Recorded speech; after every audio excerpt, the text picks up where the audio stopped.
In a post-apocalyptic world, the formidable Lin Qiao, endowed with three unique abilities, finds herself unexpectedly ambushed by a level 9 king cobra, leading to her untimely demise. Upon awakening, she discovers that she has been reborn as a peasant girl in ancient times.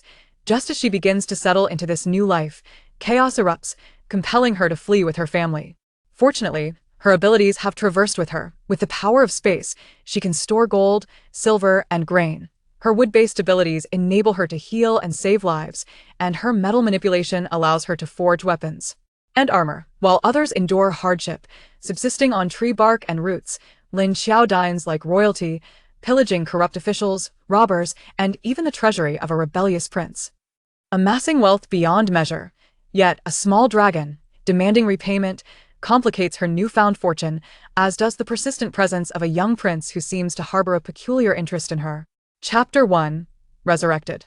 Beneath a thatched roof and the dark wooden beams of her new abode, Lin Qiao grapples with a flood of memories. Have I truly transcended time? She muses, incredulity washing over her as she pinches her thigh, the sharp pain confirming her reality.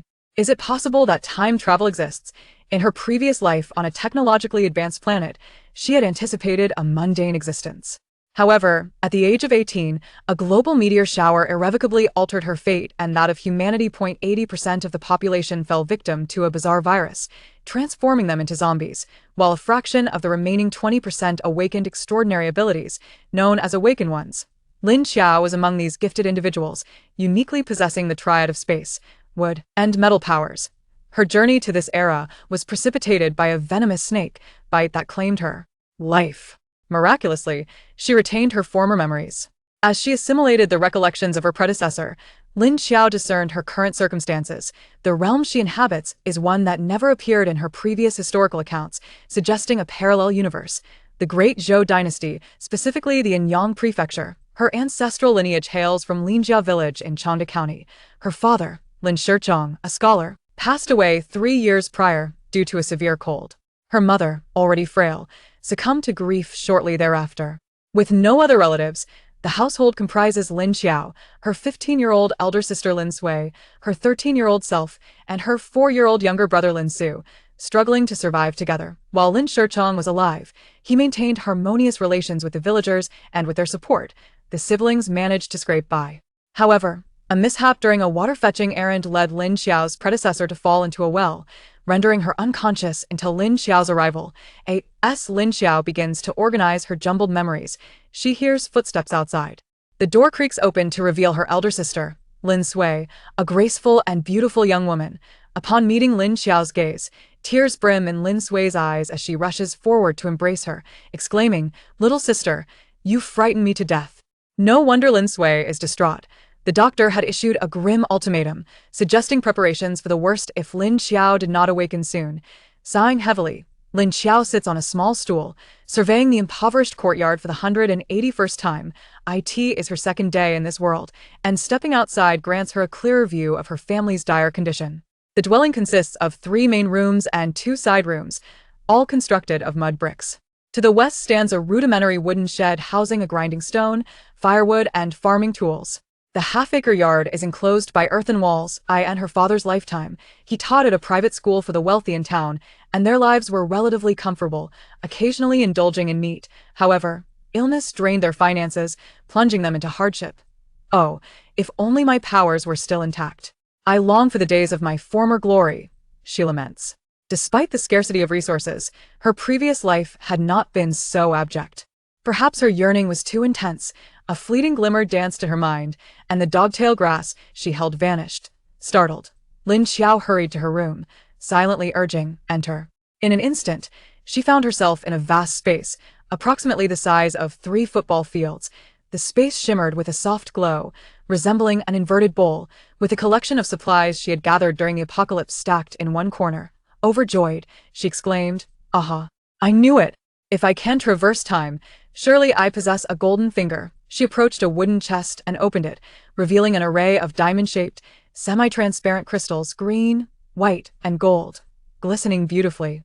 These crystals, accumulated from her battles against zombies, represented her powers: green for wood, gold for metal, and white for universal use. Eagerly, she grasped a white crystal and attempted to absorb its energy. A cool sensation coursed through her, alleviating the dizziness and nausea caused by her fall. After half an hour, she opened her palm to find the white crystal had vanished. With these crystals, I possess the means to protect myself, she declared, reassured. While these crystals would not restore her to her previous level 8, they were sufficient to navigate this new world with confidence. Determined to improve her circumstances, she searched for items to take with her, but found little that was suitable, either too modern or of no practical use. Her provisions consisted of a few packets of instant noodles, 2 bottles of strong liquor, and several pounds of mutated beast meat.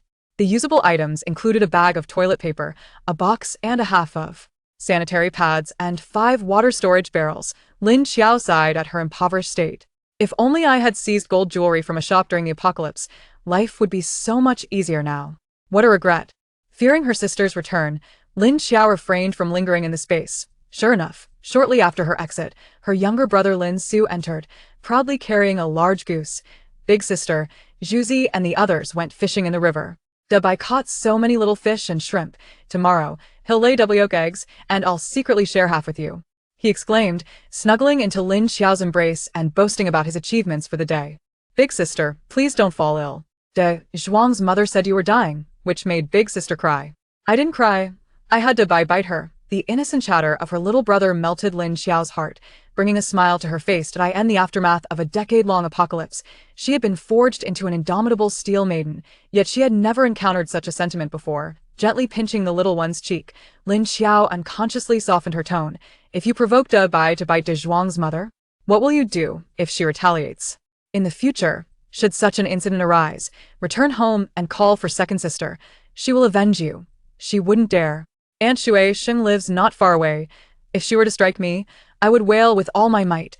Adults bullying children would surely earn her a scolding from Aunt Shui Sheng. Lin Qiao was amused. Such a clever little rascal, already aware of how to turn strength against strength. Chapter 2. A dire situation. As the cheerful banter between the siblings continued, Lin Qiao was abruptly reminded of her own hunger by the rumbling of the little one's stomach. The sound stirred her own appetite, making her feel as though she could consume 3 hearty bowls of rice. You must be hungry. Allow your sister to prepare a meal for you. Yes, I'll help you. This marked Lin Qiao's inaugural venture into the kitchen. The space was meticulously clean, devoid of any clutter. Upon lifting the lid of the grain container, she discovered a meager 4 to 5 pounds of cornmeal. In a corner, she also unearthed a few thumb-sized sweet potatoes. Following the unfortunate incident that befell the original owner, Lin Sui had sold off all the household grain to fund medical treatment for her sibling. After washing the sweet potatoes without peeling them, too small to spare any flesh, she chopped them into chunks, tossed them into a pot, added a couple of ladles of water, and set about igniting the fire to cook. With the memories of the original owner guiding her, she managed to spark the flames after several attempts. Just as Lin Sui stepped through the door, she noticed smoke wafting from the kitchen. After placing the firewood down, she entered to be greeted by the sweet aroma of the cooking sweet potatoes. Eldest sister, you're back. Second sister is making sweet potato porridge. It will be ready soon. Upon seeing Lin Sui return, Lin Su immediately circled around her, chattering away. You must be exhausted. Please sit down while I fetch you some water. The thoughtful gesture brought a smile to Lin Sui's troubled heart. I'm not tired. Where did you go today? Did you misbehave? The little one, feeling quite capable, pouted and replied, I didn't misbehave. I went with Dabai and Xuanzi to the back of the village. They went fishing while I waited on the shore. Dabai caught quite a few little fish. Why did you go to the river again? Didn't I tell you not to venture there? What if you fall in? Upon hearing of the little one's escapade by the river, Lin Sui's expression darkened. There was a small river behind the village, and Lin Sui feared for Lin Su's safety, forbidding him from playing near it. Ever since their parents passed away, she had borne the responsibility of caring for her siblings, exercising constant vigilance lest anything happen to them. Let us eat first. I will keep an eye on him afterward to ensure his safety. Noticing Lin Sui's troubled countenance, Lin Qiao quickly interjected, besides, the little one's stomach is growling. We wouldn't want him to starve. Halfway through their meal, a series of loud clangs resounded duong, duong, duong. The large iron bell at the village entrance had been struck. Such bells were typically rung only for significant events. What could have happened today? Lin Sui and Lin Qiao exchanged puzzled glances, their hearts filled with curiosity. At the riverbank, the crowd had gathered, a mix of villagers discussing various matters, while a group of youngsters continued fishing. Lin Qiao leaned in closer for a better view, but was pulled back by Lin Sui, who whispered urgently, "Do not get too close. It is inappropriate to gaze upon such sights." Lin Qiao recalled the ancient customs regarding gender separation, realizing that some of the boys were even unclothed. Lin Sui led Lin Qiao and Lin Su to a discreet spot to observe. From a distance, they could see several individuals standing beneath a tree, including the village head and other esteemed figures, each holding a smoking pipe, engaged in hushed conversation. Once a sufficient number of people had assembled, Lin San, the village head, struck his gong a few times, raising his voice to announce, "Everyone, please listen. The county has issued a mandate. This year's summer grain tax will increase by 30%. As soon as the words left his mouth, an uproar erupted among the villagers. "Third uncle, this year has been dry with little rainfall. The grain yield is already low. How can we bear an additional 30%? This voice belonged to a butcher, whose family was among the more fortunate in the village. "Indeed, the taxes have risen year after year. With this increase, we'll have nothing left for ourselves." Voices clamored in outrage, and several women began to weep openly. "We can no longer endure this life." Lin San shared the villagers' distress. The emperor's incompetence and the government's exploitation had doubled the grain tax over the past decade. With this new increase, after accounting for seeds and labor, it would mean a year of labor wasted. After taking a few puffs from his pipe, Lin San, his face etched with worry, lamented, "I am powerless. The officials from the county have stated that this increase is to fund disaster relief due to calamities across various regions. Bah! Last year they spoke of attacking the Jin clan. And what came of that? All we received were the machinations of corrupt officials," another voice piped up, only to be swiftly silenced and dragged away, clearly fearing that his words might bring misfortune upon his family. As Lin Sui absorbed this news, her heart sank further. She had already sold nearly all their grain to pay for Lin Qiao's treatment and was now relying on the harvest to alleviate their plight. How could she have anticipated such a devastating blow? On their way home, Lin Qiao observed Lin Sui's furrowed brow, her face resembling a bitter melon. And couldn't he help but feel apprehensive? With the increase in grain tax, will we have enough to pay? Lin Sui sighed. It's not just our family. No one in the village can afford it. Lin Qiao pondered aloud, is the increase in grain tax truly for disaster relief? Or is it merely a pretext by the authorities? From what I gathered from the villagers, it seems otherwise. Lin Sui sighed once more, alas. There are certainly calamities. When I went to the town a few days ago to deliver embroidery, I overheard patrons at the embroidery shop discussing widespread disasters affecting many regions of Dezhou, floods in the south, droughts in the north, earthquakes in the northwest, and locust plagues. Some areas are even grappling with epidemics, with entire villages carrying out the deceased. I felt a chill run down my spine. However, whether the grain will actually be used for disaster relief remains uncertain. Pausing, she lowered her voice further. Father once said that there was not a single good official in Anyang Prefecture. From Lin Sui's words, Lin Qiao deduced that the nation was indeed facing tumultuous times, with disasters striking various locales, an inept emperor and greedy officials, plunging the common folk into a life of hardship.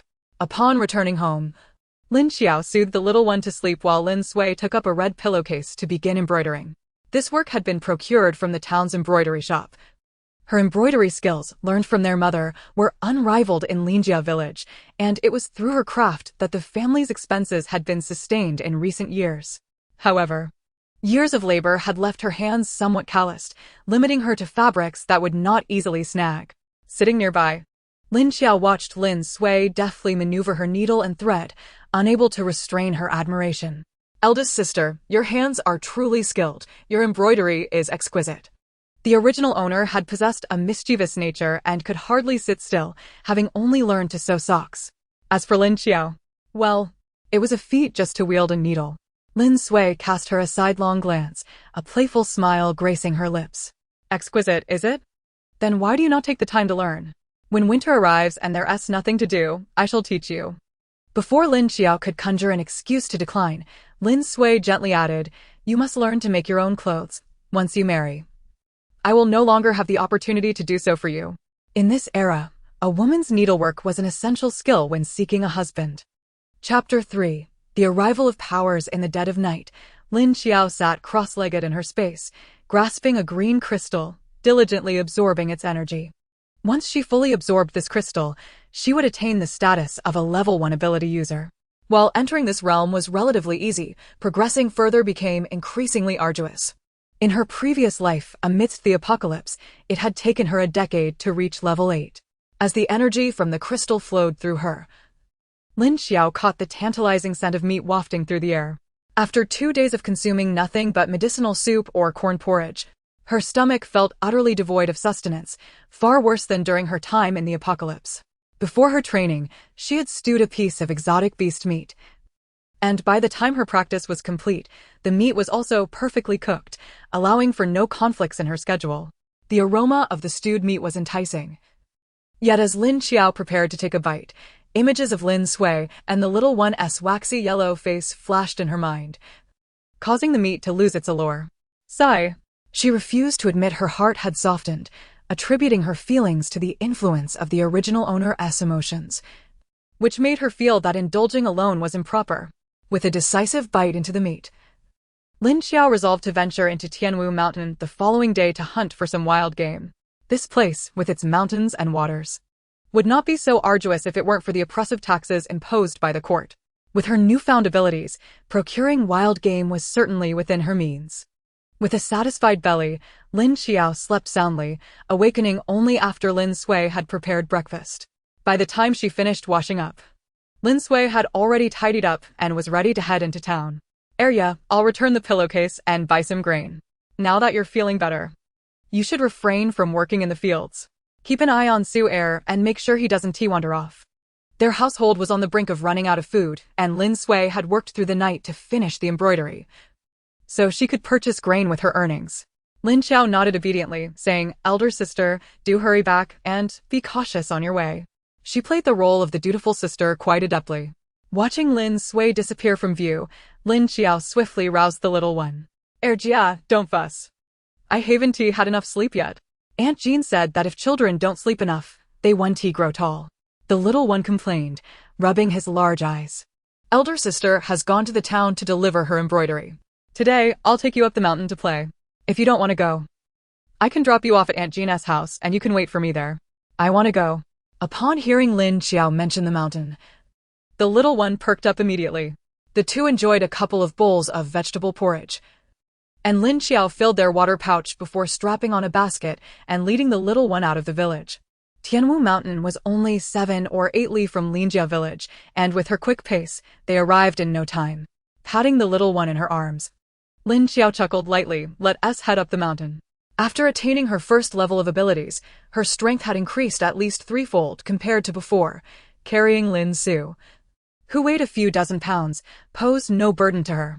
Embracing the little one, Lin Qiao began her ascent up Tianwu Mountain. The mountain stretched over 100 miles, named for the perpetual white mist that surrounded its midsection. The original owner frequently came here to forage for mushrooms and wild fruits, and with the memories intact, Lin Qiao felt entirely at home. The outskirts of Tianwu Mountain had nearly been flattened by human activity. To encounter any game, one had to venture deeper into the forest. Indeed, the further they went, the more wildlife they encountered, and the little ones spotted several rabbits darting past. Lin Qiao found a spot with dense foliage, surveyed the area for snakes and insects, and gently set Lin Su down. Stay quiet. Sister will catch a rabbit for us to eat. The little one covered his mouth and nodded vigorously, for he adored meat and was determined not to scare the rabbits away. Once Lin Su was settled, Lin Qiao took out the slingshot she had crafted the night before and began searching for prey nearby, careful not to stray too far from the little one's sight. Before long, she had successfully caught 3 rabbits and a wild chicken. Lin Qiao wasn't greedy, she was only testing her skills today, intending to showcase her prowess tomorrow when Lin Sui would be home. After foraging for some mushrooms along the way, Lin Qiao turned back. Upon returning home, she found that Lin Sui had not yet returned. As she prepared to clean the rabbits, she realized the water tank was nearly empty. They fetched water from Aunt Gina's house, where there was a well in the backyard, a shared resource funded by several families in the village, including Lin Qiao's. Although it was called a backyard, it was merely enclosed by a fence to prevent animals from trampling the vegetable garden, not to keep people out. After all, every household in the village had its own vegetable patch, sufficient to sustain their needs. Lin Qiao arrived at the Wang family's backyard just as Aunt Jean was picking green beans. Upon seeing Lin Qiao, Aunt Jean hurried over. Qiaoya, why have you started working? Are you feeling better? Yes, thank you for your concern, Aunt. That's good to hear. Your sister was quite worried a few days ago. She cried so hard her eyes nearly swelled up like peaches. Put the bucket down and go pick a couple of persimmons to eat. I'll fetch you some water shortly. Their families were close-knit. After Lin Qiao and his wife passed away, Aunt Jean had looked after the three siblings. Fearing Lin Qiao might have developed a psychological scar after falling into the well, Aunt Jean was particularly attentive. Lin Qiao expressed her gratitude to Aunt Jean and picked a half-ripe persimmon from the garden. Taking a bite, she found the natural, untainted fruit quite delightful, with a perfect balance of sweetness and tartness, and she devoured too. Aunt Jean soon drew up the water and, noticing Lin Qiao's fondness for the fruit, picked a few ripe ones for her along with 3 cucumbers and a generous handful of green beans. Take these home and enjoy them. I have plenty. So if you ever want something, just come over and pick it. Lin Qiao couldn't refuse and accepted her kindness, though her own garden was not as bountiful as Aunt Jean's. After pouring the water into the tank, the little one, who had been keeping watch over the rabbits, came running over and asked, Jia, are we having meat for lunch? Of course. Go grab the stool. I'll prepare a rabbit for you. Lin Qiao selected 2 of the deceased rabbits for cooking, saving the one that was still breathing for tomorrow. The wild chicken, having only sustained a wing injury, could last a couple more days. The rabbits were plump, and combined with the mushrooms, Lin Qiao stewed a full pot, dishing out a bowl to take over to Aunt Jean's house. Reciprocity is the essence of lasting relationships. Although Lin Qiao had lived a solitary life during the past decade of the apocalypse, she still understood the basics of human decency. Before Lin Sui even stepped through the door, the rich aroma of meat wafted through the house, leaving her momentarily puzzled. With their supplies running low, where had the delightful scent come from? Although the little one was already quite eager, he had been taught by Lin Sui to be considerate and insisted on waiting for his elder sister to eat together. As soon as Lin Sui entered the house, she spotted the little one. He rushed over to her, chattering excitedly. Elder sister, Jia caught several rabbits and made a huge pot of stew. I tasted a piece, and it was delicious. Chapter 4. Hunting for the family. Even with some mental preparation, upon entering the kitchen and seeing the spread on the table, Lin Sui was still taken aback. A large bowl of richly colored braised rabbit, a plate of stir-fried green beans, a plate of cold cucumber salad, and cornmeal pancakes were laid out. Arya, did you really catch all this? Lin Sui asked in astonishment. Lin Qiao pressed her into a chair, urging her to taste her cooking. The little one, who had been eagerly awaiting mealtime, immediately dug in, revealing impressive dexterity with chopsticks, needing no assistance from an adult. Wow! Sister, this is really good. Lin Qiao placed a rabbit leg on Lin Sui's plate and explained, I went to Tianwu Mountain today and caught 3 rabbits, plus a wild chicken. You're amazing, holding that slingshot, swish, swish, swish, and you brought down a rabbit. The little one's cheeks were puffed with food as he chimed in, boasting about Lin Qiao's achievements to Lin Sui. Lin Sui had no doubts. The original owner was lively and active, often foraging for wild vegetables and fruits when there was less farm work to do. When did you learn to use a slingshot? I've been practicing secretly. Today was my first time. I didn't expect the rabbits on Tianwu Mountain would be so easy to catch. Elder sister, I want to go again tomorrow. If we catch enough, we can sell some in town, which would help with our expenses. And you wouldn't have to work so hard. Lin Sui pondered for a moment before sighing. Very well, the price of grain has risen by 3 yuan today. What used to purchase 3 jin can now barely buy a little over 2. With the court imposing new taxes, our future days are likely to become even more arduous. Just be cautious and refrain from venturing too deep into the forest. Although I have not heard tales of tigers or black bears in Mount Tianwu, it is always wise to exercise caution. Rest assured, I will be careful. Today's meal was indeed the best they had enjoyed since the new year. Not only was the little one's belly round and full, but even Lin Sui and Lin Qiao had eaten to their heart's content. After the sun had passed its zenith, Lin Sui picked up the shoulder pole intending to fetch water from the fields, but Lin Qiao hurriedly stopped her. Sister, you mustn't go to the fields. With your delicate frame, how much water can you carry? You'll tire yourself out, and treating illness costs even more. We still have a rabbit and a wild chicken left. Why not take them to Uncle Lin Shuisheng and ask him to help us carry water for irrigation? Lin Shuisheng was their distant cousin, several households removed, with 3 strapping sons who were hardworking and well-fed. Their family had always struggled with limited land and resources. During Lin Shichang's lifetime, her family had worked the fields for Lin Shuisheng. After some consideration, Lin Sui agreed. In previous years, they had hired laborers for the heavy work. But this year, with their finances tight, she had thought to fetch the water herself. Knowing her own limits, she realized she truly lacked the strength and would probably collapse after just a few trips. Originally, her family owned over 10 acres of land. But after both parents fell ill, they sold off 10 acres, leaving them with just over 3 acres now. After taxes and hiring help, the annual yield barely sufficed to sustain them. Their household expenses were primarily covered by Lin Sui's embroidery work. Don't worry, I'm sure I can catch some game tomorrow, Lin Sui replied. It's not like you can find game every day. Even seasoned hunters struggle with that, she thought, dismissing her sister's reassurances. The next day, Lin Qiao rose early, resolved to gather medicinal herbs, as hunting alone would not yield much silver. Without the burden of Lin Su, her pace quickened. After about an hour, she arrived at the spot where she had camped the previous day, and along the way, she had managed to catch 2 rabbits. After a brief rest, Lin Qiao ventured deeper into the woods, where human presence was scarce. To her delight, she even captured a foolish roe deer. Giddily, she lifted the injured creature, feeling that this trip would not be in vain. Roe deer meat is tender and exquisite, and its organs can also be used for medicinal purposes, particularly the antlers, which are said to warm the stomach, bolster vitality, and have aphrodisiac properties, making them highly sought after. Lin Qiao chose not to deal a fatal blow today. Since she intended to sell the catch, living creatures were worth more than their deceased counterparts. With the roe deer secured, Lin Qiao ceased her hunting and began searching for herbs. Regrettably, after a long search, she only managed to find a few roots of sanchi and some common herbs. It seemed this area was seldom visited by ordinary villagers, though herbalists frequented it. Disappointed, Lin Qiao decided to hunt a couple more animals before heading back. To her surprise, just a few steps further, she spotted several pieces of Ganoderma, not much larger than eggs, on a withered tree stump. So small, she muttered disdainfully. Yet, she collected the stump into her storage space. Small is better than nothing. I can use my abilities to hasten their growth back home and sell them for a good price. Time within her space was constant. Inanimate objects could be preserved indefinitely, while living beings entered a state of suspended animation, remaining lively upon removal. After capturing 2 wild chickens and gathering 6 wild chicken eggs, Lin Qiao finally began her descent down the mountain.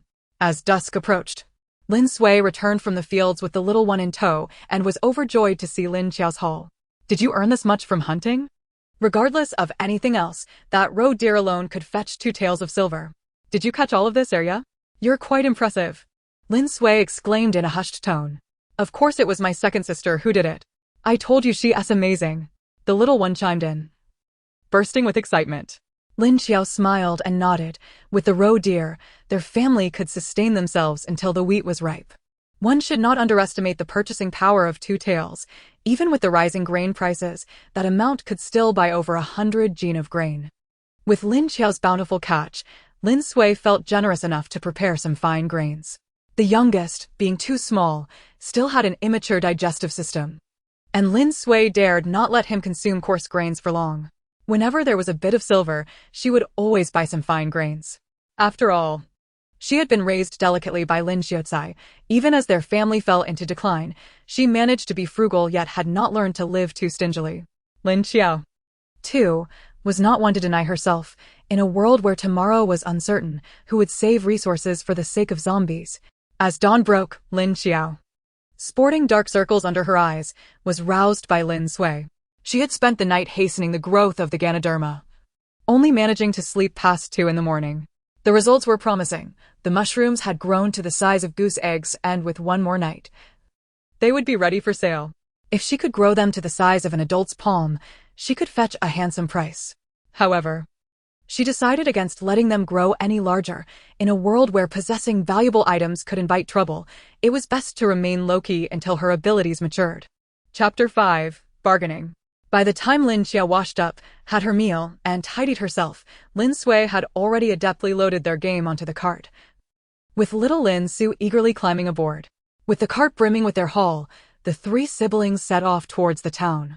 Honglu Town, situated a dozen miles from Lin Family Village, was one of the largest towns in Changde County. Upon their arrival, they made their way directly to the bustling tavern. Wind and Guest. The previous evening, they had already agreed to sell their game directly to the tavern, avoiding the hassle of setting up a stall and saving several one in stall fees. Upon reaching Wind and Guest, the innkeeper was already at the door, tidying up the hall. Lin Sui instructed Lin Qiao to keep an eye on the game and little Lin Su while she went inside to greet the proprietor. Shortly, a man in his 40s emerged, clearly accustomed to inspecting goods. He lifted the securely bound roe deer and, after a cursory glance, readily agreed to buy it. Not bad. This is quite rare. I'll take it for 1 tael and 8 qian. With that, he prepared to hand the deer to his attendant behind him. Quick as a flash, Lin Qiao stepped forward, intercepting the deer from the man's grasp and coldly remarked, "This roe deer is an adult. Just its antlers alone could sell for 1 tael of silver.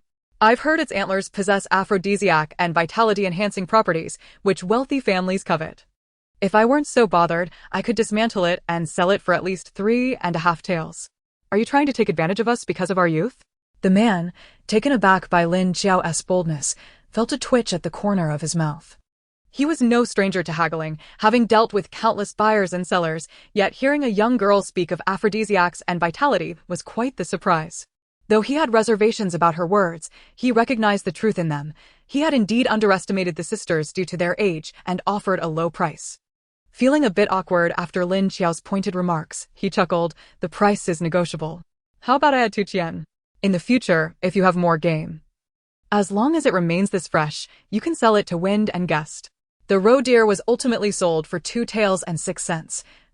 And the remaining 2 rabbits and 2 wild chickens were sold to him at the price of 31 each. Lin Sui watched Lin Qiao and the shopkeeper haggle, her heart filled with immense satisfaction.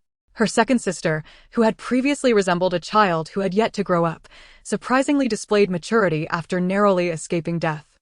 Not only did she understand the importance of sharing the family burdens, but her bargaining skills were also commendable. With the silver in hand, the next order of business was to indulge in some shopping, with the first priority being grain. Given the exorbitant grain tax this year, both sisters believed that even after the summer harvest, the prices of grain might not decrease, so they planned to allocate half of their funds for grain purchases. Upon entering the grain shop, they discovered that the price of grain had risen by another one. In previous years, as summer harvest approached, grain prices would typically drop by a couple of one, but this year, instead of declining, they continued to rise, likely due to grain merchants deliberately inflating prices upon hearing about the high taxes. Lin Sui purchased 80 jin of coarse grain and 10 jin of white flour, mixing the two so that the coarse grain would be more palatable. She also bought 5 jin of millet and 5 jin of rice for the little one, finally easing the anxiety that had been weighing on her heart these past few days.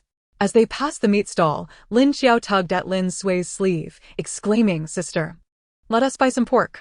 I'm craving meat, and we should get some lard too. Vegetables without oil are simply unappetizing." Lin Sui could not help but glare at her. Had they not been consuming meat for the past few days? Lin Qiao pouted her lips, feigning a sense of grievance. Wild game cannot compare to the deliciousness of pork. "Let us buy some. I am sure I can catch more prey tomorrow. Sister, I want to eat pork too." The little one, who had been quietly sitting in the cart, could not resist chiming in. Truly, these 2 little gluttons were a handful. Faced with the little one's eager eyes, Lin Sui had no choice but to lower the cart and buy the meat. She also purchased a bag of pine nut candy for the little one, and the siblings hurried home, pushing the cart along. Lin Sui's favoritism towards Lin Su was not merely because he was a boy. Rather, it stemmed from the fact that when their parents passed away, Lin Su was only a year old and could not remember their faces. Both she and Lin Qiao had experienced their parents' love, while little Lin Su had not.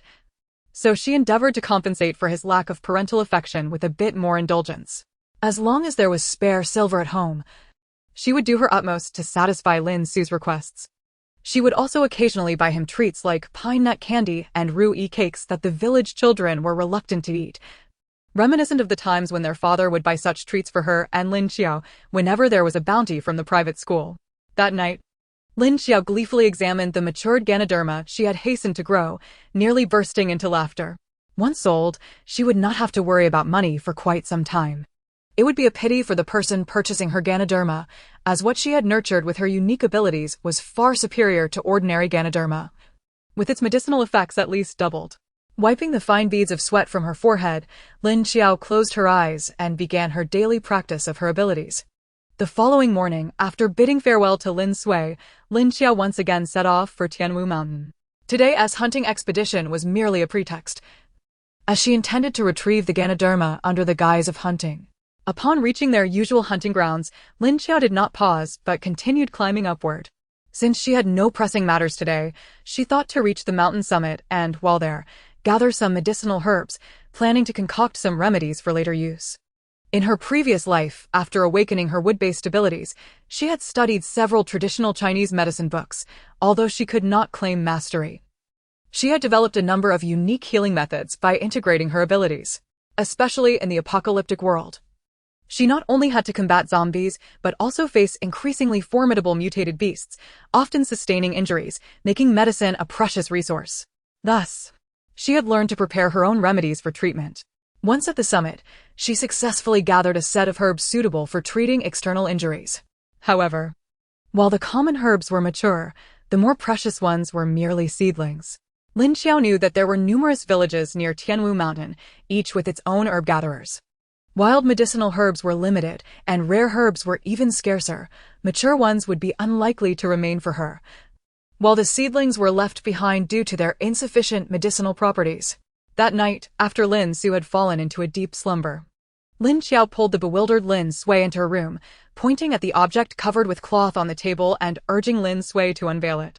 She then sat back leisurely, relishing the sight of her sister covering her mouth in shock, her eyes wide and unable to utter a word. Usually, Lin Sui carried herself with a mature and composed demeanor, but only in moments like this did her youthful innocence shine through. What is this? Ganoderma? After a long pause, Lin Sui finally calmed her racing heart. Where did it come from? She asked Lin Qiao, her voice trembling slightly. Of course, I collected it from the mountain. Today, while hunting, I chased after a rabbit and found it on a dead tree stump. Isn't it described in the herbal book Father bought? Its shape is like an umbrella, and its taste is akin to bitterness, with regular consumption prolonging life. I recognized it at first glance. How impressive am I? Lin Qiao boasted playfully to Lin Sui. Sister, if we sell it, we'll have money for little brother's schooling. Even though you will teach him characters when you have time, he will eventually need to attend school. Lin Qiao understood that Lin Sui had always wished for Lin Su to become a learned person like Lin Shichang. However, unexpectedly, as soon as she finished speaking, instead of laughing, her sister collapsed onto the table, sobbing. Lin Qiao, oblivious to the reason, asked, "What did I say wrong?"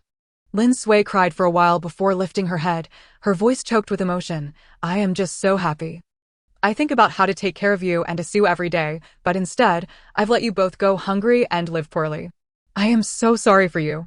Lin Qiao approached her, wiping her tears gently, and said softly, "From now on, I will be here. We will take care of Asu together, and our lives will surely improve." This girl was being too hard on herself. Lin Sui nodded vigorously, second sister. I have realized these past few days that you are even more capable than I am. Our family will definitely thrive, and those who look down on us will surely regret it. Lin Qiao knew exactly whom she was referring to. During Lin Xiaotsai's lifetime, he had arranged a marriage for Lin Sui, and their families had maintained a close relationship. However, unexpectedly, mere months after the Lin couple's passing, that family came to break the engagement. Lin Sui had fallen gravely ill due to this, and had it not been for her concern for her younger siblings, she might not have survived. Recalling this incident, a cold glint flashed in Lin Qiao's eyes. She would surely help Lin Sui reclaim her dignity. The betrayal of breaking the engagement was one thing, but to have said that Lin Sui was a calamity for her family and destined to be alone was utterly cruel. A statement meant to crush Lin Sui's spirit. Lin Sui quickly adjusted her mindset, carefully examining the Ganoderma. While observing, she discussed with Lin Qiao how to sell it. The local medical clinic would likely not accept such high-quality herbs, and given how many acquaintances they had in the surrounding villages, the news could easily spread. They did not have a stronghold, and it could potentially attract trouble. Lin Qiao agreed with her assessment, suggesting they sell it in the county instead, where the medical clinic would surely offer a better price than the town. Lin Sui nodded in agreement. Tomorrow, I shall inquire with Dr. Lu about which medical hall in the county is the most fair. We do not seek exorbitant prices. It is paramount that we secure our silver safely. The two sisters deliberated until the late hours of the night, meticulously reviewing every conceivable detail. Reluctantly, Lin Sui returned to her room to rest. Lin Qiao, on the other hand, felt no fear. Her extraordinary abilities would easily handle a few robust men. However, she had yet to devise an appropriate explanation for Lin Sui. It would be unwise to reveal, "Dear sister, I am now a formidable expert. Who would dare to rob us, for I could subdue them effortlessly." Such a declaration would certainly lead Lin Sui to believe she was possessed. Soon enough, Lin Sui gathered information that two medical halls in the county were quite renowned. One was named De Yi Tang and the other, Jisher Tang. Among them, the physicians of Jisher Tang were known for their benevolence and skill, treating all patients with equality. Furthermore, they offered free consultations to those unable to afford medical care on the 1st and 15th of each month. The sisters resolved to sell their Lingji to Jisher Tang.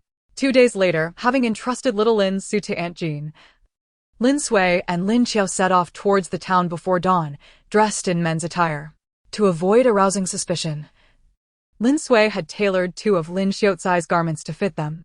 Clad in scholarly robes and wearing caps, they elevated their shoe soles, such that, upon closer inspection, one might indeed mistake them for 2 delicate young scholars. Upon arriving in town, they found horse-drawn carriages bound for the county, akin to ancient public transport. These carriages varied in size. The larger ones could accommodate over 10 individuals, while the smaller ones could seat 7 or 8. They charged by the distance traveled, ringing a bell every mile, making it a most convenient option. However, the fare was not inexpensive. Only those with ample funds could afford the ride. Lin Qiao gazed in astonishment, deeply impressed by the ingenuity of the ancients. Who would prefer to walk when there are carriages? She urged Lin Sui to board one. Changde County lay over 40 miles from Honglu town, and it took nearly 2 hours to reach the city gates. The carriage did not enter the city. The driver merely informed the passengers that he would wait there for half an hour during the Shan hour, allowing those wishing to return to the town to board. Upon entering the county city, the streets bustled with activity, far more vibrant than the town. Various vendors clamored, selling everything from pancakes to buns, noodles to wontons.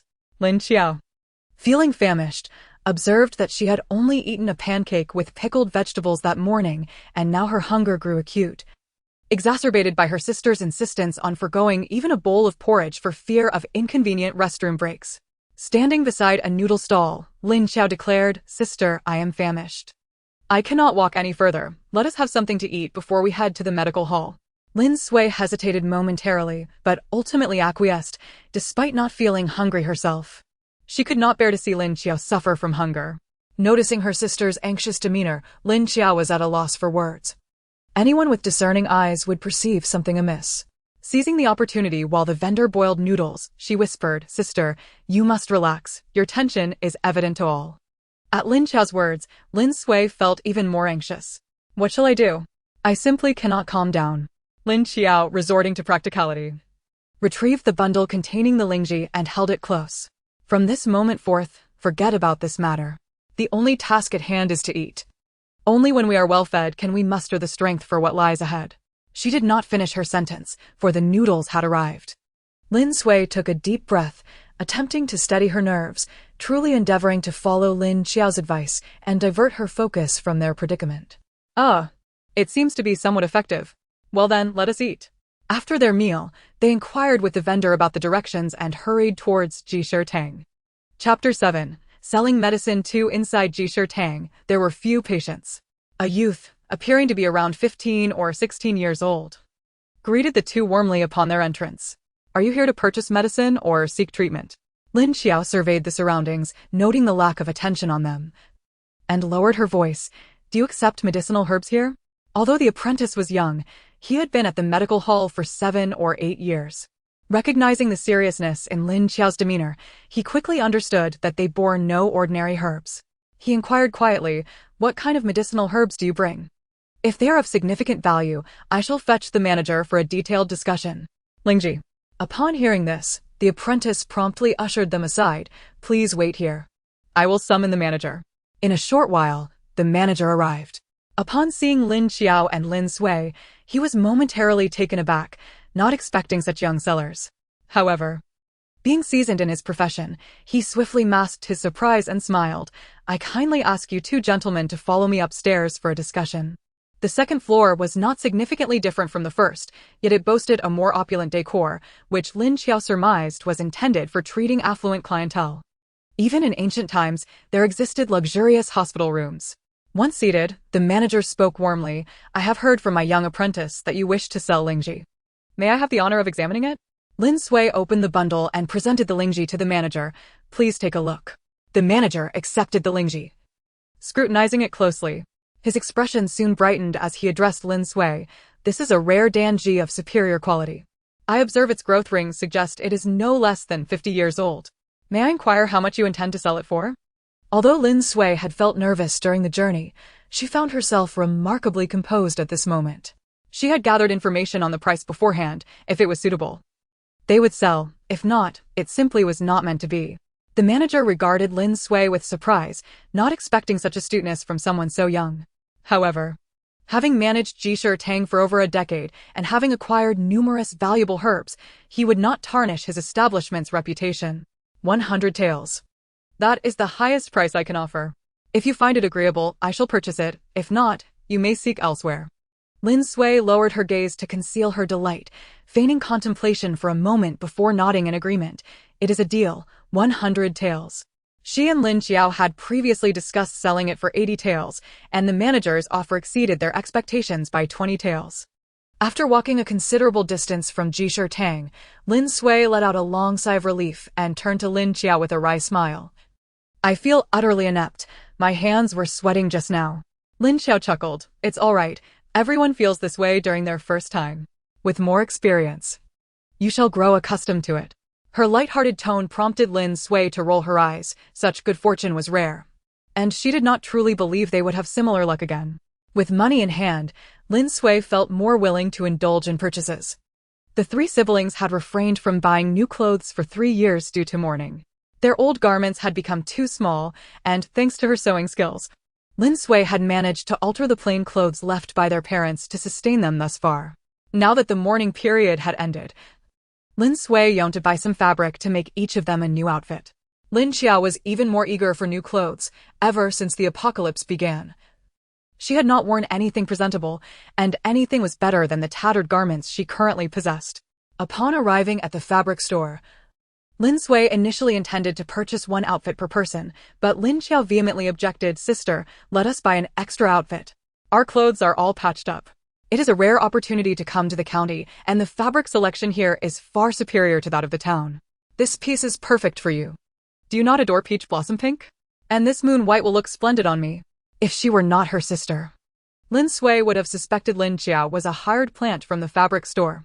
Ultimately, after much persuasion, Lin Sui agreed to buy 2 complete outfits for each of them, spending a total of 5 taels of silver before Lin Qiao finally relented. "Once again, I ventured to the confectionery to procure some delightful sweets for the little one." Noticing that the sky was already dimming, the two of us hastened towards the city gate. Upon returning to Lingjia village, darkness had enveloped the surroundings. Concerned about the possibility of the little one crying, Lin Sui set down her belongings and promptly made her way to Aunt Jin's house. Upon reaching the adjacent courtyard, she found, as expected, the little one nestled in Aunt Jin's arms, sobbing softly. His small mouth was not idle, voicing complaints amidst his tears, lamenting, "Why haven't you returned so late? Do they no longer want me? Boo-hoo, Auntie, do you need a son? I shall be your son and promise never to eat fine grains again, boo-hoo." Lin Sui felt a pang of both sorrow and anger upon hearing this, unable to resist gently patting his small bottom while teasing, "Just watch, I might just scold you." The little one turned to see Lin Sui and ceased his soft cries, instantly leaping into her embrace, exclaiming, "Why did you come back so late?" After much coaxing and various promises to take him along in the future, he finally calmed down. Aunt Jean, observing from the side, sighed. This child has always been perceptive, more so than his peers, and his understanding makes him ponder excessively. It is no wonder he cried so heartily, having never experienced such a late return before. Lin Sui nodded vigorously. I understand, Auntie. I will be more mindful in the future. Thank you for your help once again. Let us not discuss this further, in truth. You have greatly benefited from teaching Hong Lian embroidery. Shouldn't you pay me a tuition fee? Rest now. Hong Lian was Aunt Jin's youngest daughter, who had married the previous year but had been learning embroidery under Lin Sui's guidance. After expressing her gratitude to Aunt Jean and cradling Lin Su back home, Lin Sui couldn't help but smile at the child's joyful face. On a June day, upon seeing the new clothes and candies, the little one promptly disregarded Lin Sui and Lin Qiao. Since selling the Ganoderma, Lin Qiao had been living quite well, with ample food and drink, free from worries about zombies knocking at the door. During the day, she hunted a few animals to supplement the household, and at night, she practiced her abilities, leading a rather splendid life. Thus, half a month passed, and Lin Qiao village finally welcomed the long-anticipated summer harvest. With a comfortable financial situation, Lin Sui decided to hire temporary workers at 30 coins per person, as her family only owned 3 acres of land, which would be harvested in a day. Observing the wheat ears cut down in the courtyard, Lin Qiao, who had never farmed before, was acutely aware that the yield was rather disappointing. She inquired of Lin Shuisheng, "Who is busy in the yard, Uncle Shuisheng? How much grain can my family's 3 acres produce? In previous years, I harvested your wheat, which yielded 723 jin last year. This year, due to less rain, the yield is expected to be slightly lower, around 670 to 80 jin." Although aware of the low grain yields in ancient times, Lin Qiao was still astonished by Lin Shuisheng's figures. Only over 200 jin per acre? That is exceedingly scant. Lin Shuisheng chuckled. It is not insignificant. Your fields are of superior quality. In contrast, my average fields yield only 170 to 80 jin, and we would be grateful for that. Lin Qiao silently calculated the figures in her mind. This year, the tax had reached its highest since the establishment of the state, at 30%. This meant they were to pay over 210 jin in wheat. And that was merely the land tax, not accounting for the population tax, all of which needed to be covered by the harvest. After deducting seeds and labor, it amounted to a year of hard work for nothing. No wonder there were peasant uprisings in ancient times. I feel like rebelling myself. The unbearable heavy taxation dulled the joy of the harvest, and after the county sent officials to collect the grain taxes, the village was shrouded in a cloud of despair each day. Even the village dogs barked weakly, starved. I heard that in Jishui County next to us, many villages have turned to banditry due to the high grain taxes. After collecting the grain, they fled to Tianwu Mountain.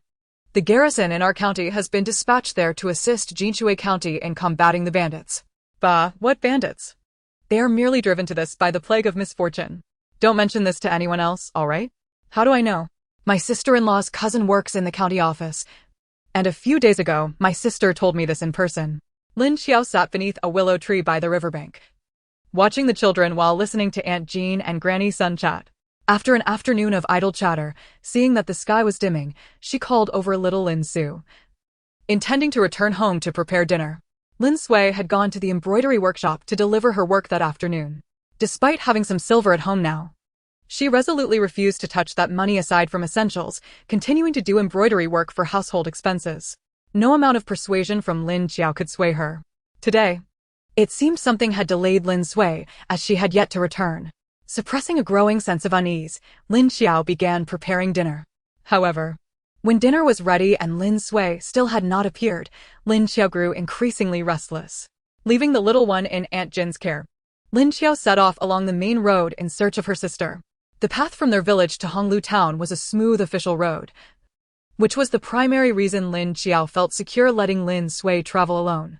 However, after reaching the town, there was still no sign of Lin Sui. Clinging to the last shred of hope, Lin Qiao arrived at the embroidery workshop where Lin Sui had gone. Upon seeing the tightly shut doors, her final hope shattered completely. Something must have happened to Lin Sui.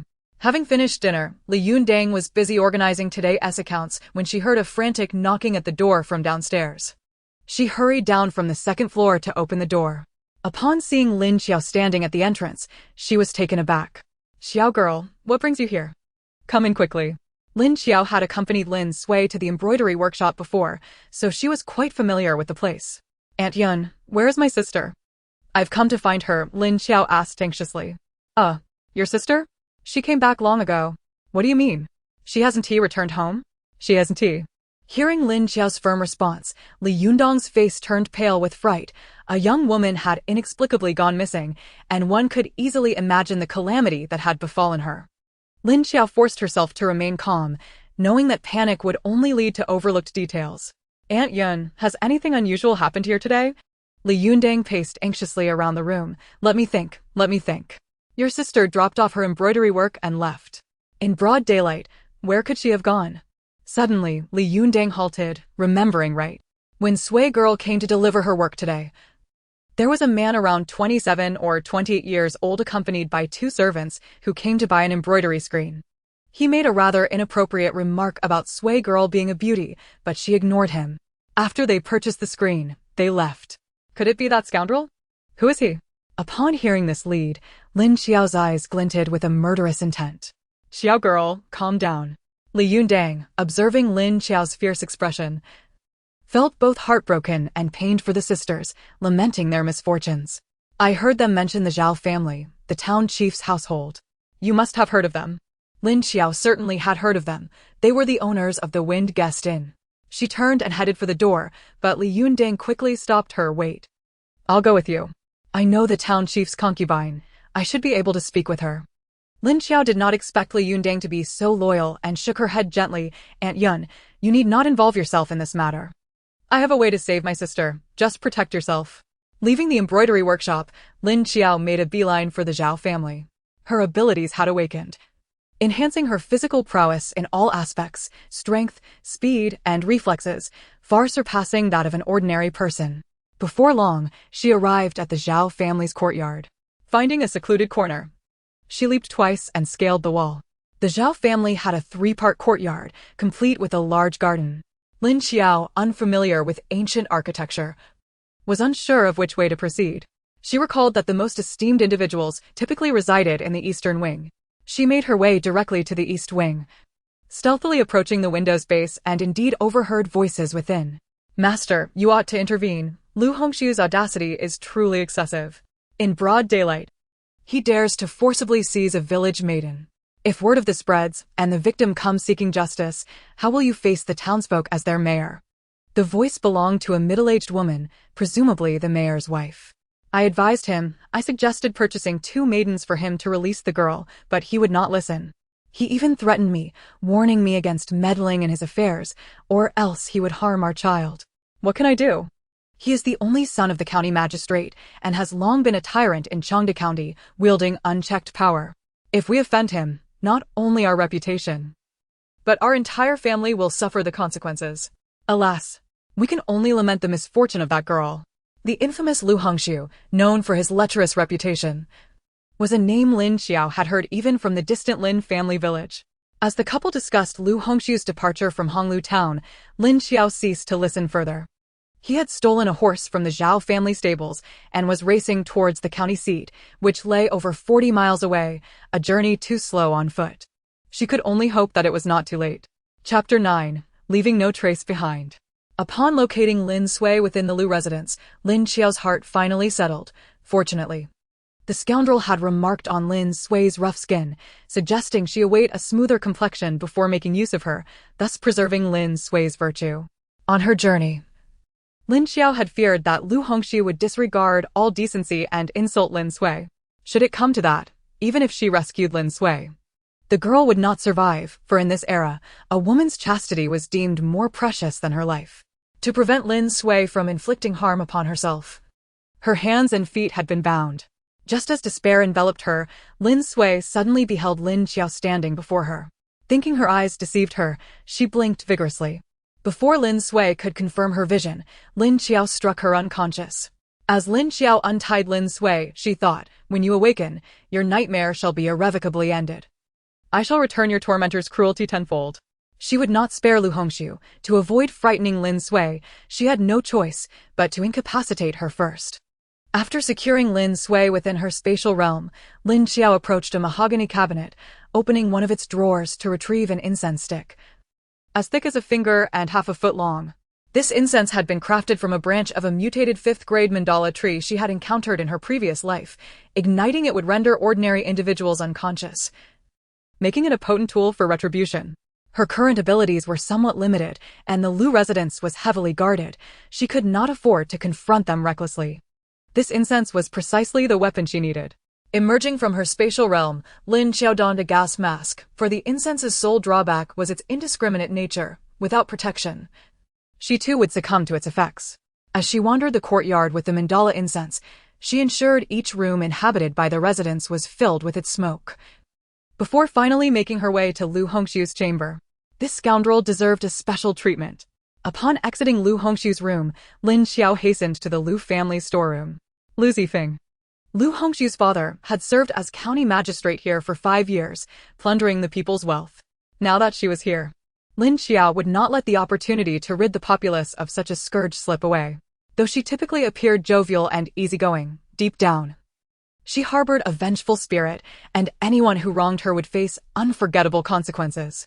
Greedy officials were best punished by stripping them of their wealth. Lin Qiao believed that leaving even a single pair of undergarments would be a disservice to herself. The guards of the storeroom had already succumbed to her incense. Sprawled across the ground, she successfully unlocked the storeroom's grand lock. Even though she knew of Lu Zifeng's avarice, she was still taken aback by the treasures within. Cursing under her breath, corrupt official, how insatiable. Lin Qiao surveyed the storeroom and discovered 10 chests filled with gold, each containing 1,000 taels, alongside a dozen chests of silver. Additionally, there were various precious jade artifacts, paintings, ornaments, textiles, and medicinal materials. Lin Qiao collected the entire shelving unit. The wood was of superb quality. After exiting, she cast a final glance at the now empty storeroom, satisfied with her haul. Next, she turned her attention to the granary. For the Lu family required ample provisions for their daily sustenance. Wheat, flour, rice, millet, and a variety of beans. There must be thousands of jin. She even discovered a sack containing several dozen jin of the legendary tribute rice, Beijing rice. She knew of it from the agricultural texts left by Lin Qiao. Having spent her idle days reading a few books, she had momentarily digressed. Then came the individual rooms, where Lu Zifeng's chamber contained the most valuables. His wife's collection of various pearls and gem-studded jewelry was remarkable. Lin Qiao also found a stash of silver notes in a concealed compartment within the dressing table, amounting to more than 10,000 taels. Aside from the bedding used by Lu Zifeng and his wife, which she found distasteful, Lin Qiao even took the bed itself, as it was crafted from the finest wood, useless to her, but could fetch a handsome price as second-hand goods. The corrupt official's study, however, contained many books. Just because he was greedy did not mean he was uneducated. The shelves were filled with volumes, and she collected them to take home for the little one to peruse. In the kitchen, aside from the stove, she gathered everything. Of course, not all possessions were deemed worthy of her collection. Her logic was simple. Those who flourished in the company of corrupt officials were not virtuous, and she could not let them go unpunished. However, those who seemed neglected and devoid of value could be spared.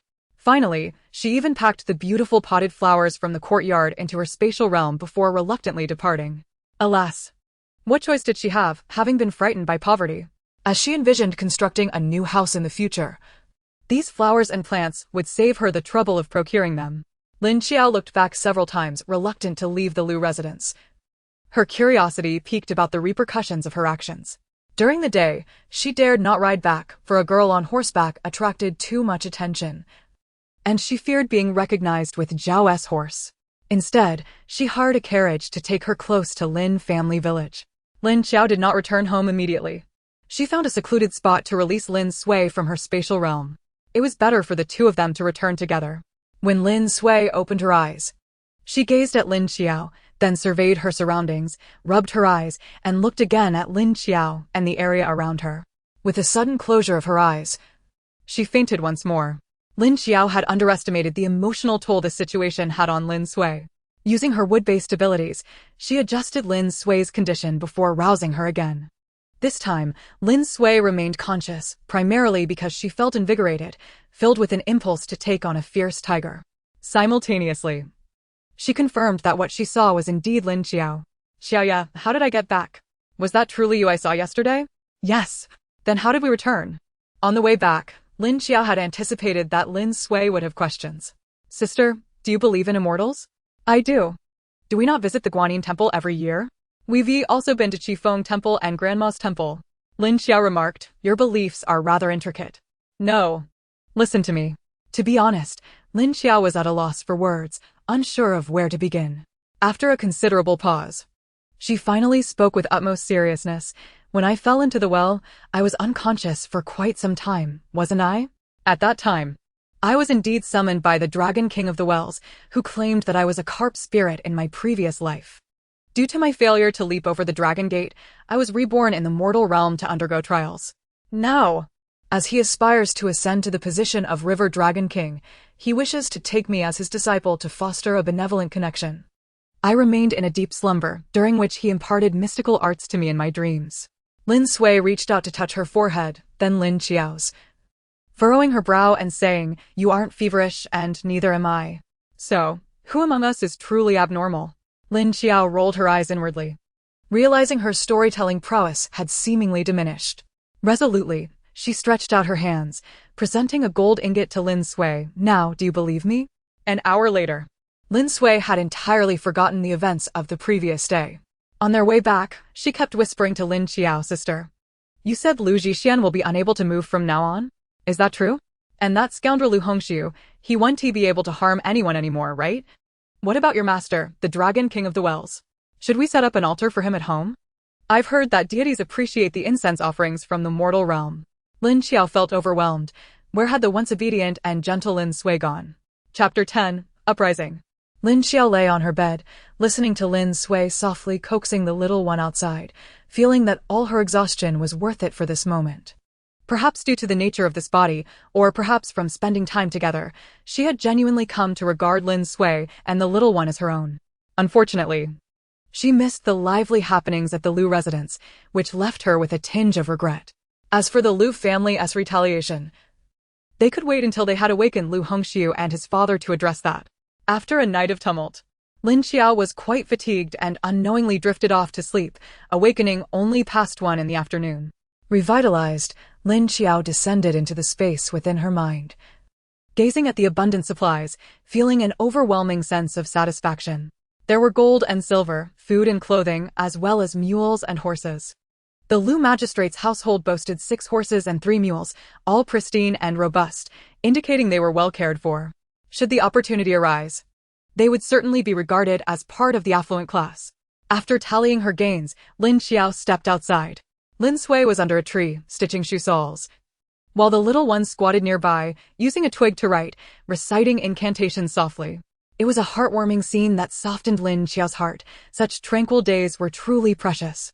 Approaching closer, Lin Qiao noticed the little one's writing was surprisingly neat, and she couldn't help but praise, oh my. How splendidly my little Sue writes. How about this? If he kisses me voluntarily, perhaps I might conjure a pen for him. She leaned in, waiting for the little one to initiate the kiss. However, the little one turned away, disdainfully saying, I don't believe you. Pens are expensive, you can't afford one. The money at home is managed by my elder sister. As the siblings engaged in playful banter, they suddenly heard the sound of bells ringing at the village entrance, duong duong ringing 9 times before ceasing. What could be happening? Typically, the bells rang no more than 6 times, and this was the first time Lin Sui had ever heard 9 chimes. An ominous premonition washed over Lin Qiao. The two led the little one to the riverbank, where Lin Qiao spotted the village chief conversing with several elders. As they approached, she noticed his face was a blend of anxiety and panic, causing her heart to sink. What could have transpired? The village chief had never displayed such distress, even when the tax rate was raised by 30%. When Lin San observed that the villagers had gathered, he promptly stood and spoke solemnly, everyone, please quiet down. I have important news. The people of Jinchun County have revolted. They have killed the county magistrate and seized the county town, and now these ruffians are heading towards our Changde County. Several villages here have already begun plundering wealthy households, having robbed many families. Upon hearing these words, the crowd exchanged bewildered glances, each one as perplexed as the next. A prominent contender for the next village chief, Lin Godin, shouted, Village chief, we all come from humble beginnings, they only target the rich. What does this have to do with us? Perhaps if they come our way, we could join in. I've had enough of these bureaucrats' cowardice. After his declaration, a number of people voiced their agreement. The village chief rolled his eyes in exasperation, thinking, "This group is incredibly difficult to manage." Eyeing his pipe but deciding against it, he bent down to remove his straw sandals and threw them towards Lin Qiao, angrily rebuking. "I tell you to stop your nonsense. Those people are already bloodthirsty. If you go, you'll only end up as a feast for them. I've done my duty by informing you. I will be retreating to the mountains to weather the storm. Anyone wishing to accompany me should prepare to leave by the early hours of tomorrow. If you choose not to follow, do as you wish." With that, he disregarded the uproar of the villagers and made his way home.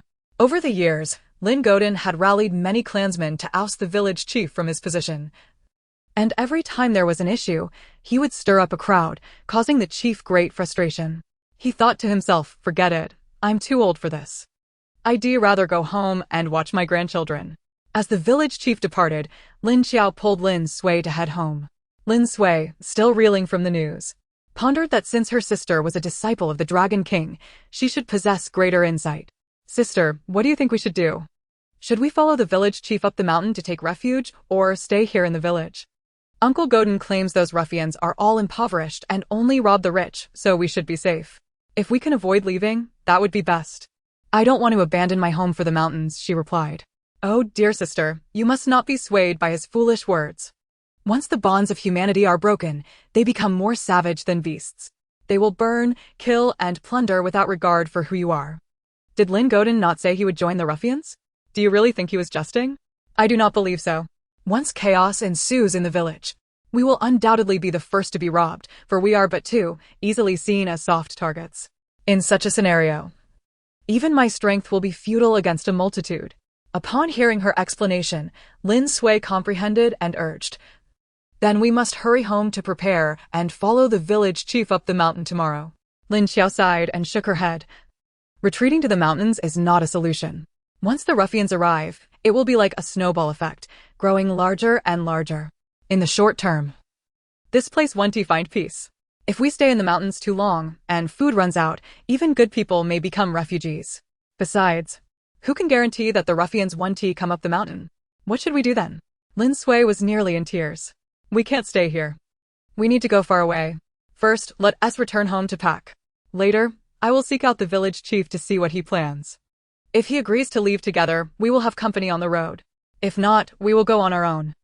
I have a foreboding feeling that this uprising will not resolve any time soon.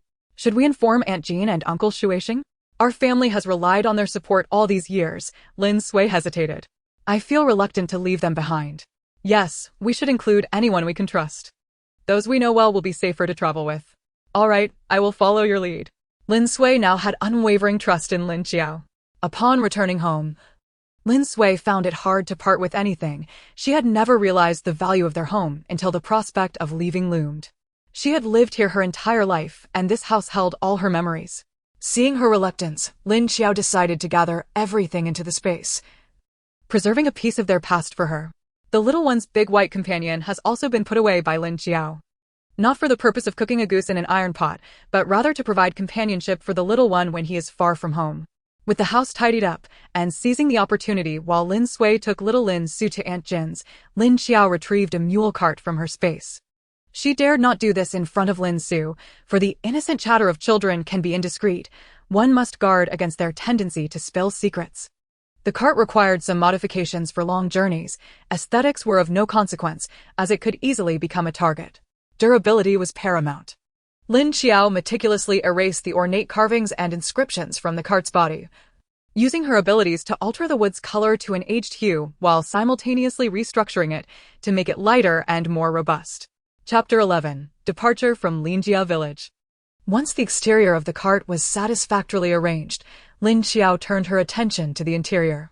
The cushions that the Lu family had laid inside were made of satin, far too conspicuous for her liking.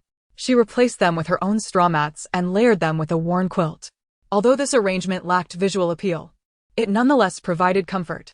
Finally, Lin Qiao placed 2 bags of grain and a water bucket, which she had discreetly kept outside, onto the cart and surveyed her handiwork with satisfaction. Quite good. This way, it won't attract too much attention." Just as she finished her preparations, Lin Sui returned, visibly dejected.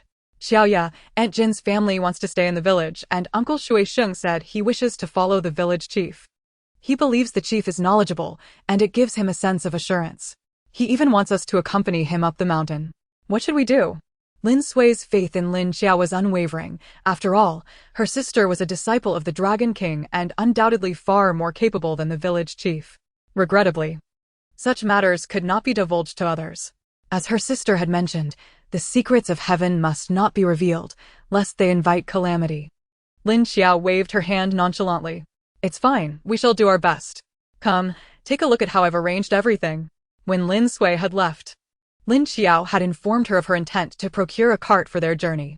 Although surprised, Lin Sui accepted the idea readily, while the little one was overjoyed. Pointing at the mule cart and exclaiming, "Sister, quickly lift me up.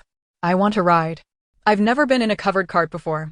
Children are blissfully unaware of the reasons behind sudden appearances of carts at home. They only seek joy and play.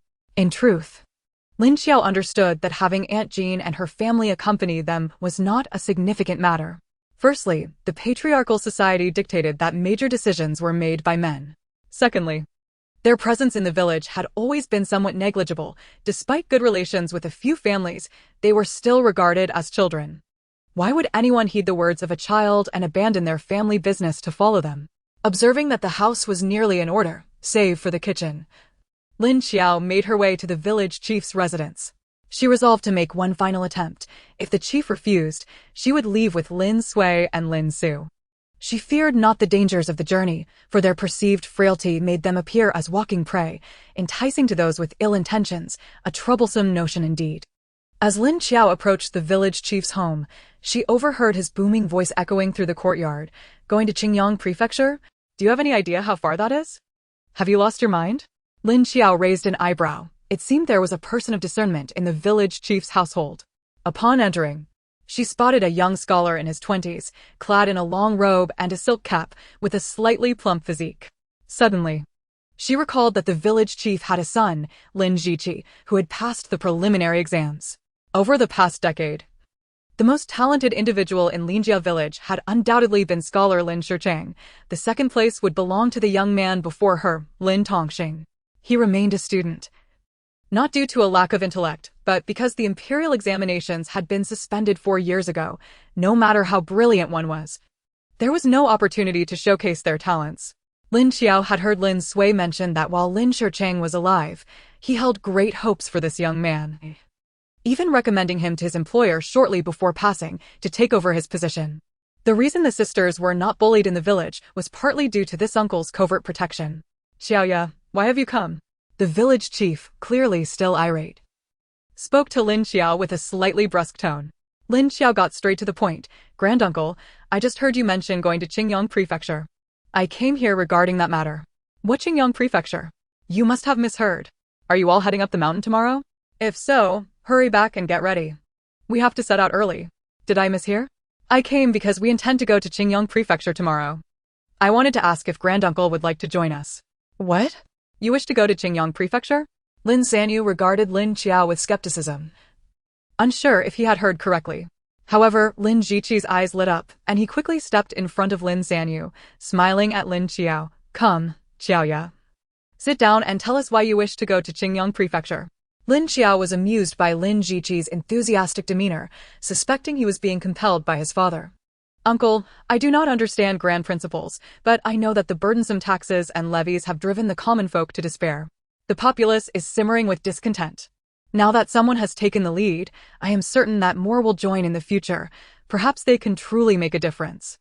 The court has been at war with the Jin clan year after year. The north is unstable, and I have heard that the south has been ravaged by floods and plagues, while the west has suffered 3 consecutive years of drought and locust swarms. Natural disasters and human calamities have never ceased. I thought that only Qingyang Prefecture in the east has remained untouched by such misfortunes. My father once said that the governor of Qingyang, the prince of Qingyang, is a good official who treats his subjects well. Given the current trajectory, the entire Anyang Prefecture may descend into chaos, which is why we wish to head to the east, to Qingyang Prefecture." "That's precisely it. Do you know why I returned today?" Lin Jiqi exclaimed, as if he had found a kindred spirit. Without waiting for Lin Qiao to inquire, he continued. My master departed from Honglu town today and is relocating eastward. His sentiments echo yours, but my father refuses to heed my counsel. Lin Sanyu, who had remained silent, continued to puff on his pipe, deep in thought. To abandon one's family and business is no trifling matter. Qingyang Prefecture is over 3,000 miles away. Not as simple as merely seeking refuge in the mountains. Having conveyed her thoughts, Lin Qiao wished to take her leave. Uncle. Perhaps you could discuss this further with granduncle. After all, there is still time until morning. I shall not disturb you any longer. There is still much to tidy up at home. Lin Jiqi gazed at Lin Qiao's departing figure, unable to suppress a thoughtful expression. This girl, the daughter of Shi Chong, possesses remarkable insight. She is no ordinary individual. Hey, was what you just said true? Seeing his son lost in thought and silent, the village chief began to ponder. After all, he was well aware of his son's capabilities.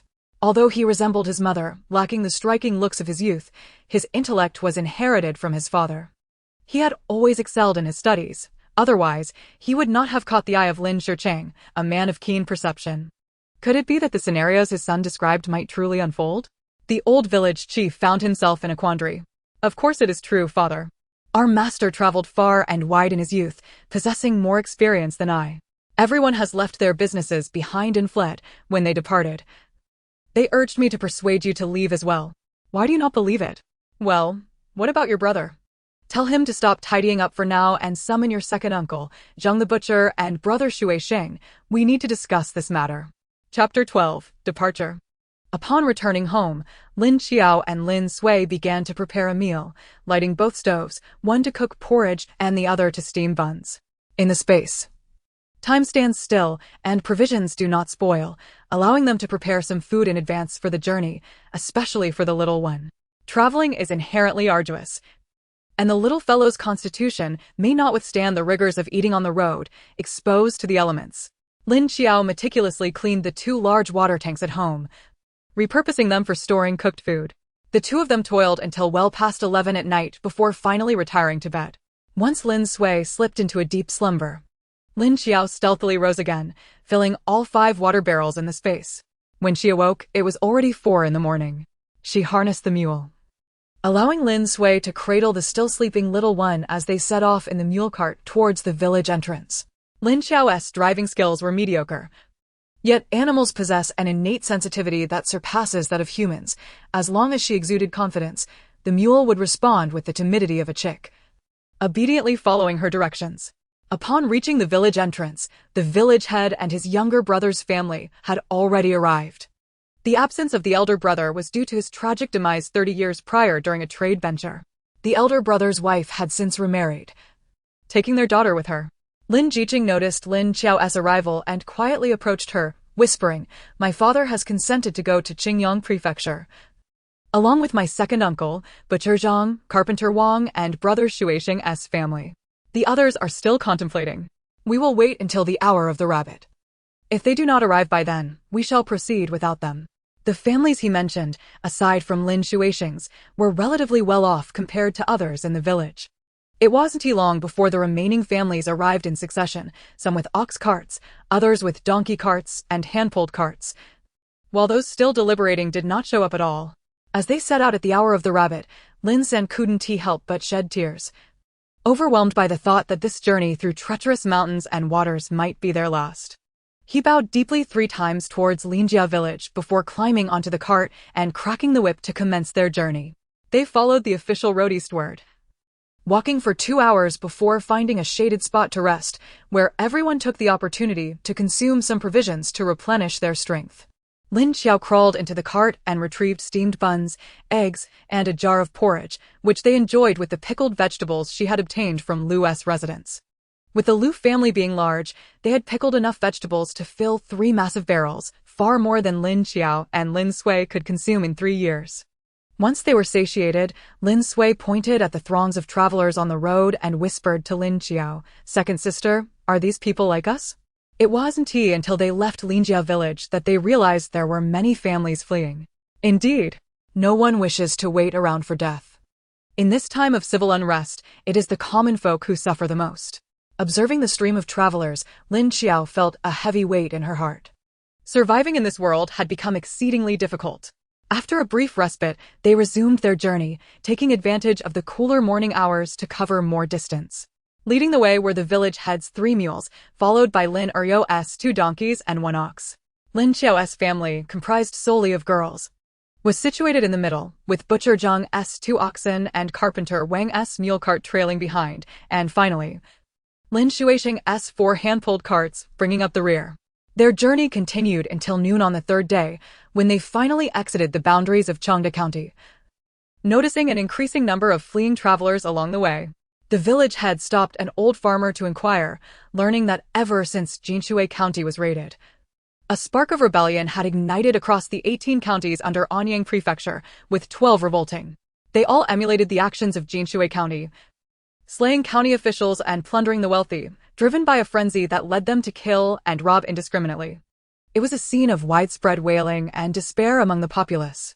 The village had silently thanked his son for his counsel, otherwise they would have been left at home to face slaughter and theft. Unbeknownst to Lin Jiqing, his father's unease was masked by his own focus on the map, stating, "Father, if we continue for another 20 miles, we will reach Xiaoshui River, where we can rest for the night." "All right. Let everyone know not to stop until we reach the riverbank," he replied. Although a larger group had its advantages, there were also benefits to being fewer in number. Unity was key. Throughout the journey, the village head's orders were met with compliance, bringing him a sense of relief. They arrived at their destination just after dusk, and Xiaoshui River indeed appeared picturesque, not deeper than a knee and no wider than 7 or 8 meters. As they looked around, they noticed many others gathered along the banks, families like their own. The village head preferred to avoid the crowd and ventured upstream until he found a more secluded spot to set up camp. They circled the carts, with women sleeping inside and men outside. Lin Sui, cradling the little one, also disembarked from the cart. Traveling in ancient times was truly arduous.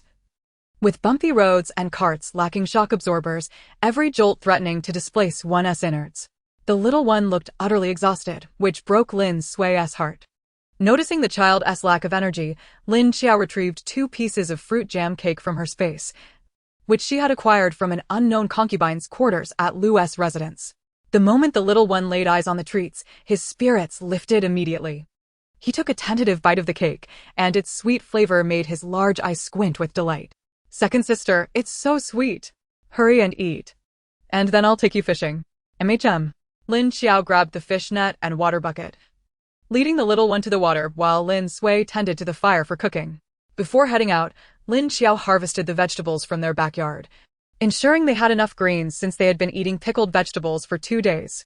She instructed the little one to wait at the shore while she waded into the water, stirring the river with her hands.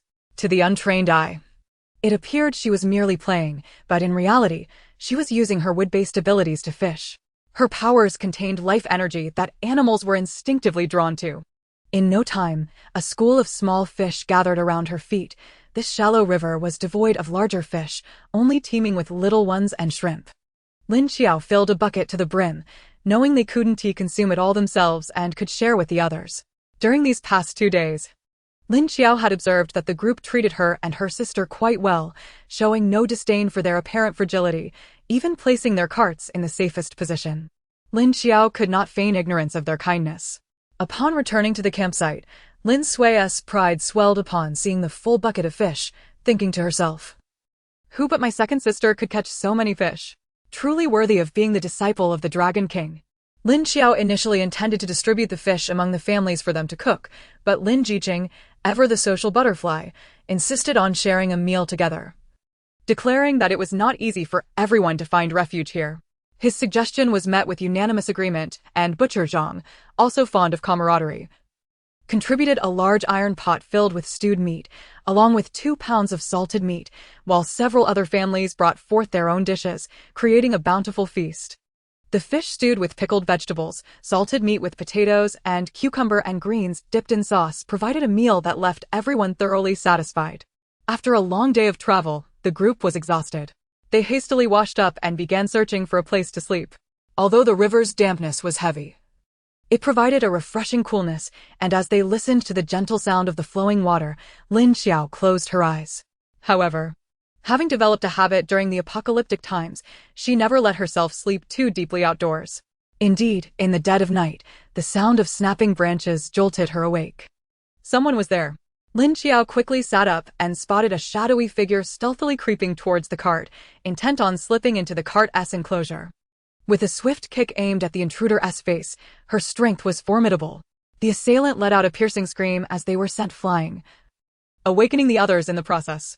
Standing atop the cart, Lin Qiao surveyed the scene and realized they were surrounded.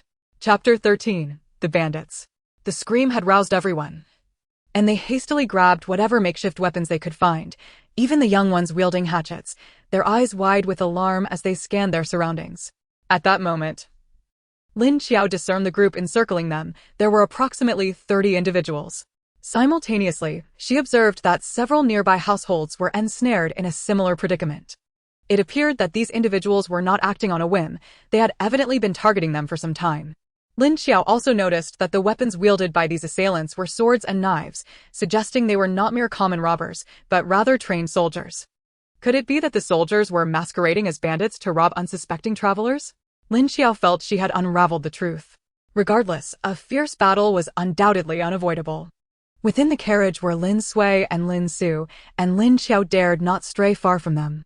Consequently, she fought with utmost ferocity, wielding her hatchet with lethal precision.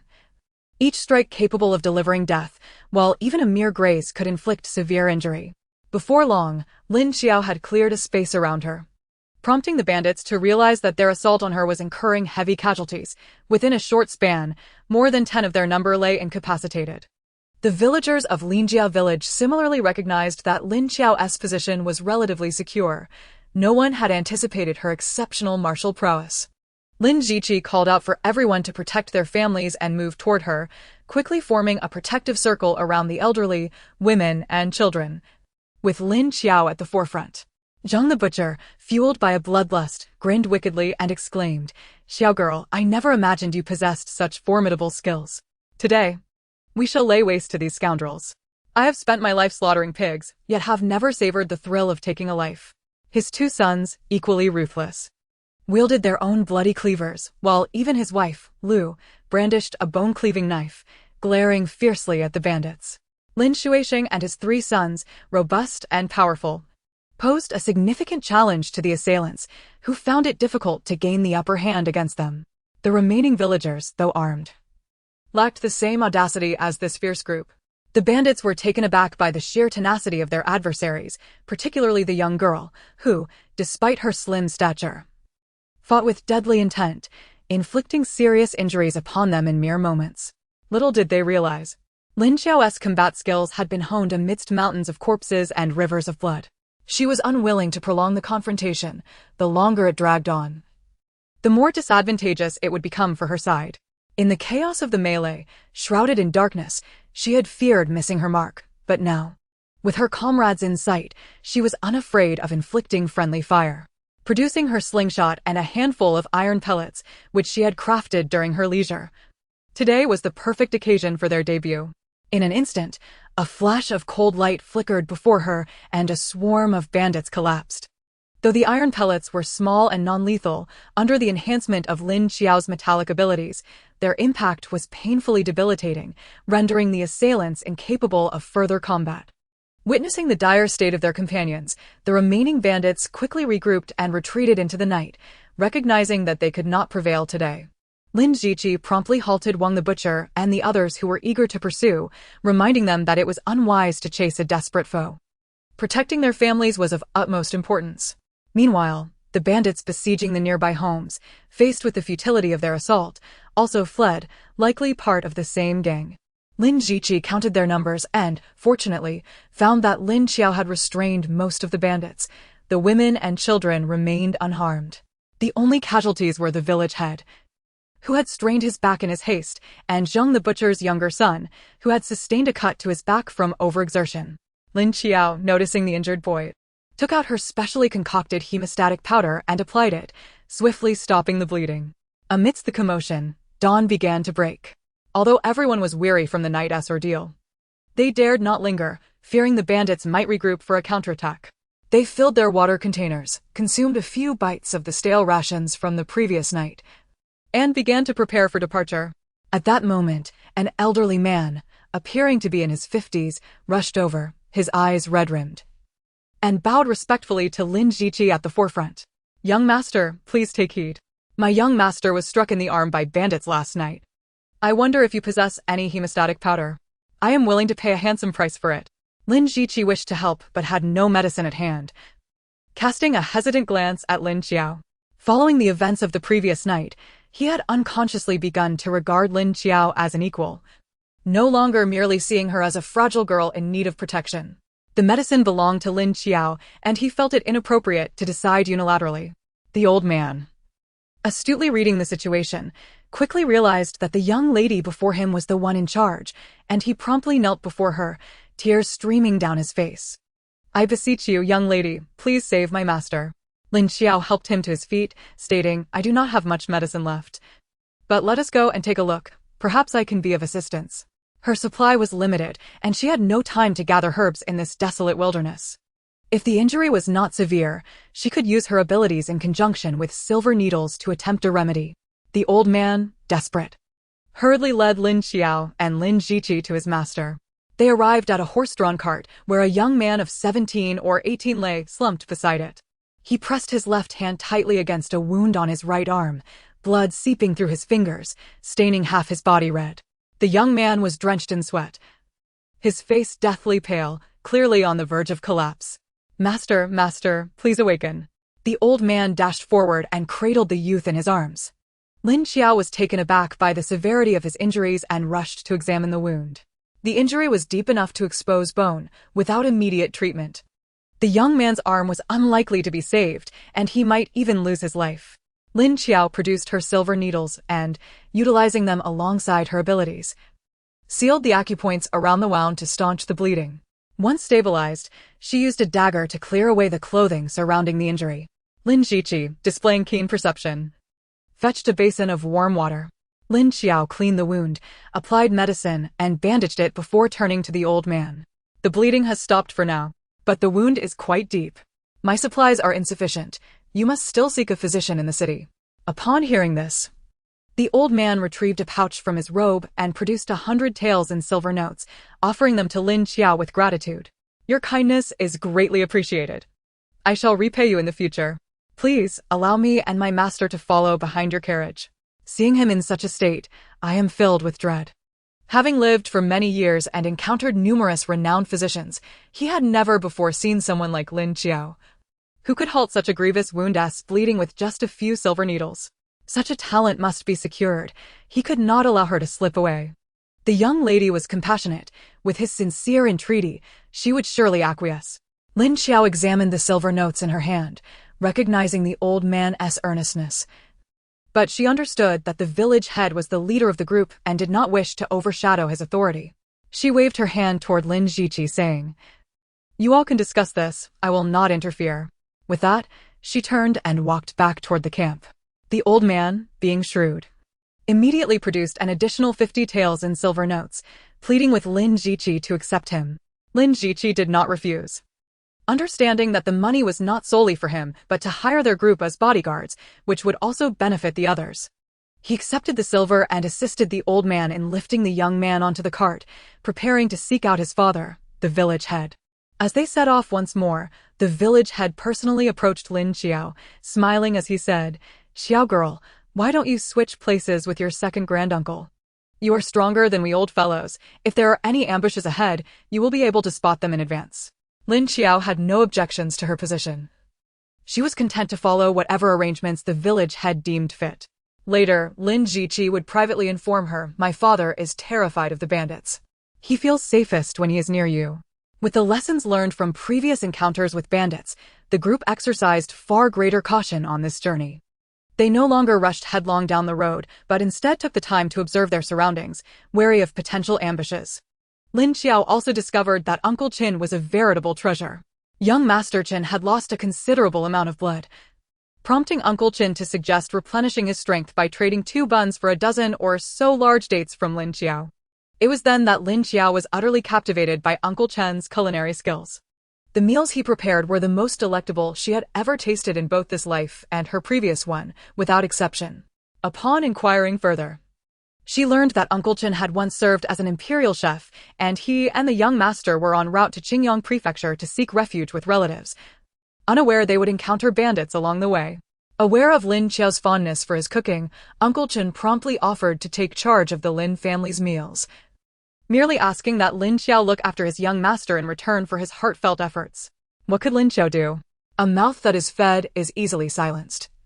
She confidently assured him, "It's just a minor injury.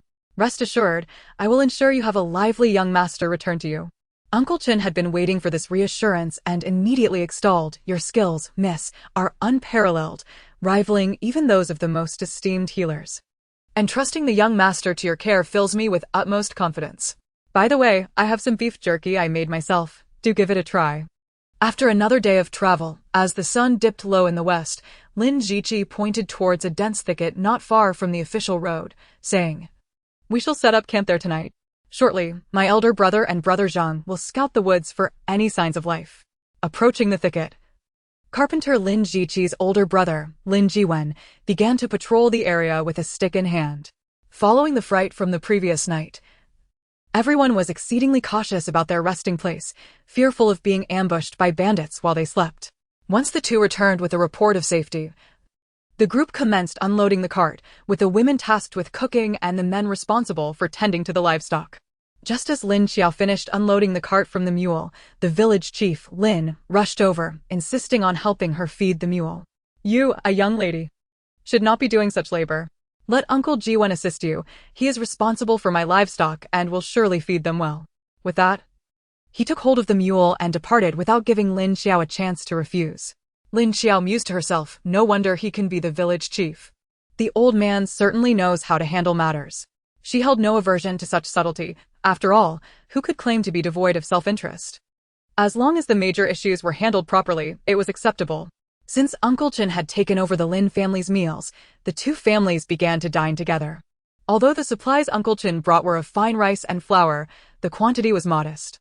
With a wave of her hand, Lin Qiao boldly declared that as long as Uncle Chen prepared the meals, she would handle the provisions. Her spatial storage was abundant with grains. A few people could feast heartily for 4 to 5 years. As Lin Sui aided Uncle Chen in the kitchen, Lin Qiao, having nothing to occupy her time, took the little one on a stroll, hoping to catch some wild game for a treat. Crossing through the woods, they came upon a hillside, and Lin Qiao carried the little one as they climbed, managing to spot a rabbit. No rabbit could escape Lin Qiao's grasp unless she chose to let it go. Upon her return with the rabbit, Uncle Chen chuckled, "In my hometown, we have a dish called spicy rabbit cubes, fragrant and spicy, perfect for a meal. Alas, we lack chili peppers, otherwise I would have showcased my skills today. I have chili peppers. Just wait a moment." When it came to delicious food, Lin Qiao did not hesitate to dive into the cart, pretending to rummage while actually retrieving from her spatial storage. Over the past few evenings, she had been organizing her space with her mental energy, and everything was now neatly arranged. With the Liu family's vast estate, they certainly did not skimp on provisions. And her collection of spices was quite comprehensive. Lin Qiao produced a full bag of chili peppers, along with a generous handful of expensive peppercorns for Uncle Chen to use as he pleased. The rabbit, weighing 5 to 6 pounds, filled a large basin with stir-fried goodness. Uncle Chen took his and the young master's portions to the cart, while the rest was eagerly devoured by Lin Qiao and the others.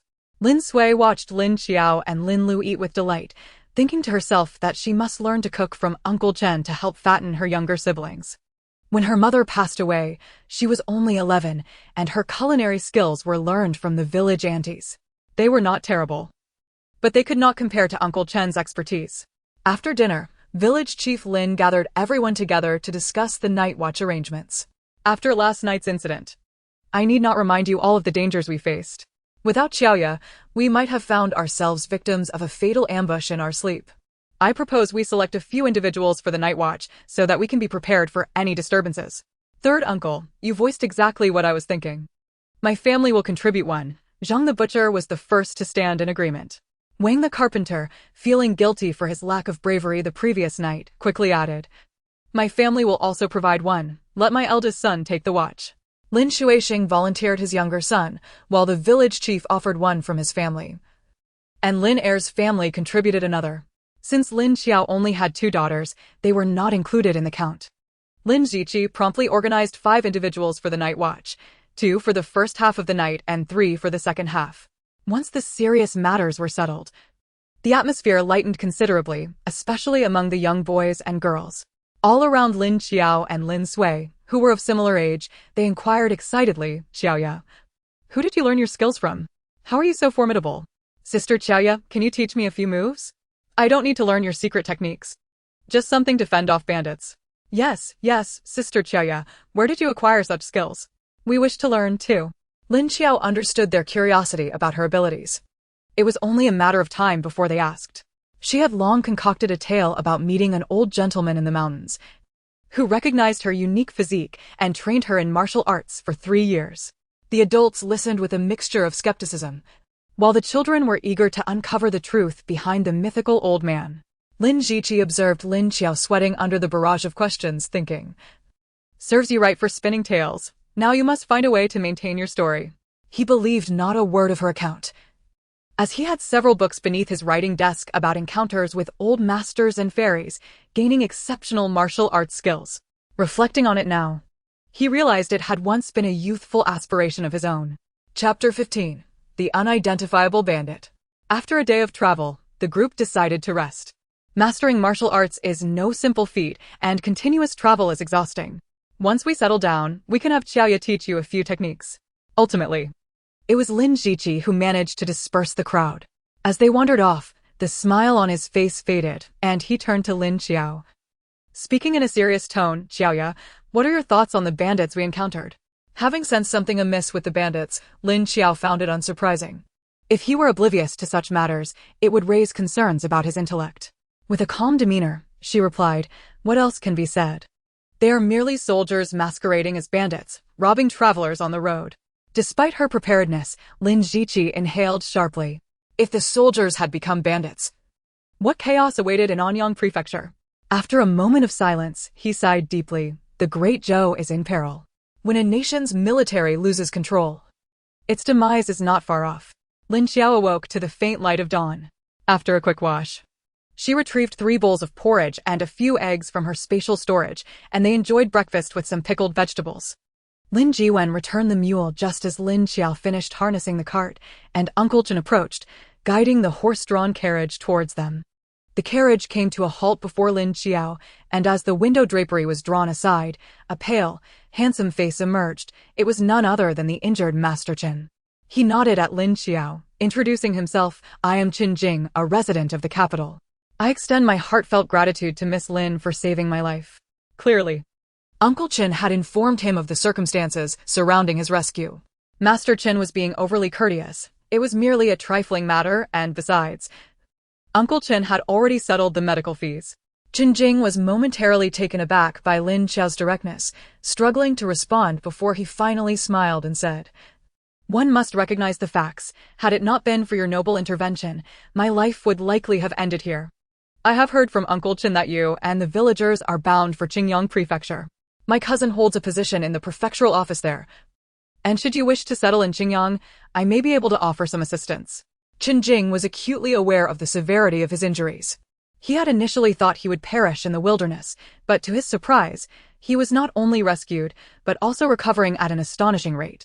He realized he had encountered an extraordinary healer. Hence, he had rushed over early in the morning to cultivate a rapport, for his life still hung in the balance. Moreover, the journey to Qingyang was fraught with peril. Even if the villagers of Linjia village agreed to accompany him, they might not be wholly committed to safeguarding him along the way. Thus, it would be prudent to establish a deeper connection for their sincere protection. Lin Qiao understood his implication. Although they possessed household registration, they lacked travel permits, which could pose significant complications upon reaching Qingyang Prefecture. If they were classified as refugees, they might even be apprehended for conscription.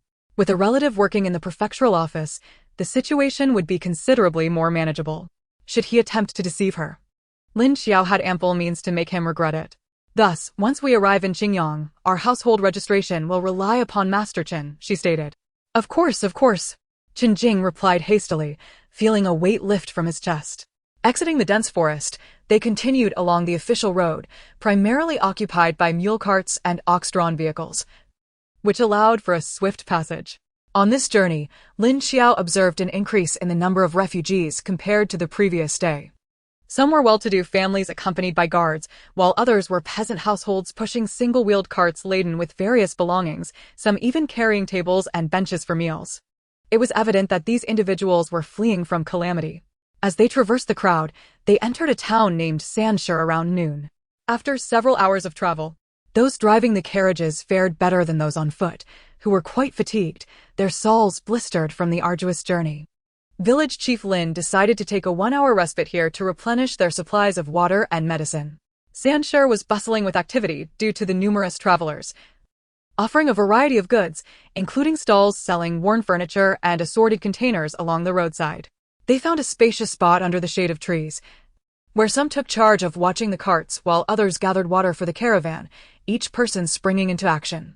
Lin Qiao, however, took the young Lin Sui and boarded Qinjing's carriage, heading towards the medical clinic. With her medicinal supplies nearly depleted and no time to gather herbs, she intended to purchase some remedies from the apothecary. Though not as effective as her own concoctions, they would have to suffice. Qinjing and his servant were also making their way to the clinic for a follow-up. It was not that he distrusted Lin Qiao's medical skills, but rather that he had lost considerable blood and required some restorative medicine. Lin Qiao procured a substantial amount of medicinal herbs, including those for stopping bleeding, reducing inflammation, treating diarrhea, and alleviating fevers and colds, essentials for their journey, spending a total of 27 taels. This was more than double her initial budget, and upon inquiry, she learned that due to the recent influx of travelers, prices for both medicinal herbs and grain had skyrocketed, with food prices tripling. The apothecary lamented. The situation has become chaotic. Many have fled, distant herbs cannot reach us, and local supplies are dwindling. The price of grain rises day by day. Were it not for my profound attachment to this family-run apothecary passed down through generations, I would not remain here. Upon leaving the clinic, Qinjing and his servant intended to buy some grain. Lin Qiao placed the herbs in the cart, allowing them to return briefly as she planned to stroll through Sanshi with Lin Sui and the little one. Chapter 16. An Unfortunate Encounter. Lin Qiao's space was never lacking in provisions, yet she craved some fresh vegetables. While wild greens were acceptable on occasion, nothing surpassed the taste of homegrown produce. The three sisters made their way directly to the vegetable market. Typically, at this hour, the vendors would have already packed up and gone home. But with the recent surge in grain prices, vegetable prices had also risen, making fresh produce less available. After arriving at the market, to her surprise, Lin Qiao found several farmers still selling their wares. She purchased 2 baskets of vegetables and generously gave the elderly vendor an extra 3 when to accompany them back to the caravan. On their return, Lin Qiao noticed a pastry shop and, seeing the little one looking weary from their travels, she felt a pang of sympathy and said, "Sister, let us buy some snacks." Lin Sui, equally concerned for her younger sibling, agreed wholeheartedly, adding, "Let us buy more, we may not find any later." With grain prices soaring threefold, the cost of pastries had similarly escalated, and 10 jin of pastries came at the hefty price of 2 taels of silver. The farmer escorting them was taken aback, astonished by the seemingly simple girl's lavish expenditure. Upon returning to the caravan, everyone had gathered. Lin Sui, feeling somewhat embarrassed, hurriedly produced a package of pastries to share with the group. However, Village Chief Lin stepped forward to stop her, saying, "Grain is precious. Save these pastries for little Sue-er. We are all from the same village, and there's no need to keep tabs on these things." Lin Sui replied, "3 uncle. My sister and I are young, and we may not be fully versed in etiquette. We will rely on everyone's guidance in the future. This package of pastries contains only a few pieces. Please help me share them with the children for a sweet treat." With that, she placed the pastries into Village Chief Lin's hands and turned to leave. Reluctantly, he called over a few families, distributing 2 pieces to each. While urging them to remember that these pastries were provided by Sui Girl, he reminded them of the current high cost of grain, emphasizing the commendable character of the 2 girls. Let us not forget Lin Qiao's remarkable abilities. Everyone here is aware of her talents. Should any of those gossips dare to speak ill of her, they shall find no sympathy from me, and I will see them expelled from the caravan. Upon hearing this, Wang the carpenter and some of Lin Er's wives felt their faces flush with shame. In the past, whenever the sisters were mentioned in the village, it was often accompanied by derogatory remarks about their supposed ill fortune. Today, the village chief's candid words served as a reminder to prevent anyone from offending Lin Qiao, as her skills were undeniable. The presence of a capable individual within the caravan held significant implications that everyone understood. Once everyone had gathered, the caravan resumed its journey. And after 2 more days of travel, they would reach the last county of Anyang Prefecture, Ling County. Beyond Ling County lay Lin Qiao. Having lost time at noon, they hastened their pace in the afternoon, and by evening, they found refuge in a village at the foot of a mountain. The village chief was initially unwelcoming, but with Lin Qiao producing 20 copper coins and his son offering a few kind words, they were granted a courtyard for their stay. The courtyard comprised 3 main rooms and 3 side rooms, all built of clay bricks. Aside from a few broken window panes, it appeared relatively intact, suggesting that the previous occupants had not departed long ago. A young lad went to gather firewood, while the woman began tidying up the rooms. 4 of the rooms contained earth kangs, with women and children taking shelter inside, while the men remained in the courtyard, where the weather was warmer and they could keep an eye on the grain carts. Lin Qiao had no intention of crowding with others. She instructed Lin Sui to take the little one to sleep on the kang while she opted to rest in the cart. The past few days had been consumed with travel during the day and squeezing into the confined space of the mule cart with Lin Sui and the child at night. She had scarcely found time to enhance her abilities. Tonight, however, presented a perfect opportunity to recharge her powers. The heat of summer had dulled appetites, and Uncle Chen's cold noodles, one with a pepper oil and cucumber strands, the other with tomatoes and eggs, were met with reluctance due to the stifling atmosphere inside the cart. Consequently, Qinjing also joined for the meal. With Lin Sui's household consisting solely of women, he called upon Lin Qiao to accompany him as a guest. Lin Qiao was quite the conversationalist, and although Qinjing seemed somewhat aloof, he engaged readily in dialogue. They exchanged pleasantries and familial backgrounds, soon finding common ground in their conversation. Their eloquent discourse proved somewhat taxing for Lin Qiao, who, after finishing her meal, led the little one outside the courtyard for a stroll along the village path, taking the opportunity to survey the village layout. The village was modest, comprising merely a dozen households, yet every door remained tightly shut, devoid of the usual ambience of neighboring chatter and boisterous camaraderie. In the sweltering summer heat, one would expect villagers to gather outside in the evenings, yet this village was eerily silent. Observing the smoke rising from various kitchens, it was evident they were not fleeing from danger. As she passed a few doorsteps, she felt eyes upon her, and a sense of malice lurked within those gazes. Could it be that she had entered a village of ill repute? Upon returning to her small courtyard, Lin Qiao immediately sought out the village chief, sharing her observations and concerns. After the recent incident with the bandits, the village chief was already on edge. Upon hearing Lin Qiao's analysis, he hastily summoned the heads of several households and conveyed her suspicions, urging them to remain vigilant that night.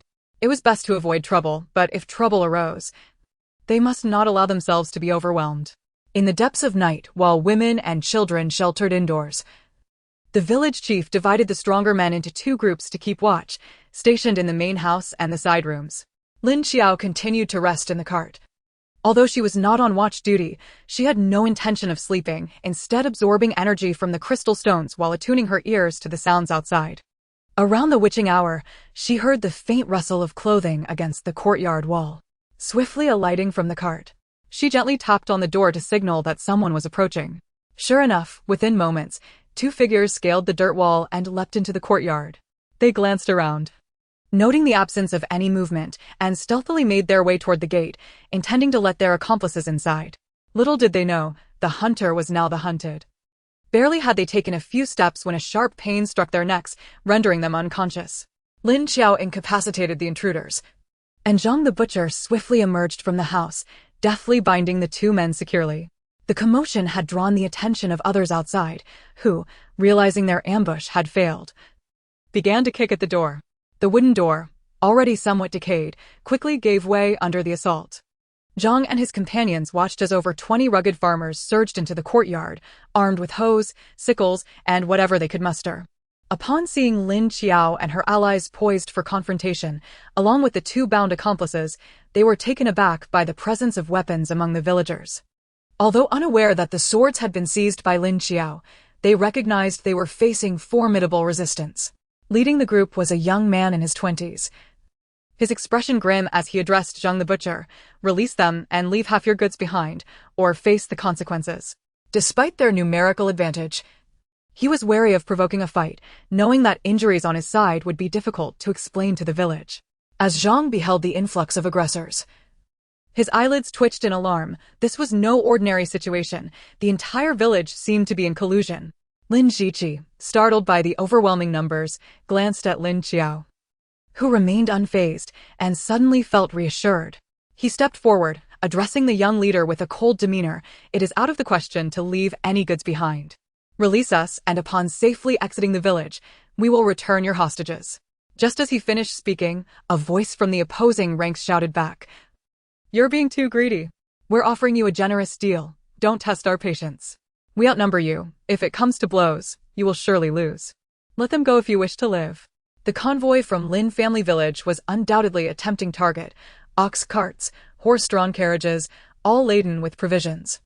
Ever since they began their raids, the Lin family convoy had become the largest prize in sight. The leader, reluctant to let Lin Qiao and her group slip away, grappled with the dilemma of not appearing merciless, as they were all from the same village. Yet he knew too well that allowing them to leave would invite future retribution. Greed had clouded the villagers' judgment. No one wished to see their captives released. Noticing the wavering resolve of the leader, Lin Qiao understood that negotiations had failed. She signaled to Lin Ziqi to retreat and, wielding her staff, launched a surprise attack against the adversaries. Striking first would ensure their survival. Lin Qiao became the rallying point for the Lin family villagers. Upon witnessing her initiative, the rest charged into the fray without hesitation. The villagers, emboldened by their numbers, were merely ordinary folk, lacking the combat prowess displayed in the recent encounters with officials and bandits. With Lin Qiao as their formidable weapon, the battle quickly turned in their favor. Within half an hour, the assailants lay defeated. In her desire to prevent harm to her fellow villagers, Lin Qiao fought fiercely, ensuring that nearly all those who engaged with her were incapacitated. Having neutralized the threat, she entrusted the aftermath to Lin Ziqi and retreated to comfort Lin Sui and the little one. Observing the groaning wounded scattered across the yard, Lin Ziqi remained unfazed and calmly instructed, "Bind them all up. We shall await the village's decision on their ransom." Zhang the butcher, along with his crew, not only secured the captives, but also deftly searched them for hidden silver, uncovering quite a substantial sum, over 2 taels of silver in total. This gang was evidently well off, having pillaged numerous households. As the villagers monitored the unfolding events, it wasn't long before the village chief and the remaining residents arrived. Having deliberated on the appropriate ransom amount, it was imperative they acted. The bandits were the backbone of their households, and should anything happen to them, the village would be left with only the elderly, women, and children, rendering them vulnerable to becoming victims themselves. The village chief inwardly cursed the troublemaker, Li, who had incited the villagers to rob travelers since his return as a deserter. No matter how hard he tried to reason with them, they refused to listen, especially after the sweet taste of success lured them into participating in the raids. Now, they had encountered capable foes. With a heavy heart and a resigned demeanor, the chief addressed the group. "The villagers have acted shamefully, bringing dishonor to our ancestors. I dare not plead for leniency. What will it take to secure the release of the hostages?" Lin Ziqi narrowed his eyes, dismissing any further pleasantries. 5 taels of silver per person, 3 draft animals, and 300 jin of fine grains. Pay up, and we will release them. The draft animals were requested by Wang the carpenter and Lin Shuixing, as they believed that the slow pace of their carts had hindered the group's progress, hence their desire for 2 additional beasts. In the household of Zhang the carpenter, circumstances were rather dire. They possessed but a single ox and yearned for another beast of burden. One woman, upon hearing the demand of 5 taels of silver, immediately became agitated. "Lin Ziqi, do you presume you can only plunder others? I shall seize what I desire." With a furtive glance directed at Butcher Zhang, the knife in his hand swiftly pierced the shoulder of the hostage. The anguished cry of the captive silenced the villagers instantly. "By heavens, are these people more like bandits than we are?" The village chief was taken aback by the butcher's ruthlessness, realizing he was dealing with a formidable adversary. He merely uttered, "Wait a moment, we shall gather the funds promptly." It remained unknown how he and the villagers negotiated, but when dawn broke, they finally pooled their resources. The livestock consisted of 2 mules and 1 ox, with the silver being a hodgepodge of copper coins and small silver pieces. "It's all here, do count it," he urged. The village chief produced a scale, weighing the fragmented silver, and reluctantly remarked, "The quality is subpar, passable at best." Lin Qiao leaned closer to Lin Qiao and whispered, "Releasing the tiger back to the mountain may bring greater peril. Their ability to muster these resources suggests they are no strangers to such deeds." Lin Qiao nodded in agreement. "Uncle, let them go." She refrained from mentioning that, aside from their external injuries, she had inflicted internal harm upon them with her concealed strength, ensuring they would not survive long. Those who dared to commit such heinous acts must be prepared for retribution. Lin Qiao's words carried more weight than the village chief's, and the villagers hastily untied the ropes, casting the captives out of the courtyard. After tidying up, they departed this place of strife under the resentful gazes of the villagers. Chapter 18. Ling County. The weather was stifling as Uncle Chen kindly lifted the curtain of the carriage for Chen Jing, who reclined within, gazing pensively at the vehicle belonging to Lin Qiao ahead. Initially, they had traveled together due to Lin Qiao's exceptional medical skills, which had healed his injuries. Yet he had not anticipated her martial prowess to be equally formidable. He had heard villagers from Lin family village extolling her martial arts, privately dismissing it as mere superficial knowledge, believing that the villagers were simply unaccustomed to such talents. However, the previous night had opened his eyes. Her petite figure gliding through the crowd was reminiscent of a startled swan or a swimming dragon, leaving him utterly astonished. He could not help but wonder if her claims of studying under a master in the mountains were true. He had never heard of a dual-skilled master in the Great Zhou. It was a pity she was a girl. In matters of gender propriety, had she been a man, they would undoubtedly have formed a blood brotherhood. After nearly 3 hours of travel, they paused for rest. Once everything was settled, the village chief summoned the heads of each family to distribute the silver. The 23 individuals had amassed a ransom of 115 taels. Lin Qiao's contributions were the most significant, earning her 40 taels, while the remainder was divided among the others based on the number of participants, 2 from his family, 1 from his brothers, 1 from the carpenter Wang, 3 from butcher Zhang, and 4 from the Shui family, valuing each beast of burden at 8 taels. Lin Shuixing gazed at the silver in his hands, his mouth nearly reaching his ears from joy. After years of toiling in the fields, he had never earned as much in such a short span. Now, not only did he have silver, but also livestock. No wonder people often said wealth was found in peril. However, he was acutely aware that this fortune was due to Lin Qiao's influence. Without her, he might not have survived, let alone gained silver. Returning to his carriage, he addressed his wife, Li, "Please take extra care to watch over Qiao's family. I may not be able to assist much, but do help with the cleaning and washing. Our current fortune is all thanks to Qiao." Li shot him a glance. "As if I needed your reminder. Back in the village, I faced much scorn for supporting Su Qiao, arguing with those old hags countless times. You forget. While Su Qiao may not remember, she just sent me a bottle of medicinal ointment for our second son. The bond between our families was forged long ago when Shi Chang was still alive. She understands well." After a brief rest, they consumed some dry rations with hot water and resumed their journey. That evening, they dared not seek lodging in a village, opting to camp outdoors for 2 consecutive nights. On the afternoon of the 3rd day, they finally arrived at the outskirts of Ling County. From a distance, they observed a long queue of people. Lin Qiao inquired and learned that due to the unrest caused by rioters in Anying Prefecture, the magistrate was wary of insurrectionists infiltrating the crowd, leading to stringent checks on those wishing to enter the county, especially outsiders. Returning to the caravan, Lin Qiao shared the news, prompting a profound silence among the group. Their first encounter with bandits had resulted in the confiscation of 12 weapons, with each household receiving 2. Given the rigorous inspections in Ling County, their weapons would likely not be retained. Not to mention, each weapon was worth 7 to 8 taels of silver. Traversing these perilous roads with a means of defense instilled a sense of security. The villagers exchanged glances, their silence seeming to suggest they might somehow retain their belongings. After a long pause, the village chief finally spoke. Do not lose heart, for perhaps once we leave Anyang Prefecture, our journey will be safer. We are merely common folk. It is improbable we would carry weapons continuously. If discovered by the authorities, it would lead to imprisonment. He then turned to Lin Qiao, instructing, take 2 individuals to gather the weapons from each household and find a place to bury them. Be discreet, do not let anyone see.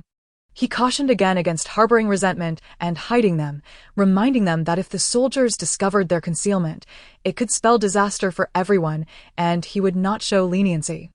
The village chief employed both persuasion and pressure, and the villagers reluctantly surrendered their weapons.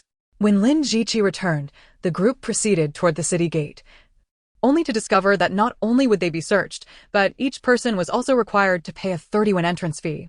In light of the recent chaos in Anyang Prefecture, many were traveling to Ling Prefecture, and the county was profiting handsomely from the influx of visitors. With the streets bustling, Lin Qiao sought several inns, but found them all fully booked. Those with vacancies only offered premium rooms at 200 won per night, a price none except Qinjing and Lin Qiao were willing to pay. 200 won? That's more extortionate than robbery. We'd rather sleep on the streets, was the collective sentiment. Ultimately, Lin Qiao, through much persuasion and additional funds, managed to secure accommodations in the back courtyard of an inn. Although the stable's odor was somewhat overpowering, it was preferable to the risk of being seized by patrolling soldiers and thrown into a dark confinement. Without the constant anxiety of travel, the group felt considerably more at ease. The courtyard even had a well, allowing them to wash the accumulated dirt from days on the road.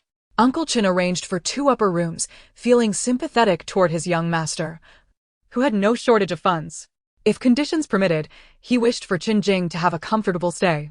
1 room was designated for Lin Qiao and her sister, both as a gesture to strengthen their bond and out of genuine concern for the young girl's hardships. Gratefully, the sisters settled into the upper room, enjoying the comfort of high beds and soft pillows, far preferable to the confines of the carriage. Most importantly, they could take a hot bath after days without proper washing. They had only managed to clean themselves hastily at night. Lin Qiao felt uncomfortably filthy, despite having water in her space. She could not explain her pristine state among her dusty companions. The 3 siblings reveled in a refreshing hot bath, with Lin Qiao feeling as though she had scrubbed off at least 2 pounds of grime, leaving her feeling rejuvenated after the cleansing. After Lin Sui gathered the dirty clothes into a basin to wash them in the backyard, Lin Qiao offered to assist her but was gently pushed aside by Lin Sui. It was merely a few garments, and they would be clean in no time. You toil daily to catch the carriage. Take Sewer to stroll around the street and purchase some eggs while you're at it. Chapter 19. The Weight of Sin. Little Sewer, what would you like to eat today? My second sister is treating us. Whatever you desire, we shall buy. With a flourish, Lin Qiao led the little one out of the inn, pointing at the shops lining the street. Giggling, second sister, you are so kind. I wish to drink something icy. In this era, ice had already been produced using saltpeter. And during the summer, vendors sold chilled beverages such as the renowned ice snow licorice soup and ice snow cold UNZ, albeit at a steep price of 5 won per cup. Lin Sui had bought him one last year, and it seemed Sewer had not forgotten it since. Lin Qiao playfully pinched his little face. Recently, with ample food, the little fellow had grown rounder, his cheeks delightful to touch. Teasingly, she said, you little rascal. You dare to ask for that? If I let you have the icy drink and it gives you a stomachache, won't elder sister scold me terribly upon our return? Just a little. We won't tell elder sister, all right? He clasped his hands together in a gesture of prayer, his round, glimmering eyes sparkling with hope. Lin Qiao's heart softened in an instant. Very well. But only half a cup, and you mustn't tell elder sister. If you slip up, there may be no more treats for you next time. The little one nodded vigorously, even covering his mouth with his hand to promise his silence. Little scamp. Within a mere 500 meters from the inn, there was a stall selling icy drinks, run by a young woman in her 20s. Lin Qiao ordered a cup of ice snow honey drink for Sewer and a bowl of mung bean soup for herself. To her delight, it was refreshingly cool and pleasantly sweet. As she sipped her icy drink, Lin Qiao engaged the vendor in conversation. Madam, we have just arrived from afar and are unfamiliar with Ling County. Could you recommend some local delicacies? The woman glanced at Lin Qiao, though her clothes were somewhat worn. They were impeccably clean, and her youthful face radiated health and vitality, suggesting a comfortable household. With a sigh, she replied, had you come earlier, This entire street was bustling with food vendors. However, ever since the turmoil in Anyang Prefecture, grain prices have soared and many small shops have been unable to survive. After all, those who dine at stalls are common folk, and now, not only is food expensive, but it is also rationed.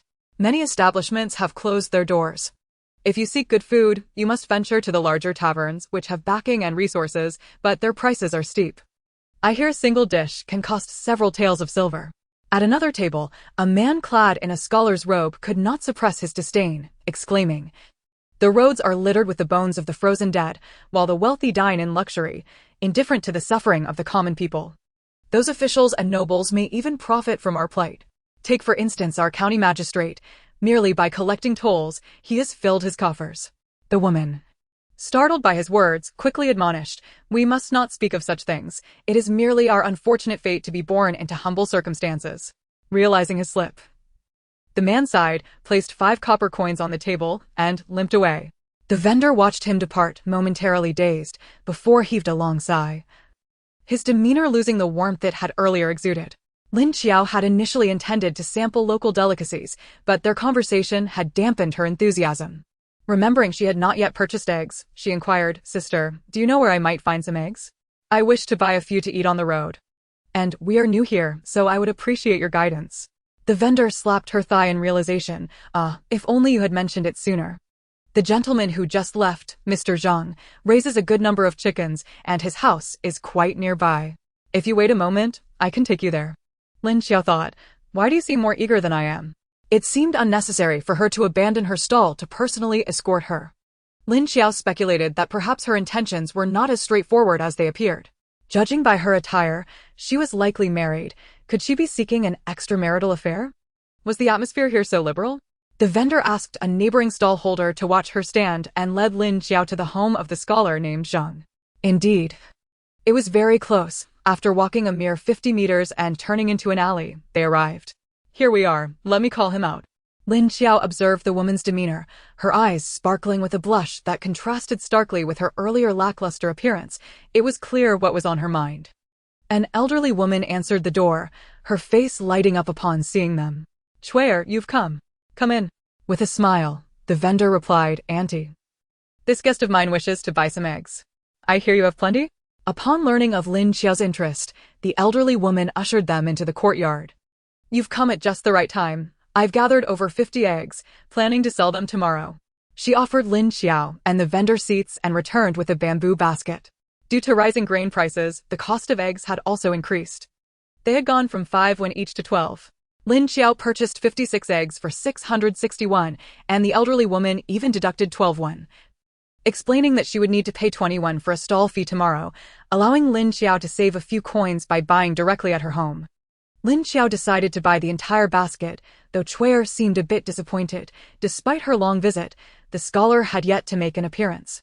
As they left the Zheng residence, the two women had barely reached the mouth of the alley when they were confronted by 5 or 6 burly men approaching them. Judging by their attire and demeanor, Lin Qiao sensed they were likely thugs. The leader, a large man with a brutish visage and yellowed teeth, leered at Chuer, taunting, "Hey, Li Chuer, have you not forgotten that scholar? He is not marrying you, so why cling to him like that? Why not come home with me as a concubine? I promise you'll eat well and live comfortably, without the need to toil for those meager coins." As he spoke, he reached out to touch Chuer's face. But before his hand could make contact, his attention was drawn to Lin Qiao, who was holding a child. Lin Qiao possessed a strikingly lovely face, with an oval visage, large almond-shaped eyes, and a pair of charming dimples. She had grown even more radiant with good nourishment and care.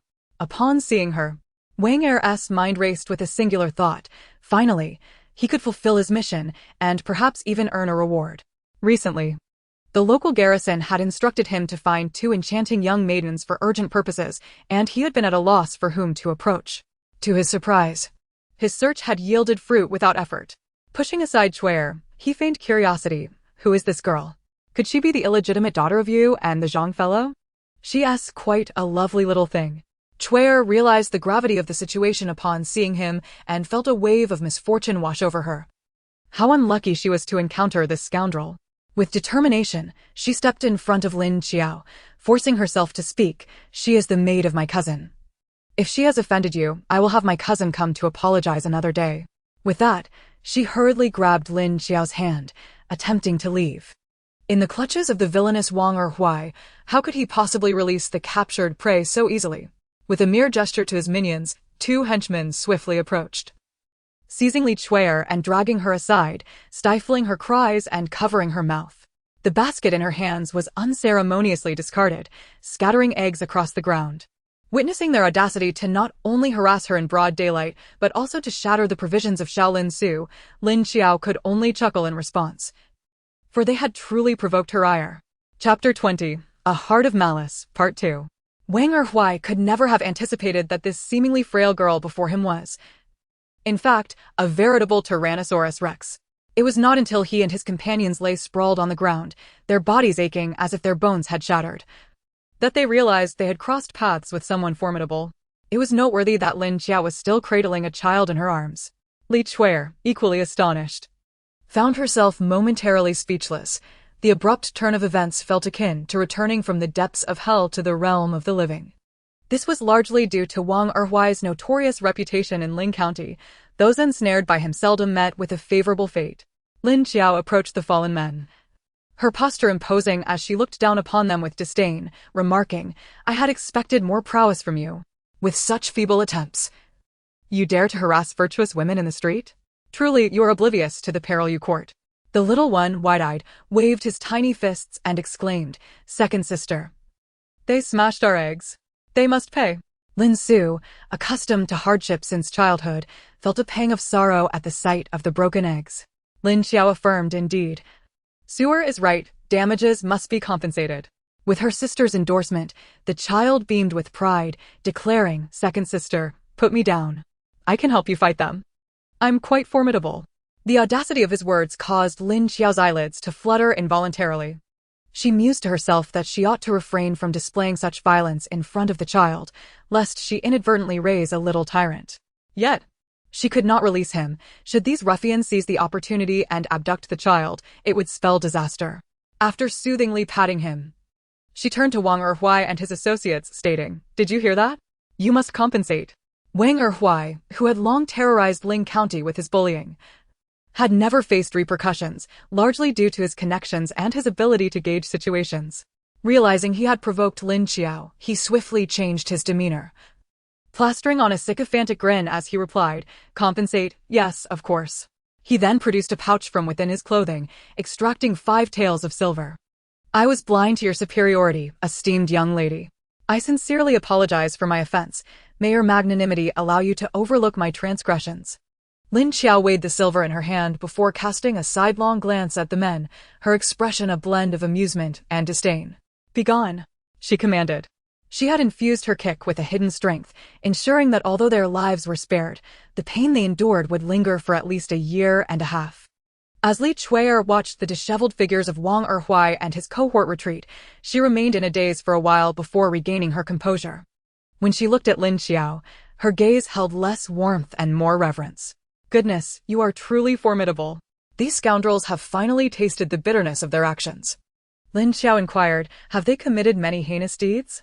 Li Qiao snorted in disdain. "These men, emboldened by the backing of the garrison commander Ma Zhongwu, have long terrorized the county, oppressing men and women alike, seizing land from the populace. Their misdeeds are too numerous to recount in a day and night.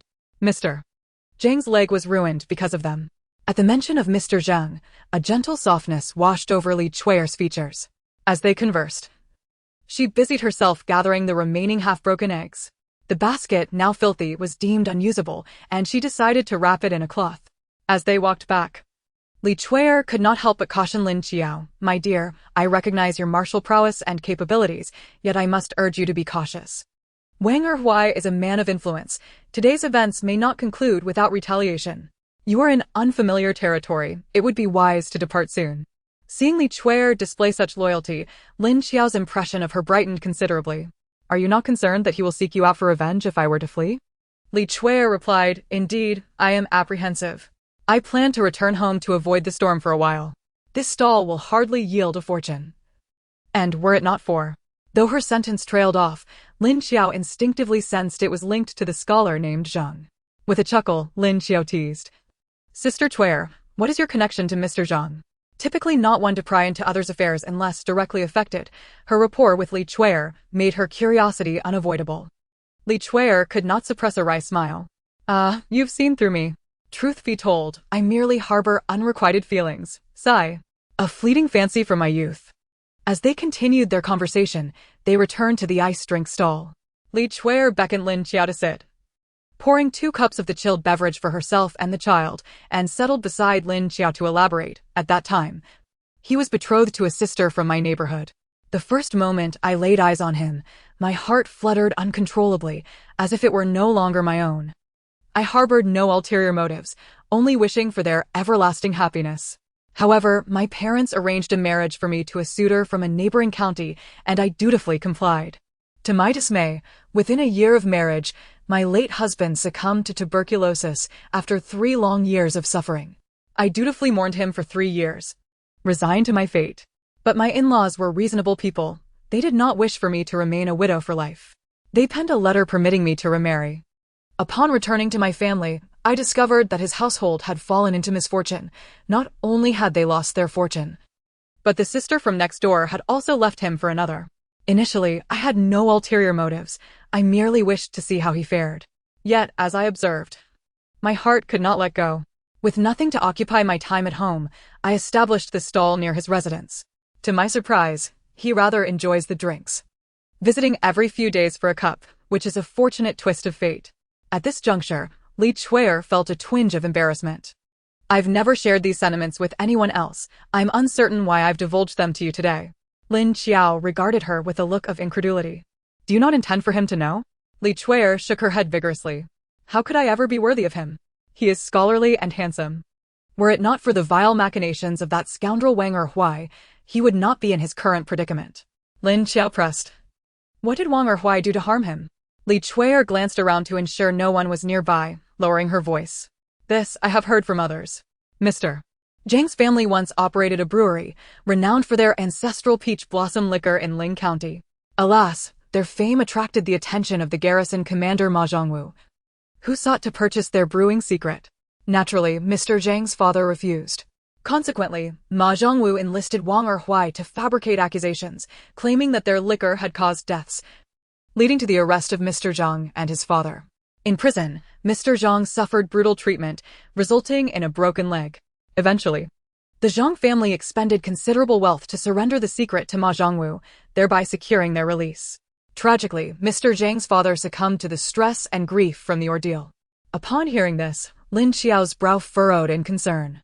She had not anticipated the situation to be so dire, and it seemed that a sleepless night awaited her. Chapter 21. A Heart of Malice, Part 3. Upon returning to the inn, darkness had already enveloped the sky. Lin Qiao entrusted the child to Aunt Shuixing's care and ushered Lin Sui into their room. She recounted the events that had transpired in detail. Sister, I must venture out to prevent those ruffians from hindering our plans for tomorrow. After hearing Li Chuer's account, Lin Sui felt a twinge of regret for not having dealt more harshly with those men earlier. Since Lin Qiao had claimed to have taken the Dragon King as her master, coupled with her protective demeanor throughout their journey, Lin Sui's trust in her had reached its zenith. Listening to Lin Qiao's words about going out, although concerned, she did not intervene, only carefully instructed her to be cautious at all times. Lin Qiao had already extracted the address of Wang Erhuai's residence from Li Chuer, and with the enhancement of her abilities, her speed had significantly increased. Within half an hour, she arrived at the Wang family home. The Wang residence was a quaint courtyard built of blue bricks, easily identifiable by a stout jujube tree growing within. As Lin Qiao approached the courtyard wall, she heard a cacophony of wailing from inside. Climbing over the wall, she found the courtyard brightly lit. Wang Erhuai sat in a bamboo chair while an elderly doctor with a white beard administered acupuncture, and a woman beside them was brewing medicine. The remaining individuals lay sprawled on the blue bricks of the courtyard, moaning incessantly. Ouch! Oh, it hurts so much. This little vixen is truly ruthless. Second brother. We cannot let this wretched woman off lightly. We've never suffered such a loss in Ling County. If word gets out, how are we to survive? Wang Erhuai's face was ashen, his brows furrowed in pain, yet he maintained a facade of composure, refraining from the overt expressions of agony displayed by others. Nevertheless, His body was riddled with silver needles, resembling a hedgehog, and he could hardly be in better shape. "First, drink the medicine. I have my reasons," he said darkly. And only after the doctor had departed did he continue, "We need to pay a visit to the garrison. That woman's accent does not sound local. She is likely just passing through. Isn't it true that Ma Shoubei wanted us to find 2 pretty girls? We could use her to meet that requirement. She is accompanied by a child, and no matter how skilled she is, she can't fight against 4 hands. Once we capture her, we can do as we please." The other 4 nodded in agreement. What second brother says is true. Damn, it hurts. This woman is quite sinister. We can't determine how she has done this. We must capture her soon. Once she is in our hands, she will know our methods. Lin Qiao initially intended to wait until the doctor left before dealing with them, but upon hearing their conversations revolving around Ma Shoubei, and even their desire to capture her to curry favor with him, her curiosity was piqued. Thus, she decided to refrain from action and follow them to see what was truly happening. These few minions could easily be dealt with later. Wang Erhuai fetched a donkey cart from the back courtyard, and they climbed aboard, heading west toward the city, completely unaware of the calamity following closely behind. In ancient times, city layouts were often similar, with wealth concentrated in the east and poverty in the west, and Ling County was no exception. Ma Shoubei's residence was located on Saijin Avenue, west of Ling County. It was a grand estate with a garden comprising 4 sections. Wang Erhuai was evidently a frequent visitor, as they were admitted shortly after the gatekeeper announced their arrival. Lin Qiao noticed that the garrison's security was exceedingly strict. Although a garrison commander held a mere 5th-rank title, the tradition of valuing civil over military authority had persisted since ancient times. A 5th-rank garrison commander was not necessarily more esteemed than a 7th-rank county magistrate. Yet the opulence of this residence and the presence of guards indicated that Ma Shoubei's influence was rather extraordinary. With ample opportunity to conceal herself, Lin Qiao effortlessly infiltrated the Ma residence. Ma Zhongwu received them in his study, and their conversation was loud enough for Lin Qiao to overhear without needing to approach closely. "Is what you say true? Is this girl truly as beautiful as you claim?" A voice belonging to a man Lin Qiao had never heard before, presumably Ma Shoubei, echoed. "Sir, how would I dare deceive you? That girl is undoubtedly a beauty of the highest order. It's just that she possesses martial skills, and we cannot overpower her, which is why we sought your assistance. I suspect she is merely a passing refugee, given her accent, and as you know, there have been many outsiders in Ling County recently. We thought it best to capture her quickly to prevent her from escaping." "Very well. Take my token to the steward and request 20 men." Wang Erhuai responded, "I will certainly bring her back for you." Their conversation sent a chill down Lin Qiao's spine. In this body, she was merely a 13-year-old girl, vulnerable and defenseless. The fact that Ma Shoubei had such a proclivity was truly disturbing. In her past life, she had encountered various perverse individuals, and she knew that some sought to prey upon young girls. This time, it was her. If another girl fell into his hands, the consequences could be dire. He could not be allowed to escape. Lin Qiao resolved to eliminate this threat. Seeing Wang Erhuai and his companions bowing as they exited the study, she quickly followed behind them. Once they reached a shadowy area, she swiftly incapacitated them with remarkable speed. You think you can capture me? Dream on." The mandala fragrance worked as effectively as ever, and Lin Qiao's abilities had notably increased. Unbeknownst to anyone, she subdued all the occupants of the inner residence. What was the first thing to do after incapacitating everyone? Naturally, it was time for a little bit of looting. After securing Ma Shoubei in her space, Lin Qiao first entered the storeroom. However, she found herself at a disadvantage this time. The storeroom contained gold, silver, jewels, textiles, and medicinal materials. But the quantity and quality were far inferior to what she had seized from County Magistrate Lu's residence, and the guards there were incomparable. This was puzzling. Lin Qiao cleared the storeroom, knocking on the walls but uncovering no hidden treasures. Given Ma Shoubei's audacity to abduct women in broad daylight, Lin Qiao could not believe that his household contained only this meager amount of valuables. But where could he be hiding the rest? Unfortunately, living beings became indistinguishable from corpses once they entered her space, rendering her unable to extract any information. Capturing them for questioning risked alerting others.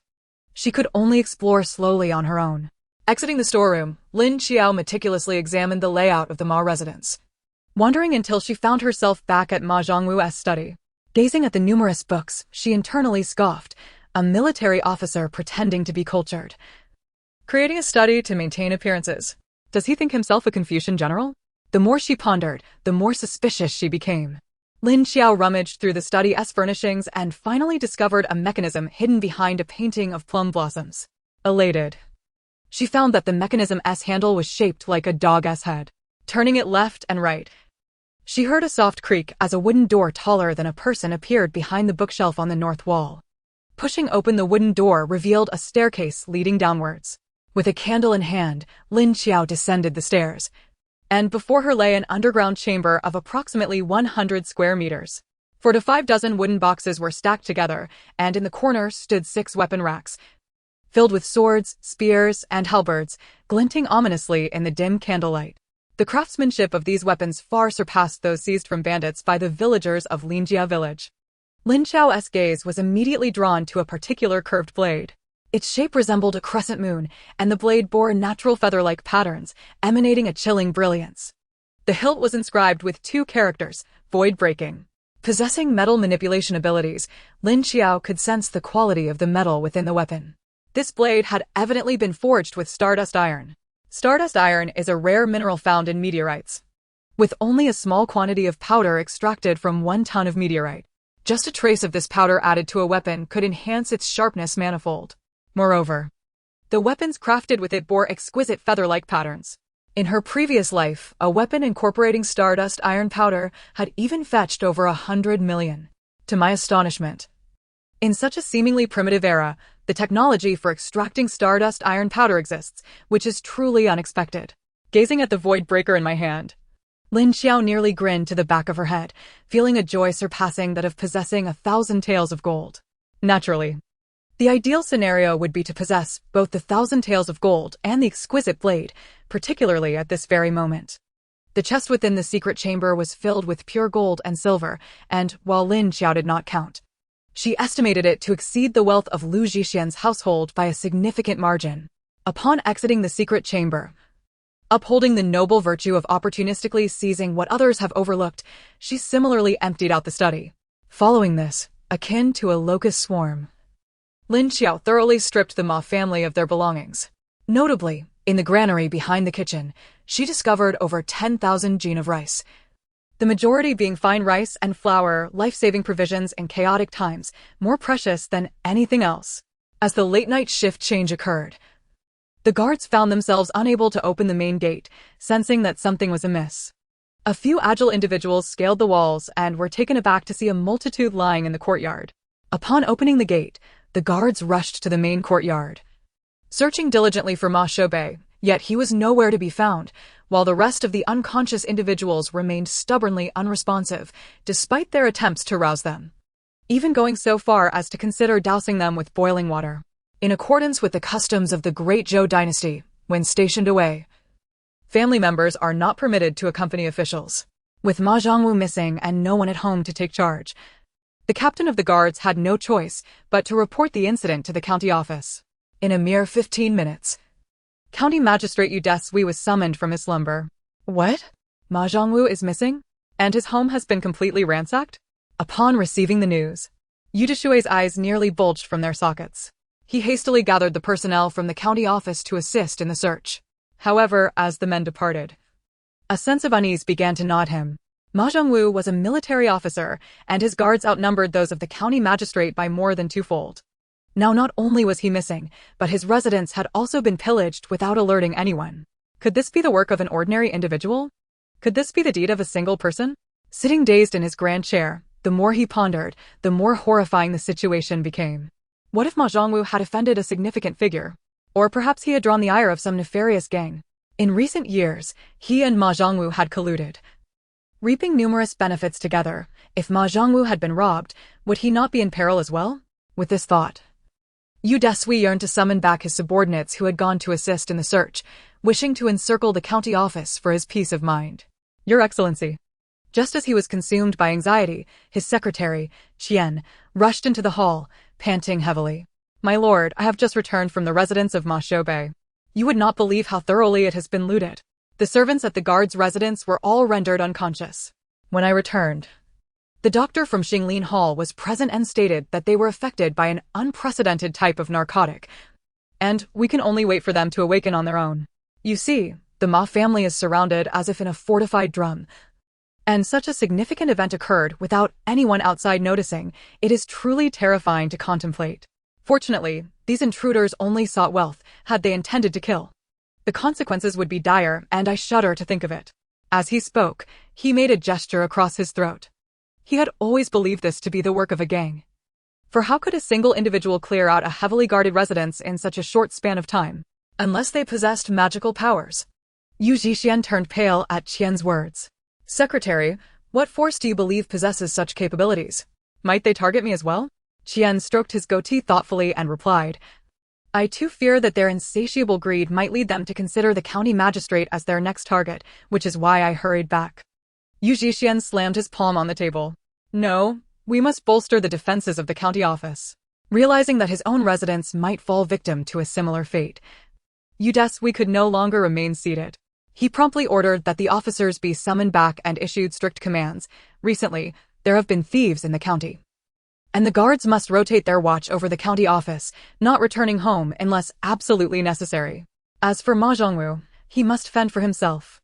The esteemed guard responsible for maintaining public order in the county could not even protect his own household. How could he expect to rely on a mere civilian official? Were it not for the fear of disgrace, he would have considered leaving the guards from Ma Shoubei's residence behind, for after all, there was nothing left of value in his home, just four walls. Qian had mentioned that even the cooking pots in the kitchen had been taken. It must be said, Yu Zhixian's clumsy maneuverings greatly benefited Lin Qiao. Aside from a slight increase in patrols on the streets and a marginally stricter inspection at the city gates, life continued much as usual. The group exited Ling County smoothly, and upon leaving, they also departed from Anyang Prefecture. The atmosphere among them lightened considerably, and their pace became less frantic than in previous days. They walked more during the cooler morning hours and resumed their journey after 3 o'clock in the afternoon when the sun's heat had waned. The journey from Anyang Prefecture to Linzhou required 3 days. By evening, Lin Zhiqi found a spacious grassy area not far from the official road to set up camp. The vehicles formed a circle, the men tended to the livestock, and the women began preparing meals. Ever since Lin Qiao had demonstrated her exceptional martial prowess, her family's livestock had been cared for by Lin Jiwen. After several refusals, Lin Qiao finally relented. She only brought 2 jars of fine wine, a reward from Lu Zhixian's household, to present to village chief Lin, which delighted the old man, who seized every opportunity to praise her as a well-mannered girl who respected her elders. Once settled, Lin Sui began assisting Uncle Qin with the cooking, while Lin Qiao led the little ones in search of a suitable spot to pitch tents. She had discovered several tents in Ma Shoubei's residence, and after days of cramped sleeping in the narrow confines of the carriage, it was a relief not to have to endure such discomfort any longer. With tents now available, they certainly would not deprive themselves. Lin Shui's third brother, Ping'an, and Lin Er's eldest granddaughter, Mei Hua, came to help Lin Qiao with the setup. Although Chen Jing could not contribute physically, he kept himself busy directing Lin Ping'an and Lin Mei Hua. Possessing knowledge and a refined manner of speech, he had quickly integrated himself with the villagers of Linjia, especially with Lin Zhiqi, with whom he had formed a brotherly bond, almost to the point of swearing brotherhood. Just as they were assembling the tents, several groups of refugees began to arrive in the clearing. One family, in particular, stood out, with 5 horse-drawn carts resembling small mobile houses, guarded by impeccably dressed sentinels riding tall steeds, all exuding an impressive demeanor, armed with bows and swords. The common folk were well aware of whom they ought not to provoke, and without needing to be driven away, they willingly vacated a large area. Lin Qiao couldn't help but steal glances, as such guards appeared beyond the means of ordinary noble households to maintain. Particularly striking was the man leading the group, appearing to be in his 30s, tall and commanding, with an air of gravitas suggesting a long tenure in high office. Beside Lin Qiao, Chen Jing could not suppress a low exclamation. Isn't that him? Chapter 23. I know him. He doesn't know me. You know them? Lin Qiao recalled Chen Jing mentioning he was from the capital. Could this group also have come from there? Chen Jing pointed to the leading man and said, his name is Zhang Luobai, the martial champion of the 10th year of Tianyu. I find it curious that, as the left commander of the Imperial Guard, he should appear here. The Imperial Guard directly serves the Emperor and, along with the Jinlin Guard and the Dui Office, is responsible for the security and defense of the Imperial City. They are not permitted to leave the capital without a royal decree, hence Qin Jing's perplexity. Hearing this, Lin Qiao felt a flicker of curiosity towards the caravan. Why not go greet them and probe into their background? As soon as the words left her mouth, Qin Jing hurriedly waved his hands, whispering, "No, no. I am acquainted with him, though he is oblivious to my existence." Zhang Luobai, known as the living Yama within the Imperial Guards, has gained notoriety for his ruthless and merciless nature. The thought of greeting him sends a chill down my spine, as I dread the nightmares that may follow. Lin Qiao, with her arms crossed and eyes gleaming with curiosity, gazed intently at Zhang Luobai. "Isn't the martial champion truly formidable?" she mused. Qin Jing declared with pride, "Indeed, it is so. In the days of our founding ancestor, he established the nation and introduced the dual disciplines of civil and military examinations, holding grand competitions every 3 years to select the finest talents from across the realm. The martial selection is no less arduous than a blood-soaked path, with thousands vying for supremacy on a single narrow bridge. Would you not agree that it is impressive?" This topic delved into Lin Qiao's realm of ignorance, prompting Qin Jing to enlighten her on the rigorous selection process for the martial champions. Contrary to her preconceived notions of chaotic brawls where the strongest emerges victorious, the process encompasses a meticulous and comprehensive system. The assessments include mounted archery, foot archery, martial prowess, and strategic acumen. Much like the civil examinations, it is divided into 4 tiers: the preliminary examination, the provincial examination, the joint examination, and finally, the palace examination. These correspond to the ranks of martial scholar, martial candidate, and martial graduate, with the palace examination determining the top 3 scholars, martial champion, martial second place, and martial third place, while the second and third ranks receive titles of martial jinshi and tongwu jinshi, respectively. Upon hearing this, Lin Qiao was left speechless. Goodness! Does that not imply that one must be proficient in both civil and military arts? It appears that becoming a martial champion is no less challenging than achieving the status of a civil champion. Qin Jing nodded in agreement, adding that there are also physical requirements for candidates, necessitating a robust physique and well-defined features to qualify as a martial champion. Lin Qiao glanced at Zhang Luobai's visage, his deep-set eyes, prominent nose, elongated face, and thin lips, complemented by his towering stature, exuded an aura of unyielding authority. One could surmise that he was quite the striking figure in his youth. As for the unmistakable air of lethality surrounding him, she thought to herself, if he had claimed even a fraction of the lives she had, it would be remarkable. In truth, Lin Qiao was most intrigued by Zhang Luobai's martial prowess. Her own skills were rooted in supernatural abilities, derived from a past life spent vanquishing zombies, and she had never faced a true master of martial arts. She yearned for the opportunity to engage in combat with him, to ascertain the disparity between her capabilities and those of this world's martial elites. Regrettably, such aspirations remained but a fleeting thought, as the safety of the elderly and children from Lin family village weighed heavily on her conscience. After a long day of travel, their meals had been hastily prepared in the morning and at noon, merely to quell their hunger. However, with the evening at hand and the sense of imminent danger from Anyang Prefecture waning, they were afforded a more sumptuous dinner. Even Lin Shuixing's household prepared a special blend of mixed noodles, half made from white flour and half from elm bark flour, seasoned with fragrant chives and sesame oil. Delivering a large bowl to Lin Qiao's family, Uncle Qin had simmered a pot of rice with preserved meat and green peas, alongside 2 stir-fried vegetable dishes, the delightful aroma wafting through the air, attracting the gaze of nearby refugees. Why, they wondered, did these travelers enjoy such fine fare? Inside the carriage, a drowsy Youyu was roused by the enticing scent of the meal. Have you awakened? Are you hungry? I had Xinghe prepare ginseng chicken soup. Come. Have a bowl, called Su Guan Yuan, assisting her son to sit up.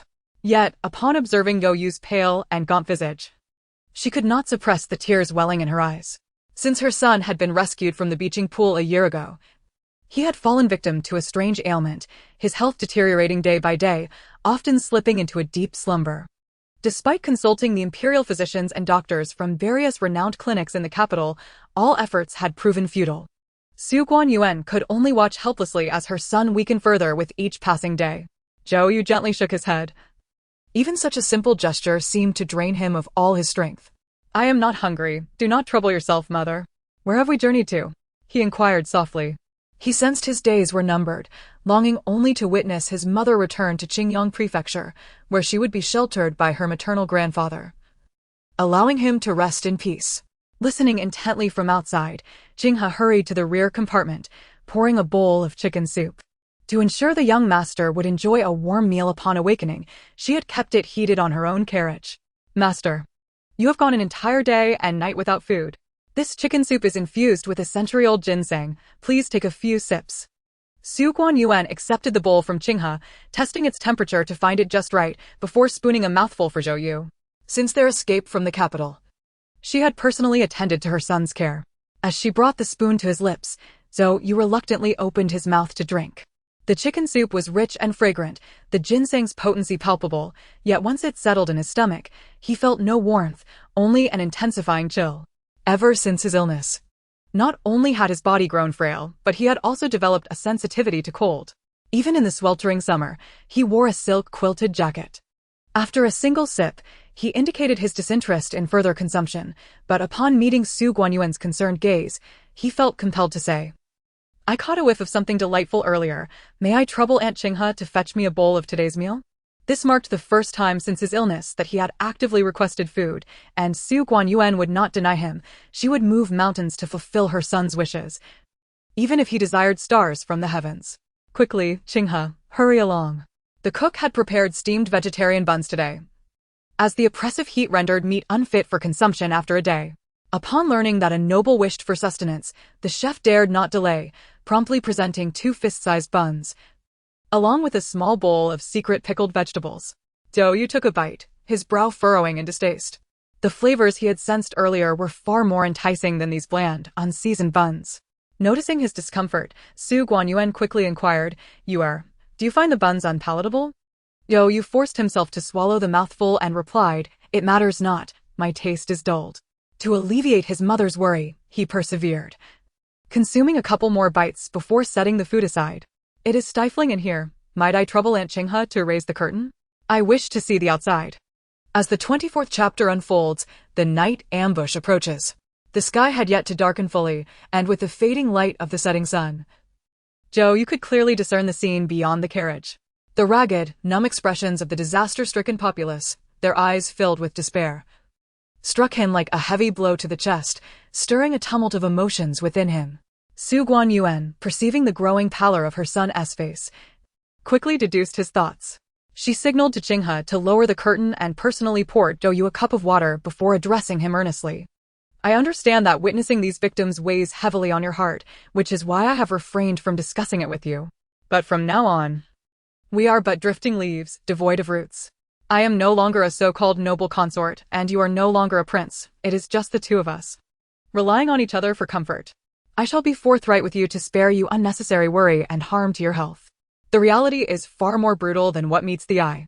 Last year, the Jin clan invaded the 16 prefectures of Yan'an, slaughtering the inhabitants of 10 cities. Yet the emperor has no soldiers to dispatch.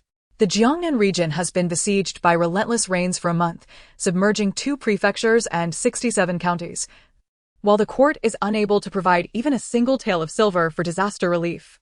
The northwest suffers from drought, locust plagues. From the capital to this place, I have witnessed countless people displaced and homeless. Just by observing the devastation we pass through in Anyang Prefecture, one can surmise that the Great Zhou is now a land ravaged by calamity. They say that when a nation is on the brink of collapse, calamity follows. Whether the Great Zhou can endure these trials depends solely on the heavens. The King of Yan has imprisoned your father and has tightly sealed off news from the capital. I fear that the fate of this realm will soon change hands. If your health were to improve, coupled with the presence of your grandfather, we might have a chance to contest for the throne. But is it truly impossible for your father to be saved? Zhou Yu found himself torn with conflicting emotions. On one hand, he yearned to rescue his father, yet on the other, he feared for his mother's safety. He was not well acquainted with his imperial father, as his mother was not favored, and the emperor seldom visited her palace, Jixian Hall. The reason for her lack of favor was her indifference towards his father. When the emperor came, she neither offered a smile nor engaged in flattering words. Over time, even though she was renowned as the most beautiful woman in the palace, The emperor lost interest in her. Fortunately, his maternal family was influential, the Prince of Qingyang stationed at the East Sea to suppress the 9 Li water ghosts. Thus the emperor dared not disregard them. After all, his mother was the prince's only legitimate daughter, regardless of the emperor's personal feelings. He remained obliged to provide her with her due share. Alas, your father has been enchanted by that southern barbarian sorceress, entranced to the point of losing his senses, consuming their tribute of longevity balm for years, which has severely deteriorated his health. I have implored him multiple times, yet he misconstrues my motives as jealousy. Bah! I have never held him in regard, nor felt a twinge of envy, if it were not for… forget it, do not trouble yourself with him, truly. He has only visited you twice during your prolonged illness. What good is such a father to concern oneself with? Furthermore, do not allow Commander John to venture into the palace to rescue your father, do you hear?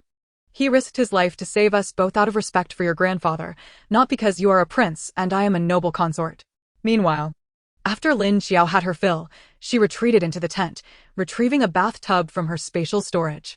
The 3 siblings indulged in a delightful warm bath. After their bath, Lin Qiao exchanged a knowing glance with Lin Sui, who then took the little one outside the tent. The sisters had developed such a seamless understanding that words were unnecessary. Lin Qiao stored the bathtub back into the spatial realm, laid down wooden planks on the ground, covered them with a thick layer of bedding, and finally reclined comfortably. As she sank into her consciousness, she surveyed the ample provisions in her spatial realm. Enough to last the 3 siblings a lifetime, and she drifted contentedly into slumber. As for the few miscreants in her spatial realm, they were far from her concerns. Whenever she found the time, she could simply bury them in a remote forest, and that would be their return to the earth. In the dead of night, while Lin Qiao was in a deep slumber, a piercing scream shattered the stillness. Murder! Run! Murder! The harrowing cries jolted Lin Qiao awake. Simultaneously, the sound of arrows slicing through the air reached her ears. Who was shooting arrows? The archers were elite soldiers. They would never mobilize to rob ordinary folk like them. Could it be for Ma Zhongwu? No, they could not possibly know he was being held captive. Lin Qiao's thoughts raced, and she immediately suspected Zhang Luobai. Sister, stay down with Zuer and do not move, lest you be struck by air and arrows. I shall go investigate. Without further contemplation, Lin Qiao instructed Lin Sui to remain still and exited the tent. The villagers of Linjia were also roused by the chilling screams. Fortunately, after the incident at Xiaoshui River, everyone had been sleeping in their clothes. They wasted no time and quickly gathered before Lin Qiao's tent. Their sleeping area was encircled by wagons, which shielded them from the arrows, preventing any immediate casualties. The village chief directed everyone to lie low at the entrance of Lin Qiao's tent. In her haste to leave, Lin Qiao nearly stumbled over Lin Jiqi. She couldn't help but chuckle at the sight. Despite its ungraceful appearance, it was indeed an effective strategy. Stop laughing. What is going on? The village chief inquired, trembling slightly. Uncle San, you and everyone else remain prone. I will go see what is happening. I suspect we are caught in a calamity. Lin Qiao's eyes glinted with resolve, pondering what trouble Zhang had stirred. These assailants seemed intent on slaughtering them all. Heaven forbid that they learn who you are, otherwise you are doomed. Xiaoya, Uncle Zhang will accompany you. And I will too, added the butcher Zhang and Lin Shuisheng, unwilling to let Lin Qiao face the danger alone. No matter how capable Lin Qiao was, they could not bear to hide behind her while a young girl charged into the fray. Lin Jiqi, Chen Jing, and the others stood up, eager to follow. Though Lin Qiao felt touched, her expression hardened as she stamped her foot, saying, "Why go? Quickly lie down. You must guard our wagons while I investigate what is happening. If it comes to a dire situation, we must flee promptly." As she departed, Lin Jiqi regained his composure, instructing the others to secure their valuables and provisions. In times of necessity, they could abandon their carts and baggage. As long as they survived, they could earn back what they lost. Lin Qiao found a concealed spot to observe her surroundings, and her suspicions were confirmed. Most of the assailants were engaged in combat with Zhang Luobai's men. A smaller faction was brutally attacking the refugees, with screams of slaughter echoing in the chaos. Because Linjia village was encamped at the innermost area, they had not been the primary target. However, 7 or 8 individuals were already charging toward them. Their movements were swift and orderly, indicating they were well trained. Without time for further contemplation, the attackers rushed into view. Lin Qiao swiftly drew her bow to confront them. They must not be allowed to draw too close. The villagers could handle ordinary fights, but against skilled opponents, it would mean certain death. The two sides quickly clashed, and the intruders were taken aback. Their main force was occupied with eliminating Zhang Luobai. Who would have anticipated a hidden expert here? Especially this petite figure, who struck with deadly precision, targeting vital points. One moment of inattention could lead to injury or death. Chapter 25 was truly terrifying. Lin Qiao fought ruthlessly and without mercy, swiftly dispatching the assailants. Observing the chaos, she quickly deduced that these individuals not only aimed to confront Zhang Luobai but also sought to kill witnesses and plunder. They needed to flee immediately. If they lingered, they would all be captured.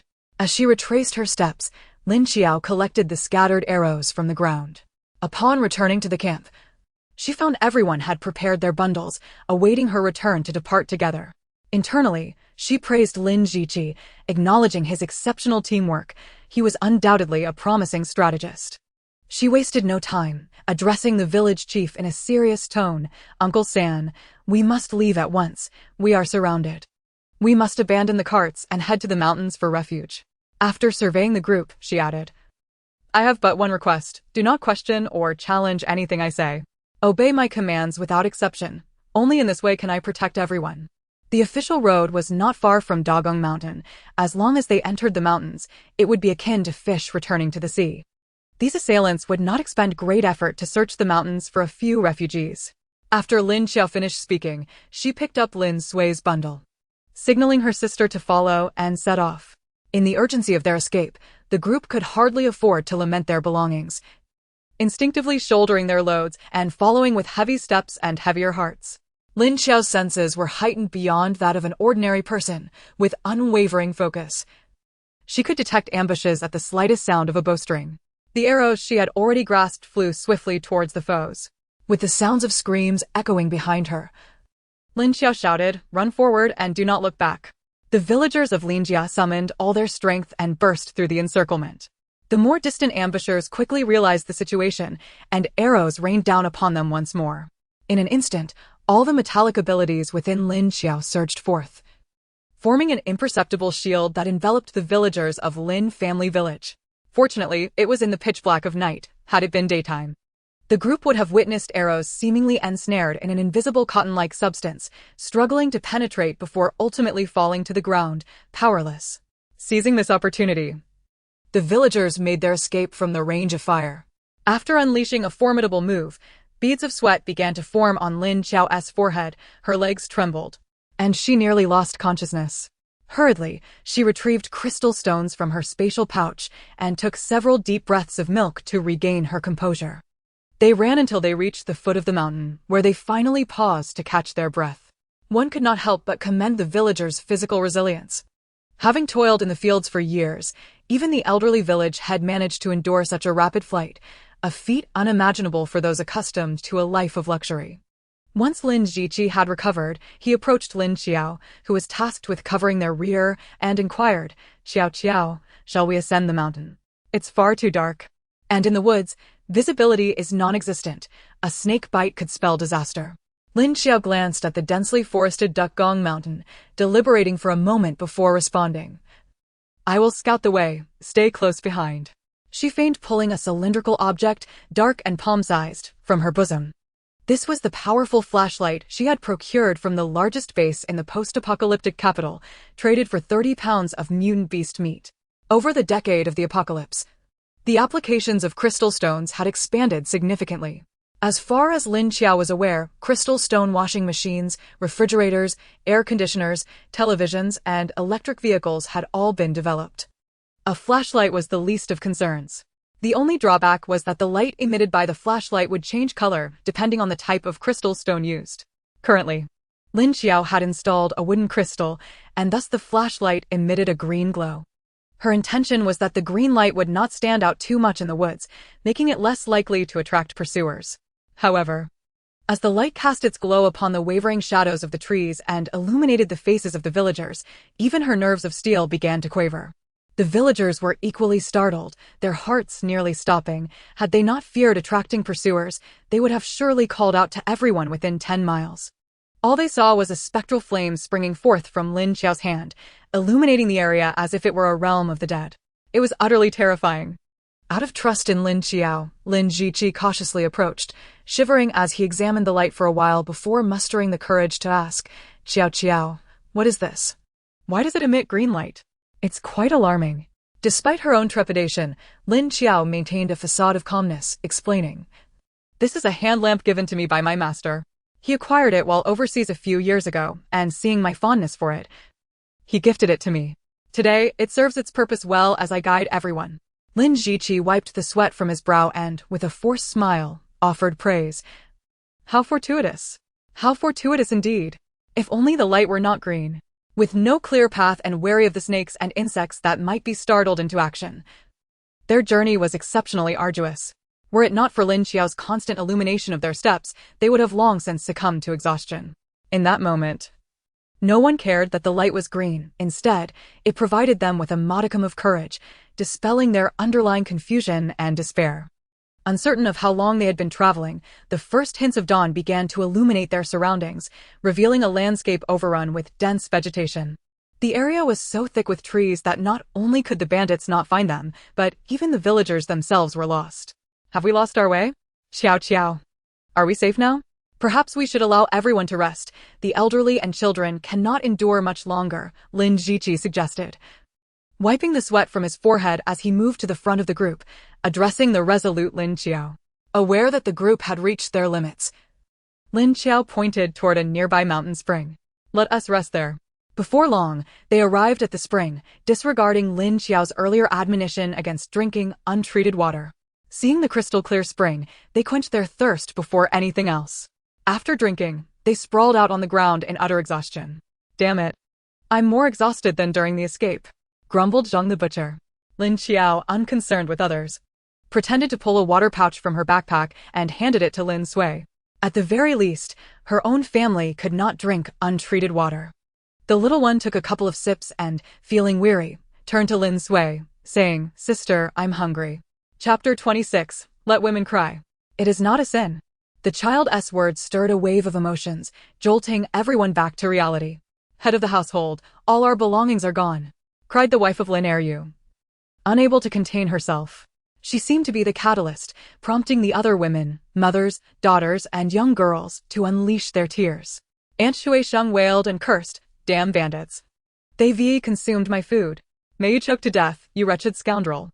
Lin Qiao's wife echoed similar sentiments, "You thieving scoundrel, you've taken our possessions. May you bear sons without anuses and suffer in the depths of hell." The men, usually concerned with pride, allowed their wives to vent their grievances without restraint. The village head, Lin, sat quietly in the corner, his eyes reddened as he silently inhaled from his empty pipe. In the current predicament, past experiences offered no guidance. And for the first time, he doubted whether fleeing was the right decision. Lin Ziqi and Chen Jing approached Lin Qiao with downcast expressions. They understood that despite her formidable abilities, she was merely a 13-year-old girl, yet they unconsciously regarded her as their pillar of strength. Lin Qiao refrained from offering comfort. She had witnessed far worse scenarios. Allowing them to express their emotions was beneficial. Only through release could they continue to persevere. After the outpouring of emotion subsided, the village head, trembling, stood up and spoke somberly. "Having lost a lifetime's worth of possessions, I know everyone is heartbroken. However, let us look on the brighter side. Despite such a calamitous event, we have endured without a single injury. Isn't that a form of divine protection? Uncle, what you said is true. As long as we are alive, that is better than anything else. I started from scratch and believe that with hard work, we can rebuild our lives." Lin Qiao added. "However, I think we should amend the last part. Our ability to escape unscathed to this point is thanks to Qiao Qiao, who shielded us from blades and arrows, allowing us to survive. Heaven has no time to concern itself with us common folk." Zhang the butcher, having slaughtered pigs for half his life, had a rather irreverent disposition and was less devout than others. Lin Shui Sheng concurred, "Indeed. Our survival is due to Qiao Qiao's efforts. Let us not dwell solely on our sorrows. We ought to express our gratitude. Nothing should be taken for granted." "Yes. Qiao Qiao is our great benefactor. Second aunt, please bow to her." After a flurry of unwarranted praise, Lin Qiao found it less gratifying than listening to their curses. Following the chaotic scene, the group finally settled down. They had no choice but to do so, as their hunger was unbearable. Before cooking, Lin Qiao proposed that everyone account for their provisions to have a clear understanding of their supplies. His family had brought over 50 pounds of flour and more than 6 pounds of rice. Lin Qiao's family, over 20 pounds of rice, 10 pounds of millet, and 2 pieces of cured meat. It was not that she was reluctant to report more, her backpack simply could not accommodate any additional weight. Zhang the butcher's family, over 50 pounds of flour and 4 pieces of cured meat. Lin Er's family, more than 10 pounds of rice and 30 pounds of flour. In addition to the carpenter Wang's household, there were over 50 pounds of white flour and a dozen eggs. Lin Shuixing's family, being the strongest laborers, brought out more than 70 pounds of white flour, 10 pounds of brown rice, and several pieces of pickled vegetables. Qin Jing and a servant also managed to carry out over 30 pounds of fine rice. It must be noted that everyone brought their iron pots along. In these times, ironware is precious, and a single pot would require at least 1.5 taels of silver, making it too valuable to discard. Knowing that the food brought by everyone could last for a while, Lin Qiao felt a weight lift from his heart. After reporting the numbers, regardless of age or gender, everyone began to take action. The men built fires while the women prepared meals, and the children scoured the vicinity for edible wild vegetables, working together diligently, ensuring that none over the age of 5 remained idle. With limited food, they had to ration it wisely, but there was an abundance of wild vegetables in the mountains. By using more vegetables and less rice, they could still fill their stomachs. Lin Qiao led Lin Ping'an and Mei Hua deeper into the forest. She intended to gather some wild game. Having lost their belongings had left everyone in a dismal mood.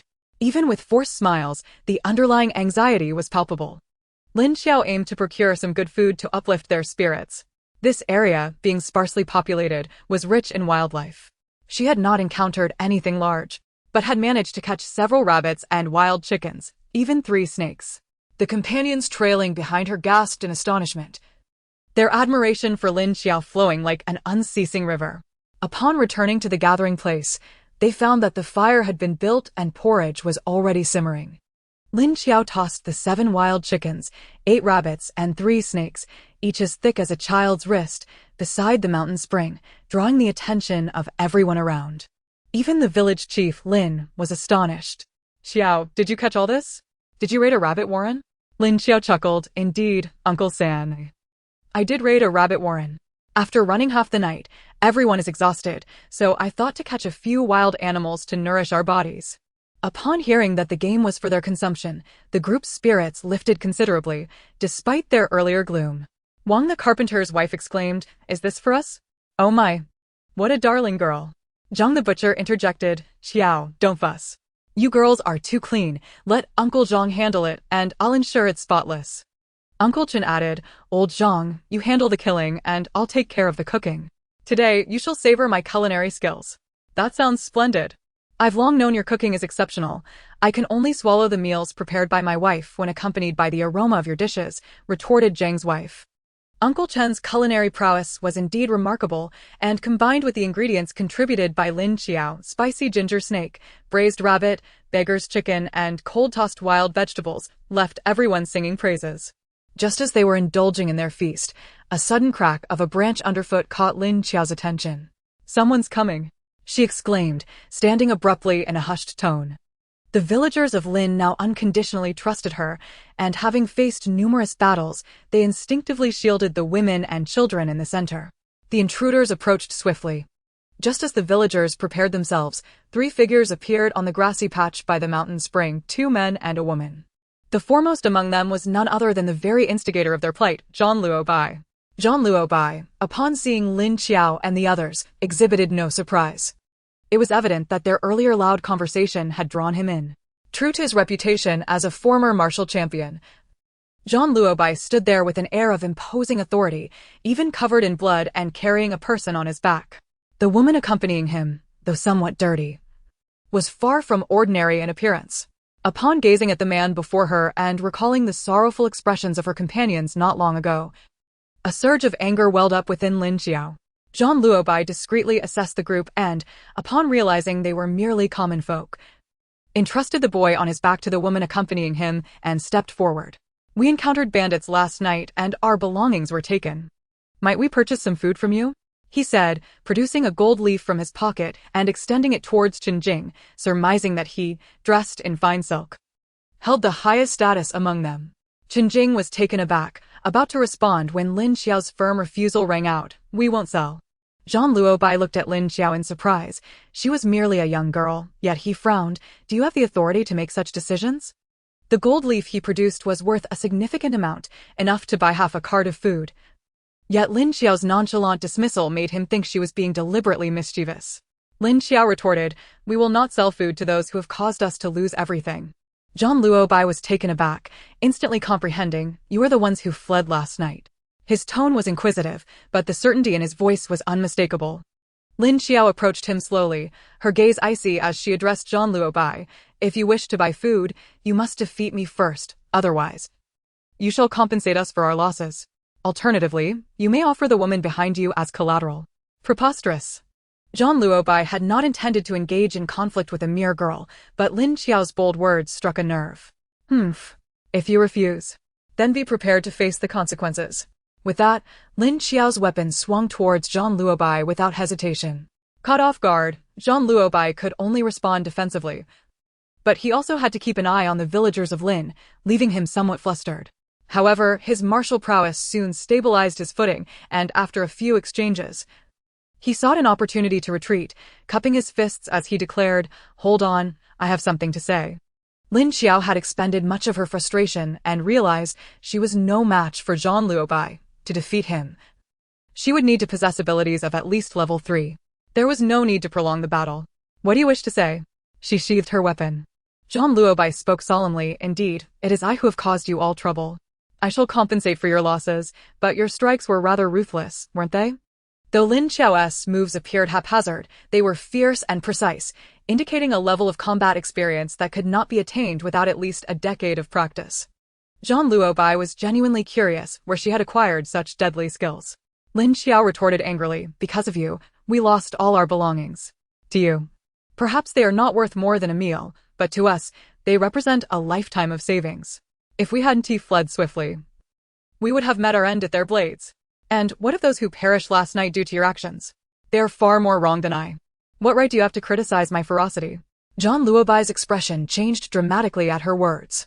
The emperor, favoring a petty official, sought to murder his own brother but was thwarted by the Yen prince, who colluded with the imperial guard and the military, sealing off the palace and imprisoning the emperor.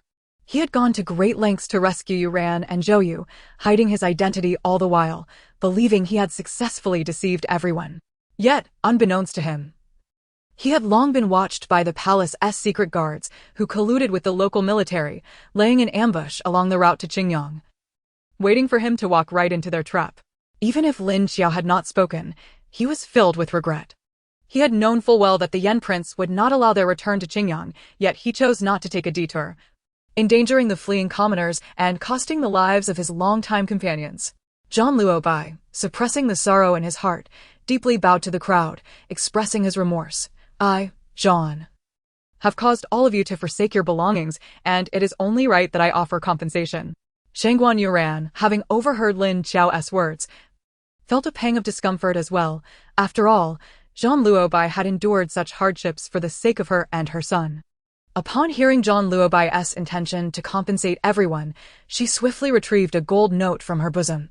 Stepping past him to address the assembly with a gentle bow, "My brother and I have indeed implicated you all, and it is only fitting to offer recompense. This is a gold note worth 100 taels, equivalent to 1,000 taels of silver, which can be redeemed at any Baosheng gold shop in the Great Zhou." With that, she pressed the gold note into the hands of the nearest Aunt Shuixing. Aunt Shuixing gazed at the gold note in her hand, her heart racing, unsure of how to respond to Lin Qiao. "Take it," she urged, fearing Lin Qiao's displeasure. "But it's too much." The villagers of Lingjia village were equally taken aback by Shangguan Yuran's generosity. If they accepted this money, it not only compensated their losses but seemed as if they might even profit. Lin Jiqing glanced at Lin Qiao, and upon seeing her nod, he understood her silent agreement. He then regarded Zhang Luobai with newfound appreciation and clasped his hands in greeting. "I am Lin Jiqing. We are but refugees from Anyang Prefecture, and our meeting is serendipitous. You three must be weary after a night of travel. Why not sit down and share a meal with us?" Zhang Luobai had intended to meet them primarily for food and readily agreed. He also brought the frail Wo Yu to sit down with them. Observing Zhou Yu's weak and feeble appearance, Lin Jiqing could not help but inquire, "Brother Zhan, is your nephew unwell? What ailment does he suffer from? If it is not too much trouble, Xiao has some medical knowledge and could take a look." Unbeknownst to him, Zhang Luobai was wary of placing Zhou Yu's health in the hands of the ruthless Lin Qiao, doubting her medical skills could surpass those of the imperial physicians. He promptly declined the proposal, a decision that would haunt him for some time. The villagers of Linjia had only half finished their meal, leaving plenty of food behind. Zhang Luobai and his companions, feeling famished, were not particularly picky, especially given Uncle Chen's culinary skills. Even Zhou Yu managed to consume half a bowl more than usual. Seeing Zhou Yu eat heartily and hearing Lin Jiqing mention a desire to travel to Qingyang Prefecture, Shangguan Yuran could not help but entertain the idea of joining them. Chapter 28, Refusal. The more Shangguan Yuran contemplated this idea, the more appealing it seemed. After finishing their meal, she led Zhang Luobai and Zhou Yu to a secluded spot away from the others to share her thoughts. "Brother Zhan, what do you think?" Zhou Yu replied, "I will listen to mother." He understood that his frail condition meant that neither his mother nor Zhang Luobai had experience caring for others. Traveling with the villagers from Linjia, they could surely find someone to assist them for a little extra silver. Zhang Luobai found the idea agreeable as well, but he suspected that Lin Qiao might not be amenable. After a moment's hesitation, he said, "This proposal seems commendable, yet I wonder if they would be agreeable. That girl, Lin Qiao, does not strike me as particularly accommodating." Although their acquaintance was brief, it was clear to him that despite her youth, Lin Qiao commanded the respect of the group. A glimmer of cunning sparkled in Shangguan Yuran's eyes. "They will agree, after all. I am the daughter of the Prince of Qingyang. They wish to settle in Qingyang Prefecture, and my status as a county princess will prove useful." Zhang Luobai fell silent, conceding to her reasoning. The three of them conspired, and Shangguan Yuran promptly sought out Lin Qiao. Watching her retreating figure, Zhang Luobai found himself momentarily lost in thought. As the son of a minister in the Prince of Qingyang's household, he had been selected as the personal guard of the heir due to his exceptional martial talent displayed in his youth, granting him access to the inner courts of the palace. He could no longer recall when he had first developed feelings for her. All he knew was that wherever she was, his gaze and thoughts inevitably gravitated towards her. Deep down, he understood that Shangguan Yuran was like the moon in the sky, an unattainable distance of countless miles away, yet he could not help but daydream. Initially, he thought it sufficient to admire her from afar for the rest of his life. But now that seemed a distant dream. When she reached the age of marriage, an imperial decree arrived, declaring the esteemed Lady Shangguan Yuran, a paragon of beauty and virtue, is to be conferred the title of imperial consort. In the days that followed, he could only glean fragments of news about her through the air, her being favored, giving birth, then falling from grace. Determined to hone his martial skills, he finally achieved some success by the age of 19. The heir recognized his accomplishments and even returned his family bond, attempting to offer him a noble lineage. However, he faced the pressure of being cast out from home and berated by friends for his perceived ingratitude, yet he had no regrets. "Why do you refuse?" Shangguan Yuran eagerly approached Lin Qiao, only to encounter resistance. No matter how she pleaded, even invoking her status as the county princess, her arguments fell flat. Lin Qiao stated plainly, "Those individuals last night were after you and your son, were they not? With Zhang Luobai's skills, ordinary soldiers would not be able to harm him. Only someone of equal prowess could impede him, thus traveling with you is perilous. No matter how much you offer, I cannot agree. Can you speak for everyone?" Shangguan Yuran despondently protested. Lin Qiao retorted, "You may certainly inquire among them. As for whether they would face difficulties in Qingyang Prefecture, that could be addressed later." Seeing Shangguan Yuran leave with confidence only to return dejected, Zhang Luobai offered her some words of comfort before seeking out the village elder. Since they could not travel together, they decided to procure some provisions for the journey ahead. For the first time in his life, the elder generously offered them a small pot and roughly 10 jin of rice, refusing any payment. The elder understood the wisdom of his age, despite Zhang Luobai's current plight. He had the strength and stature that could not be easily offended. Zhang Luobai and his companions were promptly sent on their way, and the villagers of Linjia began to mobilize. This forest, with its sparse population, was abundant with wild vegetables. Since they were not in a hurry to travel that day, The elder encouraged everyone to gather plenty of wild vegetables to sustain them on the road. Wang the carpenter became a sought-after figure. His craftsmanship was exceptional, and he could quickly weave baskets and other items with ease. In times of fewer carpentry jobs, he would craft goods to sell at the market. As the villagers escaped, their packs were already filled with items they could not afford to leave empty-handed. With the generous payment from Shangguan Yuran, Wang the carpenter, in his excitement, proclaimed that anyone wishing to learn basket weaving could come to him for free lessons. While rural men often had some skills in crafting, none could compare to Wang the carpenter's finesse, and soon he was surrounded by eager learners. Lin Sui had no worries about food shortages at home, as Lin Qiao had assured her that she had hidden plenty of provisions using her magic, sufficient for several years. She only selected the tastiest wild vegetables and mushrooms.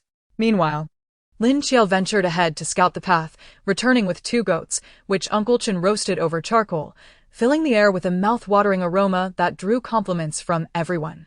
The next morning, the group set off. Lin Qiao had already found the path out of the mountains the previous afternoon. They merely needed to follow her lead. By the afternoon, they finally glimpsed the official road, having advanced several miles from the place they departed. They were now over 100 miles from the borders of Linzhou, and if they traveled by cart, they could reach their destination in 2 days. However, carrying so many belongings slowed their pace considerably. 2 days ago, in the midst of a desperate escape, the urgency of the moment masked their exhaustion. Now, as they resumed their journey, even the most robust among them felt the weight of fatigue. Zhang the butcher, panting heavily, could not resist a jest, recalling how he used to complain about the discomfort of long carriage rides, lamenting that walking was far more comfortable. Now that he was compelled to walk, he truly recognized how idyllic those days had been. He sighed, wishing for even a simple cart to ease their burden. "You see," Wang the carpenter remarked, wiping the sweat from his brow, "I was so dazed by fear that I abandoned my provisions in my flight. Had I still possessed my tools, I could have arranged for a cart." Lin Qiao allowed Lin Sui to carry her disguised burden while she bore Lin Su. The little one, ever considerate, frequently inquired, "Sister, are you tired? Am I heavy? Sister, let us pause for a drink." After 3 days of rough travel, they finally arrived at the first town of Linzhou Prefecture. As they approached the town, they were met by a disheartening sight. Numerous ragged beggars lined the roadside, extending their tattered bowls toward passers-by. Among them were many gaunt children, their skin drawn tight over their bones, reaching out with tiny hands for scraps of food. The women in the group felt tears welling up in their eyes. Just as Lin Sui was about to retrieve some rations from the bundle, Lin Qiao gently restrained her hand, shaking her head in silent communication. The others, observing this exchange, quickly withdrew their hands as well. Now was not the time for compassion. The consequences of being surrounded by desperate refugees could be dire. The elderly village chief, noticing the scene, struck his cane against the ground with a heavy thud and muttered, "We must move on." The group hastily continued toward the town. The small town was overwhelmed by the influx of refugees, creating an unsettling bustle. After a lengthy search, Lin Jiqi could find no suitable lodging, so the group headed straight for the livestock market. After 3 days of travel, their feet were blistered, and their foremost desire was to procure livestock. Even the typically frugal Lin Shuixing assured his wife and mother that they would indeed buy animals. It was evident how easily one could fall from simplicity into extravagance. Yet conversely, it was a struggle to revert to a simpler existence. The livestock market was abuzz with unprecedented activity. While horses were considered strategic resources and not easily traded among commoners, all manner of other animals were available. Though Lin Qiao had access to plenty in her space, it was impractical to retrieve them, yet she was nonetheless eager to select livestock. The consensus among the group was to purchase mules for their journey. The village chief, Lin Er, Zhang the butcher, and Lin Shuixing's household, due to their larger numbers, each acquired 2 mule-drawn carts. Lin Qiao, Wang the carpenter, and Chen Jing, with smaller families, opted for 1 cart each, with Lin Qiao and Chen Jing selecting those equipped with a cabin. After securing the carts, they placed their belongings upon them. Feeling as though they had shed an enormous weight, their expressions lightening visibly, they then proceeded to the grain shop, where the influx of newcomers had not only driven up prices, but also led to a scarcity of supplies, with a limit of 5 pounds per person. With no other choice, they took turns purchasing grain and agreed on a meeting point before dispersing to shop. Having little need for provisions herself, Lin Qiao led Lin Sui and the little one to meander through the streets. They purchased small treats whenever something caught their fancy. The town was small, and after a short while, they reached its end. Just as they were about to turn back, they heard someone calling Lin Sui's name. Turning around, they saw a disheveled woman rushing toward them. As she drew closer, the sisters recognized her as Sun, the mother of Li Xuan, who had once broken off Lin Sui's engagement. Sun appeared utterly disheveled, her hair a wild tangle and her clothes filthy, resembling someone who had just crawled out of the mud. The unpleasant odor of rotten eggs wafted from her as she approached.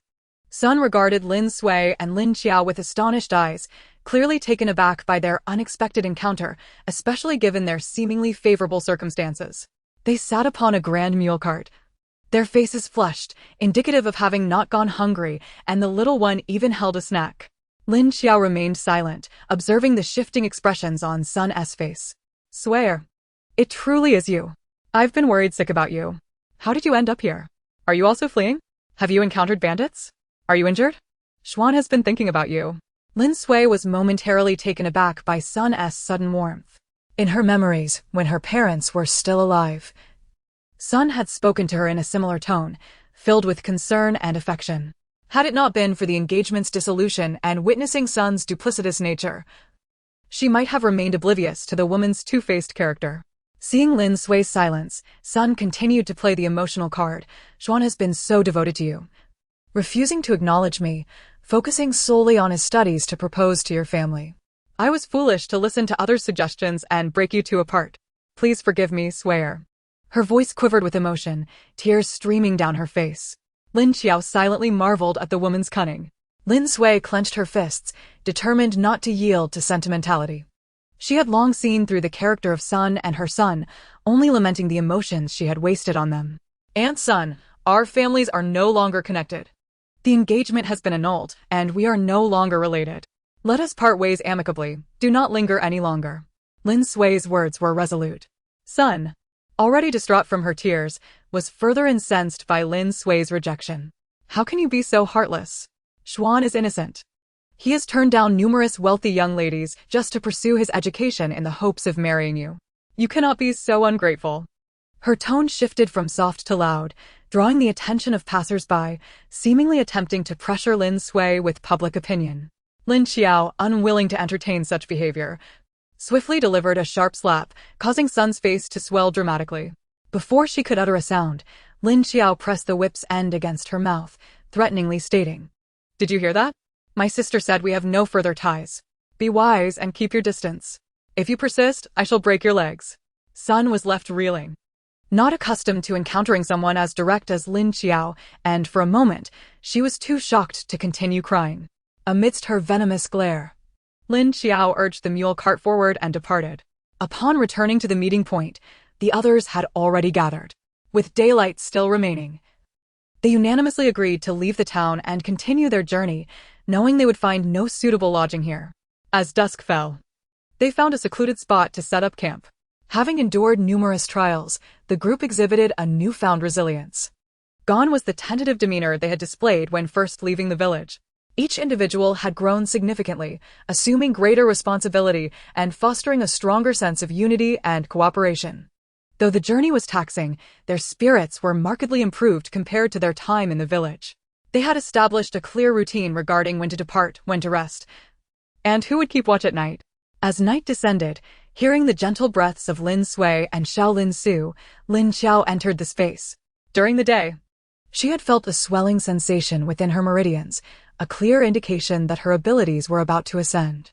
Due to the inconvenience of upgrading during daylight, she had restrained herself until now to enter the space.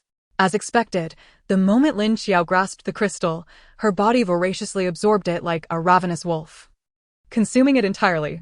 Without pausing, she devoured 18 crystals before finally advancing to the second level of her powers. Chapter 30, Dividing the Spoils. With her elevation to the second level of abilities, her capabilities expanded significantly. Her wood-based powers now greatly enhanced the growth of plants and the healing of wounds.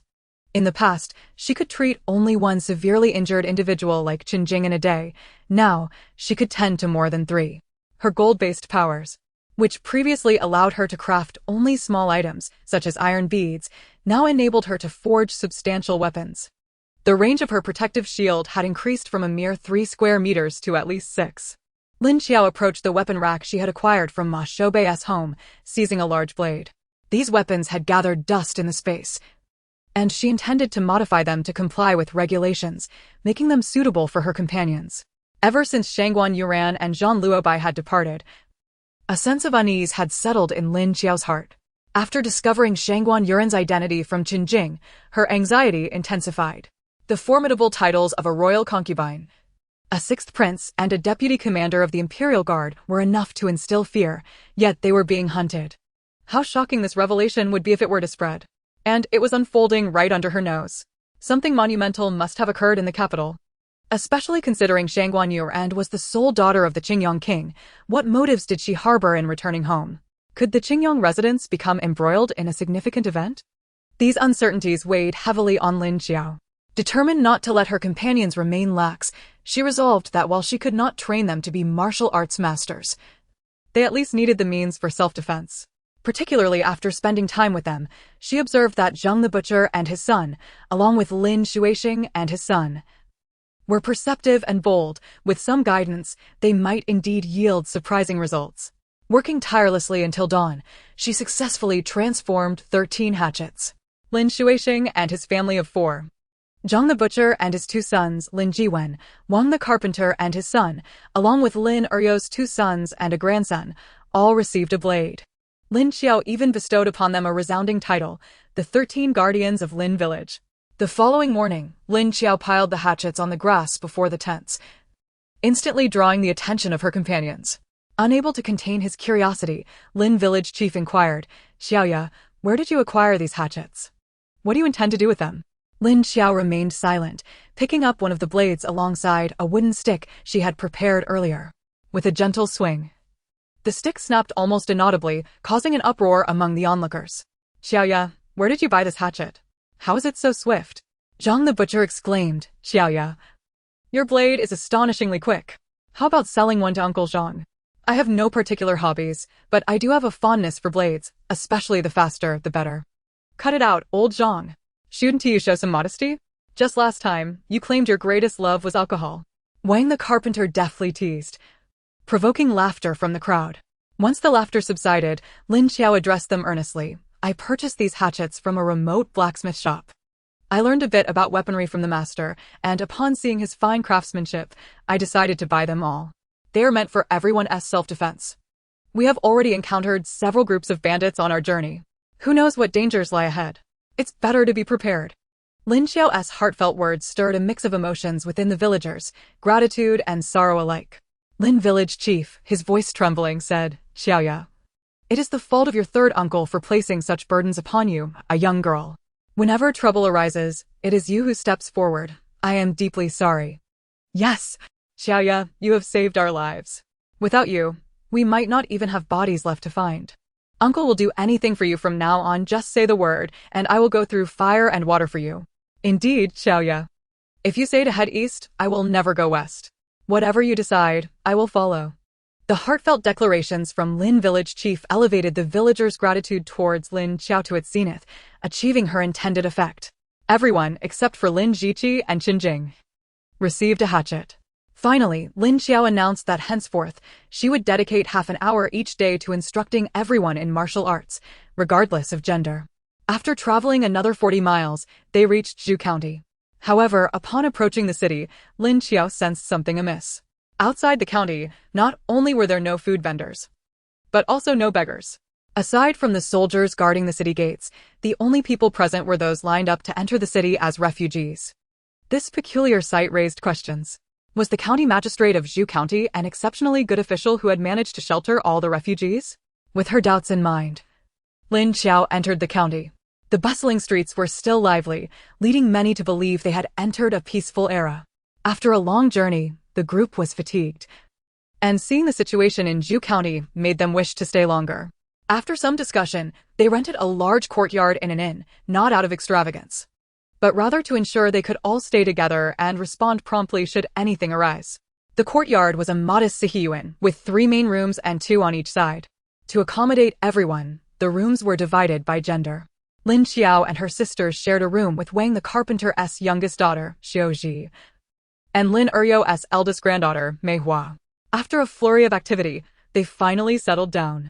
After dinner, Lin village chief summoned the heads of each household to the main room for their regular summary meeting. I had Old Air Inquire, and just 2 streets from the inn, there is a Baosheng gold shop. Since everyone's lives have been quite tight, tomorrow we will exchange the gold notes given by Mr. Zhang for silver and distribute it among you. If anyone wishes to purchase something, feel free to do so. Also, I will personally allocate half of the silver to Qiaoya, and the remaining will be equally divided. Does anyone have any objections? In truth, he had already discussed this privately with several families, all of whom agreed to give Lin Qiao half. Today's meeting was merely a formality.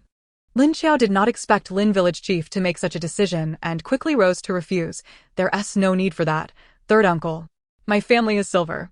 Let us just split it evenly. She genuinely had no need for money, estimating that she had at least several tens of thousands of taels of silver in her space. Lin village chief shot her a stern look, declaring, "This is how we are dividing it. I have already discussed it with the others. Your word doesn't count." Indeed. Qiaoya, this money is what you acquired from the Zhang family. You must take half, or we would feel embarrassed to accept this silver. Absolutely. Qiaoya, you deserve this silver. The villagers insisted on giving her the silver, leaving Lin Qiao with no choice but to sigh and acquiesce. All right, I will accept the silver. Thank you, esteemed elders and uncles and aunts. Once Lin Qiao settled back down, Jing stood up and cupped his hands, saying, Lin uncle called me over as well. I understand your intentions. To be honest, my family still has some surplus wealth, sufficient for my expenses, so I want to participate in the silver distribution. With that, he beckoned Chen uncle and walked out, inwardly lamenting, we hail from the same village, share the same ancestors, yet here I am, receiving a share of the spoils while the girl is surely judging me. Not that I lack this little amount. Chapter 31. The City Lockdown. At the founding of the Great Zhou, the gold-silver exchange rate was 1 to 10. By the Tianyu era, it had shifted to 1 to 12. This gold note could be exchanged for 1,200 taels of silver. Lin, the village head, felt a jolt of pain in his heart upon hearing the shopkeeper demand a commission of 10%. A commission of 120 taels on a sum of 1,200 taels was undeniably exorbitant. Fortunately, in this critical moment, Lin Jiqi displayed remarkable ingenuity. He instructed the shopkeeper to exchange the gold note for 10 silver notes of 100 taels each and also converted 200 taels into cash, leaving the shopkeeper with a mere 5 taels as a token of gratitude for his efforts. With this arrangement, everything was settled. The others, having learned their lesson, refrained from making extravagant purchases despite possessing money, opting instead to buy only enough provisions from the grain shop to last a month. They feared further encounters with robbers, preferring to flee with the lightness of silver notes. During their brief stay, Lin Qiao's training was put on the agenda. Her skills could hardly be classified as martial arts. They were merely techniques for killing, appearing formidable only due to her supernatural abilities. Thus, Lin Qiao did not start the training with basic stances or running. She taught them merely 3 strikes, the straight chop, the diagonal slash, and the sawing cut. The key was to be swift, ruthless, and merciless in execution. Mastering these 3 moves would enable them to take down a few adversaries by surprise. The women focused on more delicate techniques. They were not required to engage in killing, but merely needed to safeguard themselves during critical moments. Lin Qiao also crafted daggers for them, modeled after modern military designs, short, sharp, and convenient for carrying, easily strapped to the calf. Lin Jiqi and Qin Jing, eager to acquire some, even named their daggers. Lin Jiqi called his Fengguang and Qin Jing named his Luiying. Lin Qiao responded, as long as you are happy.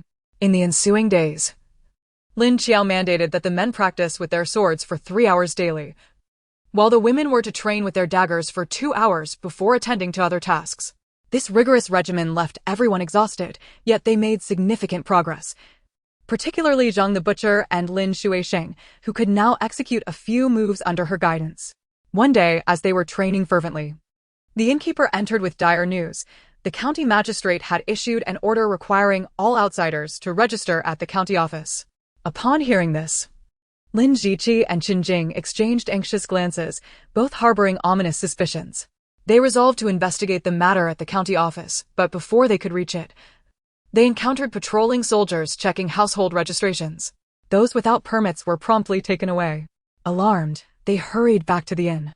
Breathless, Lin Qiao exclaimed, "The officers are inspecting permits, and anyone without one is being arrested. I suspect they intend to conscript laborers." When they fled, the county was already in chaos, with civilians surrounded and no time to secure permits. Qin Jing added his insights, explaining that Lin Qiao was the fief of the Prince of Liang, the emperor's eldest son, who had been granted this land due to his mother's humble origins. The county magistrate lacked the authority to seize people on such a scale unless ordered from above. They speculated that the Prince of Liang might be plotting a rebellion. Upon hearing their analysis, Lin Qiao thought of the mother and son, Shangguan Yuran. Surely something had befallen the emperor, prompting such unrest among his subordinates. Could it be that the emperor had died? The thought escaped her lips in a murmur. Qin Jing, upon hearing this, felt a sudden clarity. It aligned perfectly with their suspicions. "Xiao girl, if what you say is true, it is highly likely that the Prince of Liang is indeed planning a rebellion. The emperor has not designated a crown prince, with only 3 princes alive. And the Prince of Liang, stationed in Linzhou, would not willingly relinquish his claim to the throne." Lin Qiao furrowed his brows. The Prince of Liang harbors ambitious thoughts. "We must leave Linzhou at the earliest." Although the others did not fully grasp the intricacies of their discussion regarding the court's situation, they understood the implication of rebellion, their faces paling in fear. Being conscripted meant a perilous fate, with little hope of return. "Quickly gather your belongings. We must depart at once." Lin, the village head, had also come to this realization and urged everyone to prepare. However, when they approached the counter to settle their bill, they discovered they could not leave. Zhou County had been sealed off. The shocking news caused Lin, the village head, to stumble, prompting Lin Qiao to hastily assist him into a chair in the hall. "Grandfather, do not panic. I will investigate." At that moment, it was easier for women to venture out than men. Lin Qiao exited the inn and walked onto the street, altering her complexion, using her wood-based abilities, transforming her fair complexion into a darker hue. Upon reaching the main street of the county, she indeed witnessed officers checking the household registration of outsiders, arresting anyone without a permit. As she approached the city gate, she noticed a crowd gathered on the eastern side. Pushing her way through, she found a notice affixed. All outsiders were prohibited from leaving the city and must remain in place for verification. On her way back, she encountered more officers conducting checks. The day was waning, and Lin Qiao surmised that they would not inspect her in today. She contemplated that as long as they had time to maneuver, she could resort to knocking out the officers and transporting everyone out of the city using her spatial abilities. The city walls posed no barrier for her. However, she preferred not to take such drastic measures unless absolutely necessary, for she had observed that the 5 guards had developed an increasing number of gray hairs after spending several days in her spatial realm. She suspected that prolonged confinement in this space might diminish their lifespans. In her previous life, she had not conducted similar experiments and was unaware of this property of her spatial abilities. It was only this instance, having forgotten to address the matter concerning the guards, that she discovered this peculiar attribute. Conversely, animals seemed unaffected, thriving in the same space. Lin Qiao pondered for a long time but could not unravel the mystery, attributing it to the peculiarities of her spatial realm. Upon learning of this, she immediately checked Lin Sui's health. Indeed, she noticed some subtle signs of deterioration, which, though not apparent in youth, would likely lead to osteoporosis in old age. Her wood-based abilities could heal ailments, but could not extend life. Thus, whenever she had time, she would ask Uncle Chen to prepare bone broth for Lin Sui. The news Lin Qiao brought back plunged everyone into silence. After all, she was the cornerstone of their group, and her words carried more weight than those of Lin Qiao and Qin Jing. After a long pause, Lin, the village head, furrowed his brows and asked, "Xiao girl, do you have a way to get everyone out of the city?" It was a casual question, but to his surprise, Lin Qiao indeed had a plan. On her way back, she had already contemplated the situation. The city's closure affected only ordinary folks like them. The wealthy and powerful surely had secured their exits. That night, she intended to identify such individuals and select one who was cowardly enough. With a little persuasion, she believed she could convince him to help them escape the city. Chapter 32. Exiting the city, a gift of medicine. Wang Changhan had been feeling quite pleased with himself in recent days, as he had recently befriended the county lieutenant, Su Liang, through the garrison commander, Lu Donglin. Gaining favor with Lu Donglin meant that he could also claim a share of the military supplies. Elated, he sought to celebrate with a drink and desired the company of a beautiful woman, leading him to the largest brothel in Zhuo County, Chenyulu. After a harmonious encounter with the charming Xiao Taohong, Wang Chenghan wearily drifted into slumber. To his astonishment, upon opening his eyes, he found himself in a pitch-black chamber. His hands firmly bound and a cloth stuffed in his mouth. Panic surged within him. He had been kidnapped. A myriad of gruesome fates flashed through his mind as dread enveloped him. Just as he was about to succumb to despair, a coarse voice resonated from across the darkness. Wang Donghua, we have summoned you today to discuss a matter of importance. As long as you acquiesce, my brothers will ensure your safe return. Wang Cheng'an retorted. Is this how you invite people to your home? Nonetheless, hearing that they sought something from him eased his anxiety considerably. Communication was key. He feared the worst. Situations where one was met with hostility and denied the chance to speak. Who are you? What do you want? He stammered, bracing himself for a financial sacrifice to avert disaster. After the butcher revealed his intentions, Wang Chenghan felt a weight lift from his chest. He had initially feared a robbery, but it turned out that a group of outsiders merely wished to accompany his merchant caravan out of the city. Just as he was about to negotiate his release, a rough hand clutched his chin, and a small, peanut-sized object was forcefully inserted into his mouth, accompanied by the hand that covered his mouth and nose. Wang Chenghan nearly suffocated, and once the hand released him, he instinctively swallowed. In shock, he gasped, "What did you make me swallow?" The butcher chuckled darkly. This medicine is called the 7-day intestine-cutting pill. If you do not take the antidote within 7 days, you shall meet a gruesome demise. Behave. And once we leave the city, the antidote will be yours. Should you harbor any ill intentions, the consequences will be yours to bear. This concoction had been hurriedly prepared by Lin Qiao, and though it lacked the terrifying potency the butcher suggested, it was not something an ordinary physician could remedy. After terrifying Wang Chenghan into submission, the butcher unceremoniously tossed him back at his doorstep. Lin Jiwen and Lin Ping'an kept a watchful eye nearby. Lin Jiqing, having learned of 3 suitable candidates at the inn, regrettably saw Wang Chenghan chosen. Lin Qiao lurked in the shadows to capture, while the butcher engaged Wang Chenghan openly. With all arrangements in place, they awaited Wang Chenghan's compliance. Upon returning home, Wang Chenghan dared not raise an alarm, merely summoning Dr. Zhao from the rejuvenation hall. He contemplated that if he could not find an antidote, he would act according to the wishes of these people. However, if he could indeed neutralize the poison or ascertain that they were deceiving him, he would not be an easy target. Dr. Zhao felt his pulse and after a prolonged contemplation, sighed, "Wang Donghua, your pulse is erratic, indicative of poisoning. Have you perhaps offended someone? Can you neutralize this poison?" "I am unafraid to spend, provided you can succeed," Wang Chenghan implored, his eyes gleaming with hope. The elderly physician shook his head. "I cannot. There are too many types of poisons, and some antidotes are toxic themselves. A slight miscalculation could exacerbate the toxicity. My knowledge is limited, and I have not delved deeply into this field." The doctor's words extinguished any remaining hope within Wang Chenghan. As the most skilled physician in Zhuo County, if he could not help, where else could he turn? It seemed he must comply with their demands and trust that these people would honor their word. Before dawn, Wang Chenghan organized his caravan and cautioned the steward to remain discreet before heading to the inn where Lin Qiao and her companions awaited. The group had already received word and was prepared, waiting for him in the inn's main hall. This time, it was Lin Jiqing who greeted him. Known for her amiable demeanor, Wang Chenghan felt uneasy but endeavored to be cordial, and soon they were engaged in light-hearted conversation. Especially as Lin Jiqing assured him that the antidote would be presented to him immediately upon exiting the city, his anxiety began to wane. Observing that they were a mix of ages, he noted they did not appear to be malicious, slightly alleviating his trepidation. He could not help but wonder who might be protecting them.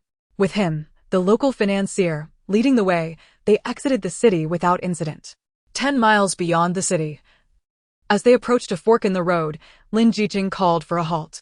Presenting him with a single antidote pill, she said, "Thank you for your assistance, Wang Xiong. Here is the antidote." Wang Chenghan accepted it but did not consume it immediately, instead offering a wry smile as he bowed, "Until we meet again." "Ha ha ha." Wang Xiong need not take offense.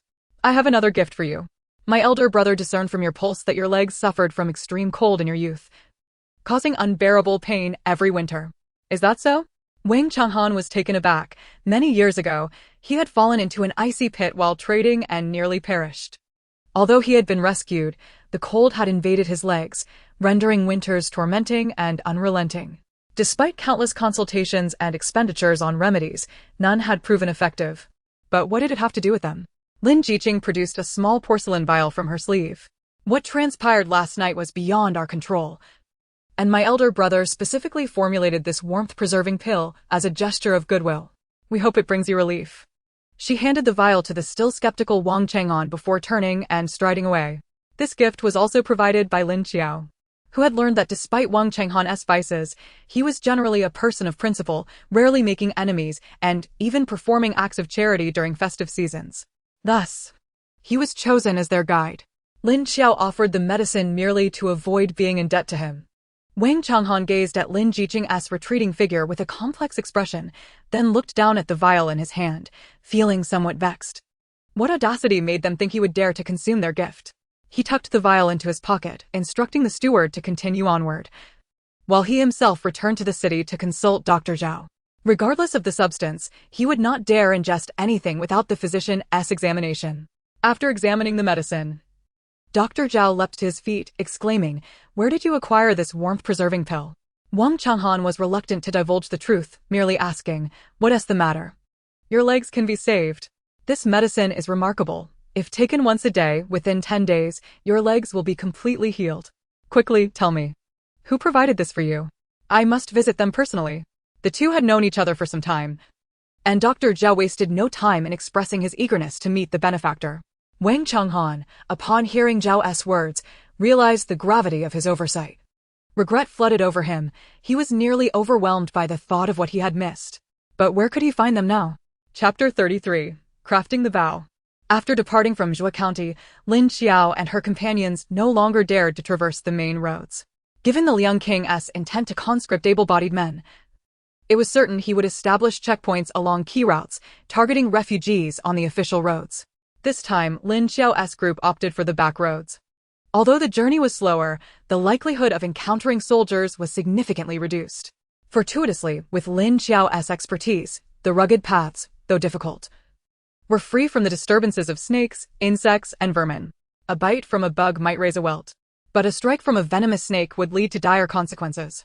As darkness fell, the group sought a place to rest, selecting a location not far from the road. The area was overgrown with weeds, and after clearing away the foliage, they began to prepare a meal. Lin Qiao's livestock had been taken under Lin Jiwen's care. With nothing else to do, she sat alongside Shaolin Su, watching Uncle Chen cook. Lin Qiao lamented that her appetite seemed to have been cultivated by Uncle Chen. Yet he remained ever loyal to Chen Jing, refusing to leave his side. Otherwise, she would have considered bringing him home. On a sweltering summer day, appetite seemed elusive. Yet Uncle Chen prepared a delightful dish of mixed cold noodles adorned with wild vegetables and a sprinkle of egg flour. Even Xiaolin could relish a bowl of it.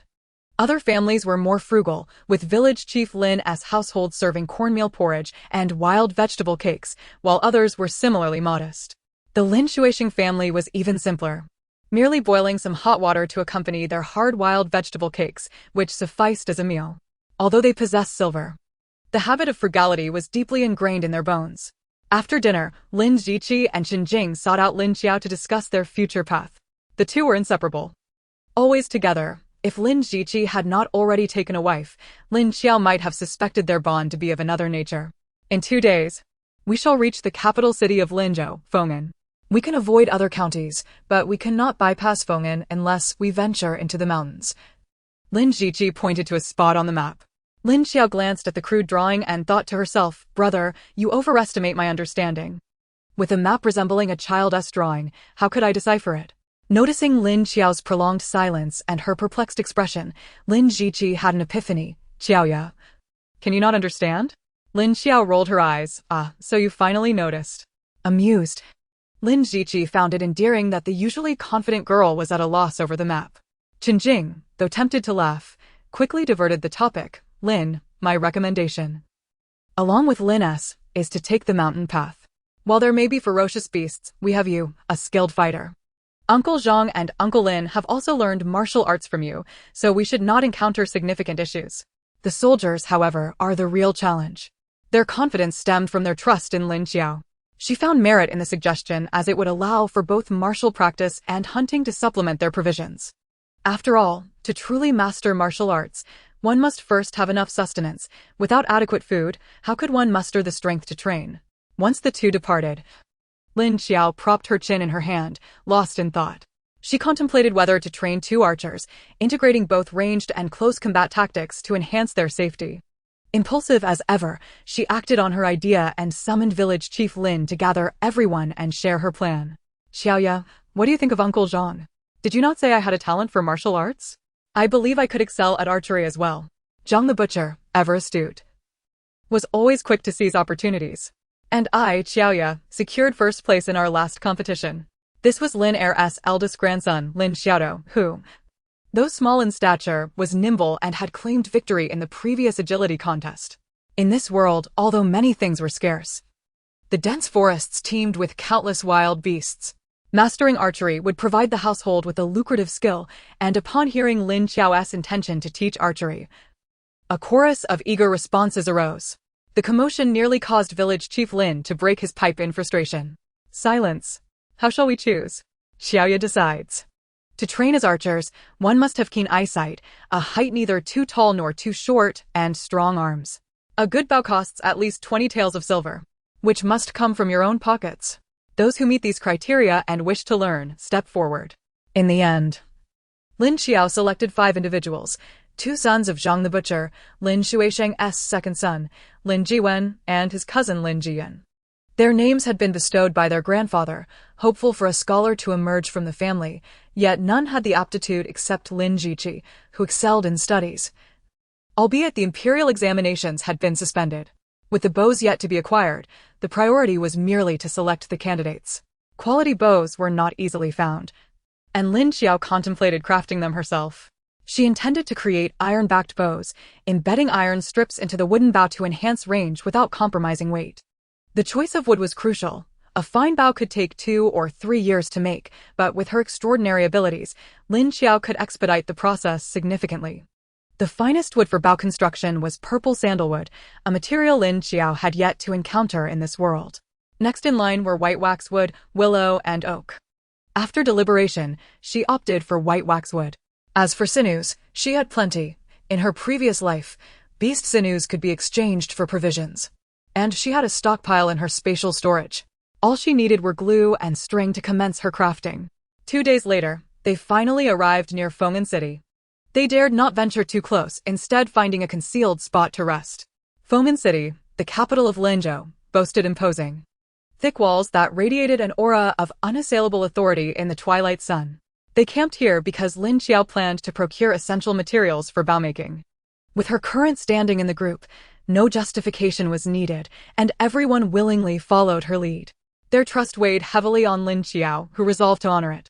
Though they were still some distance from the city gates, fearing attention, the group refrained from making a fire for cooking and instead nibbled on hard cakes with water from their packs. Lin Qiao observed Feng'an City from afar. The walls were devoid of beggars, and the soldiers atop were clad in gleaming armor, presenting a formidable sight. Soldiers frequently escorted civilians in and out of the gates, revealing the ambitious nature of King Liang. Lin Qiao scoffed quietly, feeling a weight of melancholy.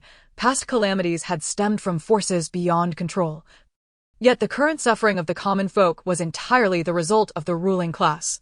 The Great Zhou was rife with unrest, leaving uncertainty about where true refuge could be found.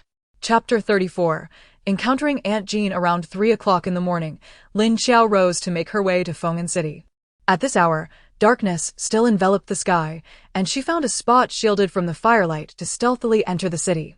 The streets were eerily silent, interrupted only by the occasional sound of a night watchman's clapper. Lin Qiao climbed a large tree where she could conceal herself, waiting for dawn. As the first light began to break and the streets gradually filled with sporadic pedestrians, Lin Qiao quietly descended from the tree. She approached a stall selling wontons, her stomach grumbling in hunger, but chose not to proceed further. Her appetite had increased recently, and she felt hungrier than before, suspecting she was on the verge of a growth spurt. After savoring the wontons, she followed the vendor's directions and successfully purchased fish glue and string from a general store. Noticing that it was still early, Lin Qiao decided to explore the city and witness the splendor of the capital. The shops lining the streets had opened, yet the thoroughfare was surprisingly devoid of the bustling crowds she had envisioned. As she wandered, she inadvertently found herself on the street where the residence of King Liang was located, heavily guarded and inaccessible to ordinary folk. For reasons unclear even to herself, Lin Qiao impulsively entered a tea house across the street and ordered a pot of tea, securing a private room on the second floor, facing the street leading to the royal residence. Sitting by the window, she sipped her tea while surveying the grand estate of King Liang. The high walls and stringent defenses were evident, and the guards were all youthful and alert, a stark contrast to the lackluster forces guarding Lu Zhixian's household. Among them, she could even spot martial artists blending into the ranks. Truly, the regal splendor is undeniable. The guardians of the estate are all formidable experts. Lin Qiao stroked her chin, her mind consumed by a singular thought. Just how vast is the treasury of the Liangwangfu? Surely, the gold and jewels within must be piled high like mountains. If only she could plunder that treasury, she could comfortably languish for the rest of her life. Alas, it was clear as day that the Liangwangfu was teeming with skilled individuals. Her own abilities still required refinement. Entering would be simple, but escaping would likely prove impossible. Since her encounter with Zhang Luobai, Lin Qiao had assessed her powers against the combat prowess of the elite of the Great Zhou. Given that Zhang Luobai had excelled in martial arts, his skills were undoubtedly top-tier within the Great Zhou. At her first level of ability, she could have withstood over 30 of Zhang Luobai's strikes. After reaching level 3, he would no longer pose a threat to her. In summary, she only needed to elevate her powers to level 3 to traverse the Great Zhou with ease. Unable to rob the Liangwangfu and finding the streets eerily desolate, Lin Qiao purchased a few pounds of pastries, favorites of Lin Su and Lin Xiu, before deciding to leave the city. As she strolled down the street she had arrived upon, she encountered a procession of soldiers escorting a number of disheveled refugees towards her. Instinctively glancing over, she was astonished to recognize familiar faces among the captives. Aunt Jean and her young daughter, Hong Lian, were among the throng. Weren't they in Linjia village? How could they have been captured? Aunt Jean had always been exceptionally kind to Lin Qiao and her siblings. If one were to select the person from Linjia village that Lin Su and Lin Xiu held most dear, Aunt Jean would surely rank among the top 3.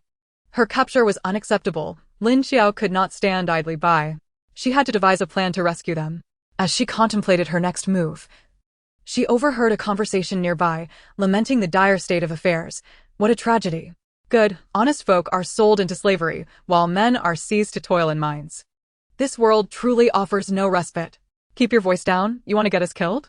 Turning her head, she noticed a middle-aged couple walking slowly away, heading in the same direction as the soldiers. Lin Qiao's eyes glimmered with determination as she decided to follow them.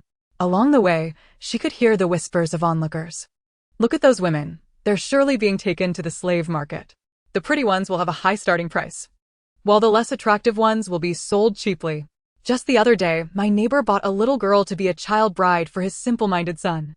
What about the men? Where have they gone? Haven't you heard?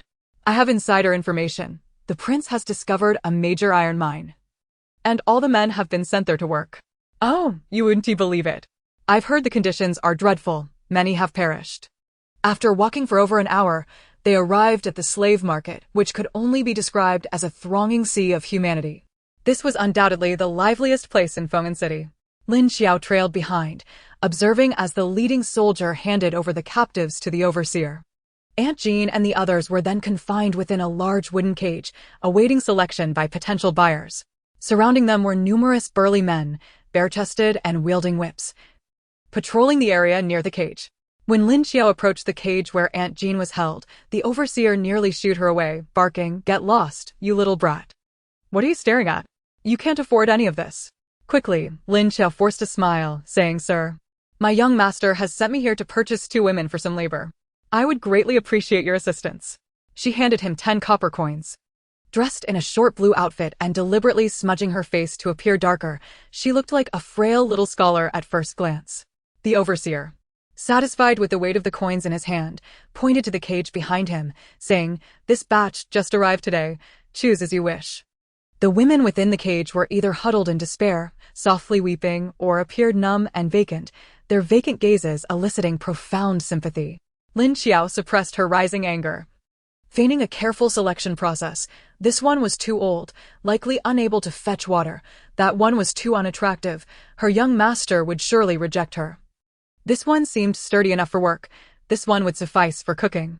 After pretending to deliberate, she pointed at Aunt Jean and Hong Lian, declaring, "Sir, I wish to purchase these two." The overseer scrutinized them, then unlocked the cage, allowing them to be pulled out. "Remember, we deal in cash and goods here. There are no returns." Lin Qiao replied, "Of course, I understand the rules. The older one is 5 taels, the younger 8 taels. Please pay over there."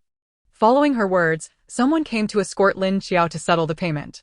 After paying and obtaining the contracts for the 2 women, Lin Qiao did not immediately untie their bindings. If they were to panic and flee, it would expose her plan. Dragging them along, she led them to a secluded alley before lowering her voice. "Aunt, Hong Lian, it's me, Xiaoya." The two, still in a daze, lifted their heads at the sound of her familiar voice. "Who are you?" "Qiao Qiao." Though Lin Qiao had donned male clothing and altered her complexion, her features remained unchanged, and they recognized her instantly. Chapter 35, An Encounter. Seeing the mother and daughter on the ground, weeping uncontrollably, Lin Qiao couldn't help but sigh inwardly. In chaotic times, humanity is often reduced to a state worse than that of dogs. The two wept for some time before gradually calming down, and Aunt Jean, sniffling, began to recount their ordeal.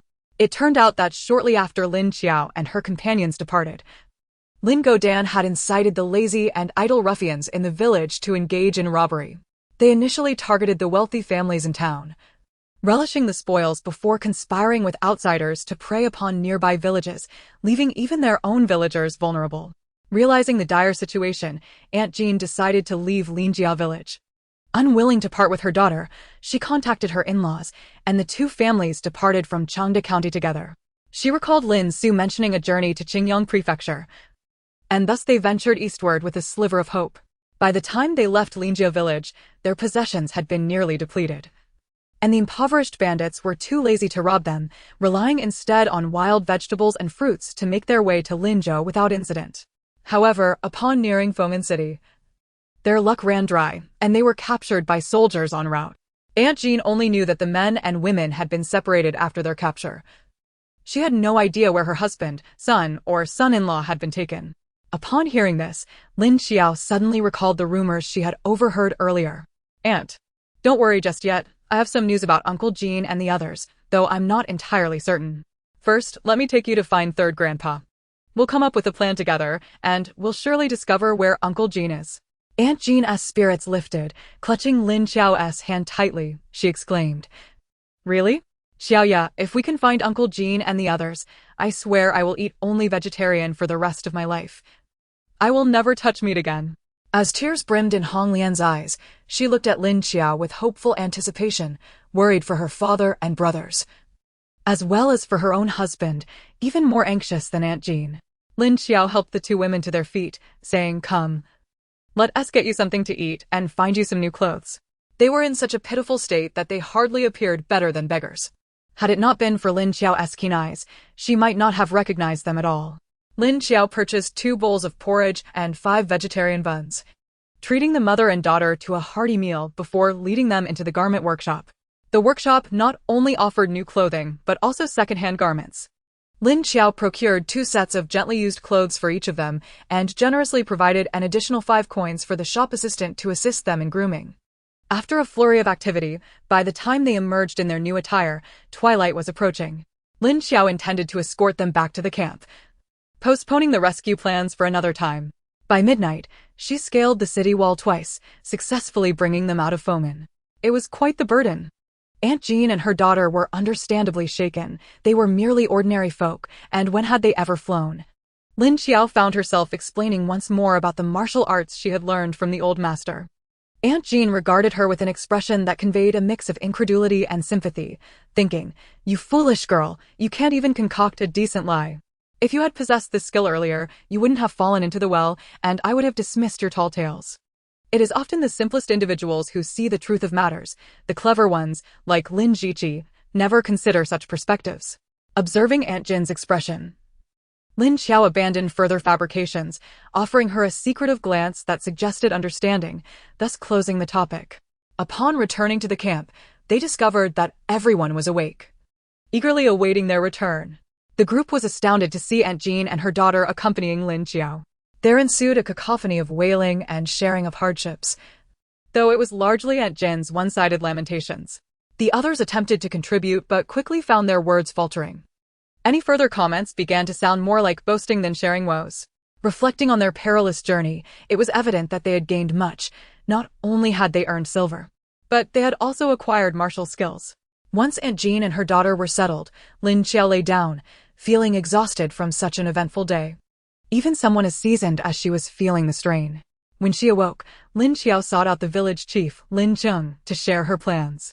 Uncle San, I propose that we first lead you into the mountains and then inquire about Uncle Jin's whereabouts. Staying here is too close to Feng'an, and we risk encountering soldiers. You are right, Qiao.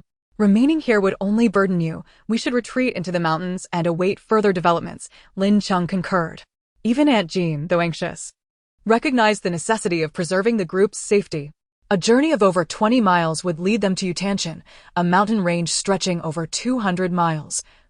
Named for its crescent-shaped water pond atop its main peak, Feng'an was conveniently situated at the mountain's base. To head east, they had no choice but to either enter the city or traverse the mountains. Entering the city was out of the question, leaving only the mountain path. After breakfast, the group set off towards Yutanshan in high spirits. Lin Qiao instructed Zhang Tuhuzi's son, Zhang Taizhu, and Lin Xiaodo to scout ahead as a precaution against any potential encounters with soldiers. After 2 hours of hiking, they finally reached the foot of the mountain. Gazing upward, Yutanshan towered majestically, its dense forests of vivid green. The trees appeared much taller and sturdier than those they had previously encountered, emanating a sense of primeval wilderness. Upon closer inspection, they could even hear the distant roars of tigers and the howls of wolves. Lin Sui's face drained of color as she trembled, clutching Lin Qiao's sleeve. Qiao, must we really enter the mountains? She stammered. Wang the carpenter's wife slapped her thigh, half laughing and half crying, goodness. I think I just heard a tiger roar. Be more confident, the I think can be dropped, Lin Qiao reassured her. The other women shared similar expressions of fear, their faces reflecting varying shades of trepidation. In contrast, the men wore eager expressions, envisioning themselves as valiant warriors capable of slaying tigers and capturing dragons, likely a consequence of their martial training. Lin Qiao regarded them silently. Knowing reality would soon teach them a lesson.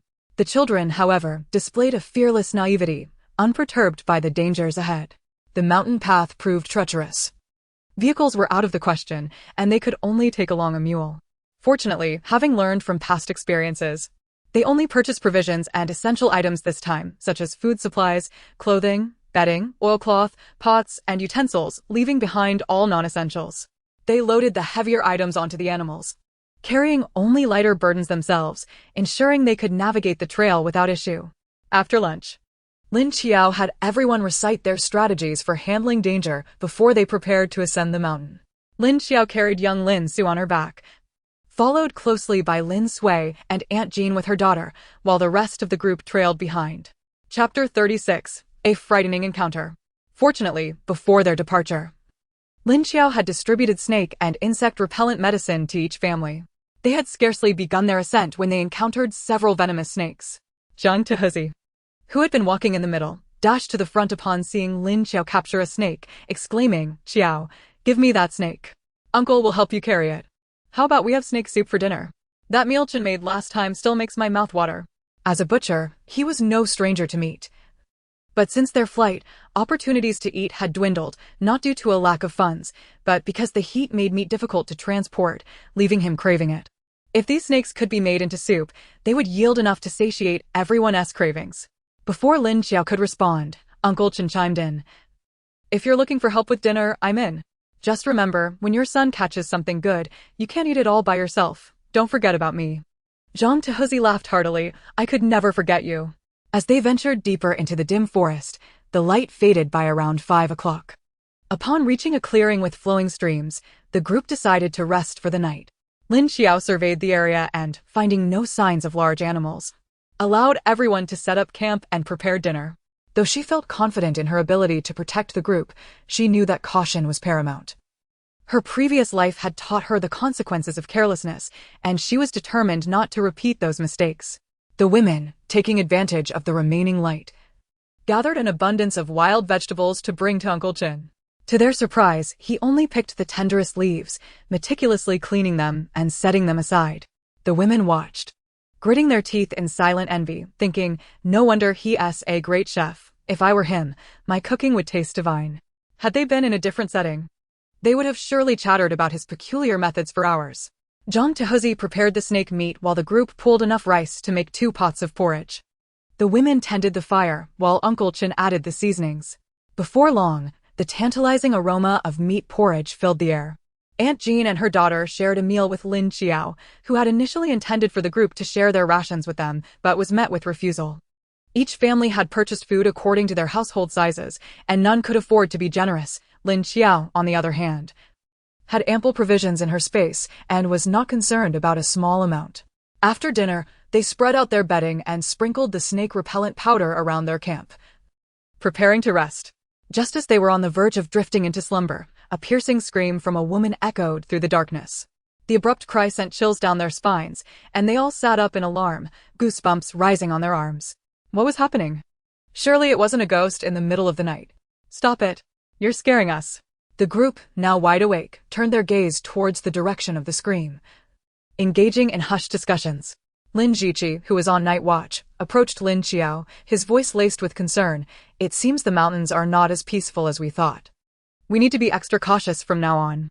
Lin Qiao, however, felt her curiosity piqued, and she called Zhang Tehuzi and Lin Shuixing to her side to advise them. Uncle Zhang, Uncle Lin, I wish to investigate the situation. We ought to be prepared. The safety of everyone rests upon your shoulders. Very well, rest assured. Should we truly encounter something, do not act alone. Allow our uncles to hone their skills as well. We have acquired some abilities by following you, and it is only fitting that we put them to the test. The butcher Zhang half admonished, half jested. Lin Qiao was amused by his words, her lips curling into a smile. All right, if we do encounter any nefarious individuals, I promise to leave some for you to practice on. Bidding farewell to the group, Lin Qiao followed the direction of the anguished cries, swiftly locating the source of the commotion. Though no one was in sight, she discovered a patch of grass trampled underfoot, with freshly broken stems indicating recent activity. Hesitating for a moment, she discerned the direction from the imprints in the grass and continued her search. Unclear about what had transpired, an unease gripped her heart. A quarter of an hour later, Lin Qiao caught sight of 2 men's silhouettes. The taller one wielded a torch, while the more robust one bore a woman over his shoulder. As they walked, the burly man cursed, "Damn it, that wretched woman dared to flee. I'll break your legs and see how you escape." The torchbearer taunted, "Leopard, don't say I didn't warn you. The boss is genuinely furious this time. He told you to drink less, yet you disregarded his advice. If that woman manages to escape, he will surely flay you alive." The burly man shrugged off the warning. "No worries, my brother died saving the boss. He swore at my brother's grave to protect me. There's no way he'd be angry over this trivial matter." The tall man scoffed, "I'm only saying this for your brother's sake. The boss has changed, just be cautious from now on." Though Lin Qiao couldn't fully comprehend their words, she understood they were encountering robbers. After walking for about half an hour, they arrived at a narrow gorge, showing no hesitation as they entered. The gorge was scarcely wider than a meter, allowing only one person to pass at a time, making it quite cramped for 2. This must be their lair. After they had entered for a while, Lin Qiao cautiously followed. After traversing approximately 20 meters and turning a corner, she was met with a sudden illumination.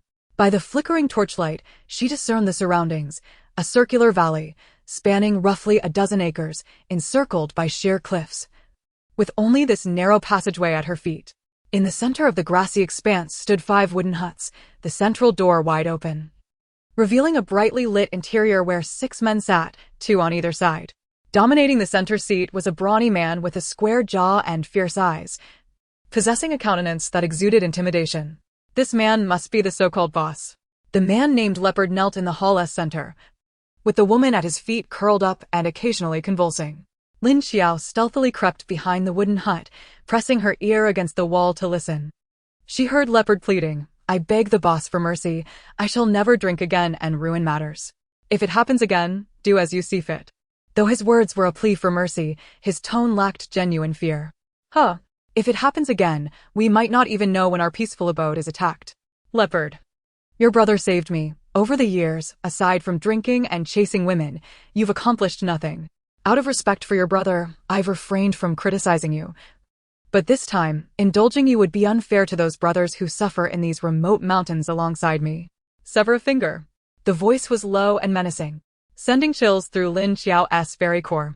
As the boss, Qiao Jincheng, pronounced his intent to punish Leopard, Qisen felt a chill run down his spine. He recognized that Qiao Jincheng had developed a lethal disdain for Leopard.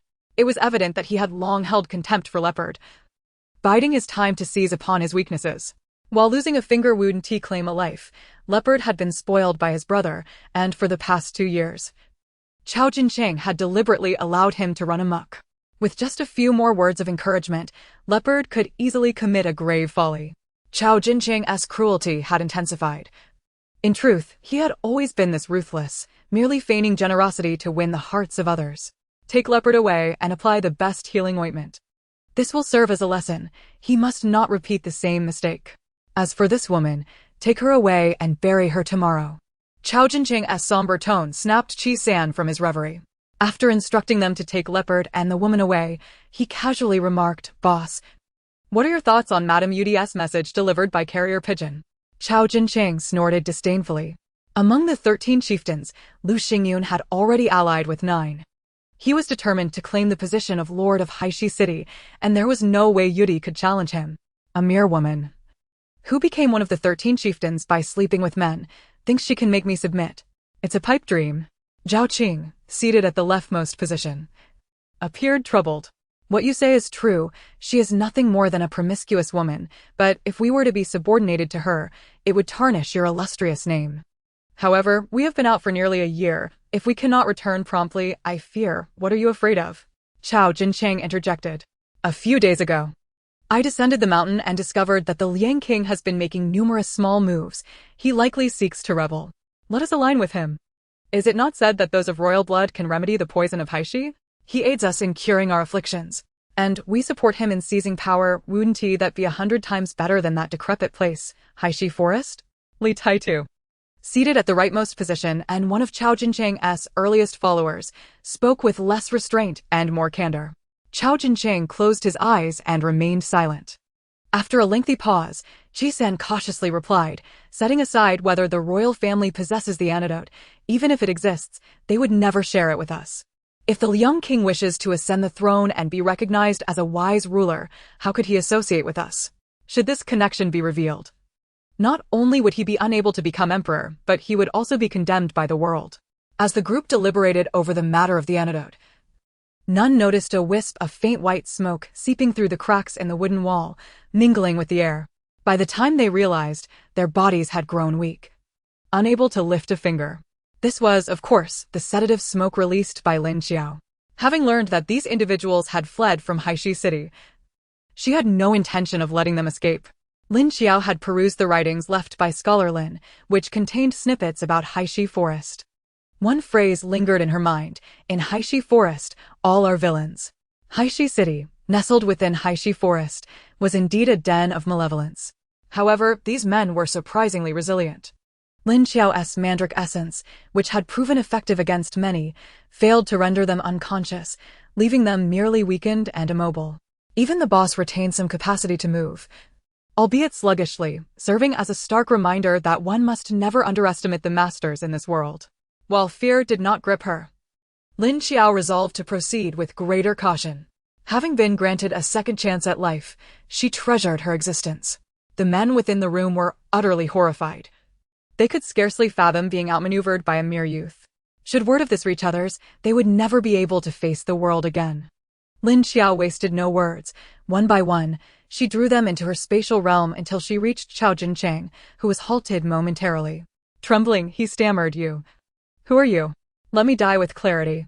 The ability to make anyone she captured vanish was terrifying, leading him to believe he had encountered some supernatural entity. Lin Qiao merely flashed him a grin. "What do you think I am? I am what I am." Qiao Jincheng felt a sudden darkness engulf him, leaving him in utter oblivion. When I engage in a brawl, I never utter a word, for someone once told me that villains perish from their own verbosity. The large fish has been dealt with, only the small shrimp remain. There are 4 shrimp, tasked with menial chores like cleaning and cooking, and they were easily subdued. Oh, and there's also a leopard, who intoxicated himself. Lin Qiao merely extended her hand. What troubled Lin Qiao the most was discovering 5 women in the room at the far west. Including the injured one in the courtyard, there were 6 women in total. Upon seeing them, Lin Qiao felt an overwhelming urge to dismember Chao Jincheng and his cohort. Each woman bore numerous scars, their bodies battered and bruised. And upon seeing Lin Qiao, they exhibited no response, clearly having been tormented to the brink of madness. With no other choice, Lin Qiao reignited the mandala incense, inducing a state of slumber in them. This not only provided temporary solace for their frayed minds, but also spared them the agony during their healing. The one most grievously injured from last night had both her legs broken. When Lin Qiao lifted her, it was evident she was barely clinging to life. Lin Qiao set her leg bones, immobilizing them with wooden planks, and utilized her wood-based abilities to restore her body, finally stabilizing her breath. After nurturing all the women's bodies with her wood-based powers, Lin Qiao felt utterly exhausted. Healing with her abilities was far more taxing than combat. Every meridian had to be carefully attended to, for a moment's inattention could result in a catastrophic rupture. Gazing at their peaceful faces in slumber, Lin Qiao couldn't help but sigh. While she had managed to save them for now, what would happen when they fully regained consciousness? How many of these women could withstand such a blow? After resting for a brief moment, Lin Qiao suddenly recalled something. This fierce group couldn't possibly be devoid of savings, could they? That would be a monumental loss. Without delay, Lin Qiao retrieved a flashlight and began to search the room. The easternmost room was the cleanest, likely occupied by the ringleader. Lin Qiao discovered 200 tael gold notes and several ingots of silver hidden within the dark compartment of his bed. Aside from that, there was nothing else. The remaining 2 rooms were clearly shared by several individuals, and the scent was less than pleasant. Lin Qiao held her breath, rummaging for quite some time before uncovering a few pieces of jewelry and a handful of silver coins. In summary, although there were some gains, the returns were disproportionately low compared to the effort expended. Lin Qiao couldn't fathom how such a large band of robbers could possess so little wealth. It wouldn't be too much to expect a house full of gold and jewels. Unperturbed by the enigma, she promptly summoned Qi-san from her space. After listening for a while in the back of the house, she formed a rough assessment of Chao Jincheng and his crew. Qi-san seemed to belong to the category of a cunning advisor, someone who would have the most insight. Although cunning himself, he was soft-hearted, fearful of death, and thus easy to manipulate. It was those like Chao Jincheng who were the hardest to deal with, ruthless and cunning. Lin Qiao certainly wasn't foolish enough to bring him out. Chapter 38. A blinding revelation. Qi-san awoke to find himself completely immobilized, his eyes covered, and his mind foggy, struggling to piece together his thoughts. Just as he began to panic about his whereabouts, a clear and melodious voice sounded beside him. Qi-san. Where did Chao Jincheng hide his money? Qi-san strained to discern the direction of the voice and tentatively responded. What are you? Why have you captured us? The memory flooded back to him. Everyone had been poisoned, and then a boy of about 10 had suddenly appeared at the entrance of the hall. The boy seemed to wield some sort of sorcery, causing everyone to vanish without a trace. Now, it appeared that this sorcery wouldn't claim lives immediately, otherwise he wouldn't be sitting here. It was no wonder Lin Qiao had an acute perception of people. Qi-san quickly connected the dots, proving his intellect was still intact. Unfortunately, even the sharpest mind was of little use when one's life was held in another's hands. Lin Qiao replied, "You are a clever person, given this opportunity. I trust you will seize it. Should you choose not to speak, I shall replace you with another for questioning, and you shall have no chance for regret." Qi-san asked, "If I tell you, will you spare my life?" Lin Qiao chuckled, "I'm offering you a chance to prove your worth. Whether you can grasp it is entirely up to you. Those lacking value have no right to negotiate. So, will you speak, or shall I find someone else?" "I will speak," Qi-san exclaimed. Under his guidance, they unearthed 2 wooden chests, each about a foot square, from beneath Chao Jincheng's bed. Upon seeing the size of the chests, Lin Qiao felt a disdainful scoff escape her lips. Was this it? But when she opened the first chest, she was nearly blinded by the dazzling contents within. It was filled with an array of gemstones, rubies, sapphires, emeralds, and pink diamonds. ranging from the size of a peanut to that of a quail egg, each crystal pure and flawless, worth untold riches. The second chest contained 3 purple gems, the smallest the size of a chicken egg and the largest akin to an adult's fist. Under the beam of her flashlight, they sparkled brilliantly, exuding a breathtaking beauty. Upon witnessing these treasures, Lin Qiao finally understood what it meant for something to be worth its weight in gold. In her past life before the apocalypse, a gemstone of similar quality, even the size of a pigeon's egg, was of considerable value. The sheer size of those before her was unprecedented. She had never heard of or seen anything like them, but they were undoubtedly worth a fortune.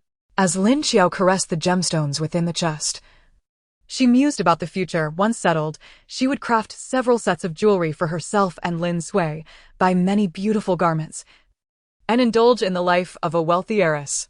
Sipping tea, enjoying theater, and teasing little Lin Su, what a perfect life that would be. After admiring the treasures for quite some time, Lin Qiao reluctantly stowed the wooden chests into her space. With the gemstones secured, her wits returned. These jewels were far too precious, and describing their worth as millions would be an understatement. This revelation compelled her to question the true identities of Chao Jincheng and his gang. Who were they really? However, there was no time for interrogation now. Dawn was breaking, and the day was about to unfold. She needed to hasten back and report her safety while inviting the others to join her. This place was quite suitable for an extended stay. As Lin Qiao exited the canyon, she soon spotted Lin Pingon and Lin Xiaodo, who had come in search of her. Upon seeing Lin Qiao, they immediately rushed over. "Xiaoya, we finally found you. Why have you been gone for so long? Everyone has been worried sick." Lin Qiao smiled. "Perfect. I have some errand runners now, but we can discuss that later. You two return and gather everyone. Do you see that mulberry tree? Turn around. There's a valley ahead, and I'll be waiting for you there."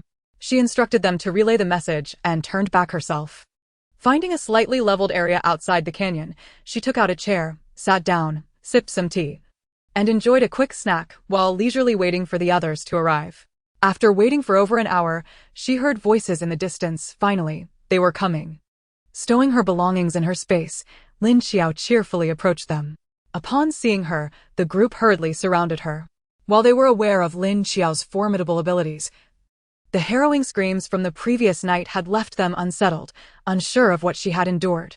She had spent a night away, and the others had worried themselves sleepless, shrouded in darkness, unsure of where to search for her.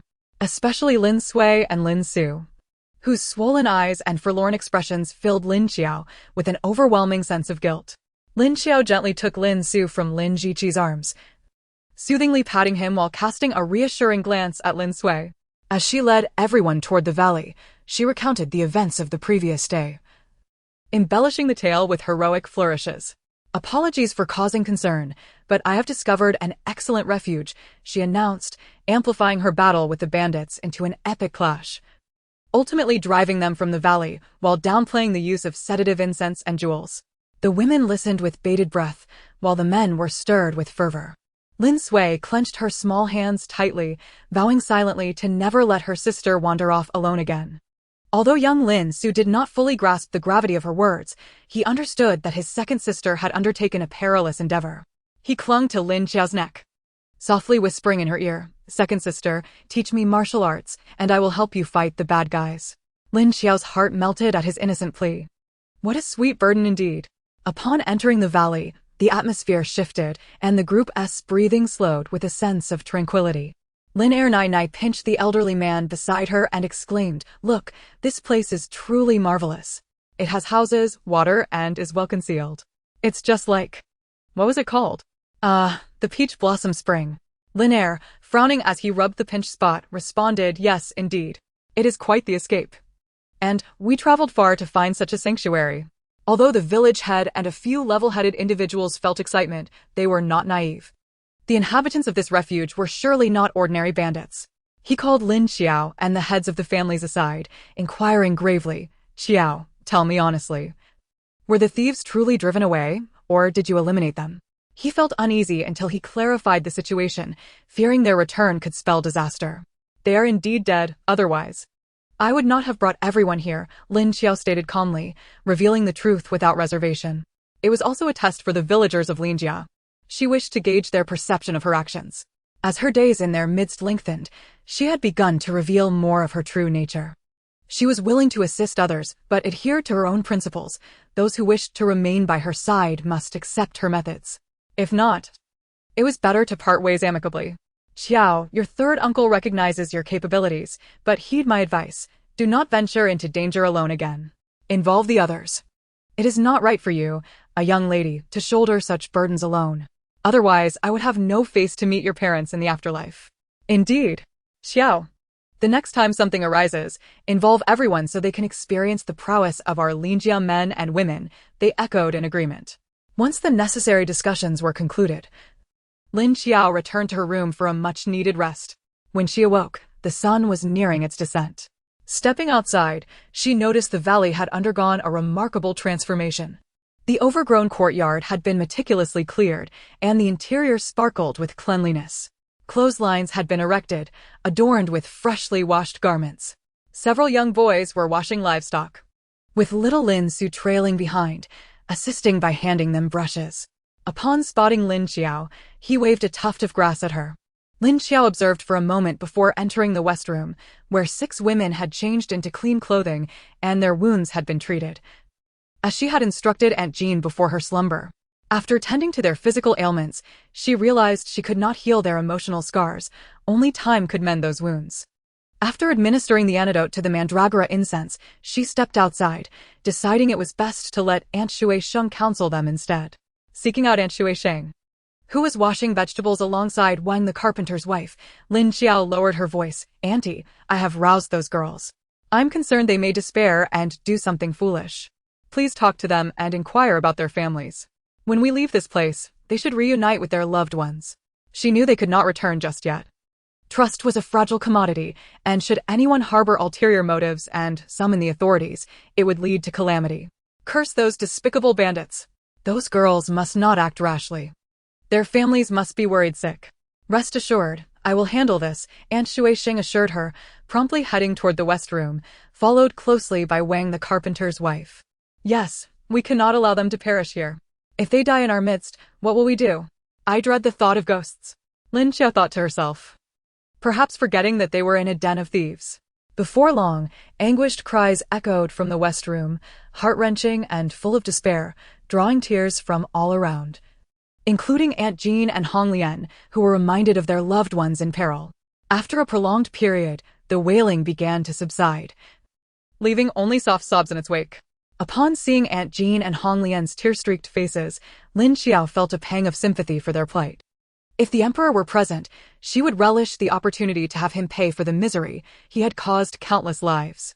Approaching Aunt Jean and Hong Lian, she gently wiped the tears from Hong Lian's face, saying, Auntie, Sister Hong Lian, please do not cry. Tomorrow, I will venture into the city to inquire about Uncle Jean and my brother-in-law's whereabouts. She could not promise to rescue them, but she would do her utmost and leave the rest to fate. Aunt Jean grasped Lin Qiao's hand, struggling to find her voice as emotions overwhelmed her. Hong Lian, recognizing Lin Qiao as her peer, knelt before her, having gleaned from the past days that this young neighbor was no ordinary girl. Witnessing Lin Qiao's prowess in securing their refuge had filled her with admiration. Sister, do not pull me up. I find peace in kneeling. I owe you a debt of gratitude that I can never repay.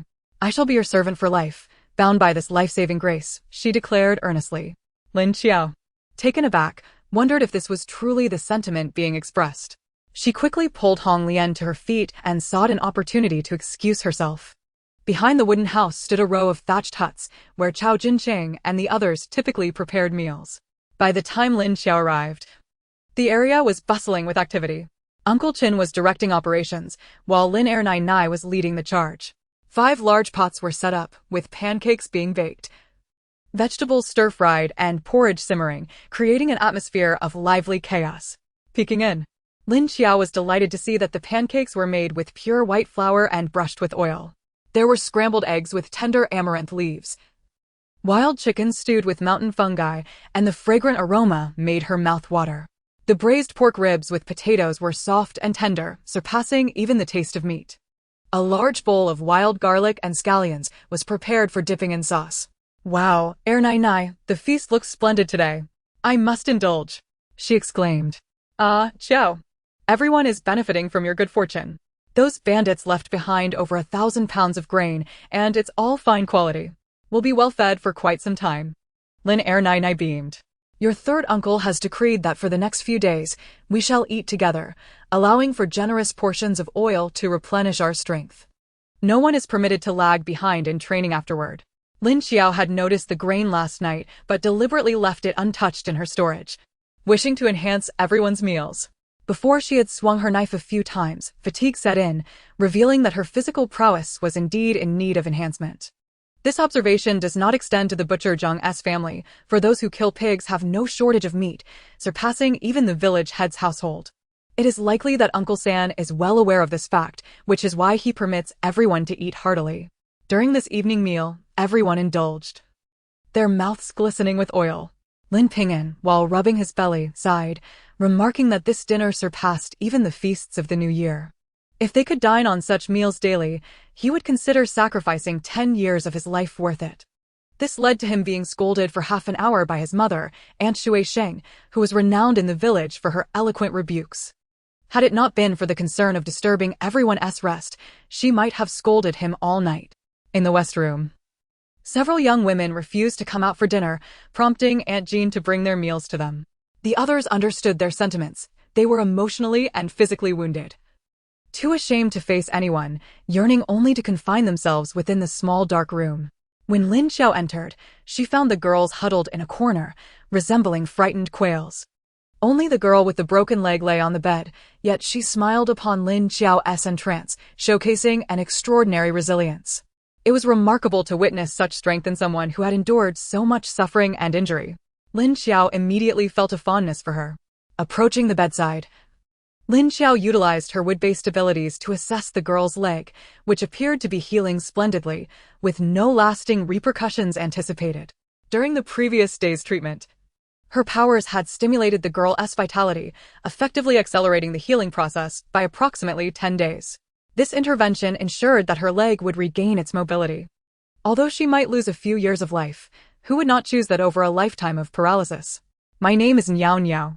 I am immensely grateful for your life-saving grace, but I am currently unable to move and cannot bow in gratitude, so I hope you will forgive me. Her voice was soft and enchanting, captivating the soul. Dear lady, I am merely a young girl. Surely, you have miscast your charming glances. Lin Qiao replied, recognizing that the girl's voice bore the hallmarks of specialized training, a quality not easily replicated by an average person. The lingering melody of her voice was truly fitting. Chapter 40. The top courtesan of the brothel Niao was equally surprised by Lin Qiao's youth, appearing no older than 12 or 13. Yet, she had managed to drive away Chao Jincheng and his group. If it were not for the evidence before her, it would be hard to believe. Nonetheless, after spending so many years in the brothel, she had gained some insight. She understood that those who appeared unassuming often possessed extraordinary abilities. Grateful for Lin Qiao's help in healing her leg, her demeanor towards Lin Qiao was exceedingly warm and hospitable, answering every question with sincerity. Lin Qiao sought to learn about their backgrounds, hoping to help them open their hearts and escape the shadows of their past traumas. She had no ulterior motives, merely wishing for them to remain safe until her departure. With mutual interest, their conversation flowed smoothly. My mother bore 5 daughters, but she bled heavily during the birth of my 5th sister and passed away shortly thereafter. My father, desiring a son, sold my sister and me due to financial constraints. I was sold to a fool from the neighboring village as a child bride, while my sister's fate remains unknown. I was only 8 and my sister was 6. After 2 years, as I began to mature, the fool's father began to touch me inappropriately. Being young and naive, I confided in the fool's mother, who, consumed by anger and unable to confront her husband, falsely accused me of theft and beat me before selling me to Honglu. As she recounted her tale, Niao glanced at Lin Qiao, relieved to see no disdain on her face, and continued, Miss, you may look down upon me for sharing this, but you saved my life and healed my leg. I do not wish to fabricate lies to deceive you. The best period of my life was during my time there. I was well-fed, well-dressed, and attended to. The Madam of Honglu praised my voice and grace, promising a bright future for me. She even arranged for a teacher to instruct us in dancing, singing, and playing the pipa. I was the best among my sisters. Lin Qiao nodded, Finally understanding the source of Niao Niao's refined manner of speaking, she had been trained by professionals. By the time I turned 14, I was taken by a salt merchant from Donghua, who kept me for 3 years, during which I lived a comfortable life. However, he began to visit less frequently, and I later learned he had lost his fortune due to a lawsuit. I sent someone with 100 taels of silver to settle our relationship. During those 3 years, I saved some money. Not wanting to take on clients, I assisted the madam in teaching the newly arrived girls to dance and play the pipa. Occasionally, I would perform on stage as a courtesan, entertaining guests without selling my body, and the madam turned a blind eye to my actions. Truthfully, among the 3 major brothels in Feng'an City, only the madam of Yihong Lu treats her sisters with respect. Should any of the sisters find someone they wish to leave with, as long as they provide sufficient ransom, she willingly sets them free. Having witnessed the vile nature of those lecherous men, I have come to realize that none can be trusted. Even if someone were to offer to redeem me, I would not be inclined to accept. 5 months ago, Zhao Qing and his gang visited the brothel, and he immediately took a liking to me while I was dancing on stage. He appeared tall and handsome, and I succumbed to his charm, only to find myself abducted the very next night. Over the past 6 months, they have sporadically brought in over 20 girls, and now only a few of us remain. Upon hearing this, the girls huddled in the corner began to weep. Since arriving here, they had all endured unspeakable horrors at the hands of those who succumbed to their basest instincts. If not for the lingering attachments in their hearts, they would have long ceased to wish for life. One girl, 16 or 17 years old, with dark skin and a pleasing appearance, stepped forward and grasped Niao Niao's hand. Lamenting, if we displease them even slightly, they whip us. Many have succumbed to the torment, some have died by accident, while others have hanged themselves. If not for Sister Niao Niao protecting me, I too would have perished. From her confession, Lin Qiao learned that the girl's name was Lu Tao, the daughter of a hunter from the mountains. She had been exchanged in marriage to a man in the valley, only to discover he was ailing and died shortly after their wedding. She had been captured while gathering firewood in the mountains. The others had similar stories.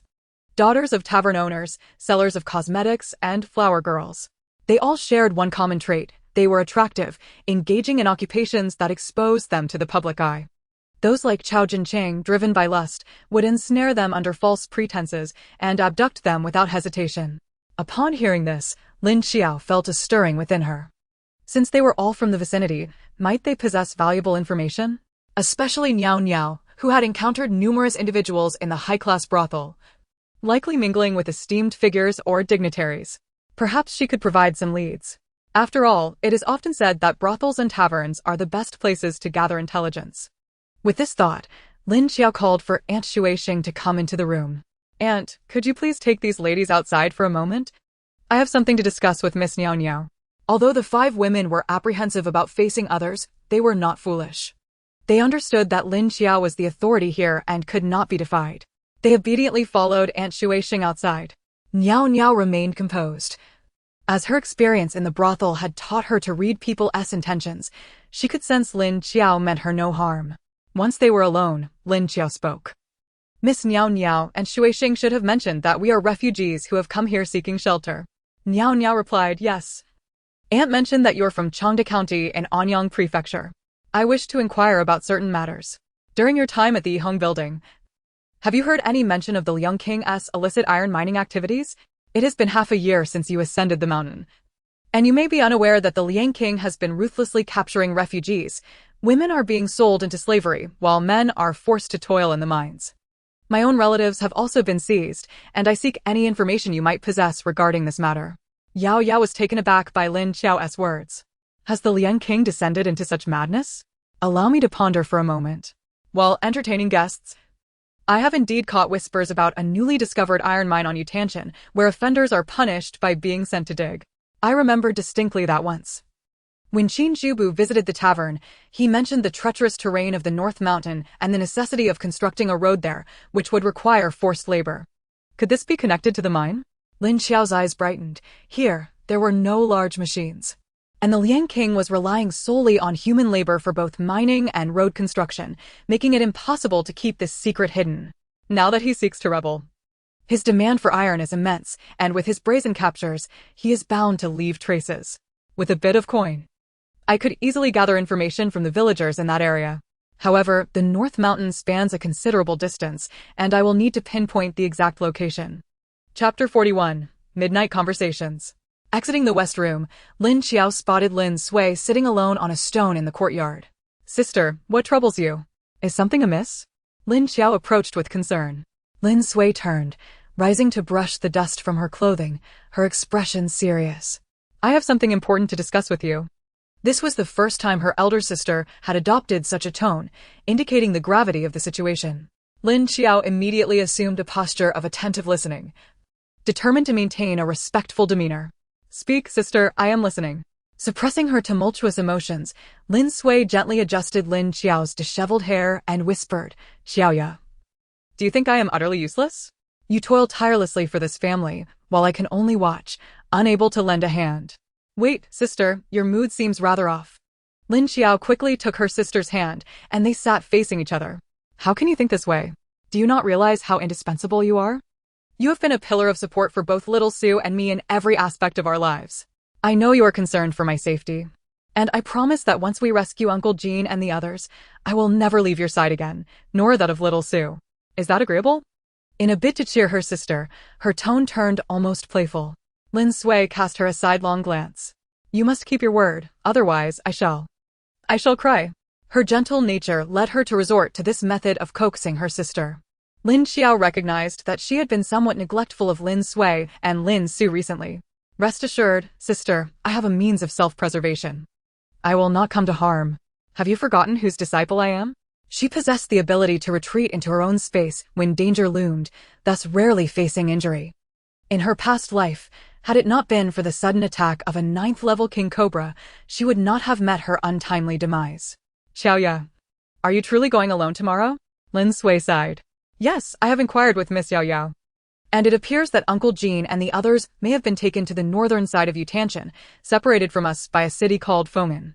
They were moving too slowly, so I might fare better on my own. Xiaoya, I understand that Aunt Jean and Sister Hong Lian have treated us well. But I still worry.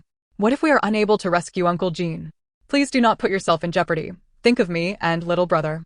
Lin Sui wrestled with her thoughts, reluctant to see her sister take risks, silently praying that any retribution would fall upon herself instead. "Sister, do not fret, I assure you. I will not recklessly engage in confrontations. If I cannot win, I shall not fight to the death. The only ones worth risking my life for are you and little Sue." Seeing Lin Sui's despondent mood, Lin Qiao resolved to lift her spirits. "Sister, look. Do you find this beautiful?" Lin Qiao extended her hand, revealing 5 or 6 gemstones, their brilliance outshining even the moonlight. Lin Sui's immediate reaction was to close Lin Qiao's hand, standing to scan the surroundings for anyone else before sitting back down, lowering her voice. "Where did you acquire these? You mustn't misuse your abilities for wrongdoing. Come now, sister, you raised me. Do you truly doubt me so? If I wish to do something nefarious, my master would never allow it. He insists I must do good deeds to earn merit. Rest assured, these gems were." She leaned closer to Lin Sui, whispering, "Found in a bandit's lair, and there are plenty more. They're treasures we can use to craft jewelry for ourselves in the future." Fearing to startle Lin Sui, she only revealed a fraction of the truth. "Quickly, conceal them. They are far too precious to flaunt. I do not require them. Save them for yourself and little Sue." Having resolved to remain unmarried for life, Lin Sui envisioned a future where her younger sister would buy her a small courtyard once little brother grew up and started a family. Her sister, being a disciple of the Dragon King, was deserving of the finest company. The young Master Qingjing would be a suitable match, albeit a tad older. She pondered whether he had any cousins or brothers. There was no rush. They would see when they arrived in Qingyang Prefecture. Little brother, though only a little over 4 years old, had already learned many characters. Once settled, she wished to send him to school so that he might grow wise like their father. Lin Qiao remained oblivious to her elder sister's thoughts, which had already soared 2 decades into the future. "I shall keep watch over you and little Sue when we reach Qingyang Prefecture. We will buy a grand residence in the city and several maidservants to attend to you. You shall no longer need to cook or embroider. I will buy you countless exquisite ornaments and new garments, ensuring you are adorned splendidly. Each day, your only concern will be choosing which attire and jewelry will outshine the other young ladies of Qingyang Prefecture." Oh dear, perhaps she was dreaming too grandly. Suddenly, Lin Qiao recalled her insufficient funds and resolved to earn more swiftly. Perhaps she could even empty the young king's treasury? It was not entirely out of the question. In the hall, Lin village chief and the others had yet to retire. The heads of various families gathered to discuss building plans for the following day. The communal space among the 5 wooden houses served as a hall, with only 4 rooms suitable for habitation. Yao Yao and her companions occupied one, while 2 were designated for the women and the last for a few elder men. The remaining men had to sleep in the makeshift grass shelters at the back. The humidity in the dense forest was quite high, and prolonged residence could lead to rheumatism. The past 2 years in Anyang Prefecture had seen a drought, with little rainfall during their journey. However, the weather in Linzhou remained relatively normal, and if it were to rain, these people would find themselves without shelter. To rest here, additional housing would be necessary. Constructing wooden houses was impractical, as the timber was currently unfit for use and too labor-intensive. Building a few grass huts would suffice. After escorting Lin Sui back to their quarters, Lin Qiao slipped back to the hall to listen in on the meeting. Unable to resist interjecting into the discussion about housing, she piped up, "Third uncle, could you build me a room as well? Right next to the east room will do, no need for anything grand. Just enough for me to have my own space." She was not accustomed to sharing quarters with others, as it hindered her freedom. Previously, she had no choice. But now that conditions allowed, she craved a room of her own, as well as a grass hut. Such a modest request was readily accommodated. Lin Shuixing immediately thumped his chest in assurance. "Leave it to Uncle Lin. My grass huts are well known in the village, and I will ensure you have a leak-proof home." Before dawn, Lin Qiao was already awake. She disliked the sentiment of farewells, especially when she would not be gone long. Seizing the opportunity while everyone else lay asleep, she slipped away quietly. Upon stepping outside, Lin Qiao noticed Aunt Jean and Hong Lian already waiting in the courtyard. Judging by the dew on their hair, they must have risen in the middle of the night.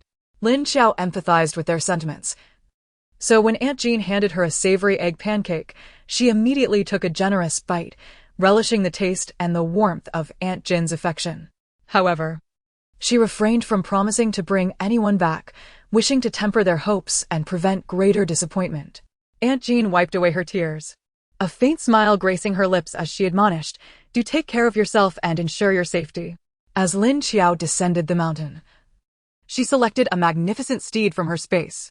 Now alone and having altered her appearance, she was confident that even if someone spotted her, they would not recognize her. Encountering officials posed no fear. She could either outrun them or find refuge, thanks to her spatial abilities. Galloping swiftly, she soon reached Feng'an City but chose to bypass it. Continuing northward, by around 6 in the evening, she arrived at the foot of Beishan. Rather than seek out the local villagers, she intended to explore the mountaintop for any iron or pits. Beishan's trees stood as lush as those on Nanshan, but the flora differed slightly, with many iron-loving plants such as prickly ash, walnut, mountain elm, and iron trees.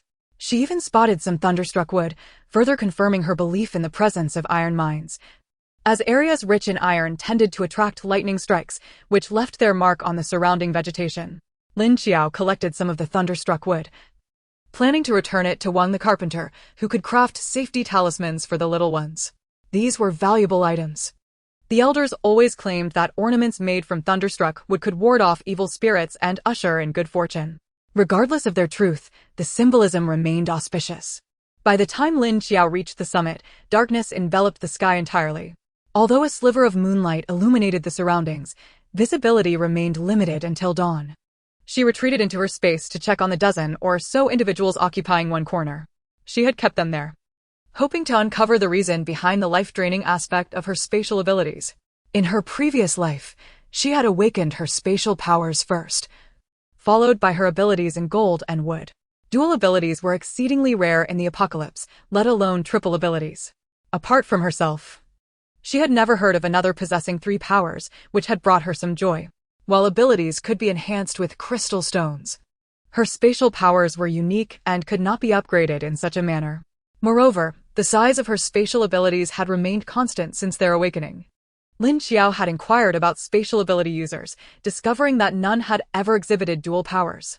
In her past life, she thought herself fortunate to possess 3 abilities until she realized that her space could drain life.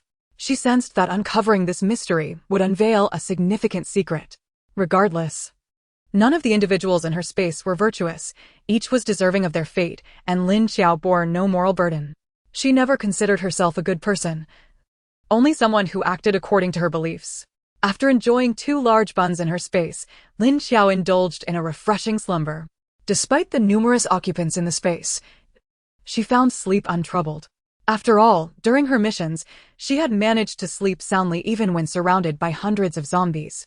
This was merely a minor challenge.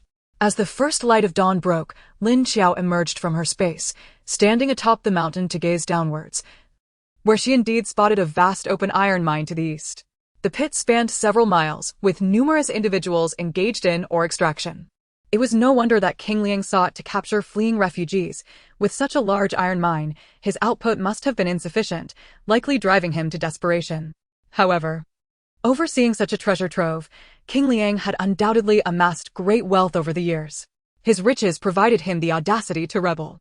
After an exhausting trek of over an hour, Lin Qiao finally neared the mine. From her vantage point, she could see more clearly. To the north of the mine, several structures had been erected, including stone houses and thatched huts. The stone houses likely housed the highest-ranking individuals, while the huts were home to the laborers. After observing for a while, Lin Qiao could not discern who Uncle Jean was, presenting a dilemma. She was unfamiliar with Hong Lian's family, leaving her uncertain on where to begin her search. To locate her quarry, Lin Qiao had no choice but to draw closer. As she approached, she noticed something peculiar. Despite their ragged clothing and emaciated frames, all the laborers wore an odd smile, as if they derived enjoyment from their strenuous toil. Moreover, there was no sign of the whip-wielding overseers she had anticipated. Aside from the occasional patrol by soldiers near the mine, everything appeared remarkably harmonious. This unsettling sight changed Lin Qiao's expression. The workers' strange demeanor reminded her of those controlled by mental ability users in her past life. Were their minds also under someone else's influence? Who possessed the power to control so many? If they were indeed being manipulated, Lin Qiao was uncertain of how to proceed. Awakening someone under mental control could risk rendering them mindless. Now, Lin Qiao hesitated to act impulsively. In her past life, such individuals were at least rank 9. Even if she had regained her peak abilities, she would not stand a chance against them. However, retreating without action was not in Lin Qiao's nature. Having once been a formidable figure, she could not easily abandon her resolve. Slipping away quietly was not her style, and she felt embarrassed to return to Aunt Jean without answers. Additionally, she was curious to discover the identity of this individual, wondering if they were also a transmigrant like herself. Daylight was unsuitable for gathering information, so she resolved to wait until nightfall. Back in her space, Lin Qiao promptly seized a crystal stone to practice her skills, acknowledging her recent lapse in diligence, particularly with her recent successes, making her feel that the experts here were not as formidable as she had imagined. She felt as if a bucket of cold water had splashed over her, jarring her back to reality. One could never afford to underestimate their opponents, regardless of the circumstances. After a hearty meal and feeling invigorated, Lin Qiao emerged from her space in peak condition. When she stepped out, she estimated it was already past 9 in the evening. Yet to her surprise, the miners were still hard at work. A large bonfire blazed in the mine, and the workers seemed tireless, their expressions eerily reminiscent of the daytime no. Under the flickering flames, they appeared akin to a horror film. Lin Qiao was filled with outrage.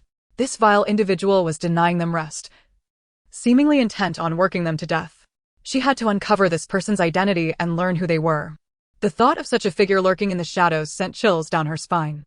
Perhaps she could unwittingly bump into him on the street and be controlled without realizing it. From the way he managed to control so many, it was clear that he was devoid of any humanity. The bonfire illuminated the mine, yet shadows lingered in areas beyond its reach, providing Lin Qiao with ample cover. She stealthily approached a stone house from which laughter emanated. The windows of the house had several gaping holes, allowing her to easily glimpse the scene within. A few men were drinking, their faces flushed from alcohol, and one man with a large mole on his cheek laughed heartily as he drank. Since the arrival of Master Zhang, the brothers have indeed found their days considerably more leisurely. Observe how obedient these common folk have become. They toil day and night without a murmur of complaint. Unlike before, when there were frequent instances of escapes and disturbances. Once the iron ore is delivered the day after tomorrow and the reward silver is received, I shall treat you all to drinks at the Yihong building. Is the elder still pining for that enchanting maiden? Each time we indulge in libations, we find ourselves at the Hong building. Alas! Had the maiden been fortunate enough to become the consort of Brother Jia, she would not have been abducted. Perhaps we should venture to the Chunjiang building. I hear a charming figure from Wuzhou has recently arrived there.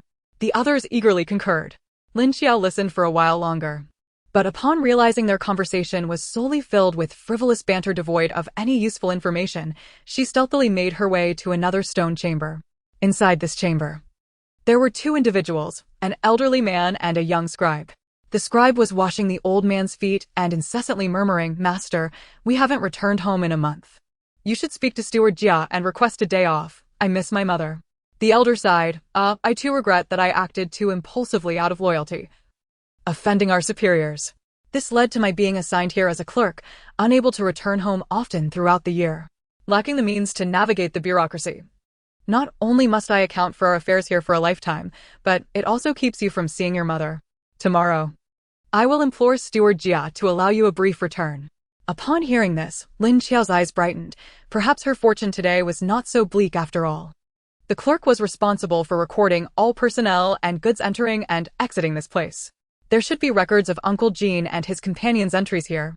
By examining his documents, she could ascertain their whereabouts. Although Uncle Jean and his companions might be under duress, knowing their location would enable her to devise a rescue plan. The other chambers remained dark, and Lin Qiao did not investigate further. The elderly clerk, being of advanced age, did not keep late hours. It wasn't long before he fell asleep. This time, Lin Qiao refrained from using any sedatives. She entered the room and discreetly transported both the clerk and the young scribe into her space. A short stay within would pose no issues. The room contained several cabinets, and upon opening one, Lin Qiao found it filled with documents. Clearly, this task was beyond her capabilities. Reluctantly, she retreated into the forest, seeking a secluded spot to release the elderly clerk. Chapter 44. The mysterious person. Who are you? I am a scholar with a position. Release me at once, and I shall refrain from pursuing any grievances against you. Otherwise, the laws of the Dezhou will not spare you, the elderly clerk stammered, attempting to maintain a facade of composure, which nearly elicited a laugh from Lin Qiao. I have no time for your prattle. Your young scribe is also in my custody. If you disclose the location of those captured 3 days ago, I shall release you. Otherwise, this place is quite distant from the mines, and I could very well do something to you. Your cries will be of no avail. Lin Qiao lowered her voice, making it sound considerably more gravelly. The darkness of the woods rendered it unlikely for him to discern her features. To her surprise, upon hearing her words, the elderly clerk fell silent. After a lengthy pause, he gravely inquired, "Do you have family among them?" Indeed, a scholar would not be foolish. He quickly surmised Lin Qiao's intentions. "Yes, my relatives have been captured, and I seek to rescue them. Thus, I implore you for assistance." She felt no apprehension that the clerk would report her. He would not be foolish enough to seek trouble if he woke to find her gone. After all, he too had been wronged, leading to his assignment here. If he were to report her based on that, he would struggle to justify a charge of colluding with outsiders. Unexpectedly, the elderly clerk sank to the ground, tears streaming down his face. "You cannot save them." Lin Qiao's heart sank. What did he mean? They have fallen victim to dark sorcery. Should they venture beyond 10 miles from here, their hearts will burst, leading to their demise. I witnessed this firsthand during their experimentation. Lin Qiao's assumptions were quickly dashed. She hastily helped the elderly clerk to his feet and pressed him for clarity. "Today, I saw the miners wearing peculiar smiles. Could this be related to what you mentioned?" The clerk, realizing he had lost his composure, wiped his tears and sheepishly replied, "It appears that all mining here is conducted by local laborers under duress, compensated with meager wages. 2 months ago, the Wangfu sent Master Zhang, whose sorcery has transformed the miners into this state. They labor day and night, and many have perished within a month. Fearing unrest, the Liang Wang began capturing outsiders. After years of studying the classics, I find myself an accomplice to this atrocity. I am ashamed. I beg your forgiveness for my earlier rudeness." Upon hearing that leaving the 10-mile radius would lead to a heart explosion, Lin Qiao realized she had misjudged the situation. Mental manipulation affects the brain, not the heart. Nevertheless, this individual was no simple character. The means of control seemed to be remote, causing an explosion if one strayed too far. Such power was formidable. It would be wise to ensure she remained ignorant of the identity of this individual. Do you know who this Master Zhang is? The elderly clerk shook his head. I do not know. He always arrives masked. It is said that apart from the prince, no one knows what he looks like. All I know is that he came to Lin'o over 2 months ago. Lin Qiao silently mused that such a secretive person could not be of good character. I still wish to see my family. At the very least, I need to know their whereabouts to devise a rescue plan. The elderly clerk ceased his protests, glancing around in search of his young scribe. I wonder if my scribe is safe. Rest assured, as long as you assist me in locating them, I will release you promptly. Lin Qiao thought to herself that this man was surprisingly considerate, even for someone of his stature. In the third compartment of the cabinet by the door, the topmost ledger contains the information you seek. It holds records from the past 5 days. This time, Lin Qiao merely rendered him unconscious without placing him in her space, recognizing that he was not malevolent and wishing to avoid unnecessary risks. Given his advanced age, subjecting him to her space might further diminish his already limited lifespan. After ensuring he was manageable, she returned to the stone chamber, retrieved the documents, and began searching within her space. There, she indeed found the names Jin Chengshan and Jin Yuanbao, located in the Eastern District. With their whereabouts confirmed, Lin Qiao rendered the young scribe unconscious once more, placing him back where he had been lying. She was careful not to strike too hard. By morning, they would awaken, albeit with some soreness in their necks. Upon reaching the Eastern District, Lin Qiao quickly located Jin Chengshan, who had also succumbed to the dark sorcery. Once a round-faced man, he now bore gaunt cheeks and a disconcerting grin, causing Lin Qiao's heart to ache. She contemplated bringing him into her space for a physical examination, but feared an immediate heart explosion. After all, the dimensions of her space were vastly different from reality, and she felt the distance could be measured in light years. Despite her formidable abilities, resurrecting a person whose heart had shattered was beyond her capabilities. Chapter 45.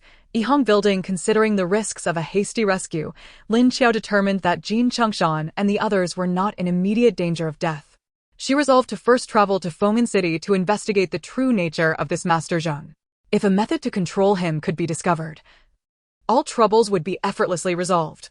Under the cover of night, she departed from Beishan, heading straight for Feng'an. Riding the magnificent steed borrowed from the Ma Shoubei family, she arrived at Feng'an City just past 3 in the morning. It was still the same formula, in the same place as Lin Qiao slipped into the city. She sought a secluded alley, entering a space to wait for dawn. After contemplation, she concluded that the guards at the Liang Wangfu were excessively vigilant. It would be wiser to gather information elsewhere first.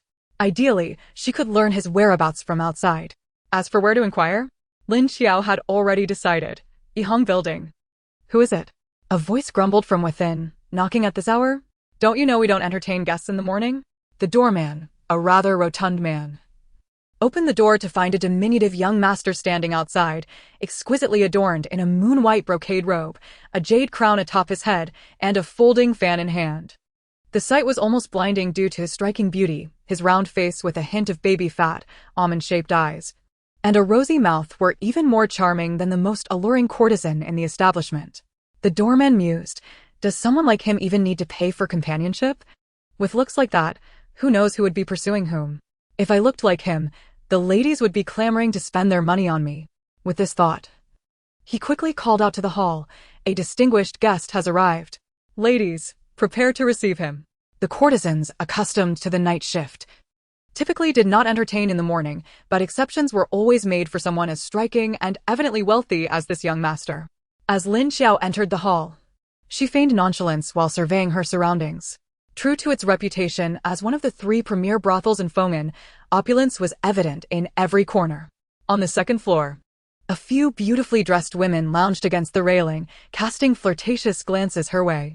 A sultry woman dressed in crimson descended the central staircase, likely the brothel's matron, Madame Rao. Upon hearing that a handsome, well-dressed young master had arrived, her curiosity piqued, and she personally came to greet him. Upon seeing Lin Qiao, she inwardly cursed, "Old Wu. You fool. You'll be the death of me. What a pretty young master. Clearly, it's just a girl." Nevertheless, a guest is a guest. As long as they were willing to spend money, her concern for their identity was minimal. With a professional smile, Madame Rao invited Lin Qiao to a private room on the second floor. Pouring her a cup of fragrant tea, she smiled seductively. I have seen many men frequenting brothels, but it is rare for a lady to seek pleasure here. How would you like to enjoy your visit? Would you like me to accompany you personally? Lin Qiao raised an eyebrow, intrigued. Although she had presented herself in her true form, she had made slight adjustments to her appearance. Her brows were drawn thicker, and her face was sculpted into a more refined shape using her powers. She felt quite satisfied with her transformation. To be recognized immediately was unexpected. Truly, expertise yields results. Dressed thus was merely Lin Qiao's personal whim. Having spent her days traversing rugged paths and climbing mountains, she had never taken the time to adorn herself properly. This first visit to a brothel felt like an occasion worthy of ceremony. Yet, to her surprise, she was seen through right away. However, she took it in stride, playfully bantering with Madame Rao. After all, it was splendid. The matron was experienced and a treasure to have around. Although slightly older, Madame Rao possessed a commanding presence, hinting at a past where she must have once captivated many. After exchanging light-hearted jests, Lin Qiao turned serious, saying, "Sister Rao, I come at the behest of Miss Niao Niao."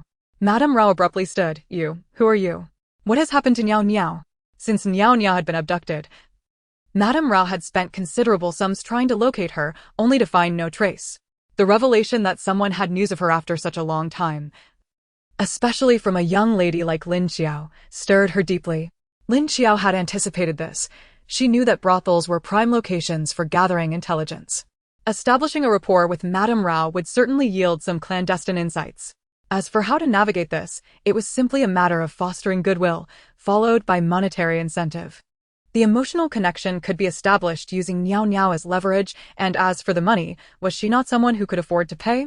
Sister Rao, Miss Niao Niao has spoken highly of your chivalrous heart, stating that you never pressured her into entertaining guests. She holds you in great gratitude. I truly have no other options, and thus I come to trouble you. I implore you to assist me, considering the hardships Niao Niao has endured. As she spoke, Lin Qiao produced a satin box from her sleeve and placed it on the table, opening it to reveal its contents, gems. This is our compensation. I hope you will graciously accept it. She did not divulge the entire truth, simply stating that she sought to rescue Niao Niao from a band of robbers who had broken her leg. Only by rescuing Jin Chengshan could Niao Niao receive treatment, as he was a physician of remarkable skill. Madame Rao paced the room in silence, clearly agitated. She believed Lin Qiao's words, for there were certain matters known only to Niao Niao and her, and the latter would not casually share such secrets.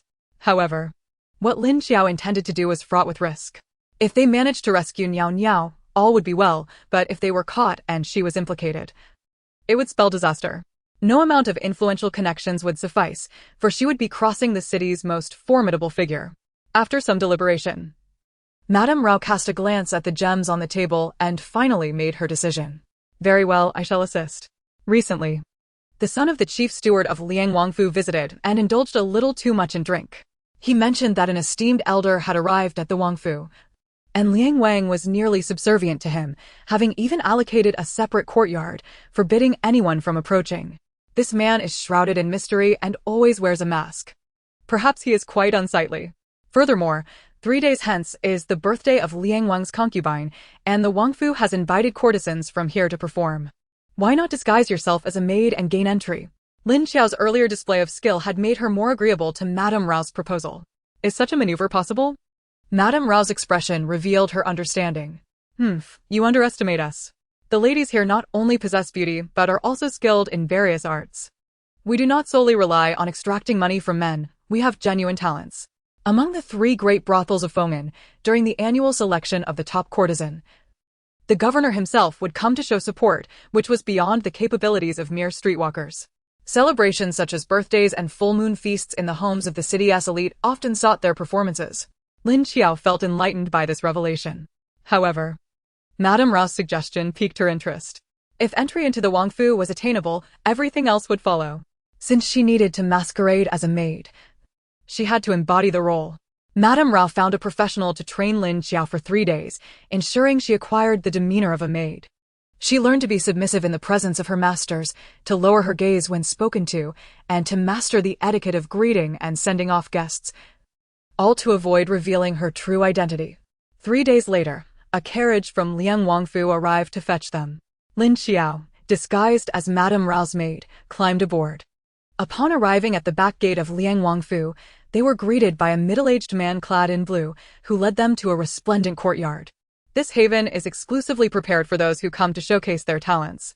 Seizing a moment when no one was paying attention, Lin Qiao stealthily slipped out. With her senses heightened, she approached a rockery and turned to enter another realm. The attire she had donned earlier was the standard maid outfit from Mi Honglu. It would be more prudent to change into something else. Just as Lin Qiao pondered her next move and contemplated asking someone for directions, two figures emerged along the narrow path ahead. Engaged in hushed conversation, one remarked, "The prince truly spares no expense. He has actually slain the young master's most cherished steed, Zhuing. He must have an exceptional fondness for Master Zheng." The other replied, "Indeed. Little Lu was present at the time and discreetly informed me that Master Zheng merely stated, 'The liver of a 1,000-mile horse is the finest.' The prince immediately ordered the slaughter of Zhuing to extract its liver. Alas, our young master is most unfortunate. He was so enraged upon learning of this that he nearly coughed up blood, and to this day, he remains bedridden. The prince hasn't even inquired about him. Truly, with a stepmother comes a stepfather."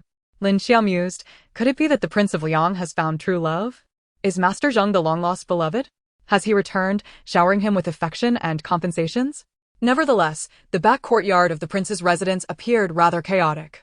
Quietly tailing the two, Lin Qiao traversed through a couple of courtyards and a garden, arriving at a rather desolate courtyard.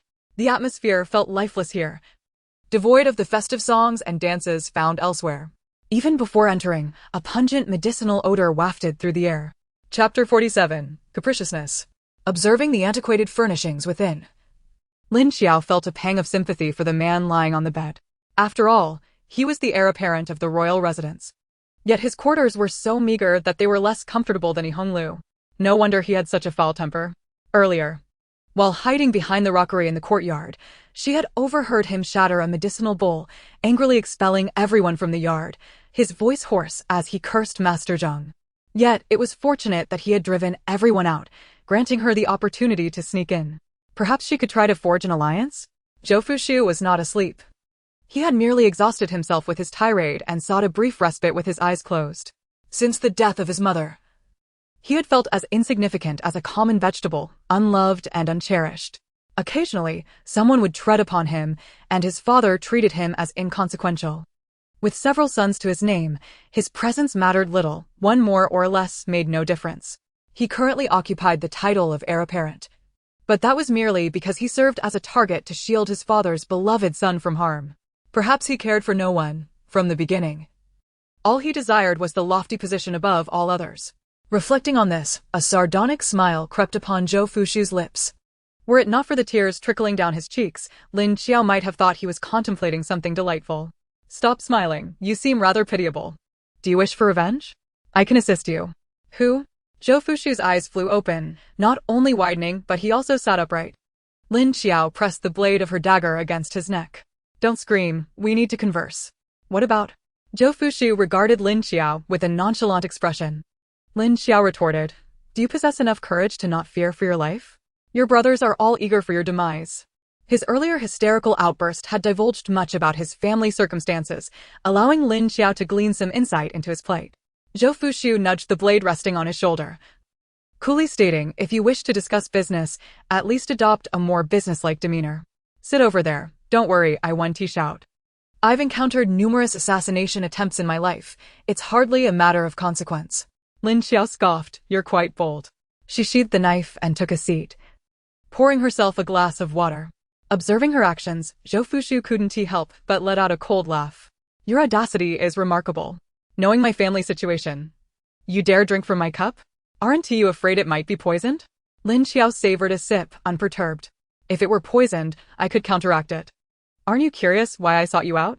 Zhou Fushu replied coolly, "Not particularly." Lin Qiao felt a surge of frustration. "I wish to collaborate with you to deal with Master Zheng." She made a gesture across her throat. Zhou Fushu finally cast her a proper glance instead of the sidelong ones he had been giving her. "With you? Huh. If you wish to survive, turn back. I'll pretend I never saw you. Zhang Tiankuai is not someone you can simply eliminate." "Why not?" Lin Qiao asked, her face alight with interest. "Nothing to disclose." Lin Qiao's fists clenched. Then surely you can tell me where he resides. Lin Qiao felt she could attain enlightenment at this moment. She had never endured such indignity in her life, and the most frustrating part was that she could not retaliate. The man before her was already a shadow of his former self, barely clinging to life. A mere punch could send him sprawling. Zhou Fushu burst into laughter at Lin Qiao's words, feeling a weight lift from his chest until he could no longer catch his breath. Voices from outside interrupted, "Young master. Are you all right? May I come in?" "Get lost." Zhou Fushu barked in disgust. Lin Qiao felt inexplicably relieved. He appeared to treat her with a modicum of courtesy. With silence reigning outside, Zhou Fushu cast a bemused glance at Lin Qiao. "You have no idea where Zhang Tiankuai resides, yet you recklessly come here to kill him. Who sent you, you fool?" Lin Qiao reached her limit. This brat was asking for a beating. Drawing her dagger, she swung it toward Zhou Fushu, halting just before his nose. Gazing at his ashen face, she hissed, "I'll give you 3 minutes to tell me Zhang Tiankuai's whereabouts. Otherwise, I'll fulfill your wish to die." Even a tiger's wrath is to be reckoned with. Do you truly think I'm just a sickly kitten? Zhou Fushu was startled by Lin Qiao's actions, yet curiosity about her skills ignited within him. Her precision was unlike anything he had ever encountered. It seemed she was no ordinary individual. His demeanor softened as he replied, "Exit this courtyard, head east, and traverse through the bamboo grove. There, you will find Ting's Huxuan. He resides there." Pausing for a moment, he added in a hushed tone, "Be cautious of the snakes he has released in the grove." Chapter 48. The Terrifying Red Thread Worm. As Lin Qiao departed, casting a dubious glance back at him, Zhou Fushu felt a flicker of annoyance. Watching her swiftly vanish from sight stirred a hint of jealousy within him. Once upon a time, he had harbored dreams of roaming the world with a sword, yet alas, his body had been ruined by poison, rendering him unable to wield a blade. Despondently, Zhou Fushu sank back down, a wave of nihilism washing over him. Let everything be destroyed. I have lived enough. Following Zhou Fushu's directions, Lin Qiao indeed encountered a vast expanse of bamboo. Though his words had been harsh, she sensed he was not deceiving her. Within the bamboo grove, she encountered numerous venomous snakes, pit vipers, bamboo vipers, and silver-ringed snakes, each capable of delivering a lethal bite within 7 steps.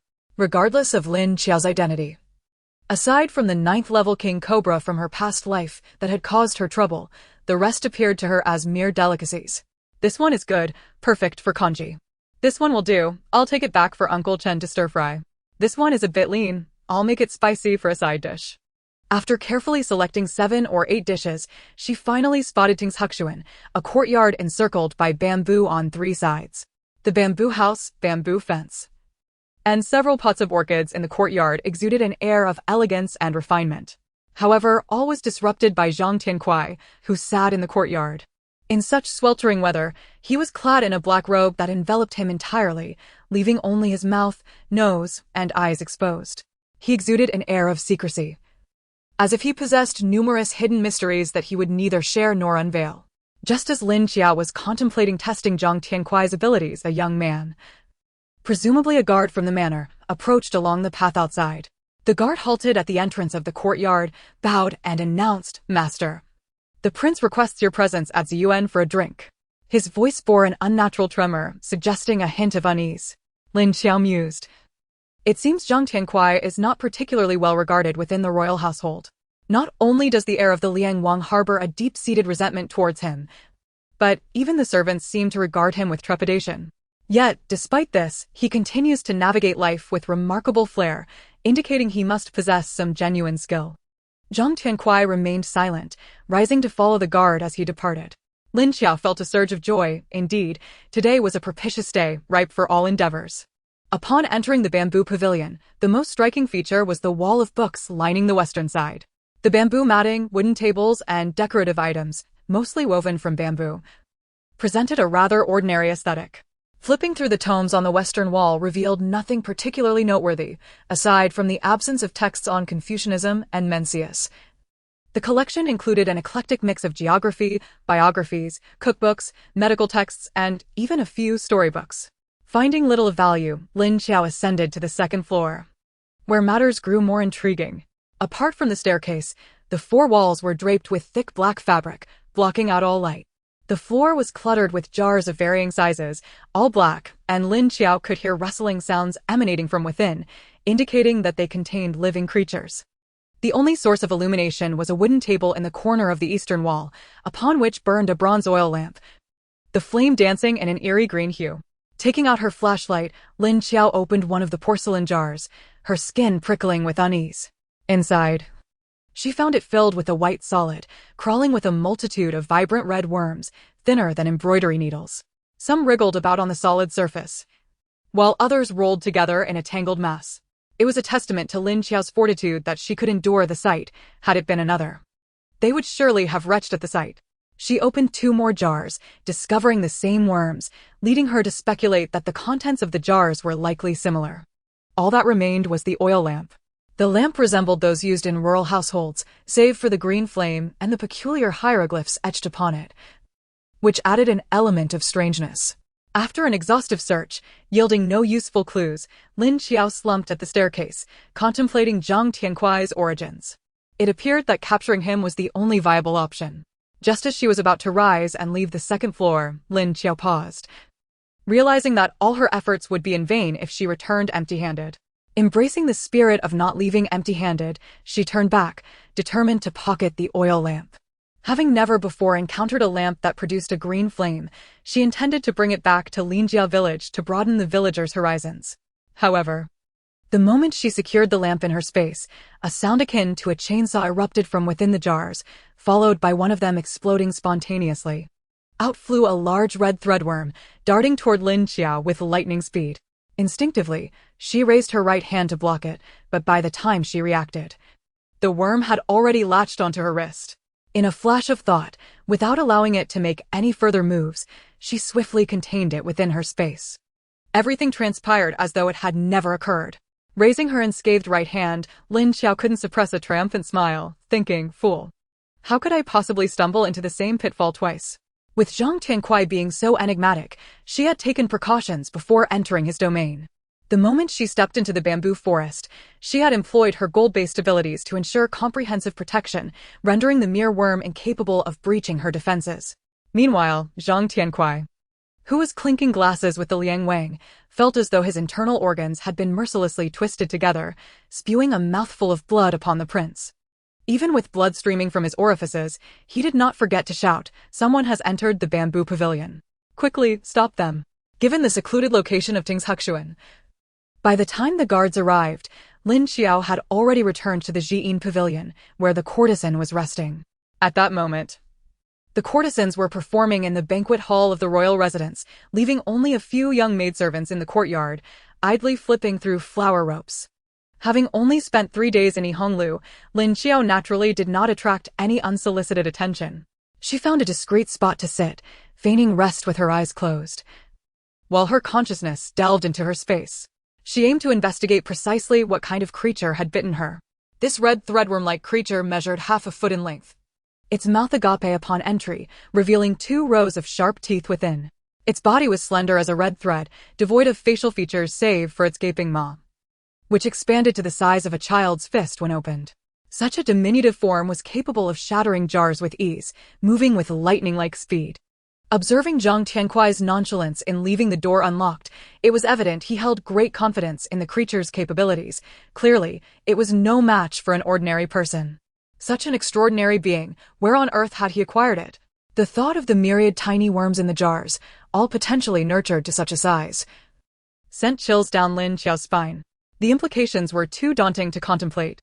Moreover, that bronze oil lamp, Lin Qiao recalled distinctly that the moment she had stored it away, the creature had bolted from the jar.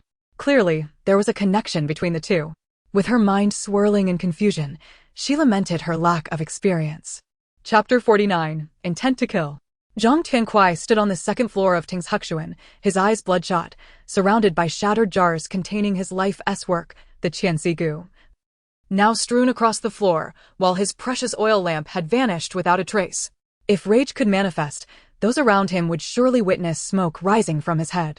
Who did this? Where are you? Come out and face me. Why must you treat me this way? I will kill you. The anguish of losing his life's work drove him into a near madness. He opened every jar, discovering that all the Qianxi Gu within had perished.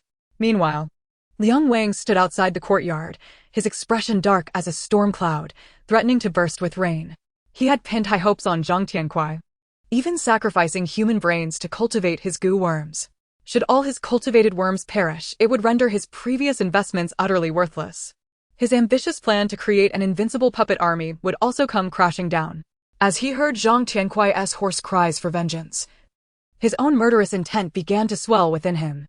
This matter could not be made public. Should it fall into the hands of the wrong people, the consequences would be dire. He could only send someone to investigate quietly.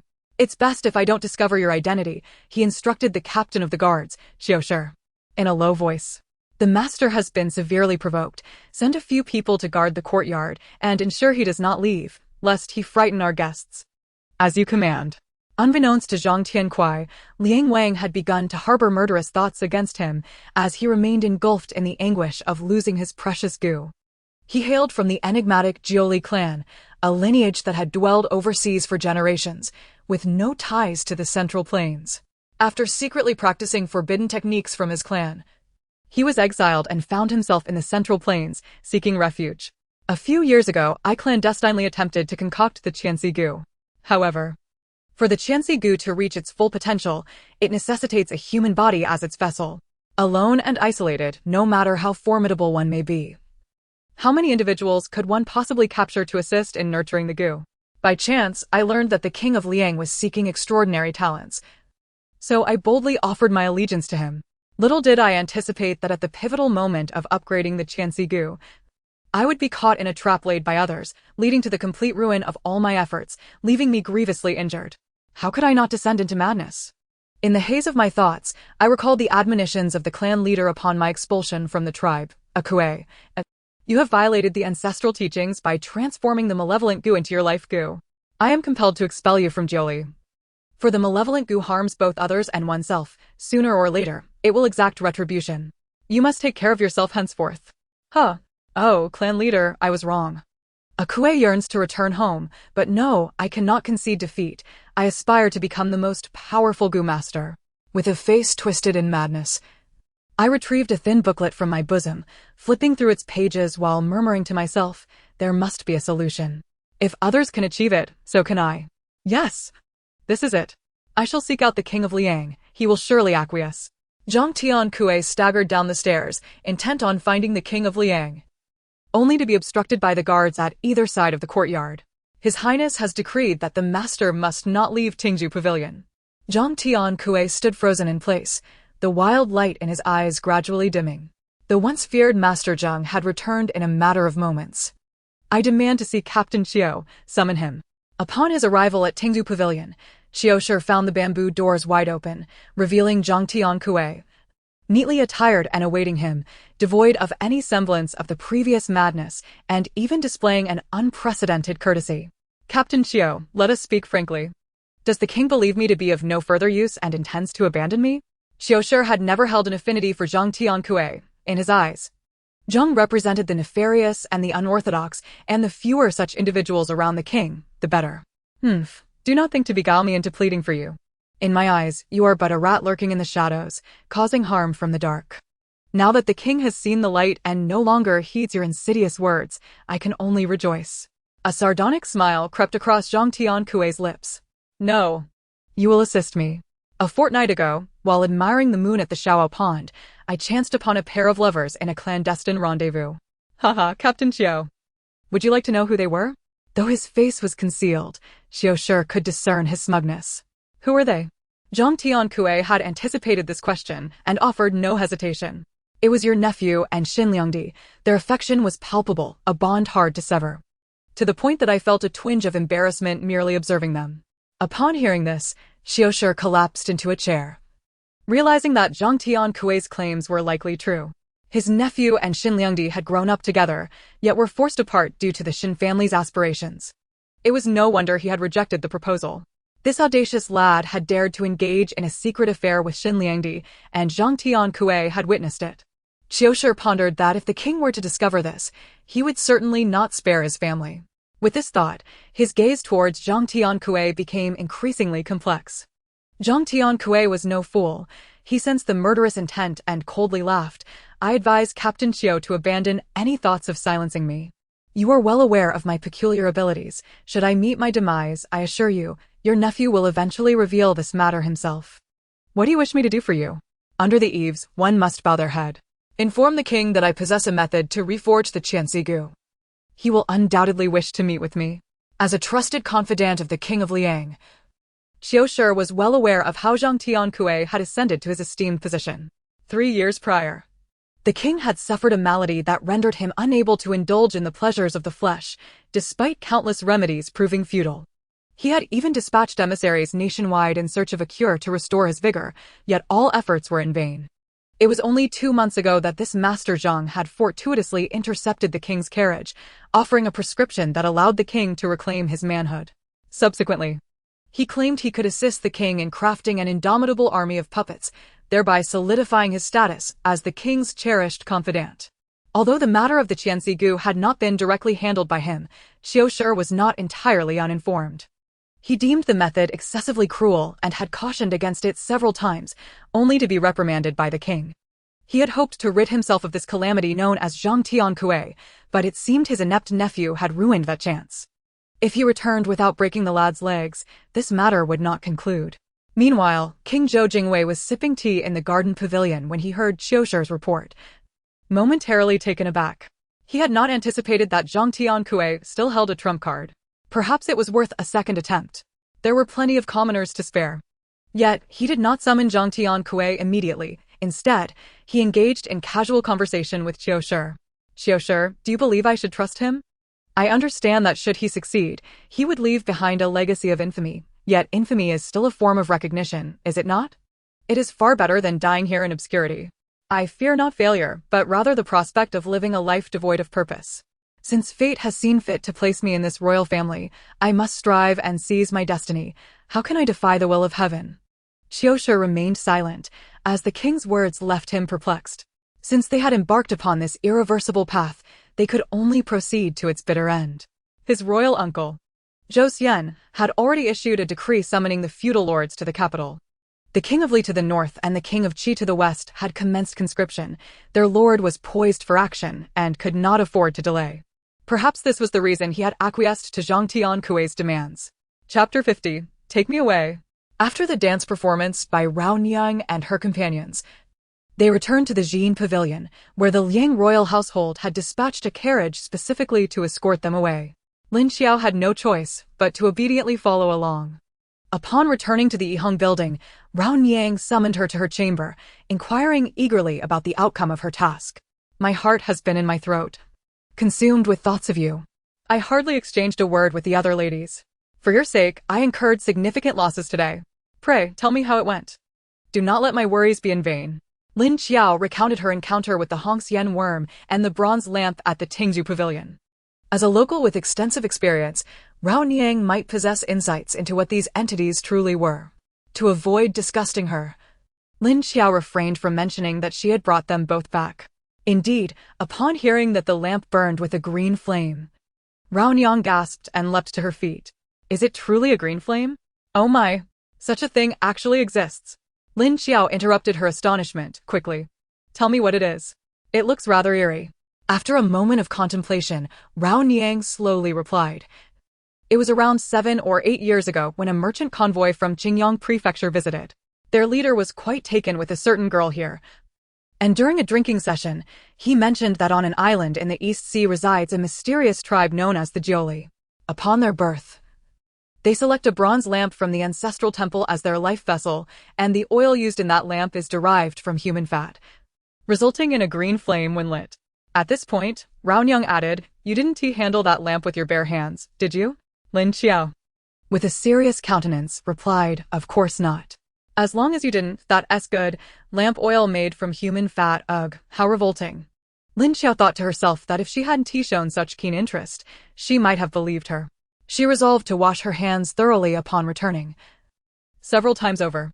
Did he mention anything regarding those worms? This is not the case at all. He merely remarked that the Jioli tribe resembles us in appearance, save for the peculiar fish-like gills that protrude from behind their ears. Because of this, the inhabitants of the land regard them as monsters, leading to their infrequent visits to the shore over time. Upon hearing this, Lin Qiao was already convinced that Zhang Tiankuai was indeed a member of the Jiuli tribe. And with his face so thoroughly concealed, it was no wonder. At that moment, Raonyang also made the same connection. She widened her eyes and gazed at Lin Qiao, wondering if that Zhang Tiankuai could possibly be.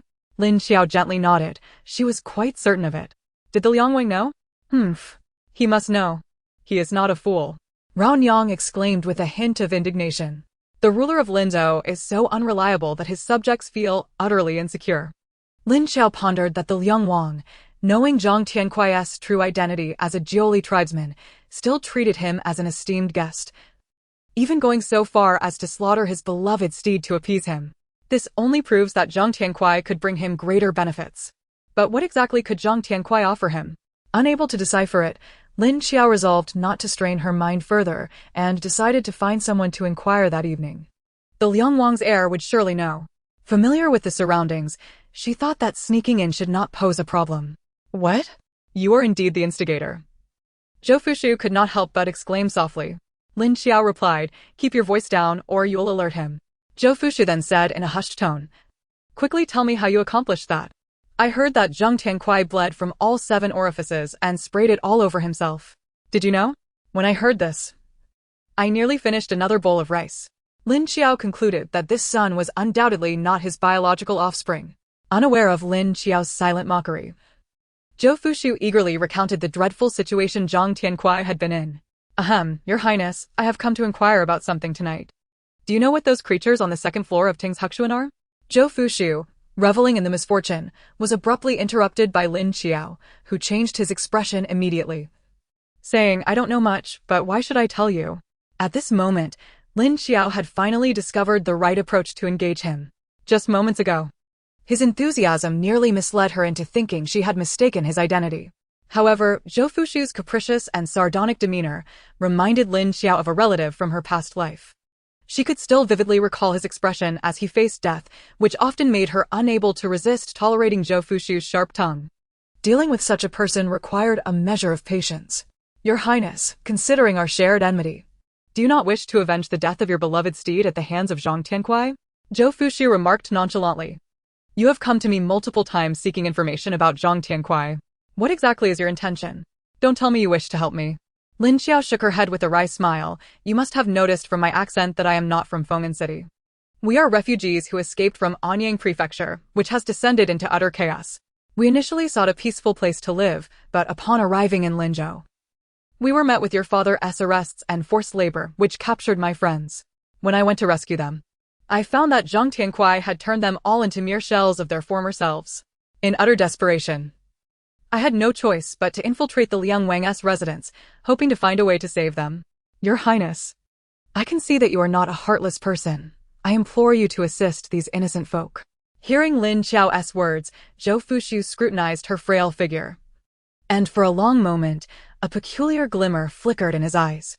Yet he maintained his irritable demeanor. "You need not flatter me. How could a man like my father possibly have a kind-hearted son? However, we can strike a bargain.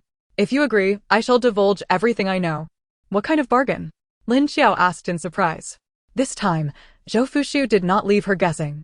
"Since you are heading in this direction, you must be intending to settle in Qingyang Prefecture, correct?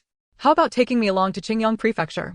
He was prompted by Lin Qiao's tireless efforts for her friends and her pleas for the common people, which led him to think that Lin Qiao was rather commendable, thus giving rise to this sudden idea. After all, he would not have many years left. Why not venture out? To behold the grand landscapes would certainly be better than dying within the sordid confines of the Liang Wang's residence.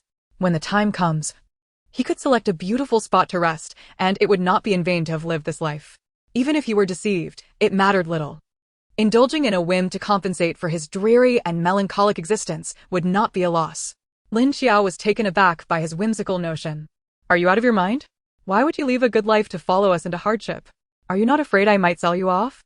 A handsome, delicate young man like you is worth quite a bit in certain places."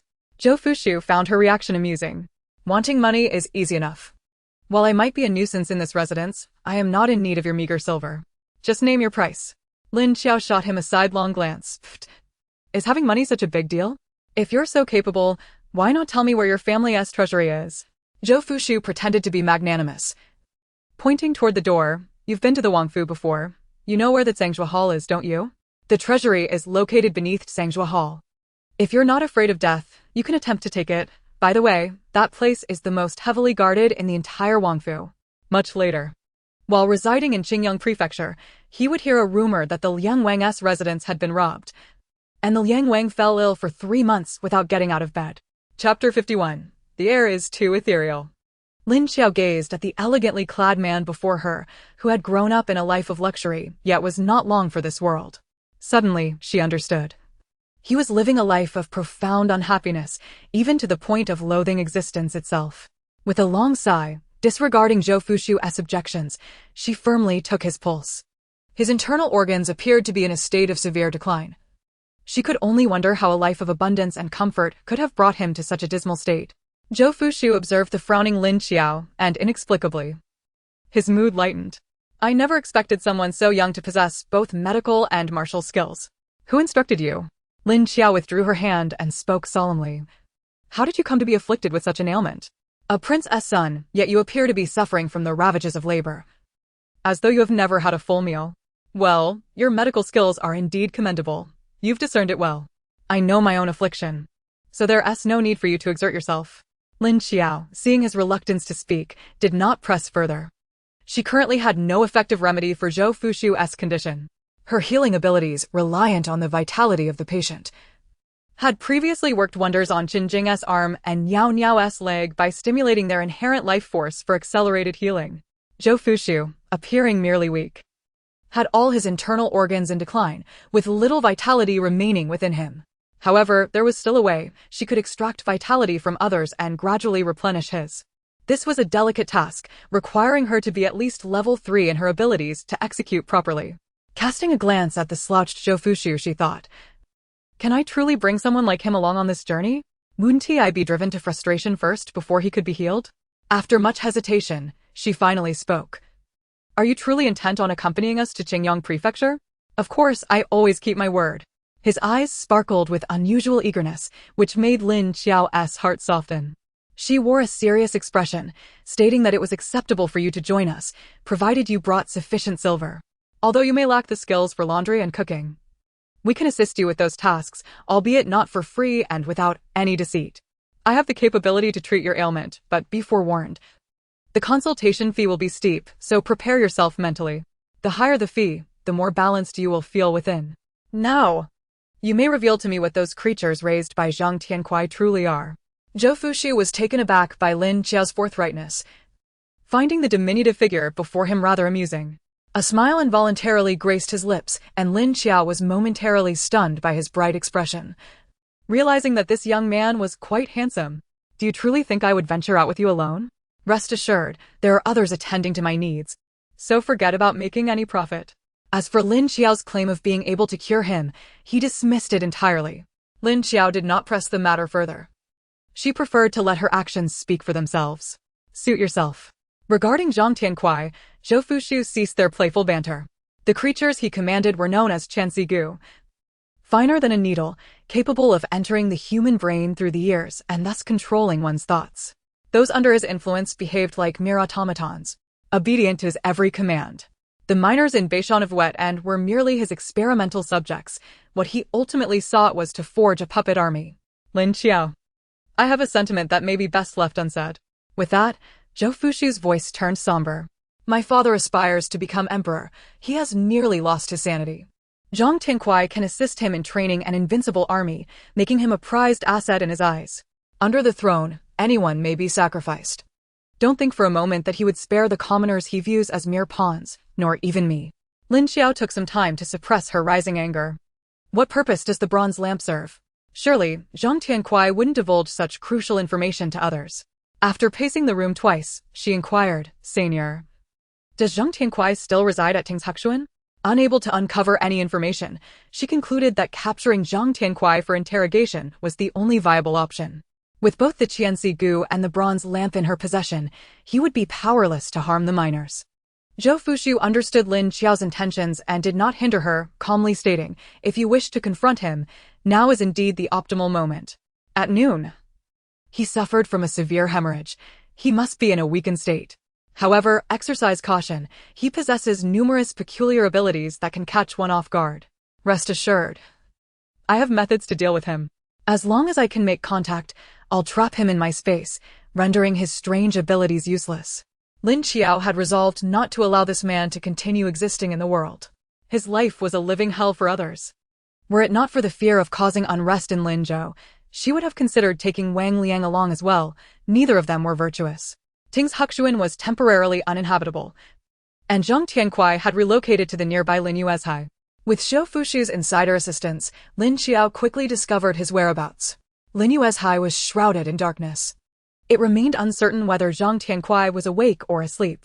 She had no intention of confronting him head-on.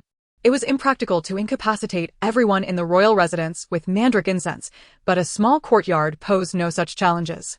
However, she was uncertain if a man so steeped in poison would possess any tolerance to such substances. Regardless, she resolved to give it a try. Lin Qiao punctured holes in all the windows to release the smoke into every room, waiting an additional 15 minutes before entering. To her astonishment, as soon as she stepped into Zhang Tiankuai's bedroom, she heard his cold laugh. I thought a master thief had come to steal my belongings. Instead, it's merely a young child. Upon hearing his voice, Lin Qiao realized he had not succumbed to the sleeping draft. Rather than retreating, she surged forward with utmost speed towards Zhang Tiankuai. Zhang Tiankuai possessed many strange abilities, yet his martial prowess was not particularly formidable. In an instant, Lin Qiao seized his arm, and before he could resist, she had already confined him within her spatial realm. Even in combat, you spout so much nonsense. Bidding farewell to Zhou Fushu, Lin Qiao exited Feng'an City, riding swiftly towards Beishan. By the time she reached the northern mountain, dawn had already broken.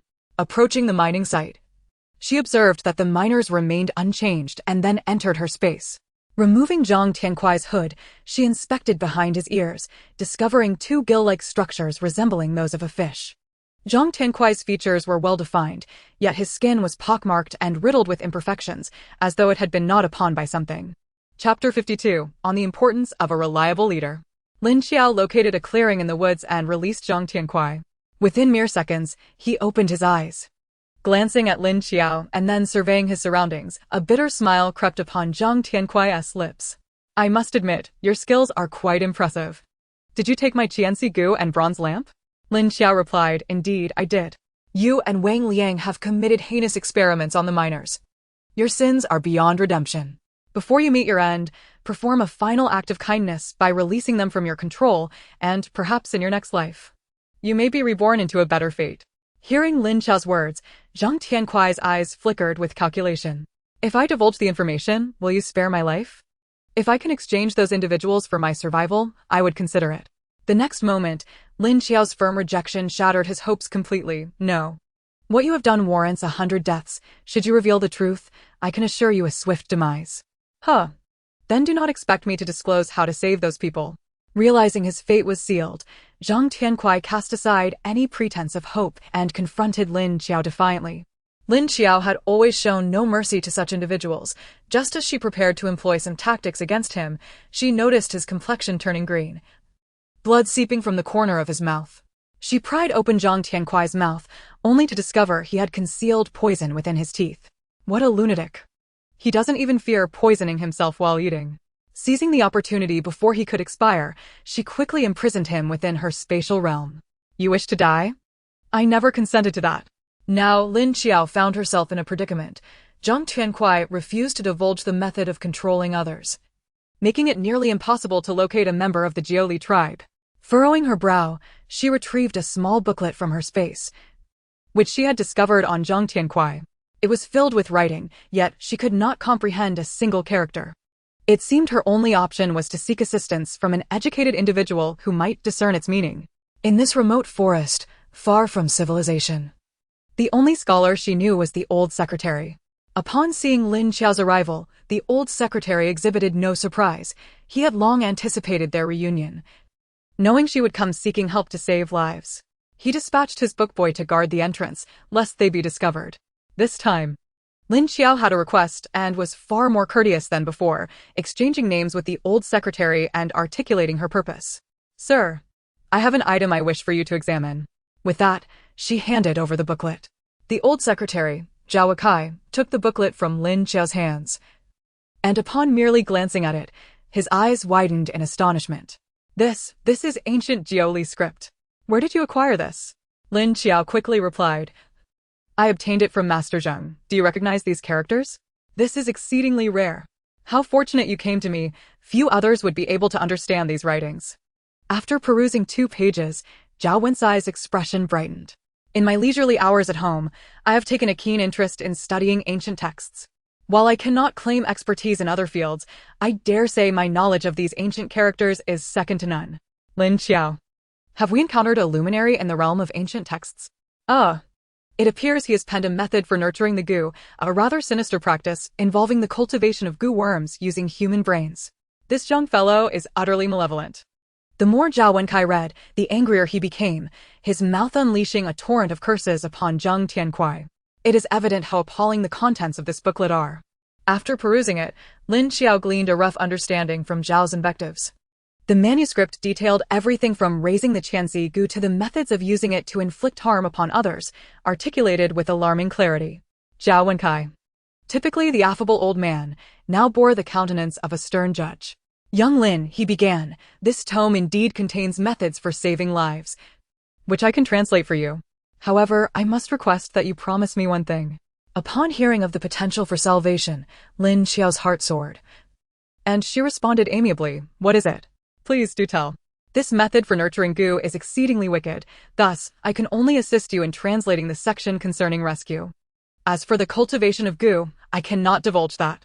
Observing Lin Qiao's youth and her current demeanor as an exemplary youth, he feared that should she ever be provoked and turn dark, she might employ this method to harm others, thereby making him an accomplice.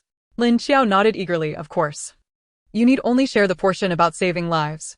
She thought to herself, the old man is quite shrewd. If I wished to harm someone, would I really resort to such convoluted means? Zhao Wencai transcribed the life-saving instructions from the manuscript and handed them to Lin Qiao. Upon examining the contents, her heart breathed a sigh of relief. Thankfully, he had not perished. The method required the blood of Zhang Tiankuai, specifically from a living Zhang Tiankuai, combined with the bodily fluids of the Qianxi gu king, to be mixed into the lamp oil of a bronze lamp, which would then be ignited around the mineshaft. The Qianxi gu within those individuals would crawl out autonomously. With the formula in hand, Lin Qiao felt her worries dissipate. Everything was in place. They merely awaited the nightfall. At the same time, her curiosity about Zhang Tiankuai's origins was piqued. With an ancient text expert before her, she could not let the opportunity slip by. Sir, I notice gills behind Zhang Tiankuai's ears. I have heard it said that this is a mark of the Jiuli tribe. Who exactly are the Jiuli? Zhao Wencai, who reveled in such scholarly inquiries, found Lin Qiao's question to be a delightful itch to scratch. Clearing his throat, he began, this is a tale that stretches back over 2 millennia, to the era of the Green Emperor and Qi Xing, who vied for dominion over the world. At that time, the Green Emperor led the Fire tribe against Qi Xing, who commanded the Jiuli tribe, in a fierce struggle for supremacy, resulting in a cataclysmic conflict. Ultimately, Qi Xing was defeated and retreated to the Eastern Sea, where the Jiuli tribe settled on the islands therein. However, Qi Xing, unwilling to accept his defeat, sought to return to the mainland by employing ancient forbidden techniques to transform some Jiuli soldiers into ghostly entities. Lin Qiao interjected, ghostly entities? Do such things exist in this world? The passage of time has rendered many ancient texts nearly lost to oblivion. These are merely legends to be taken lightly. I have uncovered only a few phrases in ancient records. Ghostly entities lack physical forms yet are visible to the human eye, feeding on human souls, existing beyond death, impervious to reincarnation. In his selfish ambition, Qi Xing disregarded the lives of his Jiuli kin, oblivious to the calamity that would ensue should these entities roam the mortal realm. Such actions are bound to attract dire consequences. Indeed, just as the ghostly entities were on the verge of being successfully crafted, divine retribution struck. The heavens unleashed a thunderbolt, shattering the 99 bronze cauldrons used for their creation and obliterating Qi Xing in the process. Moreover, the Jiuli tribe faced punishment, with members succumbing one after another to illness. Qi Xing's wife, a saintess of the southern lands, witnessing the consequences of Qi Xing's transgressions, offered herself as a sacrifice to beseech the heavens. vowing that the Jiuli would never again enter the Central Plains, thus ensuring their survival. Although the cauldrons containing the ghostly entities sank to the ocean's depths, they did not perish. Fearing the emergence of these entities would invite divine wrath, the Jiuli employed sacred artifacts to suppress the bronze cauldrons. To delve into the depths of the sea, they consumed a special type of fish before reaching adulthood. Those who did would develop gills. After listening to Zhao Wenxi's narrative, Lin Qiao reflected on the vital importance of having a dependable leader. Chapter 53. Saving Lives.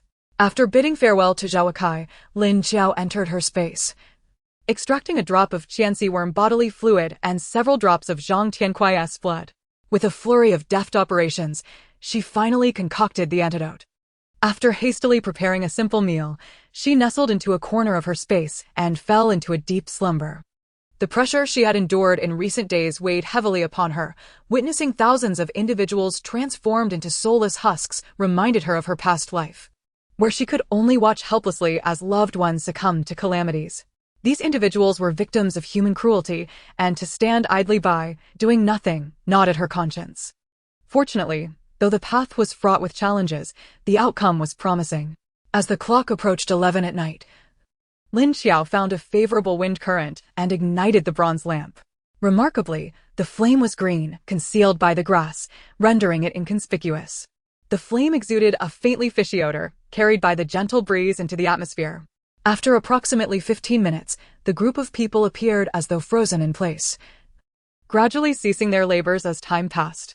The soldiers quickly recognized the anomaly and leaped into the mineshaft, attempting to rouse the laboring populace, some even brandishing swords to intimidate them, yet their efforts were in vain.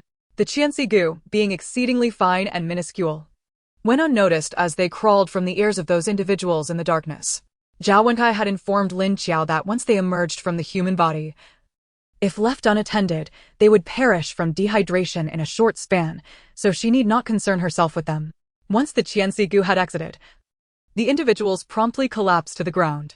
Having toiled for an extended duration, their bodies, now devoid of the goo's control over their minds, instinctively entered a state of rest.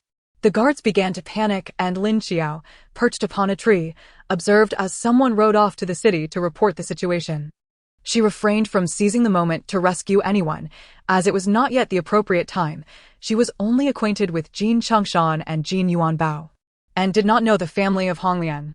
It would be prudent to wait until Jin Changshan and the others regained consciousness before taking action, lest she alert the proverbial snake in the grass. As dawn broke, individuals from the city finally arrived, accompanied by a doctor. Lin Qiao observed from a distance as the doctor, burdened with a medicine box, shook his head. She did not need to hear his words to guess their content, undoubtedly. He would declare that these individuals were perfectly healthy, merely exhausted, incapable of rising even if compelled. Gradually, as night fell, people began to awaken, though even those who did were trembling, appearing as feeble as centenarians. Those who had been under the goo's influence for an extended period could not even sit up. Under the cover of darkness, Lin Qiao stealthily made her way to the eastern district where Jin Changshan was located, finding him seated on the ground in a daze. Glancing around, Lin Qiao descended into the mineshaft. Dressed in coarse cloth, she blended seamlessly into the crowd, her appearance unremarkable. Quietly approaching Jin Changshan, she softly called out, "Uncle Jin, it's Qiaoya, how are you faring?" Though Jin Changshan had slept the day away, his head remained somewhat foggy. Upon hearing Lin Qiao's voice, he began to awaken, turning his gaze toward her direction, and indeed, he recognized her familiar face. Although Lin Qiao had altered her complexion to a dusky hue, her features remained unchanged, and he recognized her at once. Qiaoya, how is it that you were captured as well?" Lin Qiao interrupted his inquiry. "Uncle Jin, let us discuss this later. I've brought people to rescue you. Quickly tell me where Honglian's brother-in-law's family is." Jin Changshan, his head pounding, failed to notice the flaw in Lin Qiao's words. After searching left and right for a while, he identified 3 individuals. The one with the goatee was Honglian's father-in-law. The other was her husband, and the last was her younger brother-in-law. "Wait, Qiao girl? How did you get mixed up in this?" Lin Qiao did not indulge him in idle chatter. With a swift injection, she rendered him unconscious. Better to sleep now. One by one, she gathered the remaining individuals into her spatial realm. The soldiers had also grown somewhat slack, as they were not required to keep a watch today, and congregated in small groups, idly chatting. Lin Qiao made her way out of the mine with ease. With the people rescued, she saw no reason to linger in the northern mountain and hurried southward. Upon nearing the canyon, she released the individuals from her space and sat nearby to await their awakening. As Jin Chengshan and the others opened their eyes, they were greeted by the shade of greenery above and the figure of Lin Qiao. After a moment of astonishment, one exclaimed, "Am I dreaming?" Lin Qiao beamed, "Uncle Jin. Brother Yuan Bao, welcome home." The others took a moment to register the situation before exclaiming, "Father, father, we are truly saved. I thought I would have to mine for a lifetime." The one crying was Honglian's younger brother, only 14 years old. His tears prompted the others to fight back their own, for although their minds had been controlled, they retained memories. Their thoughts moved sluggishly, but now, reflecting upon their ordeal, they felt a profound mix of bitterness and relief. After some time, Jin Chengshan wiped his reddened eyes and asked Lin Qiao, "Qiao girl, how did you know we were in the mines? Who helped you rescue us?" In his mind, Lin Qiao was merely a young girl from the neighborhood. How could she possibly have the capability to rescue them alone? Surely, someone must have assisted her. Lin Qiao smiled. "It was Aunt Jean and Honglian who informed me of your capture." "Xiaoxian? Honglian? Where are they?" Upon hearing news of his wife and daughter, Jin Chengshan's focus shifted immediately. The others similarly pressed Lin Qiao for information. Lin Qiao instructed them to stay put while she returned to the valley to relay the news. Jin Chengshan and the others, exhausted and sore, needed to inform others to come and retrieve them. The group, consumed with worry over the past few days, surrounded Lin Qiao as she returned, eagerly inquiring about the rescue. Aunt Jean and Honglian had barely eaten or slept during her absence, and upon seeing Lin Qiao return alone, collapsed in relief. Lin Qiao approached Aunt Jean and lifted her up. "Aunt, Uncle Jean is just outside. Hurry and bring him back." No sooner had she spoken than Aunt Jean sprang to her feet and dashed toward the canyon with a speed she had never before exhibited, with Honglian following closely behind. "Xiao girl, you must sit down. You must be exhausted. We've all been so worried about you while you were gone. How did it go? Was everything smooth?" "Indeed. Xiao girl, you're now the backbone of everyone. Without you, none of us could even enjoy our meals." The warm greetings reassured Lin Qiao. Yet a feeling of forgetfulness nagged at her. At the Liang Wang residence, someone glared at the door with gritted teeth. That wretched boy, could he have sneaked away? Chapter 54. The Years in the Mountains. Lin Qiao returned, and everyone breathed a sigh of relief. During her absence, they felt a profound sense of uncertainty, lacking the motivation to engage in any tasks. Particularly, the village chief, aside from eating and sleeping, led Shaolin Su and his eldest granddaughter to wait at the valley's entrance. The eagerness of his anticipation even made Lin Jiqing a bit envious, prompting him to approach and feign grievance. "Back in the day, I was just 12, not older than Qiao girl. Yet when I followed the teacher on my studies abroad for over 3 months, you didn't seem to miss me this much. Upon returning, you even complained about my appetite. Is this how a father should treat his son?" Hearing such nonsense, the village chief was infuriated, his hair practically smoking as he seized a branch and hurled it at him. "I am not your father. I am your ancestor." During these days, everyone had also constructed the grass hut that Lin Qiao desired, though it no longer resembled a mere hut. The foundation was made of thick wooden stumps, and the walls were enclosed with wooden planks, leaving only the roof covered with thatch. Master Wang worked overtime to build her a small bed and desk, while Lin Sui laid a thick layer of bedding atop it. Lin Qiao promptly decided to move in, as she preferred to sleep comfortably. With Lin Qiao back, the wild animals in the mountains faced disaster. During her absence, the others had not dared to venture far, merely setting traps nearby to catch small game like wild chickens or rabbits. But with her leading the way, they returned with 2 deer and 3 goats. Everyone feasted heartily, their mouths watering and bellies full. Jin Chengshan, holding the deer blood, suddenly slapped himself in shock, startling everyone. Aunt Jean quickly scolded him. "What are you doing? Are you mad?" "I am filled with regret. When Sui girl came to our home and urged us to join her, I foolishly thought she was overreacting. If we had gone with everyone, wouldn't we have avoided this calamity? If something had happened to you..." His words trailed off as he gulped down the deer blood in one go. His boldness left everyone stunned, whispering amongst themselves, "Goodness, That dear blood. It's incredibly nourishing. Can his little body handle it? This was what Lin Qiao had specifically set aside for the weaker individuals, allowing each to have a small bowl to finish over 3 days. Yet, he gulped it down all at once, leading everyone to wonder if he would be restless that night.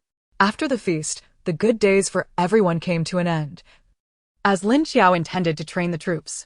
Through this rescue, she realized that the world was far more perilous than she had imagined. Without honing genuine skills, one was no different from an ant. Others could treat you as they wished, leaving no room for resistance. She recounted the details of how she had rescued Jin Chengshan and the others, sharing everything she could. Upon hearing this, the village chief immediately declared, "If we want to live better than others, we must endure more hardships. We must train to the brink of exhaustion." The consensus among the others was unanimous, except for Lin Jiqing. He had never engaged in physical labor, and the intensity of Lin Qiao's training was beyond what he and Qin Jing could bear. Qin Jing was free to train or not, but Lin Jiqing had no choice. After 3 days of training, he was utterly incapacitated. This led the village chief to regard him with disdain, his expression sour whenever he saw him. "You, who have studied literature but cannot even pass the scholar's examination. And in martial arts, you are outshone by Qiao girl, a mere girl. What a waste of my silver. Had I known, I would have sent you to learn a trade. So I wouldn't have to suffer your presence every day." He even forbade Lin Jiwen from fetching the footbath water, instructing Lin Jiqing to do it instead. Consequently, Lin Jiqing lamented to Lin Qiao, "Qiao girl, if you don't come up with a solution, your uncle Lin might not make it to Qingyang Prefecture. I fear your third grandfather might sell me on the way." Qin Jing chimed in, "Yes, I too feel that the village chief's gaze has been off lately. Qiao girl, you must think of a way to help Jiqing." Having grown familiar with each other, he also began to refer to Lin Qiao as Qiao girl. In his words, they all shared a pot of rice, and being overly polite would only create distance. As she observed the delightful interplay between the two lively characters, Lin Qiao suddenly recalled another individual. Oh dear, she had completely forgotten. Zhou Fuxiu was still awaiting her at the Liang Wang mansion. With this thought in mind, Lin Qiao disregarded the two lively souls and hastened toward the west wing. She intended to inquire whether Niao wished to return to the Yiheng building. In her haste to leave the city, she had neglected to bid farewell to Niao, and it was only proper to greet her upon returning. She felt a sense of nostalgia for the soft beds and sumptuous delicacies of the Yiheng building. She simply had to indulge in another meal there. Upon entering the west wing, Lin Qiao found that apart from Niao, the other young ladies had accompanied Aunt Jean to the backyard to work. Their injuries had healed significantly, but they could not be sent home just yet, as idleness was not welcomed by the group. Aunt Jean assigned them light tasks in the backyard such as picking and washing vegetables and sewing shoe soles, activities that would not tire them out but would keep them engaged. Niao appeared to be in good spirits, with a girl named Lu Tao caring for her. On the day Lin Qiao returned, she had examined Niao's leg, which was healing rapidly. "Niao, I plan to visit the Yiheng building again in a couple of days. Would you like to come back with me? I can escort you," Lin Qiao offered, trusting Niao's character. To her surprise, Niao shook her head. Her large eyes filled with anticipation as she gazed at Lin Qiao. "Miss, may I accompany you?" "You? Come with us? But we are fleeing," Lin Qiao exclaimed. "You do not understand how arduous it is to escape. There are times when we scarcely find time to eat. Moreover, your leg is not yet fit for walking." Lin Qiao looked at Niao in bewilderment, perplexed by why everyone seemed disinclined to remain in safety. With a prince ahead and a renowned courtesan behind, had they grown so accustomed to a comfortable life that they yearned to experience hardship? Once they endured the trials of sleeping in the open, subsisting on plain rations, and going without a bath for weeks on end, they would truly understand what a good life entailed. Niao comprehended Lin Qiao's sentiments and chuckled softly. "Miss, Lu Tao also wishes to leave with us. We are both unfortunate souls with no home to return to, and we seek your companionship. Rest assured, I will not be a burden to you. Lu Tao is quite strong and can carry me with ease. We had initially agreed that I would pay her to assist me for a while, and once we reach Qingyang Prefecture, I shall repay her as soon as I am able to work. However, since you are acquainted with Niao, I might soon have the means to pay her." "Where would you acquire such funds?" Lin Qiao asked, astonished. Niao giggled. "I have some savings from my time at the Yiheng building. Had you not mentioned seeking Niao, I would have considered those funds non-existent. But since you know her, you could simply convey a message for me." Lin Qiao retorted. Would she be so forthcoming with the money? Niao replied, I have hidden my savings. She would not find them unless I mentioned it. Just tell her that my savings are buried beneath the crabapple tree in the backyard. She may keep half and return the other half to me. She will agree. In truth, Niao's proposition was not merely a gamble on whether Niao would grant her the funds. She was confident that if Niao refused, Lin Qiao would be able to reclaim the money. Lin Qiao did not immediately acquiesce, feeling that this matter was not hers to decide alone. She needed to consult with the others. Chapter 55. Niao is a little fox. Niao understood Lin Qiao's hesitation and cheerfully remarked, Good girl. You will not regret bringing me along.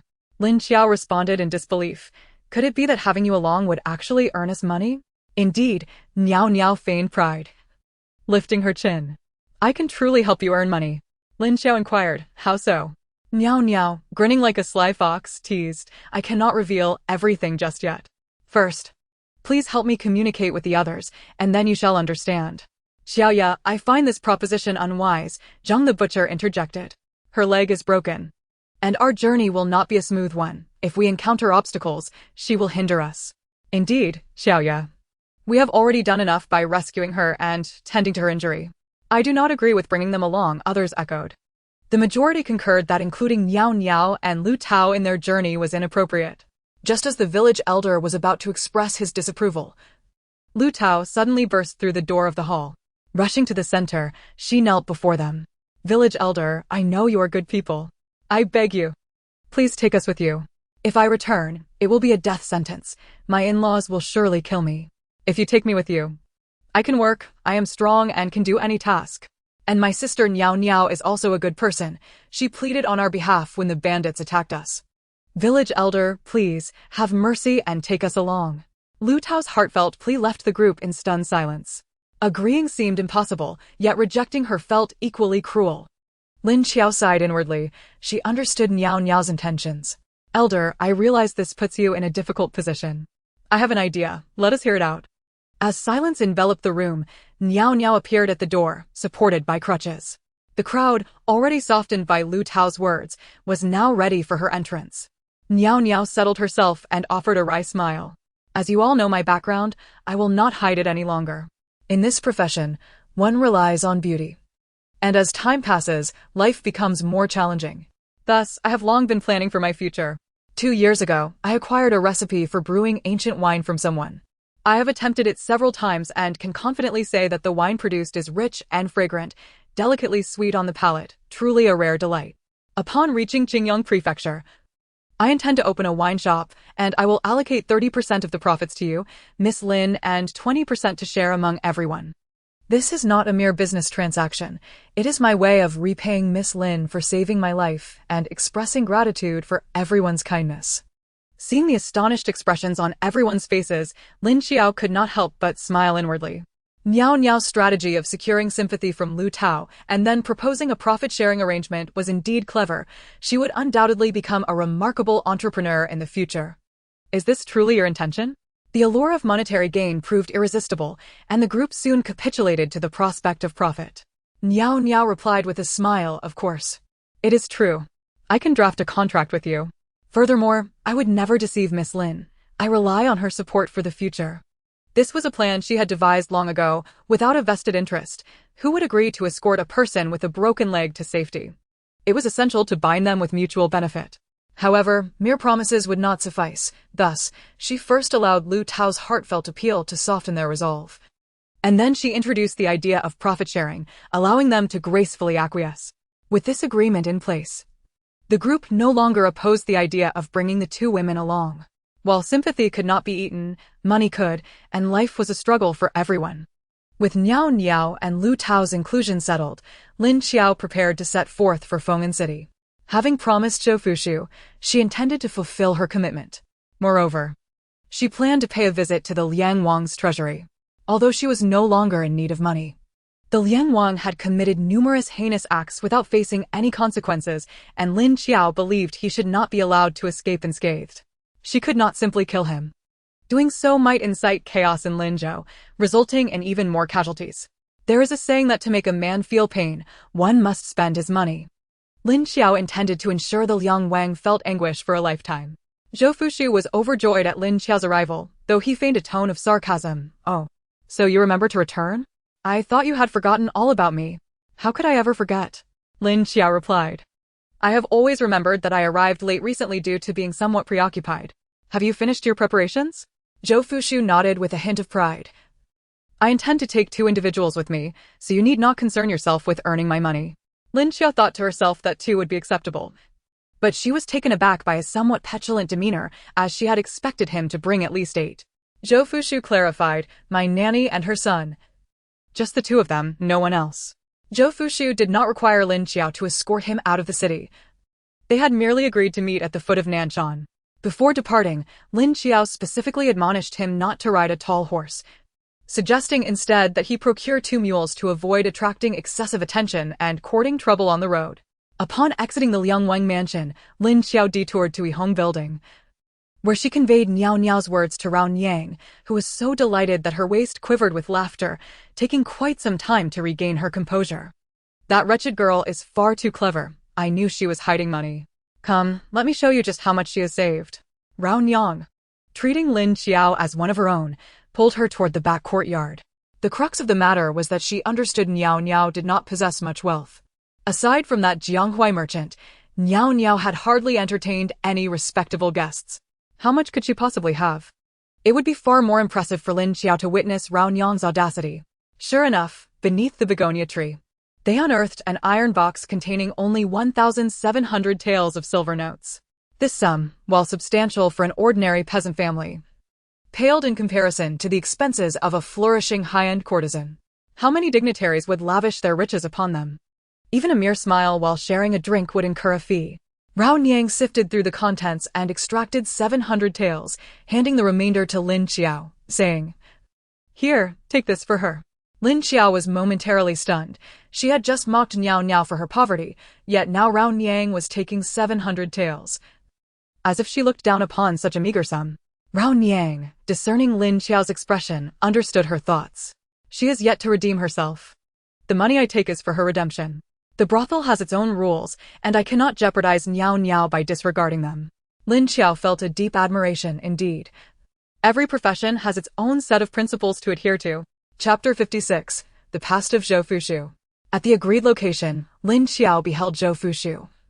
Unable to suppress a smirk, "I told you not to ride ostentatiously, yet here you are." However, riding a completely black donkey, its hooves treading upon snow, is even more conspicuous. What ordinary person can afford such a creature? You cannot even feign poverty convincingly. Behind him trailed 2 individuals, each leading 2 donkeys, both laden heavily, while they also bore large bundles on their backs. They resembled movers rather than refugees. While Lin Qiao silently criticized, Zhou Fushu was forthright in his rebuke. From his elevated position, he looked down with palpable disdain, remarking, "Why do you always appear as if you haven't washed your face? Next time, do wash it before coming out. It is quite the eyesore." Lin Qiao thought, should we not just wish him ill? He is infuriating. Dismounting from the donkey, Zhou Fushu gestured toward a woman in her 40s, saying, "This is Huang Momo, my wet nurse." Huang Momo was round-faced and exuded a cheerful demeanor. He then pointed to an ordinary-looking, robust young man, stating, "This is my milk brother, he is called Shi Chongqing." After exchanging pleasantries, Lin Qiao discerned that these 2 were quite extraordinary. Despite carrying such hefty bundles, they showed no signs of strain. She cast an envious glance at Zhou Fushu. Truly, being of royal descent, he could summon elite companions with ease. Zhou Fushu gazed at the lofty Yun'an mountain, his expression laden with complexity. Henceforth, the world will no longer know the Liangwang's heir, Zhou Fushu. Only a person by the name of Zhou Shu shall remain. Lin Qiao chuckled, "I must caution you. With such a name, you will be easily targeted. It is excessively advantageous." "Haha, you make a valid point. Let it be so. I shall henceforth be known as Zhou Shu." Upon hearing Lin Qiao's jest, the melancholy in Zhou Fushu's eyes vanished, replaced by anticipation for their journey together. The middle-aged woman and the tall youth behind him could not help but smile. It had been ages since the heir had displayed such joy.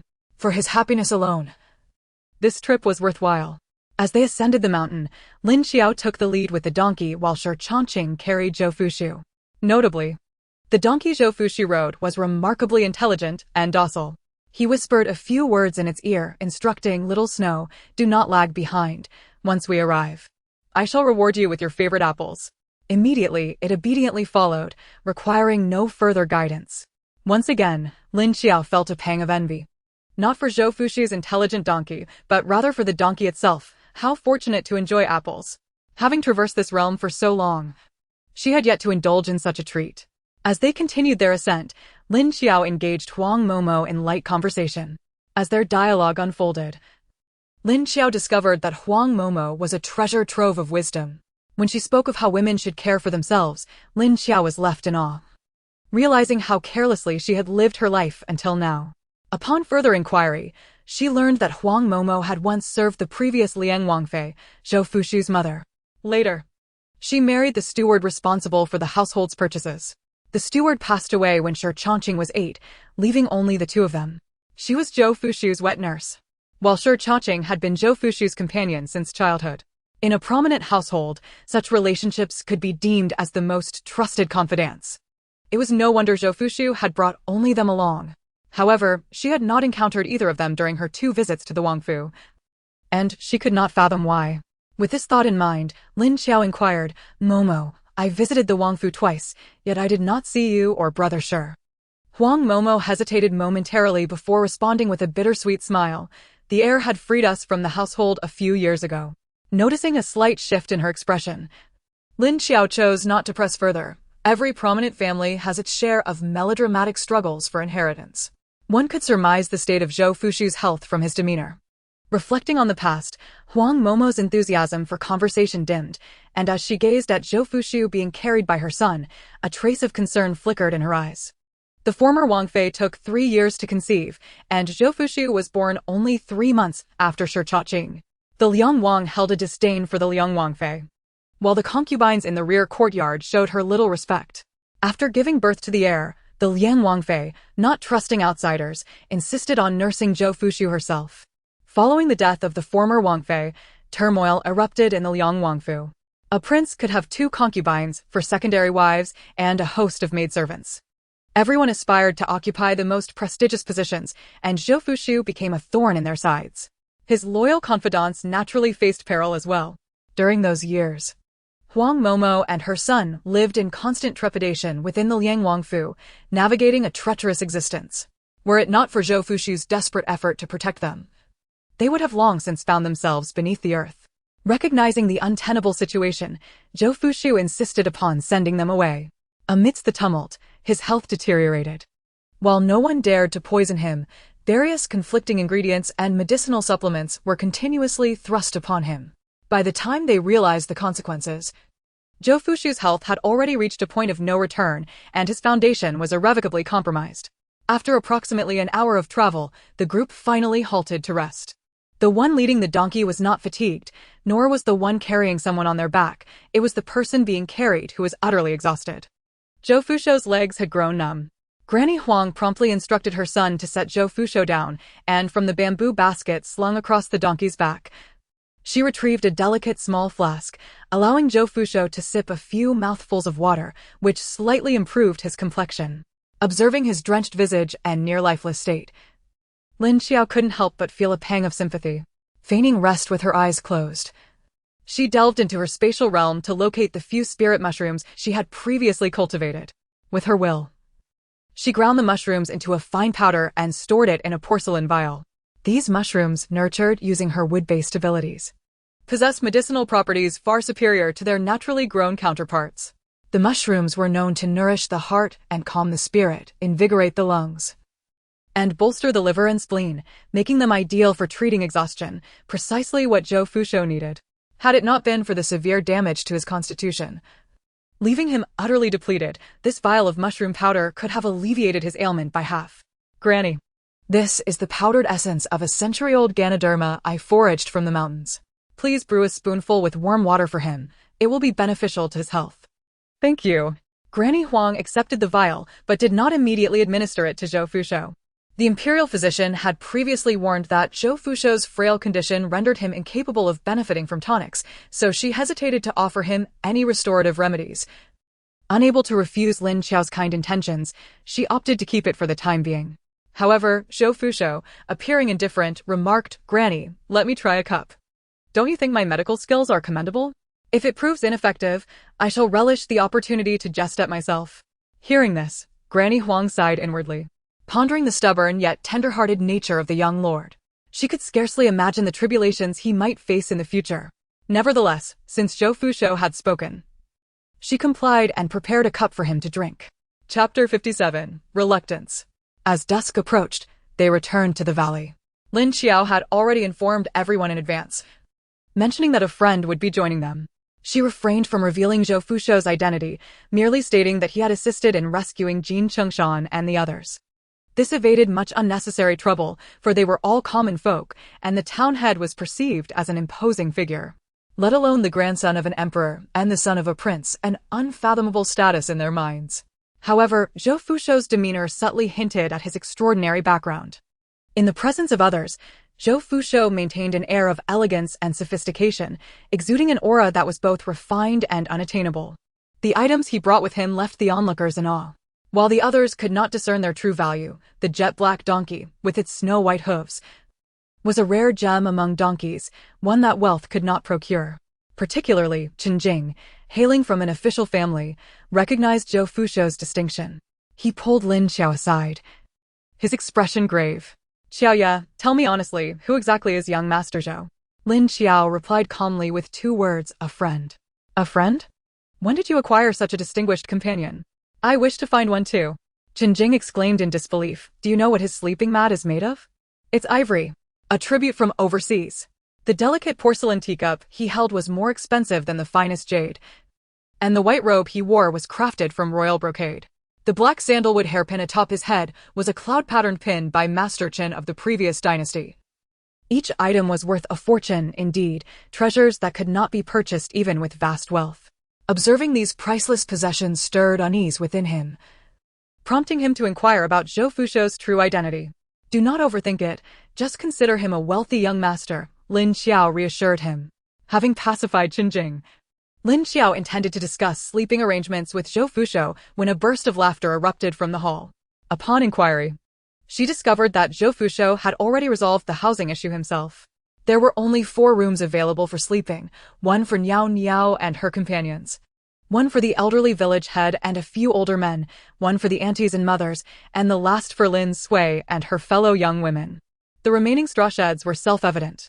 Zhou Fusho instructed Shi Changqing to dispense 20 taels of silver, declaring that anyone willing to vacate a room would receive a portion of the silver. Since it was inappropriate for others, either they were young maidens or elderly men, the silver would ultimately benefit Aunt Jean and her companions, making them beam with joy. They calculated the lucrative earnings, realizing that they could never have earned so much money even after toiling for months. They decided to make do in the hall for the night and have their husbands build them a straw shed the following day.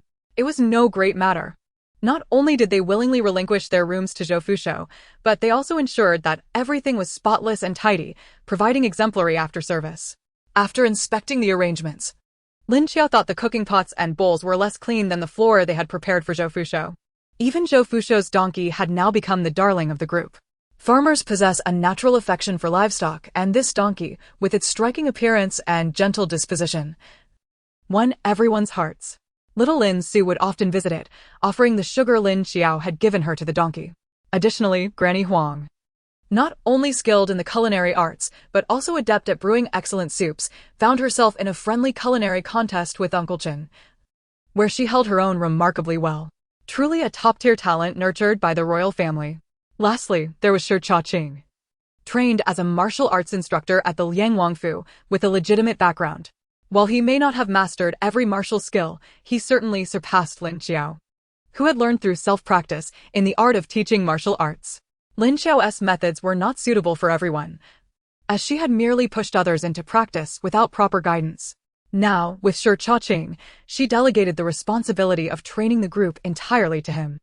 Zhou Fusho initially contemplated opposing this arrangement, but recalling the medicine Lin Qiao had provided, he swallowed his words. In his eyes, the millennium-old Ganoderma was of little significance.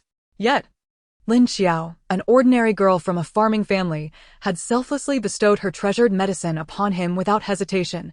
This bond of friendship he would cherish. Moreover, He sensed that the medicine was indeed effective.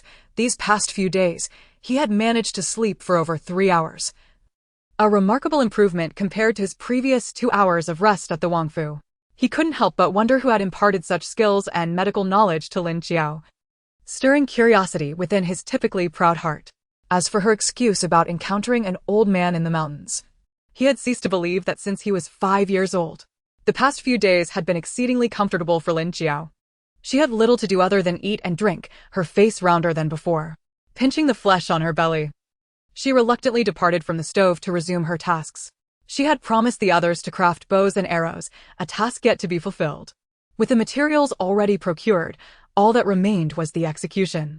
She enlisted the help of Wang the carpenter to shape the wood into her desired form while she managed the remaining steps.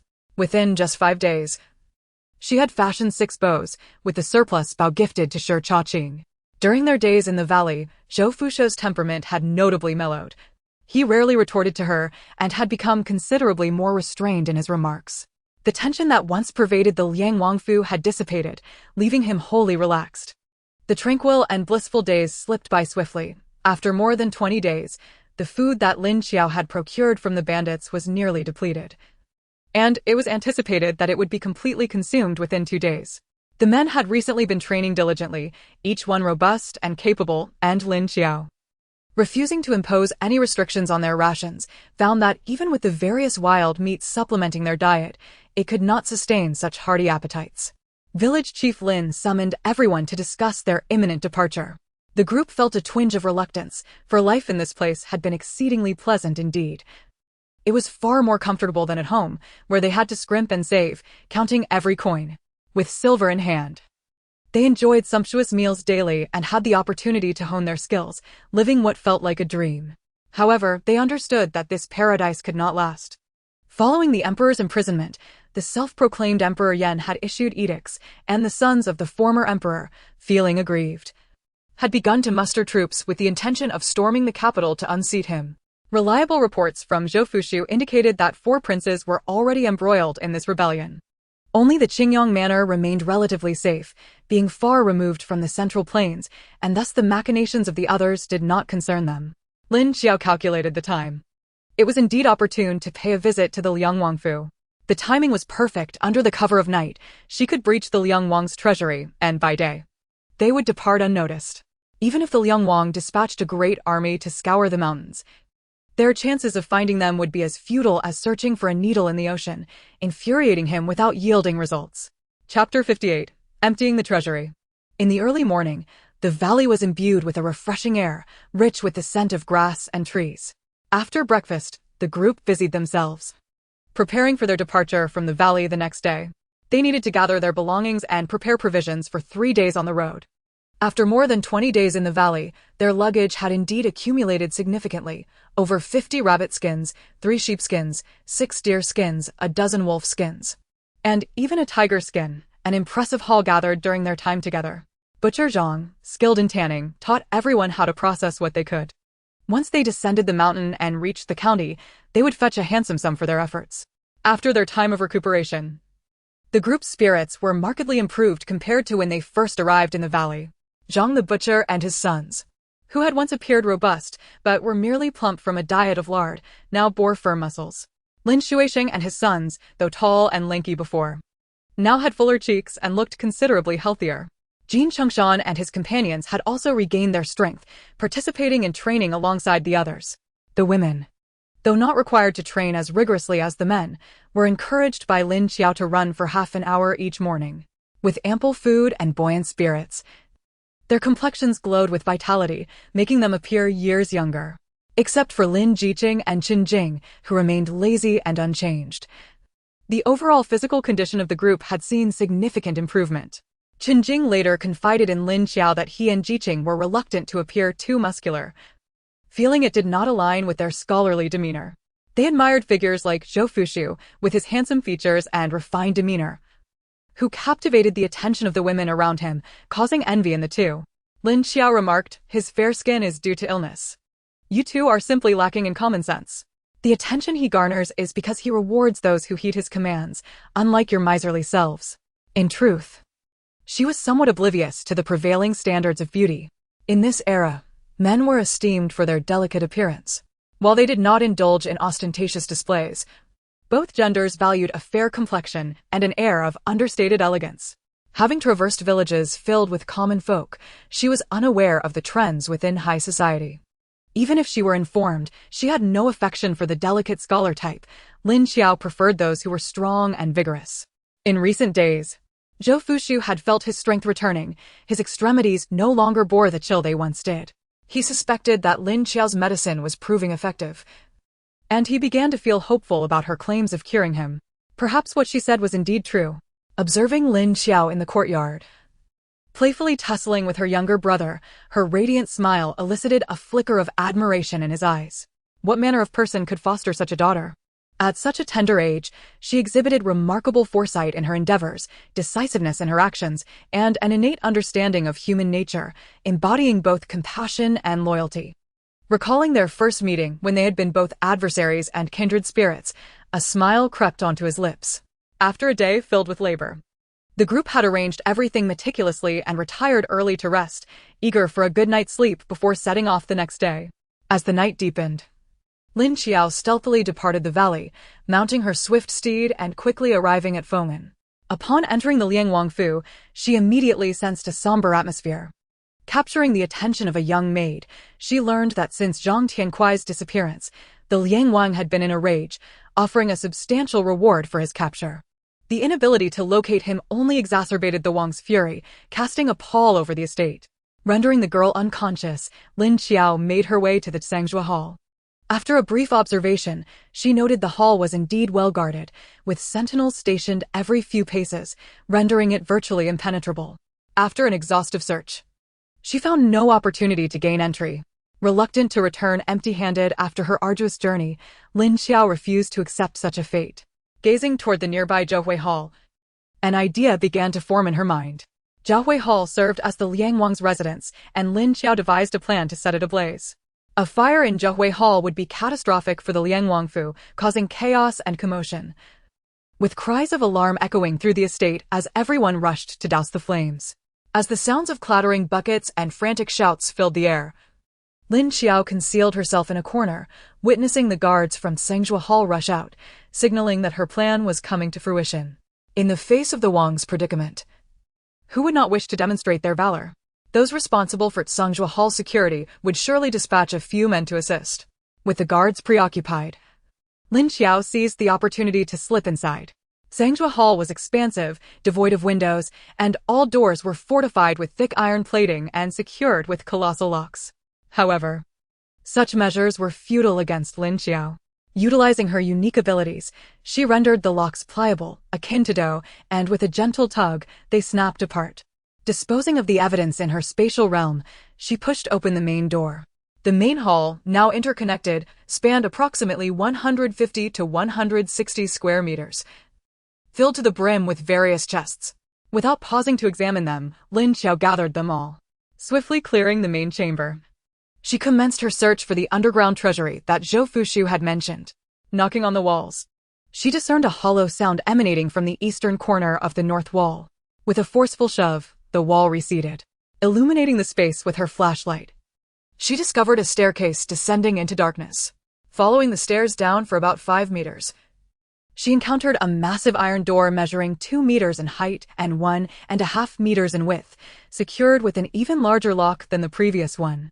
Once more, Lin Qiao softened the lock, stowed it away, and entered the vault, shining her light inside to reveal an astonishing sight: stacks of chests reaching up to the ceiling, stretching endlessly before her. In the depths of the underground vault, some boxes lay ajar, revealing glimmering gold ingots that sparkled under Lin Qiao's flashlight. Even though Lin Qiao had encountered grand spectacles before, she was utterly astounded. Surely, all of King Liang's savings over the years must be stored here. She pried open several more boxes, each containing nothing but gold. No wonder it was called a treasury. As she ventured further inside, her hands grew weary from collecting the riches. Once she had finished gathering the boxes, she finally beheld the entirety of this subterranean treasury, which spanned over 600 square meters. Estimating, she surmised that there must be at least 500,000 taels of gold here, equivalent to over 5 million taels of silver. Lin Qiao murmured to herself, "This truly is a fortune." Upon exiting the cellar, Lin Qiao refrained from disturbing the items in the guest quarters. Someone with 50,000 taels of gold would hardly be concerned with such trifles. Indeed, she felt quite untethered. As she emerged from the hidden chamber, she paused, contemplating whether she ought to treat Zhou Fuxu with more kindness after having taken so much wealth from King Liang. That fellow was quite particular about his food. He insisted on the finest varieties of rice, the tenderest cuts of meat, and only the heart of the vegetables. Yet, he was also affluent and generous, compelling everyone to reserve the best for him. She decided to head to the kitchen and procure some exquisite provisions for him. On the 59th night in the mountains, Lin Qiao captured another individual to inquire about the way, swiftly locating the kitchen of the royal residence. The kitchen was divided into two sections, one for King Liang and his consorts and children, and the other for the servants. Since she was already there, it was imperative she visited the royal kitchen, where the true delicacies awaited. Abalone, sea cucumbers, shark fins, dried shrimp, kelp, crab sauce, and an array of seafood made Lin Qiao's mouth water, as seafood was her utmost favorite. Unfortunately, this place was remote, and only affluent families like King Liang's could afford such luxuries. They must be taken. There were also preserved meats, bacon, sausages, cured chicken, and duck, along with eggs and various seasonings, all of which she gathered without hesitation. She then discovered a storeroom dedicated to grains, filled with large, plump boxes of sunflower seeds, peanuts, walnuts, pine nuts, hazelnuts, and jujubes superior quality, all of them. As for the grains, there were over 1,000 pounds of the beeching rice that Zhou Fuxu adored, enough to last him 3 years. White flour, rice, glutinous rice, red beans, green beans, altogether, there were tens of thousands of pounds. Lin Qiao unreservedly collected everything. These were treasures that could not be found outside. By the time she exited the kitchen, it was nearing 3 in the morning, and she hurried back. Despite her haste, she still arrived late, finding everyone anxiously awaiting her in the courtyard of the valley. "Oh dear. I sincerely apologize. My master called upon me unexpectedly, and I was delayed." Lin Qiao braced herself to face Lin Sui's discontented gaze, invoking her master's name as a shield.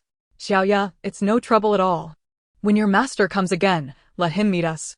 After all, he taught you your skills, and you saved everyone, which is tantamount to him saving us too. Grandpa San has no ulterior motives. He simply wishes to invite him for a meal as a token of gratitude," the old village chief expressed. His curiosity piqued about Lin Qiao's elusive master. "All right. I'll ask him next time. Now, shall we set off?" Lin Qiao quickly diverted the conversation and took the reins from Lin Sui.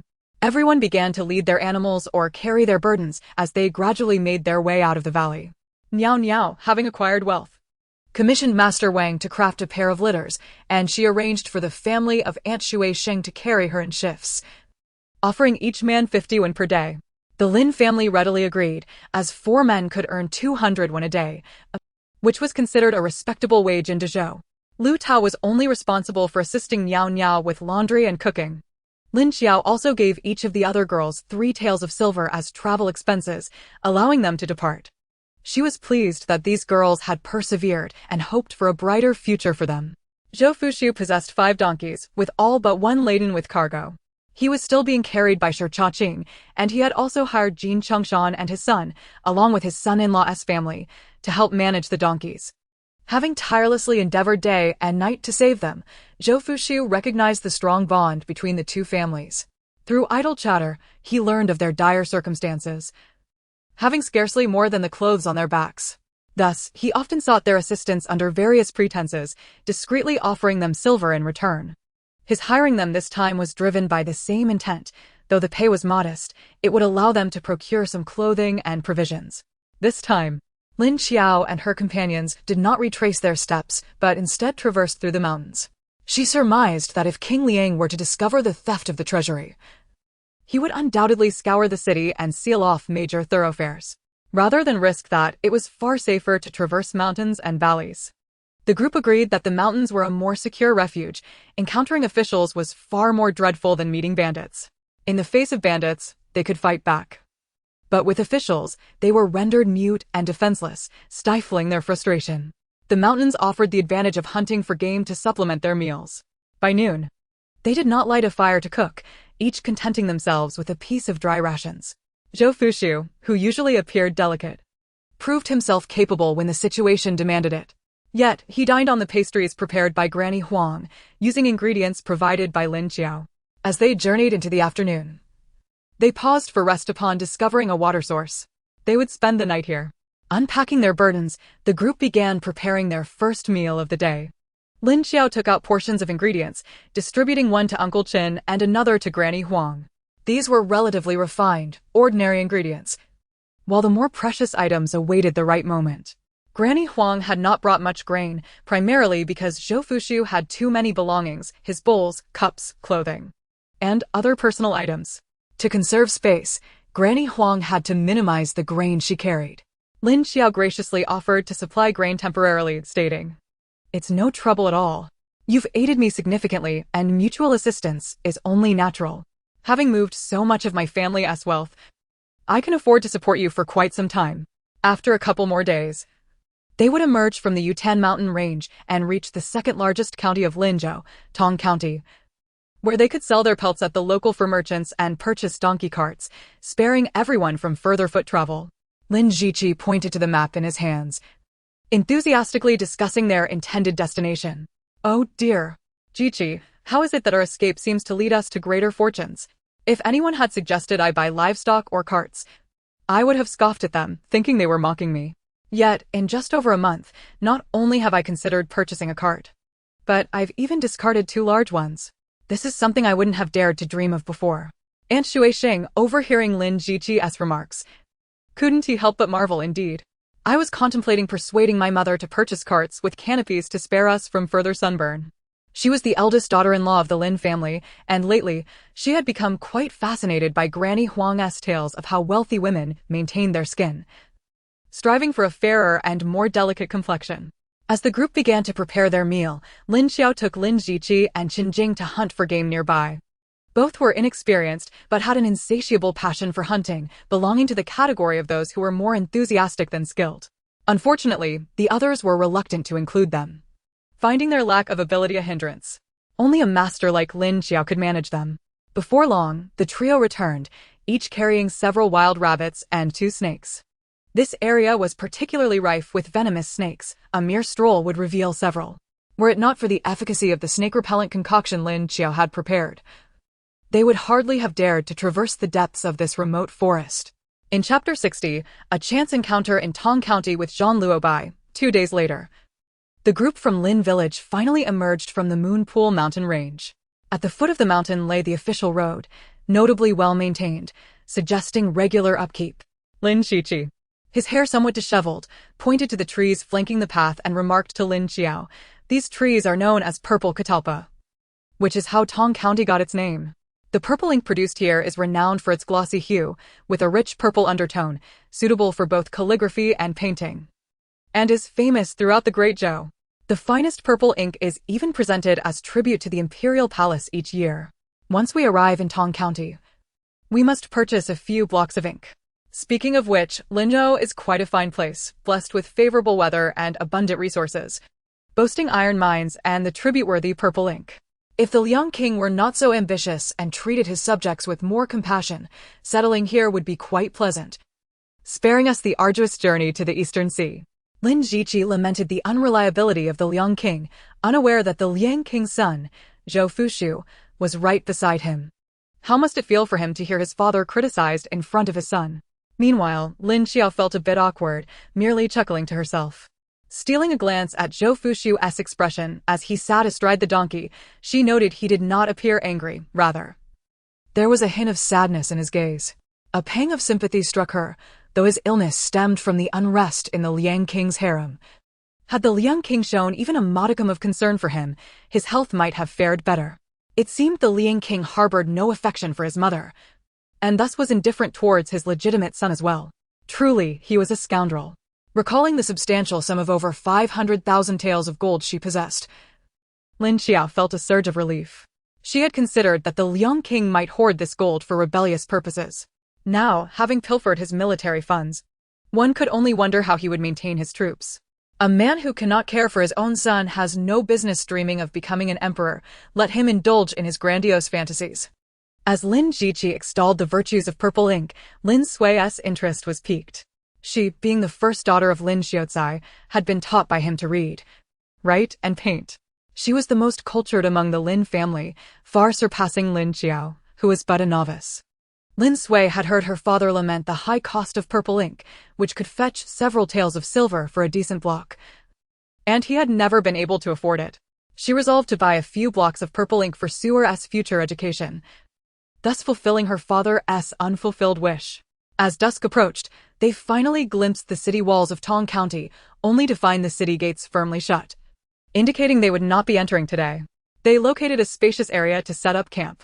Lin Qiao produced a substantial piece of cured meat, instructing Uncle Chen to prepare a dish of stir-fried wild vegetables, accompanied by a bowl of pickled vegetables from Lu Zhixian's household, and a pot of cornmeal pancakes, a delightful feast.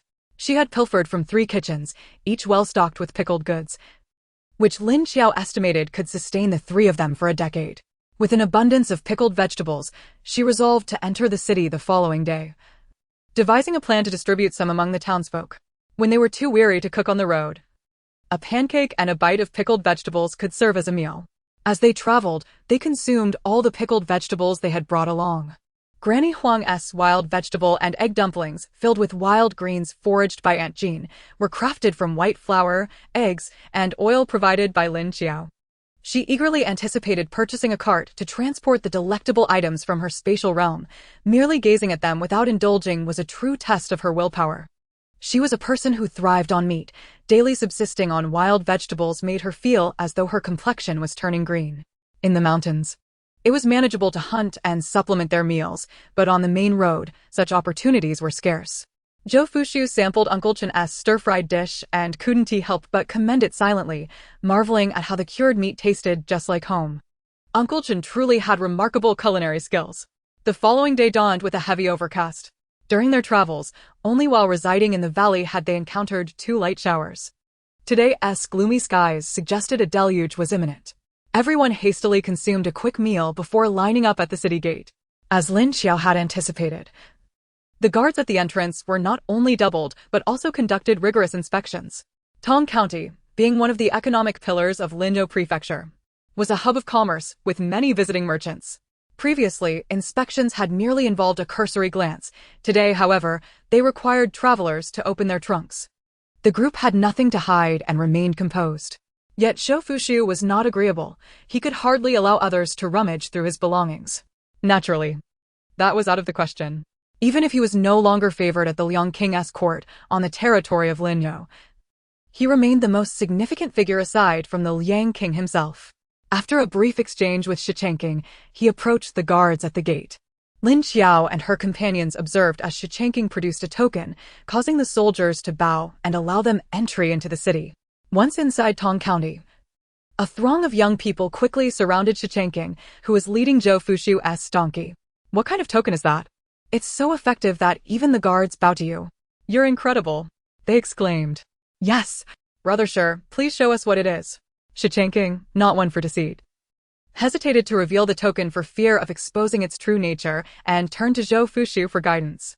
Zhou Fushu, maintaining a calm demeanor, replied, "That's a token of a captain from the Liang King's residence, equivalent to a 7th grade official outside. It can be purchased for money. It holds no real power. Merely serves to intimidate." Lin Qiao and Qin Jing exchanged astonished glances. "A 7th grade official is leading your donkey. What exactly do you do?" The focus of others was evidently different. Lin Qiao asked Zhou Fushu with envy, "Young Master Zhou, how much did you spend on it? Was it expensive?"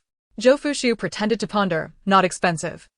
I could buy about 500 donkeys with it, excluding the little snow." Lin Qiao couldn't help but chuckle, finding a sense of nostalgia for Zhou Fushu's characteristic sarcasm.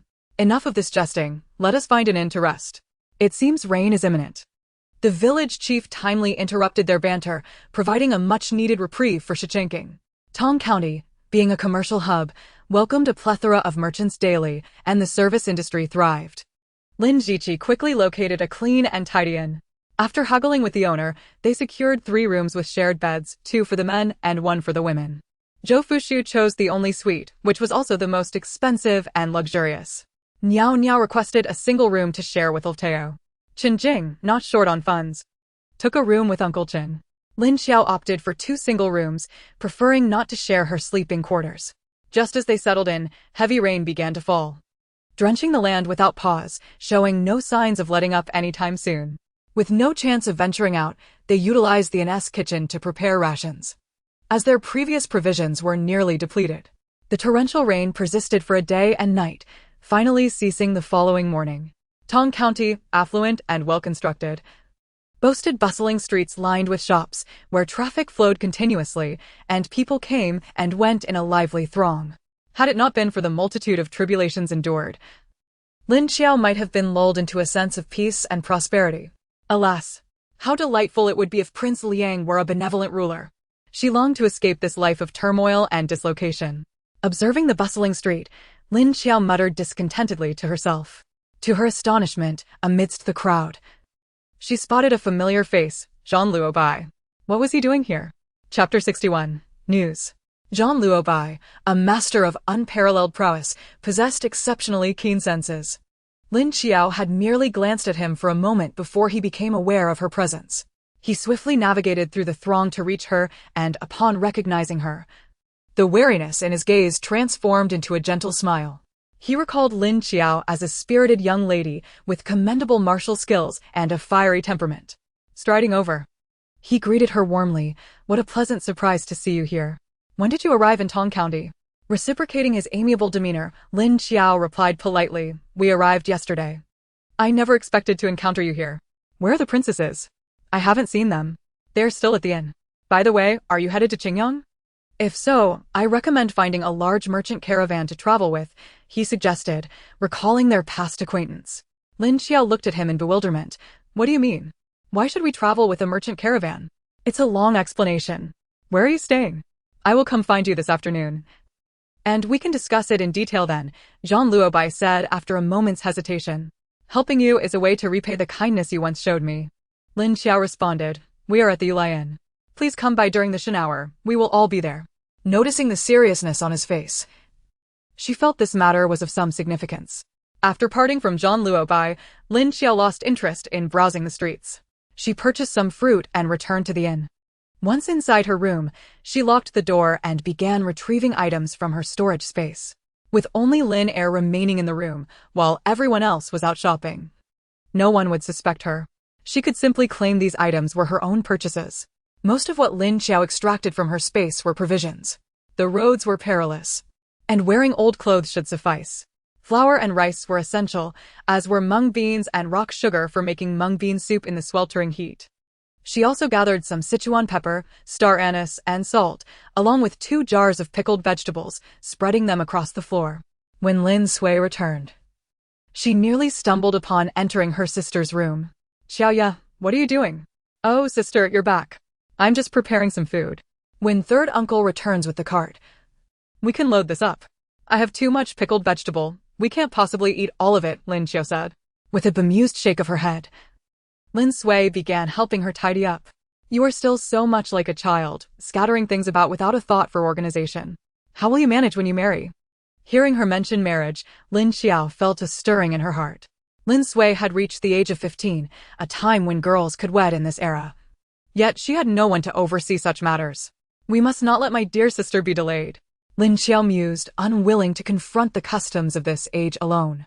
But whom should she marry? Gazing at Lin Sui tidying up, Lin Qiao reclined on her bed, lost in thought. She was only familiar with the members of their group. Aside from her relatives, there were few eligible young men. The butcher's youngest son was a year older than Lin Sui, but he was not handsome enough to match her sister's beauty. The carpenter's son was decent-looking, but rather miserly, a trait Lin Qiao found unappealing. Then there was Chen Jing, 18 years old and satisfactory in most respects, yet she was uncertain of his family circumstances. She would need to inquire with Lin Jiqi, who spent much time with him and would surely know. As for Zhou Fushu, even if his health improved, his delicate disposition was hardly suitable for Lin Sui. If they were to be together, it might drive Lin Sui to despair. Having surveyed the eligible young men in their party, Lin Qiao looked dejectedly at Lin Sui. No. My sister deserves a husband who is not only handsome and talented, but also kind-hearted and caring. Ideally, he should be willing to join our family. That way, We could buy 2 adjacent estates and visit her whenever we wish to shield her from any harm. Sister, have you thought about what kind of brother-in-law you want for me? Lin Qiao pondered, deciding to seek Lin Sui's opinion. Why do you ask this? Lin Sui regarded her sister with suspicion, a quiver of anxiety coursing through her. Did Lin Qiao sense her reluctance to marry? Once we settle in Qingyang Prefecture, you can marry at ease. If you do not wish to wed, we can still invite a husband into our family. I could acquire 2 large estates. And we could live together, Lin Qiao replied, envisioning a bright future.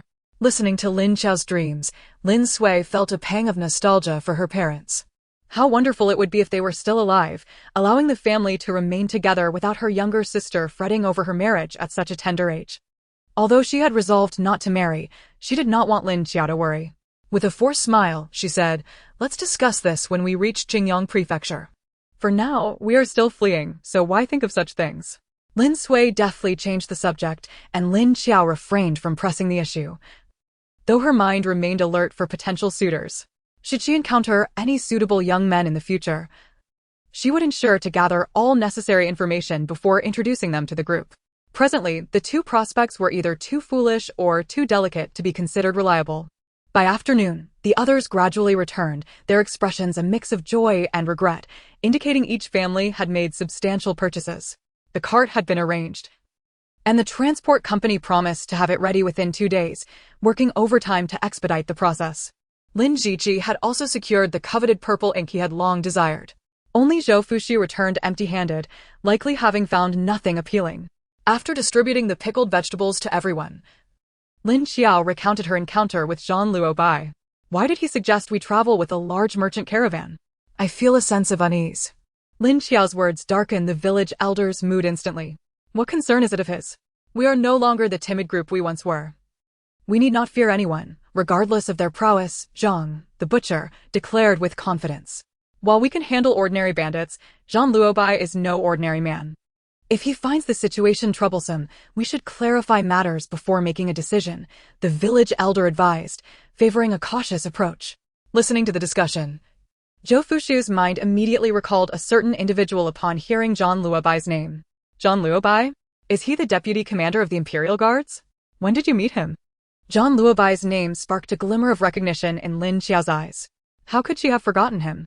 As a member of the royal family, he was undoubtedly well acquainted with the intricacies of the bureaucracy, far more competent than her companions who were merely speculating. Chapter 62. Haishi Forest. Young Master Zhou. You cannot fathom the danger we faced. We were fleeing ahead while those men shot arrows from behind. Had it not been for Qiaoya covering our retreat, we would all have perished. Alas, we left all our possessions behind. Indeed, those moments were filled with terror and anguish, all thanks to Zhang Luobai's involvement, another chimed in. Subsequently, when we encountered them again, it was thanks to Qiaoya, who engaged in a scuffle with him, rendering him speechless. Only then did they compensate us for our losses. The crowd, in a cacophony of voices, recounted the events to Zhou Fuxiu from start to finish. Zhou Fuxiu, wearing a smile and exhibiting remarkable patience, listened intently to their words. His gaze fell upon Lin Qiao, and he felt a sudden pang of sympathy for her. The villagers of Lin Qiao village had suffered no casualties upon arriving here. Rather, their lives had improved compared to when they were in the village. All thanks to the young girl who had shouldered the burden alone. Are you familiar with the person known as Zhang Luobai? Lin Qiao understood that Zhou Fuxiu's comprehension of individuals within the bureaucratic realm was profound. These people, despite being united, could not measure up to him even with the strength of a single finger, for he had been dealing with officials since birth. With his long eyelashes lowered to conceal the unease in his eyes, Zhou Fuxiu softly remarked, Zhang Luobai hails from Qingyang Prefecture. He passed the martial arts examination in the 10th year of Tianyu, and due to his righteous character, courage, and wisdom, he garnered the admiration of the commander of the Imperial Guard, Wei Xingliang.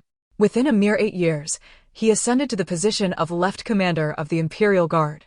Importantly, if the woman accompanying him is indeed the daughter of the King of Qingyang, I suspect she must be the currently Guifei and the 6th Prince. Following the coup by Yan Wang, both Li Guifei and the 6th Prince went missing, only to be unexpectedly rescued by Zhang Luobai. Li Guifei? The prince? The entire assembly fell into a stunned silence. Master, please check my forehead. I must not have a fever. I cannot believe I dined at the same table as a guifei and a prince. Who would believe such a thing? Exclaimed Lin Ernai, collapsing into a chair. Enough with the commotion. I'm pondering what they must look like. This is something I must share with my grandchildren.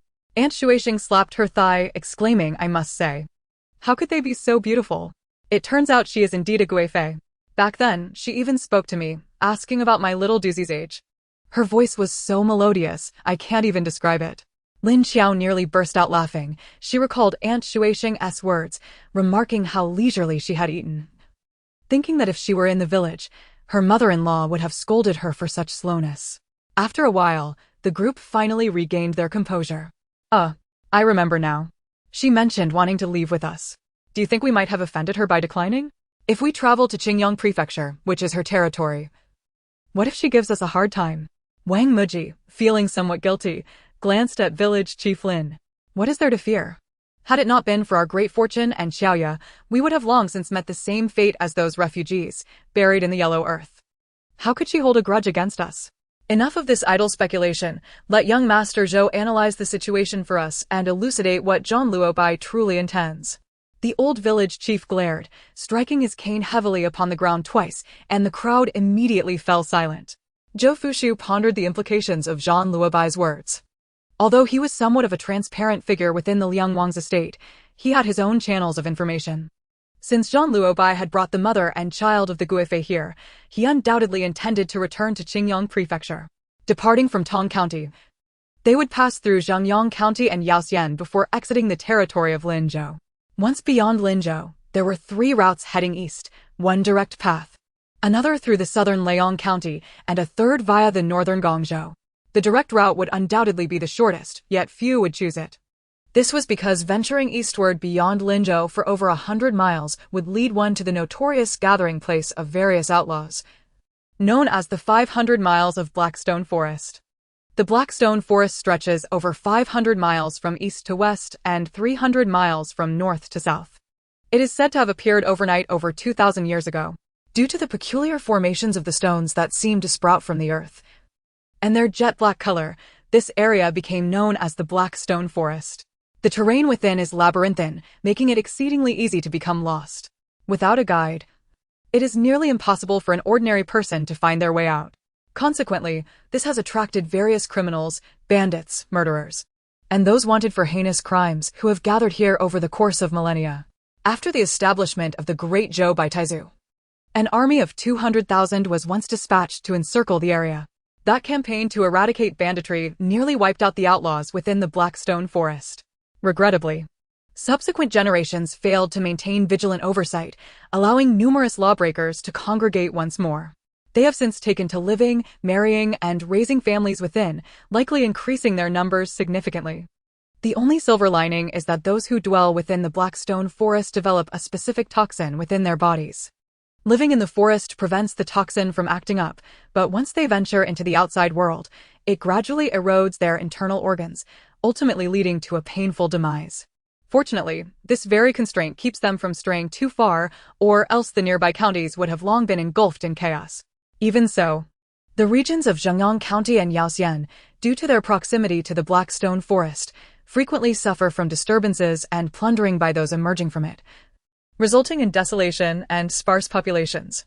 Tong County, known for its abundant production of purple smoke ink, has become Linzhou's most significant tax revenue area, compelling the father of Zhou Fushu to station a strong garrison for protection. Reflecting on this, Zhou Fushu suddenly felt a twinge of sympathy for the Liang Wang. The territory of Linzhou was not only the smallest among the fiefs granted by the emperor to his sons, but was also tasked with guarding the den of bandits that was the Blackstone Forest. No wonder he harbored thoughts of rebellion. It was a blatant case of favoritism. After Zhou Fushu shared his insights with the assembly, they began to grasp the convolutions of the situation. Traveling south through Liang County would require a detour of approximately 1,200 miles, while heading north via Guangzhou would entail over 1,300 miles. Though it would be a longer journey, it would be significantly safer. I believe we should opt for the alternative route. The villagers of Lin Qiao village, having undergone training under Shi Qing, were more than capable of handling ordinary thieves and bandits. This journey should be safe. Upon hearing Zhou Fushu mention the Blackstone Forest, Lin Qiao suddenly recalled Qi San and his companions. Hadn't they mentioned escaping from the Blackstone Forest? She resolved to bring Qi out to inquire further.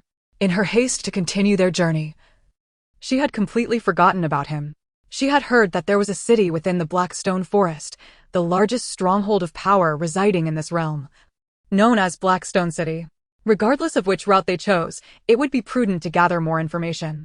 Chapter 63. The Transaction. Zhang Luobai arrived punctually. Upon Zhou Fushu's request to meet him, village chief Lin welcomed him into Zhou Fushu's suite.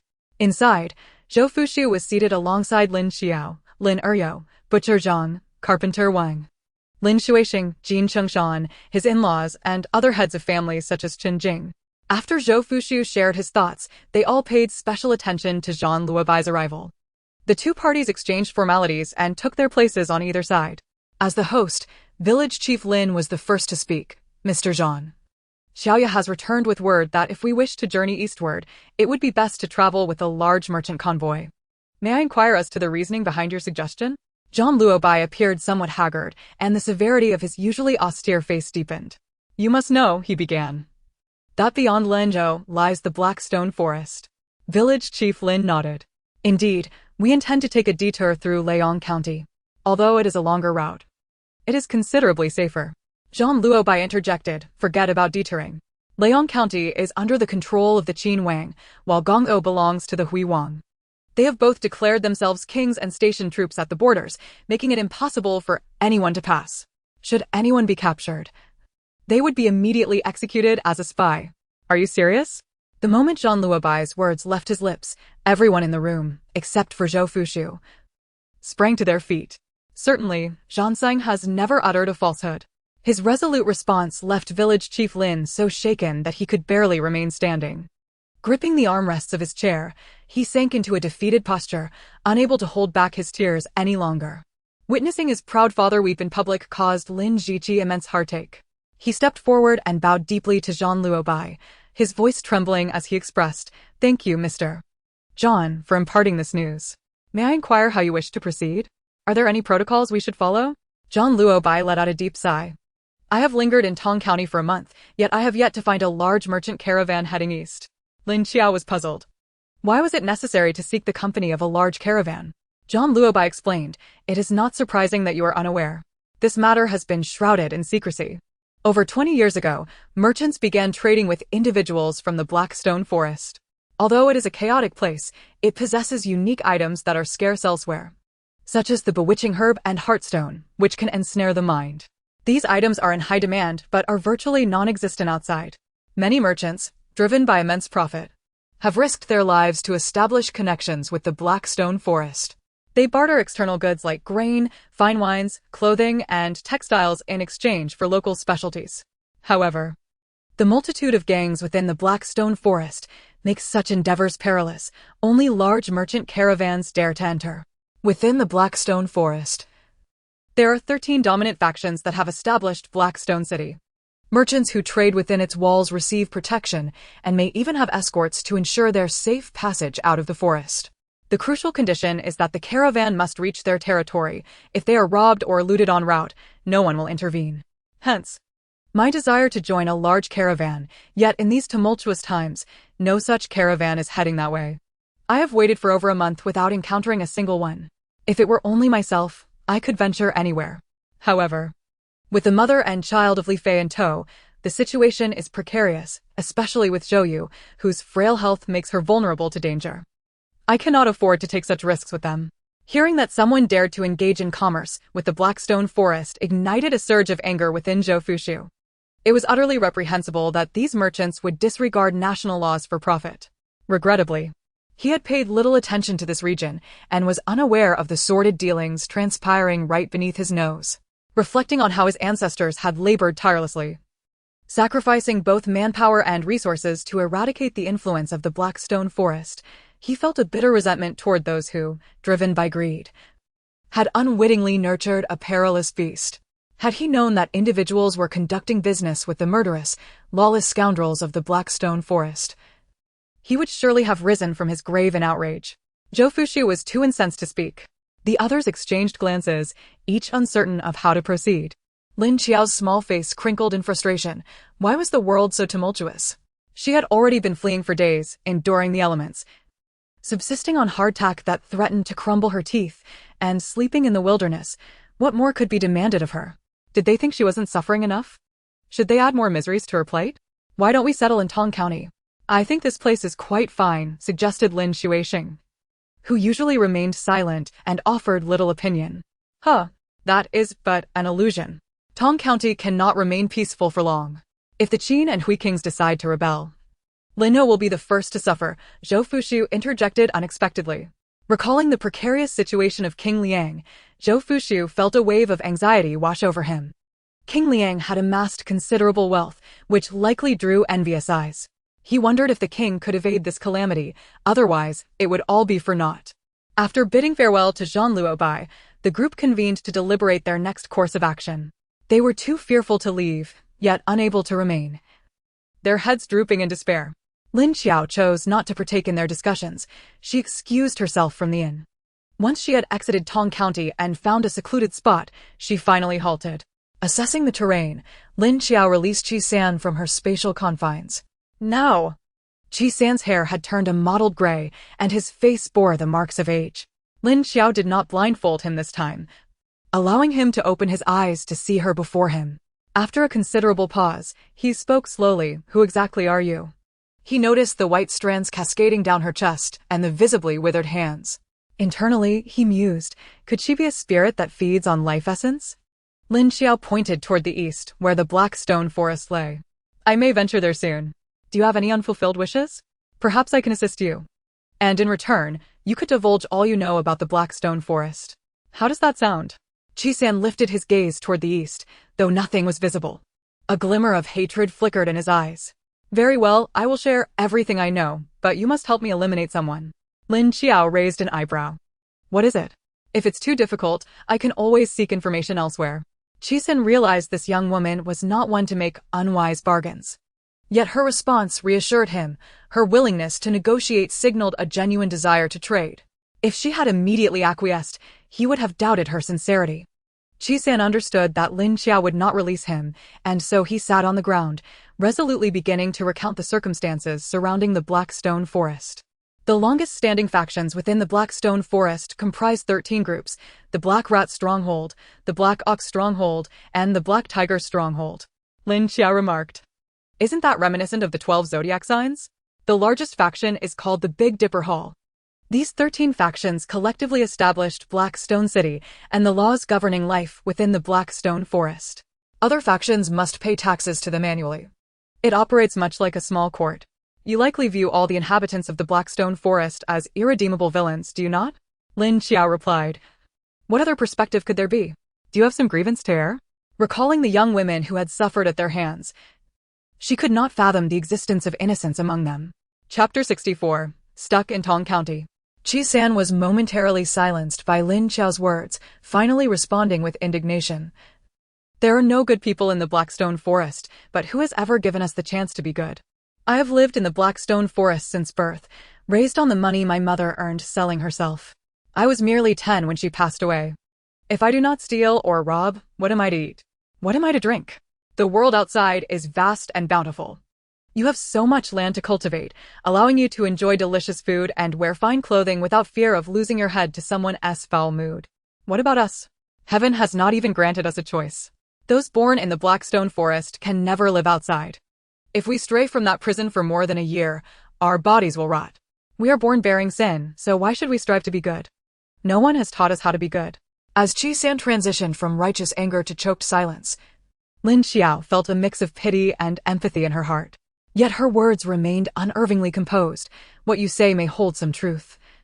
But it is not that heaven has denied you choices. Rather, it is the circumstances of your birth that have deprived you of a favorable environment. If these wicked individuals live comfortably without consequence, I would deem that a greater injustice, and you would merely be the price they have to pay. Lin Qiao reminisced about her days in the apocalypse during her previous life, where she subsisted on decaying food and drank water tainted with foul odors, all while remaining vigilant against the incessant pounding of zombies at her door. Had it not been for her mother, whose moral compass was as unwavering as her physical appearance, incessantly admonishing her with, Shao Qiao, no matter the circumstances, you must never forsake your principles as a human being. She might have succumbed to the darkness and become a nefarious villain herself. Thus, the influence of adults on children, through both words and deeds, is undeniably crucial. Qi Xin gazed at Lin Qiao in astonishment. This young girl, despite her tender age, exhibited a remarkable shrewdness. Pleas, threats, and cunning strategies proved utterly ineffective before her. He had intended to evoke a modicum of sympathy by sharing his tragic backstory, yet found her utterly unmoved. A nagging question resurfaced in his mind. Could it be that she was not human at all? Seeing that Lin Qiao was not easily deceived, Qi Xin reluctantly divulged all he knew. Within the Blackstone Forest, there existed over 200 factions of varying sizes, where strength dictated respect, and the strongest invariably emerged as the leader. Consequently, these factions experienced rapid turnover. Today one might confront another, and tomorrow the roles could reverse, resulting in a realm devoid of law and order, pure chaos. Among them, the most powerful and long-established factions numbered 13, the 12 Zodiac factions plus the Beta Hall. 50 years prior, these factions jointly established the city of Blackstone.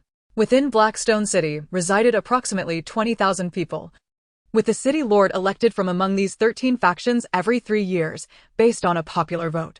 The upcoming election was scheduled for the 15th of August, and it was widely anticipated that Lu Xingyun of the Black Dragon stronghold would secure the position, having successfully garnered the support of most factions. Chao Jincheng, who accompanied Qi Xin, hailed from outside the 13 factions. He was a formidable fighter with commendable abilities, swiftly expanding his territory. However, his hubris led him to forcibly take advantage of a companion of Lu Xingyun. Enraged, Lu Xingyun annihilated Chao Jincheng's faction, leaving only a handful to escape. Having provoked Lu Xingyun, they found themselves devoid of refuge in the Blackstone Forest and were compelled to seek temporary sanctuary on Yutanshan. Qi Xin recounted the general state of Blackstone City to Lin Qiao, then brought up his nemesis. His mother had been murdered when he was 10 years old over a disagreement regarding payment for services rendered. After years of meticulous planning for revenge, he was expelled from the Blackstone Forest just as he was on the verge of enacting his vengeance. He sought Lin Qiao's assistance in eliminating this individual. Lin Qiao replied, "Murder is not inherently difficult, but with such a vast expanse as the Blackstone Forest, how do you propose I locate your adversary?" "That is simple," he responded. "He currently manages the Wonkai gambling house and frequents it daily. Had he not allied himself with the Black Tiger stronghold, I would have dealt with him long ago." Qi Xin lamented the injustices of his life. By the age of 10, he had lost his mother to murder. After finally discovering his foe, he found that the man had sought refuge with the Black Tiger stronghold, surrounded by bodyguards, rendering revenge impossible. Subsequently, he joined Chao Jincheng's faction, but after a brief period of success, was again expelled from the Blackstone Forest, only to find himself at Lin Qiao's mercy, unable to preserve his life. Having grasped the situation regarding the Blackstone Forest, Lin Qiao resolved to return. As she reached out to absorb Qi Xin into her spatial realm, he instinctively recoiled. "Are you planning a coup? Might I propose a negotiation? Please do not confine me, while I am uncertain of the nature of your magic. I am aware it can drain one's vitality. I currently possess no strength. How about this? If you wish to traverse the Blackstone Forest, I know a hidden path that circumvents most of its factions. I will guide you along this route if you allow me to remain outside a while longer." He had withheld the existence of this path, hoping to broker a deal with Lin Qiao. Each time he vanished without warning only to reappear, he aged further. He feared that next time he might emerge as an elderly man, a thought that sent chills down his spine. With a sardonic laugh, Lin Qiao retorted, "I knew you were holding something back. It is impossible for me to release you now. We shall wait until we reach the Blackstone Forest before allowing you to linger for a few days. To free you now would risk falling into your cunning trap. Your schemes are too numerous to count." Regarding the information Qi Xin provided, she was wary and resolved to verify it through multiple sources. Upon returning to the inn, the group reached a consensus. They decided to stay for a while to observe before making any decisions. Lin Qiao agreed that this plan was prudent. Seeing her approval, Lin Ziqi and Qin Jing took it upon themselves to seek out a rental agency, concluding that residing in the inn was too costly. A shared room would cost 10 coins per day, and a long-term rental would prove more economical.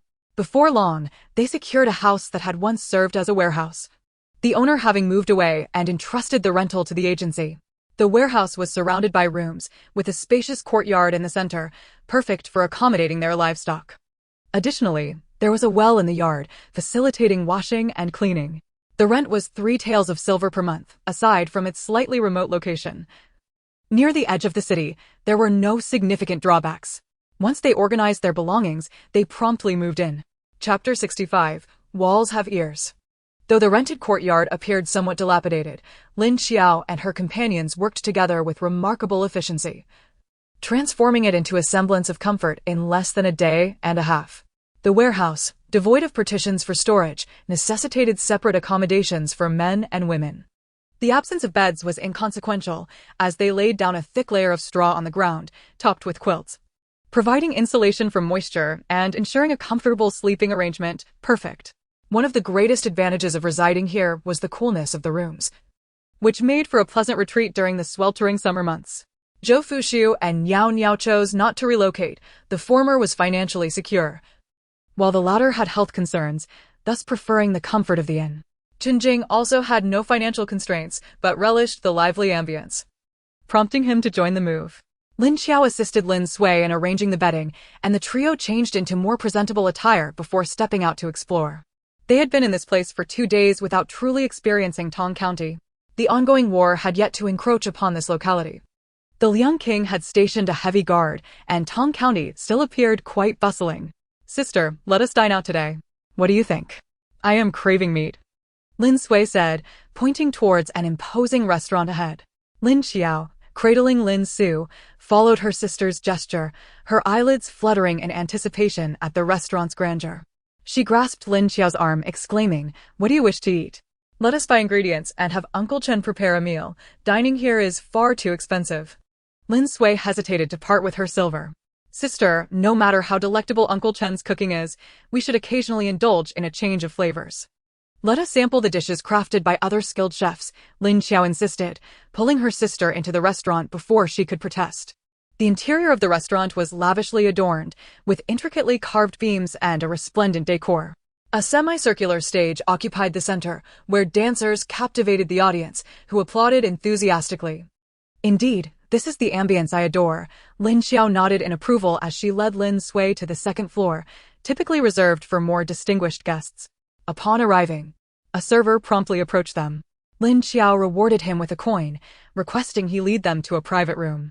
Noticing their unassuming attire yet generous demeanor, the server quickly escorted them to the finest room available. The room was adorned with opulence, yet devoid of vulgarity. Lin Qiao surveyed her surroundings with satisfaction and chuckled lightly. "Dear innkeeper, as we have just arrived in this esteemed locale, would you be so kind as to recommend a few signature dishes from your esteemed chefs?" The innkeeper beamed with delight. "Our master chefs excel in a plethora of dishes. The most popular among our patrons are the flour and quail, southern fried eel, and fresh shrimp and trotter stew. Perhaps we could also add a seasonal delicacy of water chestnut to your order. That should suffice for several guests. What do you think?" "Excellent, we shall have those dishes, and please, do bring us a seasonal beverage as well." "Certainly." The trio settled at their table, and Lin Qiao noticed Lin Sui was somewhat reserved. She mused to herself that once their circumstances stabilized, she ought to take her elder sister and younger brother to finer establishments, for one's environment can greatly influence one's demeanor and intellect. It was essential for Lin Su to broaden his horizons, especially as he would soon embark on his educational journey and learn to navigate social circles without any petty inclinations. Little Lin Su, however, was undeterred by any apprehensions, his wide eyes darting around in wonderment, captivated by the novelty of their surroundings. Unable to contain his excitement, he asked Lin Qiao, "Second sister, this place is wonderful. Will we come here often for meals?" Lin Qiao couldn't resist, giving his cherubic face a gentle pinch.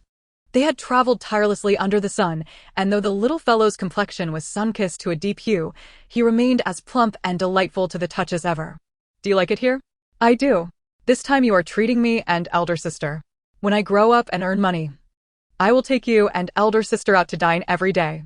Lin Qiao chuckled, "Such a young one, yet your aspirations are quite grand." Lin Sui was also amused, his earlier tension dissipating as he affectionately ruffled the boy's tufted hair, smiling as he said, "Very well, Suer must study diligently, become an official, earn silver. And remember to take your second sister and me out to dine." "Yes, yes." The little one nodded earnestly, his earnestness utterly endearing. As the siblings engaged in their light-hearted banter, Lin Qiao suddenly caught the mention of Haishi Lin from the adjacent room. Shoo!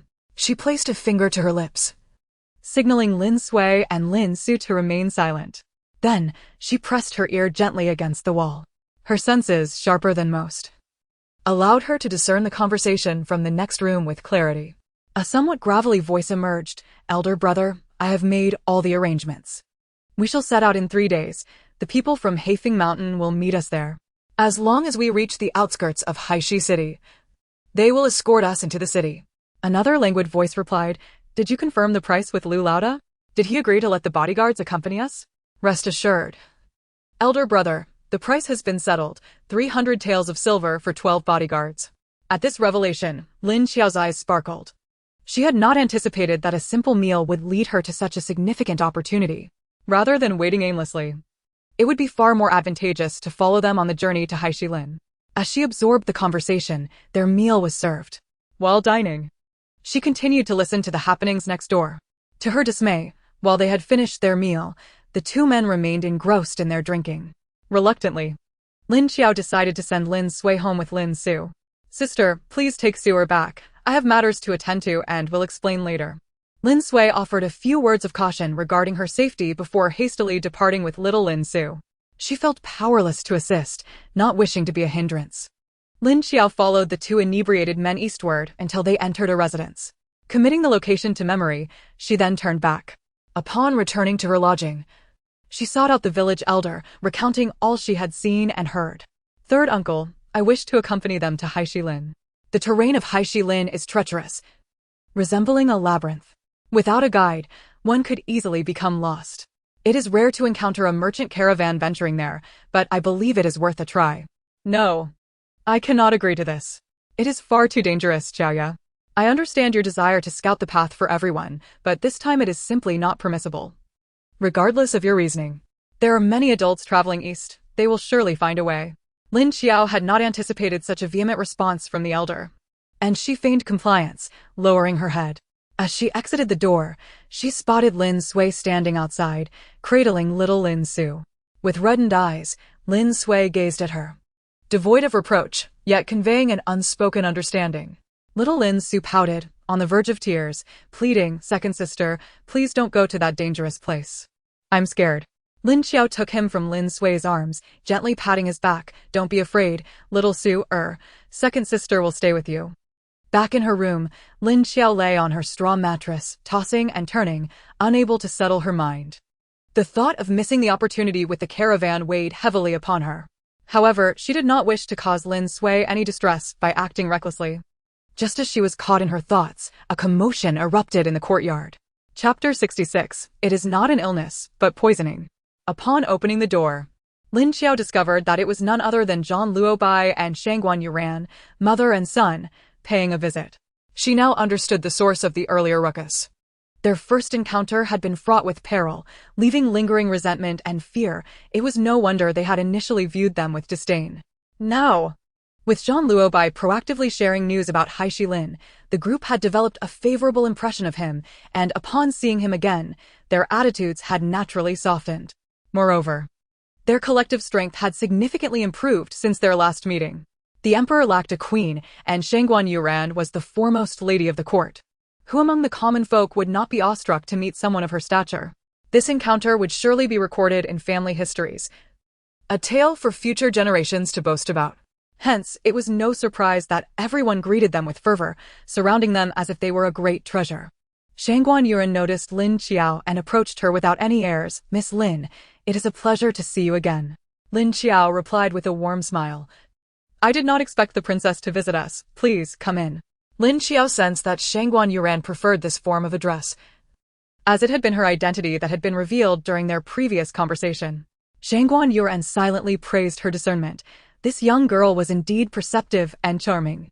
Inviting the three of them inside, Lin village chief awkwardly produced a few small stools for them to sit upon. Their humble abode boasted little more than dining utensils, and the stove had only recently been constructed, still damp with mud. The stools were crafted by Wang the carpenter during his spare moments in the valley. Shangguan Yuran glanced at them with interest before taking a seat.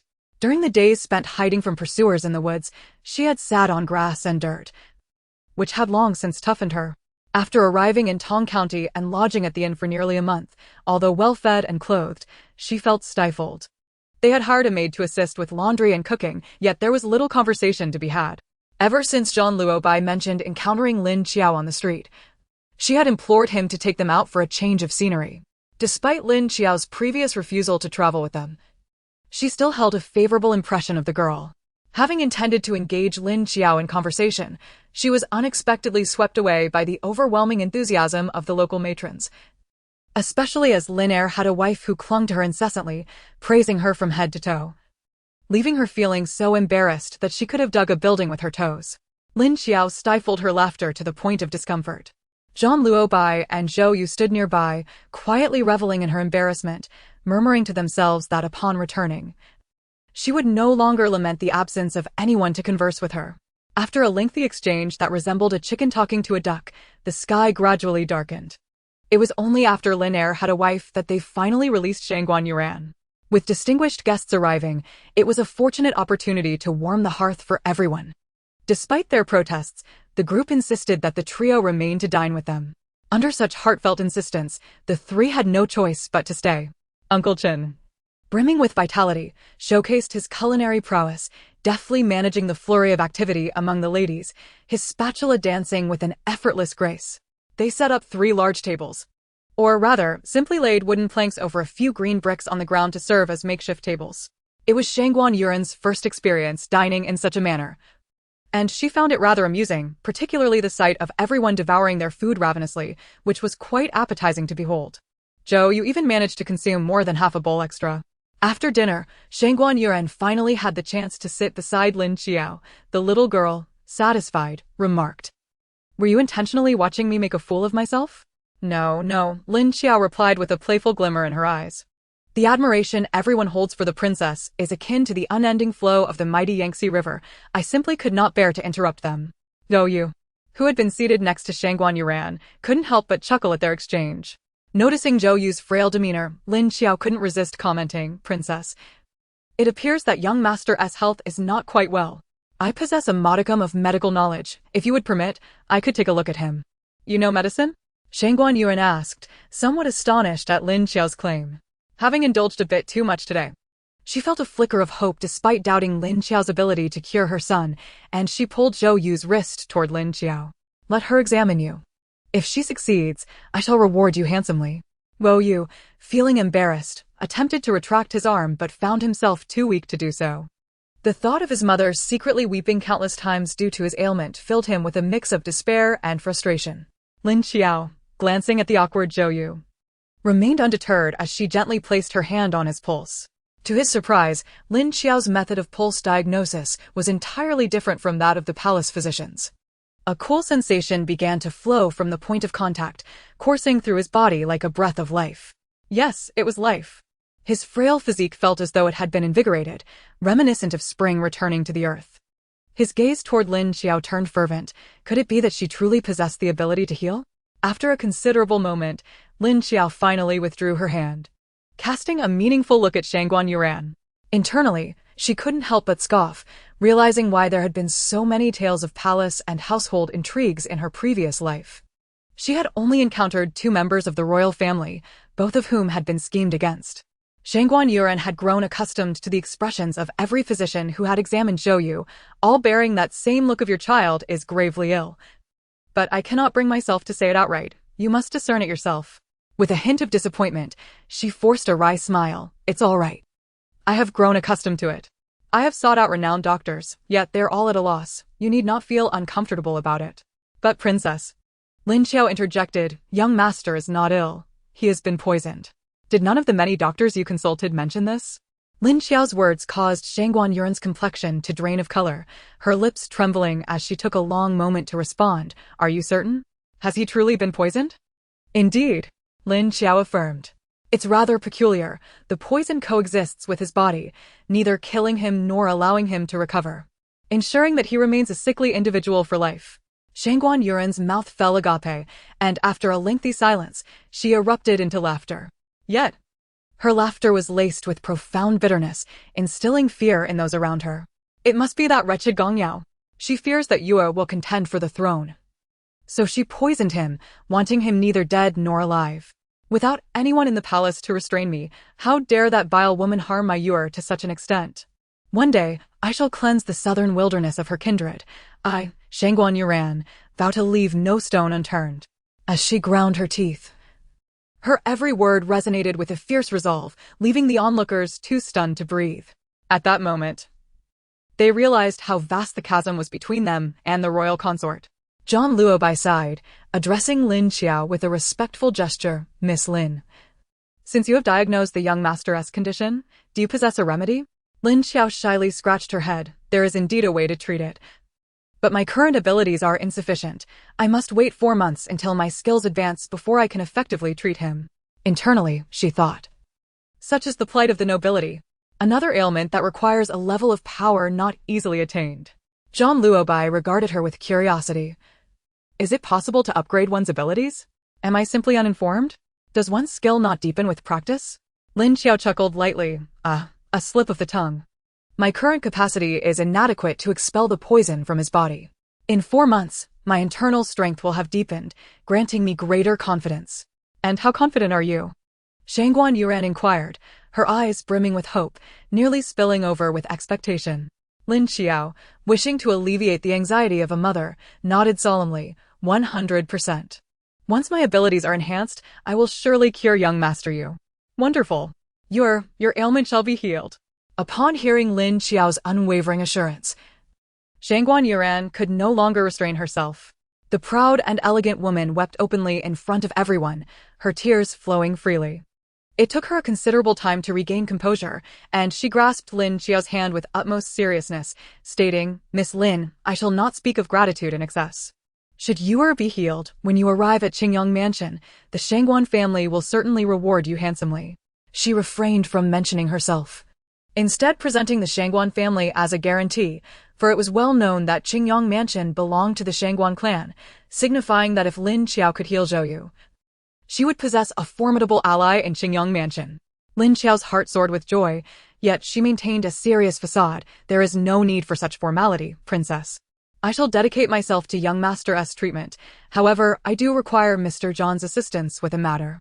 Are you seeking an advance payment, Miss Lin? Zhang Luobai inquired. Please do elaborate. Lin Qiao glanced at the village elder and Lin Sui, mentally resolving, it's not that I am disobedient, this opportunity is rare. I must secure a protector now, surely you all can rest easy. With a steely resolve, she recounted what she had overheard earlier. I believe a journey is warranted. With the north-south routes closed, traversing through the Blackstone Forest appears to be the only option. Thus, I hope Mr. Zhang will accompany me. Zhang Luobai furrowed his brow, remaining silent, for he was uneasy about leaving Shangguan Yuran and her son in Tong County. Lin Qiao understood his apprehensions and did not press him. Instead, Shangguan Yuran approached him and softly urged, Brother Zhan, I know you are concerned for us, but we have lingered here long enough. Though Yan Wang may be preoccupied for now, I fear that prolonged delays could lead to unforeseen complications. Perhaps it would be best for you to accompany Miss Lin on her journey. She had unwavering faith in Zhang Luobai's abilities, with no way to refuse Shangguan Yuran's plea. Zhang Luobai sighed, very well. I shall accompany you on this journey. However, Mr. Zhang wishes to request that a few individuals be dispatched to guard the princess and her child. This will put Mr. Zhang's mind at ease. Lin Qiao replied, of course. I will send Uncle Shui and his family to assist as per the princess's instructions. Village Chief Lin understood the gravity of the situation. There was no stopping Lin Qiao now. All he could do was offer a few more admonitions, urging her to prioritize her safety. Lin Qiao naturally complied without hesitation. Only Lin Sui, upon returning to the house, turned her back to Lin Qiao, unwilling to acknowledge her. Little Su mimicked her, following Lin Sui's lead while glancing back at Lin Qiao. The sight elicited a hearty laugh from Lin Qiao. What a delightful little rascal. Her carefree demeanor infuriated Lin Sui, who felt compelled to swat her a couple of times. This girl was certainly a source of worry. Observing Lin Sui's eyes redden with frustration, Lin Qiao quickly approached and placed a reassuring hand on her shoulder, her smile fading. Sister, I understand your concerns, but this journey is imperative. The world is growing increasingly chaotic, and while Tong County may appear safe, it is merely a fade. Once the military forces from the north and south converge, Lino will inevitably fall. We must leave here swiftly. With Mr. Zhang accompanying me, there is no danger. I shall return promptly. Lin Sui remained silent for a while. Finally conceding, I comprehend that you must go, but remember, your safety is paramount. Your well-being is of greater importance than anyone else's. Lin Qiao reassured her, I will. You need not worry. The following morning, Zhang Luobai arrived to seek Lin Qiao. Her intention was to infiltrate the escort agency, posing as a bodyguard to accompany the merchant convoy into the Blackstone Forest. Zhang Luobai found this plan feasible and felt it was his responsibility to execute it. With Zhang Luobai's prowess, he could easily subdue any bodyguard and, with a bit of silver to seal their lips, effortlessly integrate into their ranks. After discussing their strategy, Lin Qiao would stake out the merchant convoy, while Zhang Luobai infiltrated the escort agency, advancing in tandem. Zhang Luobai's endeavor went smoothly. He located the escort agency and exchanged a few moves with the head bodyguard, Mr. Liu, quickly overpowering him. Where had such a formidable master emerged from? Zhang Luobai wasted no time in stating his purpose. I have heard that you recently accepted a job to the Blackstone Forest, and I too wish to travel there. I kindly request your assistance. Of course, I would not ask for your help without compensation. He presented 50 taels of silver, adding, should we encounter bandits in the Blackstone Forest, I shall not stand idly by. Those capable of venturing into the Blackstone Forest were hardly trustworthy. Without a moment's hesitation, Mr. Liu agreed. As for the young man named Lin Luo, he had no interest in such matters. Earning silver was his priority. Zhang Luobai, concerned that his fame might expose him, adopted the alias Lin Luo, allowing him to masquerade as Lin Qiao's brother. He felt that, given his age, he could convincingly play the role of an uncle, though he feared Lin Qiao might not approve. She was not one to be easily trifled with. That evening, Lin Qiao stealthily entered the courtyard where the merchant convoy was stationed. It was a compound with 2 courtyards, housing over 60 guards and 20 employees. With all the goods stacked in the large back courtyard, she discreetly examined the cargo, noting 2 carts of medicinal herbs and the remainder filled with grain. Over 20 large carts in total, a significant undertaking. Lin Qiao felt a twinge of temptation. Were it not for the greater good, she would have liked to stash all these goods away. 3 days later, Zhang Luobai led Lin Qiao to the escort agency to assemble. Upon seeing him accompanied by a young boy, Mr. Liu's brows furrowed in concern. Brother Lin, you did not mention bringing a child along. Moreover, do you know what kind of place that is? I cannot guarantee his safety. Zhang Luobai scoffed. The person I brought is by no means a liability. If you doubt me, feel free to test my brother's skills. Lin Qiao, now capable enough that even she struggled against herself, posed a challenge for others. Chapter 68. The Contest. Mr. Liu, known as Liu Daxiong, had always been one to revel in a spectacle, and seeing Zhang Luobai's confidence in Lin Qiao piqued his interest. Could this young child truly possess such talent? As the head bodyguard, he could not participate directly, so he gestured to a young man in his 20s behind him. Li Rong, engage this young brother in a friendly spar. Be gentle, we wouldn't want him to leave in tears. The bodyguard, surnamed Li, looked reluctantly at Lin Qiao. Head, with those skinny arms and legs, if I can't hold back and break something, it won't be my fault. Winning against a child would be undignified, and losing would be even more embarrassing. He was reluctant to fight. Lin Qiao overheard their conversation and realized that Zhang Luobai was deliberately setting her up. To gain the respect of these hardened individuals, she needed to demonstrate genuine skill, otherwise, even simple necessities would be out of reach. As the saying goes, it is better to be feared than to be underestimated. Noticing Li Rong's hesitance, she stepped forward, feigning disdain, and provocatively challenged, you needn't hold back. If you can withstand 3 of my moves, consider it a victory. What do you say? Li Rong, nearly laughing in disbelief, thought, the audacity of this little brat. Since you wish to provoke a scuffle, I shall teach you a lesson on behalf of your elder. Lin Qiao, known for her propensity for action over words, strode into the courtyard, with Li Rong begrudgingly following. Zhang Luobai watched Lin Qiao's actions, a hint of amusement glimmering in his eyes. This girl's temper, ready to engage at the slightest provocation, was not limited to him. She treated everyone this way. As they positioned themselves, Lin Qiao anticipated that Li Rong, confident in his age, would not strike first. So, she assumed a stance, retracting her right hand to gather strength, and launched a punch at Li Rong with a speed akin to a shooting star. Caught off guard by her swift attack, Li Rong raised his arm to shield his head, neglecting his lower defenses. Lin Qiao executed a swift sidekick, sending him flying. The sound of impact echoed as Li Rong hit the ground, unable to rise. Not only was Li Rong stunned, but the onlookers were equally astonished. One move? She defeated him with a single strike? Wow! What the? Zhang San, why are you pinching me? Zhang San replied, I just wanted to see if I'm dreaming. This kid is incredible. Curse you. Why don't you pinch yourself? Lu Daxiang quickly regained his composure, a broad smile spreading across his face as he reached out, calloused hands outstretched to pull Lin Qiao closer. Zhang Luobai stepped in front of Lin Qiao, head, does my brother pass the test? Lu Daxiang squinted, pass? Oh, indeed. My brother possesses remarkable skills. How did he train? Did he start practicing in the womb? Brother Lin, your family truly produces talent. The Lin family is blessed. Zhang Luobai could only smile wryly at his flattery. Meanwhile, Li Rong had managed to stand, sheepishly approaching Lin Qiao. He clasped his fists in respect. I underestimated you. Young brother, your skills are impressive. Lin Qiao, no longer maintaining her previous disdainful demeanor, acknowledged him with a smile. I merely gained an advantage and was fortunate to win that exchange. Brotherly, I appreciate your sportsmanship. After gauging each other's abilities, the atmosphere soon turned amicable. Ultimately, the escort agency's primary focus remained on business. Bravado was merely a means to defend their territory. Lu Daxiang expressed his regret, saying, Little brother, not only do you possess remarkable skills, but your words are also most delightful to hear. If it were not for our pressing journey today, I would insist on treating you to a couple of drinks. They were on the verge of gathering with the merchant convoy at the eastern city gate. Upon their arrival, the caravan was already assembled, boasting over 60 guards alongside 12 escort masters hired from a security agency, thus presenting a formidable protective force. Zhang Luobai was filling in for Lu Daxiang's brother-in-law, while Lin Qiao was introduced as the nephew of the chief escort, Lu Zong. After the two parties convened, Lin Qiao realized that the individuals present were not the same as those she had encountered at the tavern previously.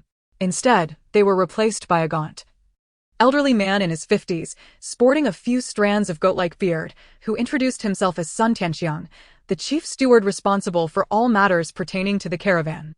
Lin Qiao mused to herself that it was only natural. No significant merchant would personally lead a team into danger, opting instead to send trusted confidants.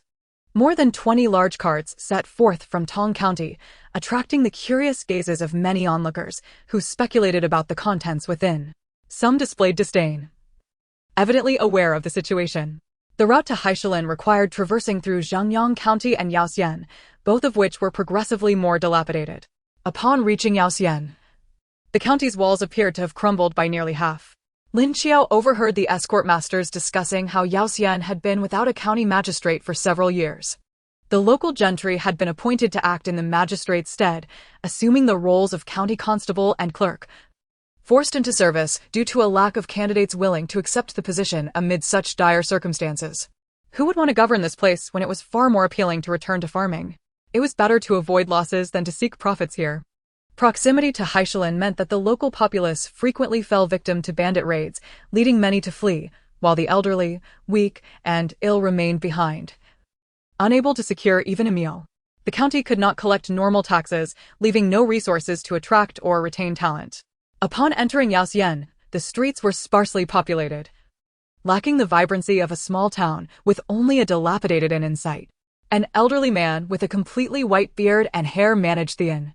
Its sole advantage was a spacious courtyard, ample enough to accommodate their large carts. The inn did not provide meals, so the escort masters took turns cooking. Fortunately, their frequent travels had made cooking a necessary skill, and while the food was not gourmet, the communal pot stew was surprisingly palatable. Lin Qiao found it quite enjoyable.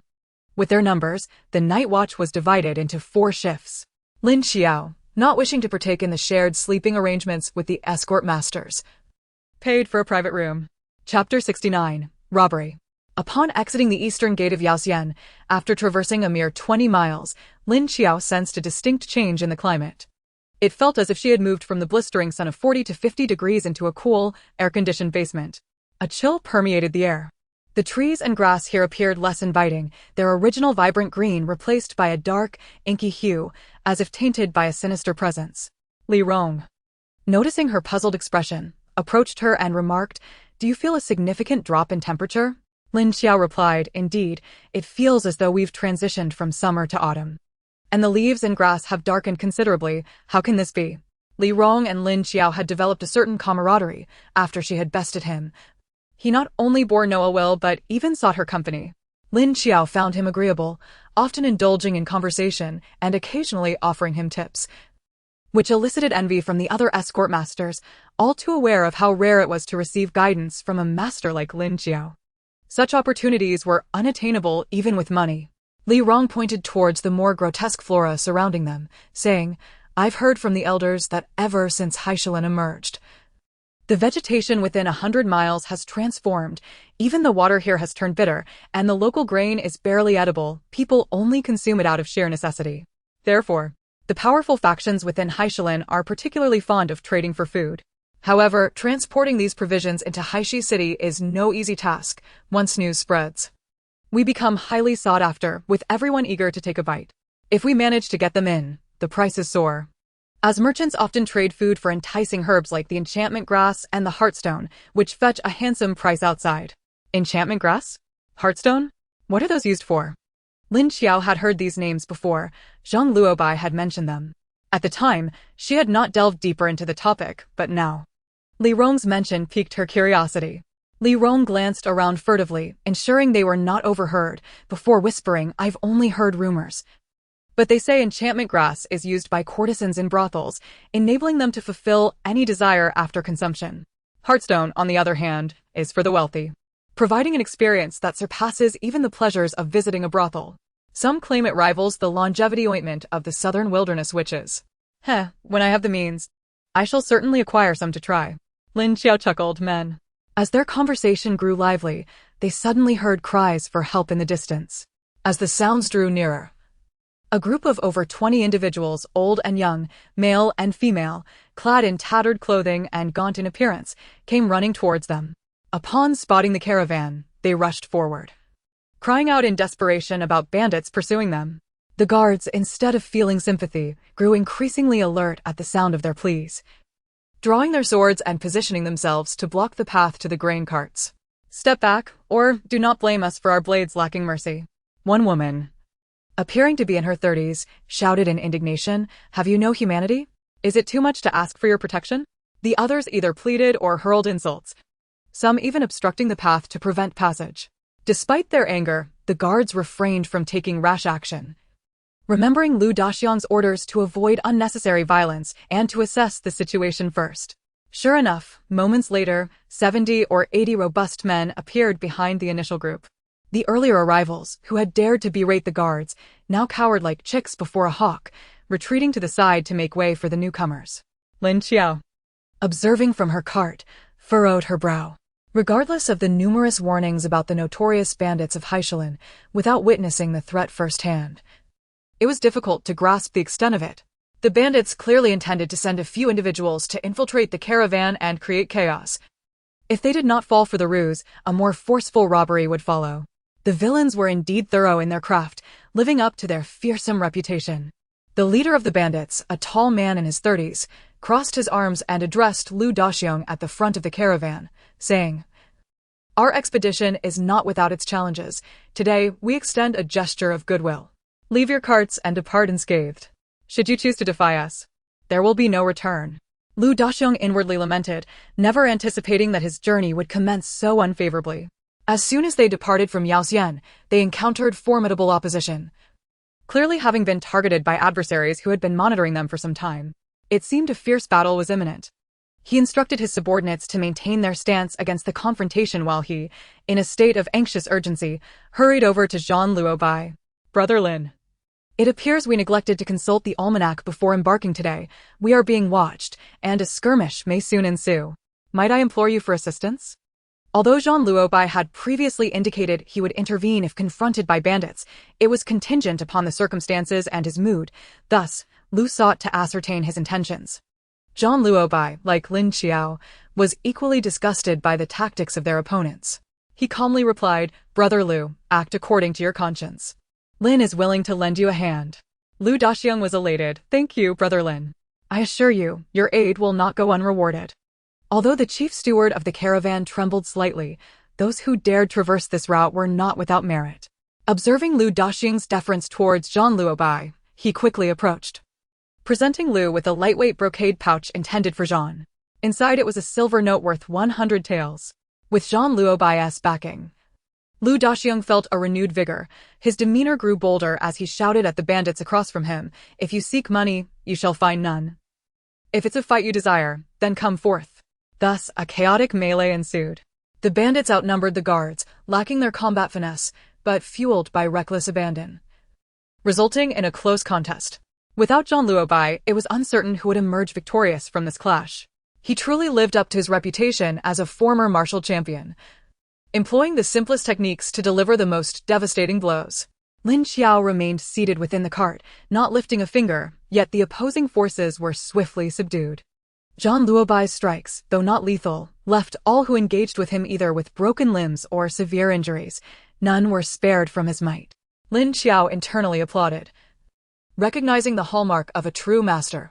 He neither sought to take lives and create lasting enmity, nor left his adversaries capable of retaliation in the near term. His approach was wholly distinct from her own. Lu Daxiang commanded his guards to bind the defeated bandits and leave them by the roadside. Lin Qiao, surprised that he had not taken their lives, inquired, "Chief Escort, do you not fear they might seek revenge upon release?"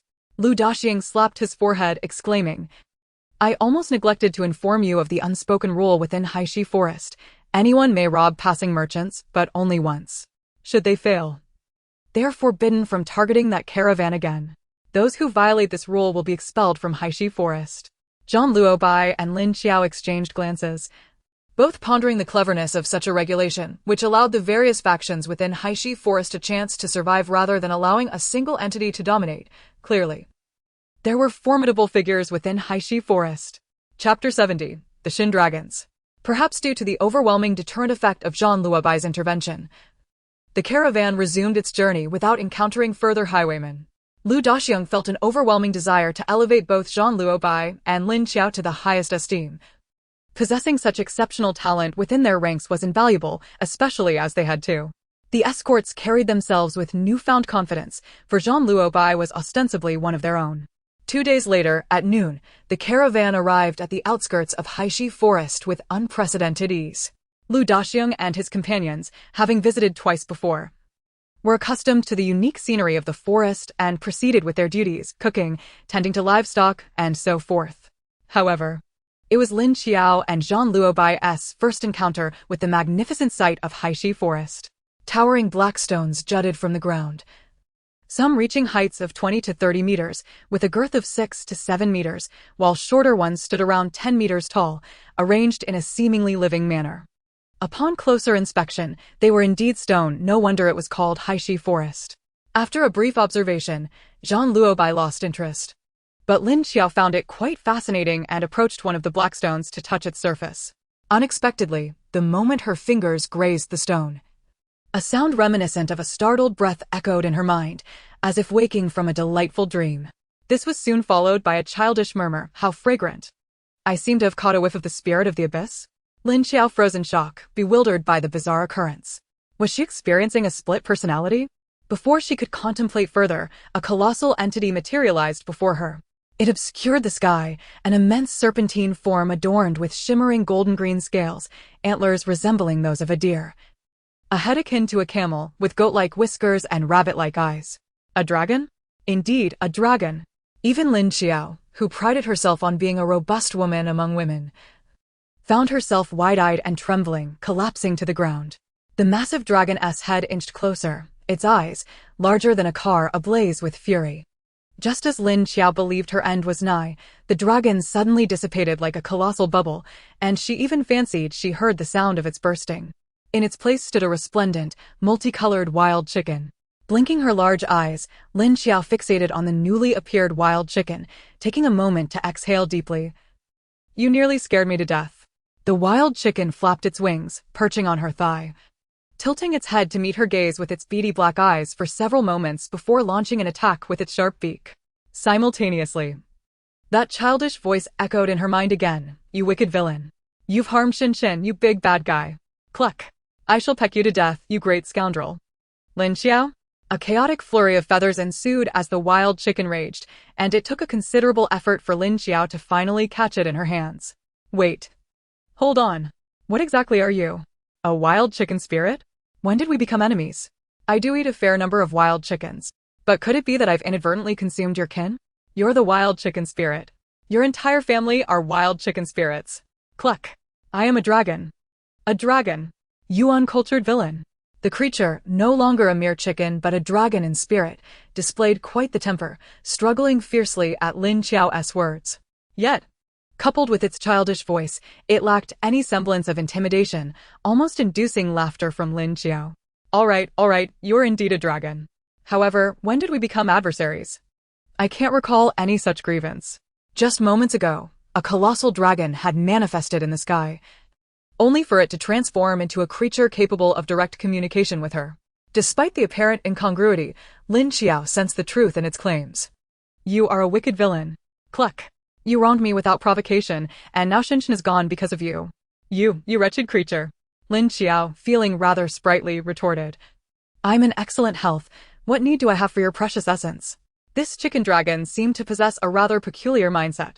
However, upon witnessing the tears streaming from its beady eyes, Lin Qiao was taken aback by its sorrowful demeanor. Uncertain if she had indeed unintentionally consumed something dear to it, she asked, all right, stop crying. How about you tell me what transpired? If I did consume your precious essence, I can make amends. My name is Shin. Cluck. You have eaten me. Lin Qiao was taken aback. This was quite a serious grievance. Perhaps due to her guilt, or perhaps due to the innate affinity that the children of Huaxia hold for dragons. Lin Qiao mustered all her patience from this lifetime and the last to finally extract the full story from this chicken dragon, Shin, to recount the origins of the Shenlong. It is said that this mythical creature hatches from an egg born of the union between a serpent and a pheasant. When struck by heavenly lightning, a small snake emerges, which then buries itself in the earth for millennia, eventually transforming into a fossil. Upon being struck by lightning once more and falling into water, it becomes the Shenlong. This unfortunate being, freshly struck by the bolt, was on the verge of transformation when it was captured by Lin Qiao, who, in her previous life, was driven by hunger and turned it into a dish of small snake stew with mushrooms. Are you saying that the dish I consumed in my previous life was you? Exclaimed the Shenlong, lamenting, Gagu, that was the Shindao. At that moment, all my dragon energy was devoted to transforming my dragon soul, and I was so close to succeeding. Only to be captured by you. Embarrassed, Lin Qiao rubbed her nose, realizing the unfairness of the situation. You not only devoured the body of the Shindao, Gagu, but you also consumed the last remnants of its dragon power, leaving it in a deep slumber. This is all you're doing, you wicked creature. You must compensate for the Shindao's dragon energy. With newfound confidence, Lin Qiao sprang to her feet, declaring, when did I ever use your dragon energy? I admit to consuming your body, but you cannot accuse me of things I did not do. Your abilities. The Shenlong retorted. Oh, Lin Qiao deflated. Are you saying my abilities are derived from your dragon energy? The Shenlong rolled its eyes. Gagu, what else could it be? Lin Qiao sensed a profound disdain emanating from its gaze. The Shenlong possessed the power to conjure anything, and the mightiest of them could even create entire worlds. Isn't there a saying among humans about mirages? After you consumed the Shindao, you acquired some of its powers, which you unwittingly utilized whenever you desperately desired something. Recalling the times when her spatial abilities manifested, Lin Qiao recognized that during those moments, she had yearned for a vast space to store items, and soon after, such a space appeared. It was also in her mother's time of need, when she wished for healing abilities, that her body developed wood-based powers. Later, trapped by zombies in a building, her desire to eradicate them resulted in the emergence of metal-based powers. With a sudden glimmer in her eyes, Lin Qiao trembled with excitement. Could I possibly conjure other things? If I could bring my mother back, I would exchange anything for that. Don't dream. You've exhausted the Shenlong's power, Gagu. I'm still just a baby. The little Shenlong thought to peck at her in frustration, realizing that not only had she consumed its body, but she had also depleted its scant dragon energy, leaving it with but a whisper of a dragon soul. Chapter 71. Give me all your money. Lin Qiao understood the folly of her aspirations. How could one truly return from the dead? Even if she succeeded in conjuring her mother, it would merely be a soulless apparition, devoid of warmth, guidance, or protection. With a deep, sorrowful breath, she buried her longing for her mother within her heart. Turning to the Shindao, she inquired, "How do you propose I compensate you? I cannot offer you my life, so suggest something I can manage." The Shindao blinked its small, dark eyes in contemplation. Though not fully transformed into a dragon, its soul was undeniably that of a true dragon, having received the legacy of its ancient bloodline. It understood that being consumed by Lin Qiao was likely due to the cosmic will that forbids the existence of true dragons in this world. It was its own fate. Had it not been Lin Qiao, another would have fulfilled that role. It seemed that Lin Qiao was merely fortunate. Since ancient times, when the dragon race migrated to the void, true dragons had vanished from existence. As the only genuine dragon in millennia, being snatched away in such a manner left it feeling utterly stifled. Its earlier outburst was merely an expression of pent-up frustration. Yet, there was a glimmer of hope. Lin Qiao's rebirth in this realm suggested that the cosmos had granted it a sliver of opportunity. With Lin Qiao's soul infused with Shenlong energy, a karmic bond had formed, and this opportunity would need to be seized through her. After all, time was on its side. With a newfound determination, it declared, "Gagu, I want all the glittering objects in your space, and you must find me more as time goes on. The more, the better." Lin Qiao was taken aback, laughing incredulously. "What else do you think glitters in my space besides gold and jewels? Surely, you don't mean to say you desire a flashlight? Then you might as well peck me to death," she retorted. "If you want my money, you might as well take my life instead." Without needing to gather tears, they flowed freely from the Shindao. "Gagu, you bully a dragon, I have given you my life. Yet you cannot even part with these items you wish to compensate me with. You are such a scoundrel." Realizing she was bound to such a miserly creature, her mock tears turned genuine. Watching it cry with such fervor, Lin Qiao felt overwhelmed, sighing, "What do you need all that money for? Are you really going to go shopping in your dragon form?" Seeing it resemble a wild chicken while claiming to be a dragon, Lin Qiao couldn't help but find it comical. The Shindao ceased its tears, flapping its wings. Dragons have an innate fondness for all that sparkles. It is in our nature. A true dragon finds joy in lounging atop mountains of gold. "Very well. I admit my ignorance," Lin Qiao conceded, immediately sensing her softened tone. The Shindao exclaimed, "Gagu, so you agree then?" With a weary wave of her hand, Lin Qiao replied, "I cannot give you everything. It must be half and half." Now, not only was she responsible for raising her sister, Xiaosuer, but she also had this gold-devouring creature to care for. It seemed she would need to work even harder to earn money. The Shindao thought to itself as all the treasures lay within her space. As long as it remained perched atop them, she would be unable to take them out, making them effectively its own. Having settled the matter of gold, it recalled the reason for its awakening. "Gagu, just now, I sense the essence of fallen spirits here. You must help me capture one." The Shindao is hungry. "Fallen spirits? What are those? Aren't you a dragon soul? Why do you need to eat?" Lin Qiao asked, bewildered. The Shindao flapped its wings to escape Lin Qiao's grasp, landing atop a dark stone, its voice resonating in her mind. "Gagu, when a planet meets its demise, its core shatters into countless fragments, some of which gradually transform into dust in the void. If a fragment fortuitously lands in a world, it becomes tainted by that world's essence, losing its purity and becoming what we call fallen spirits. The shambling corpses you encountered are a direct result of the excess of fallen spirits raining down from the heavens." Lin Qiao stared at it in shock. "Are you saying those people turned into zombies because of fallen spirits? But why are some unaffected, while others even awakened their powers?" The Shenlong tilted its head, its eyes sparkling with golden light. "That's because those individuals absorbed some of the spiritual energy before the core became fallen spirits, forming what you refer to as antibodies. Some even mutated. Haven't you been consuming those crystals? They are merely another form of fallen spirits. Each world has its unique essence, and thus, fallen spirits vary accordingly.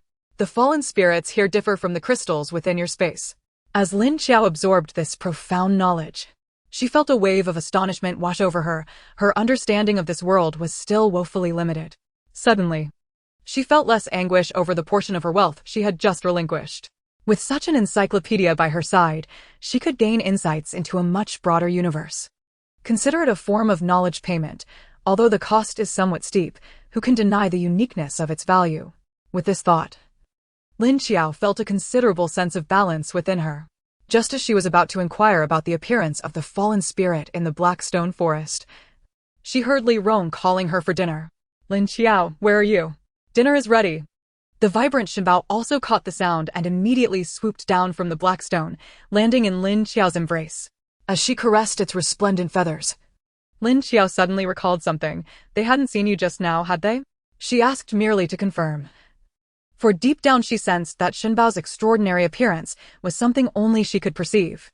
Shenbao, with a hint of pride, pecked her hand lightly, exclaiming, "Of course not. My true dragon form can only be seen by you. Isn't it majestic? When I grow up, I will look just like that." Instantly, Lin Qiao felt reassured. Cradling Shenbao, she ventured outside, where she fortuitously encountered Li Rong, who had come to find her.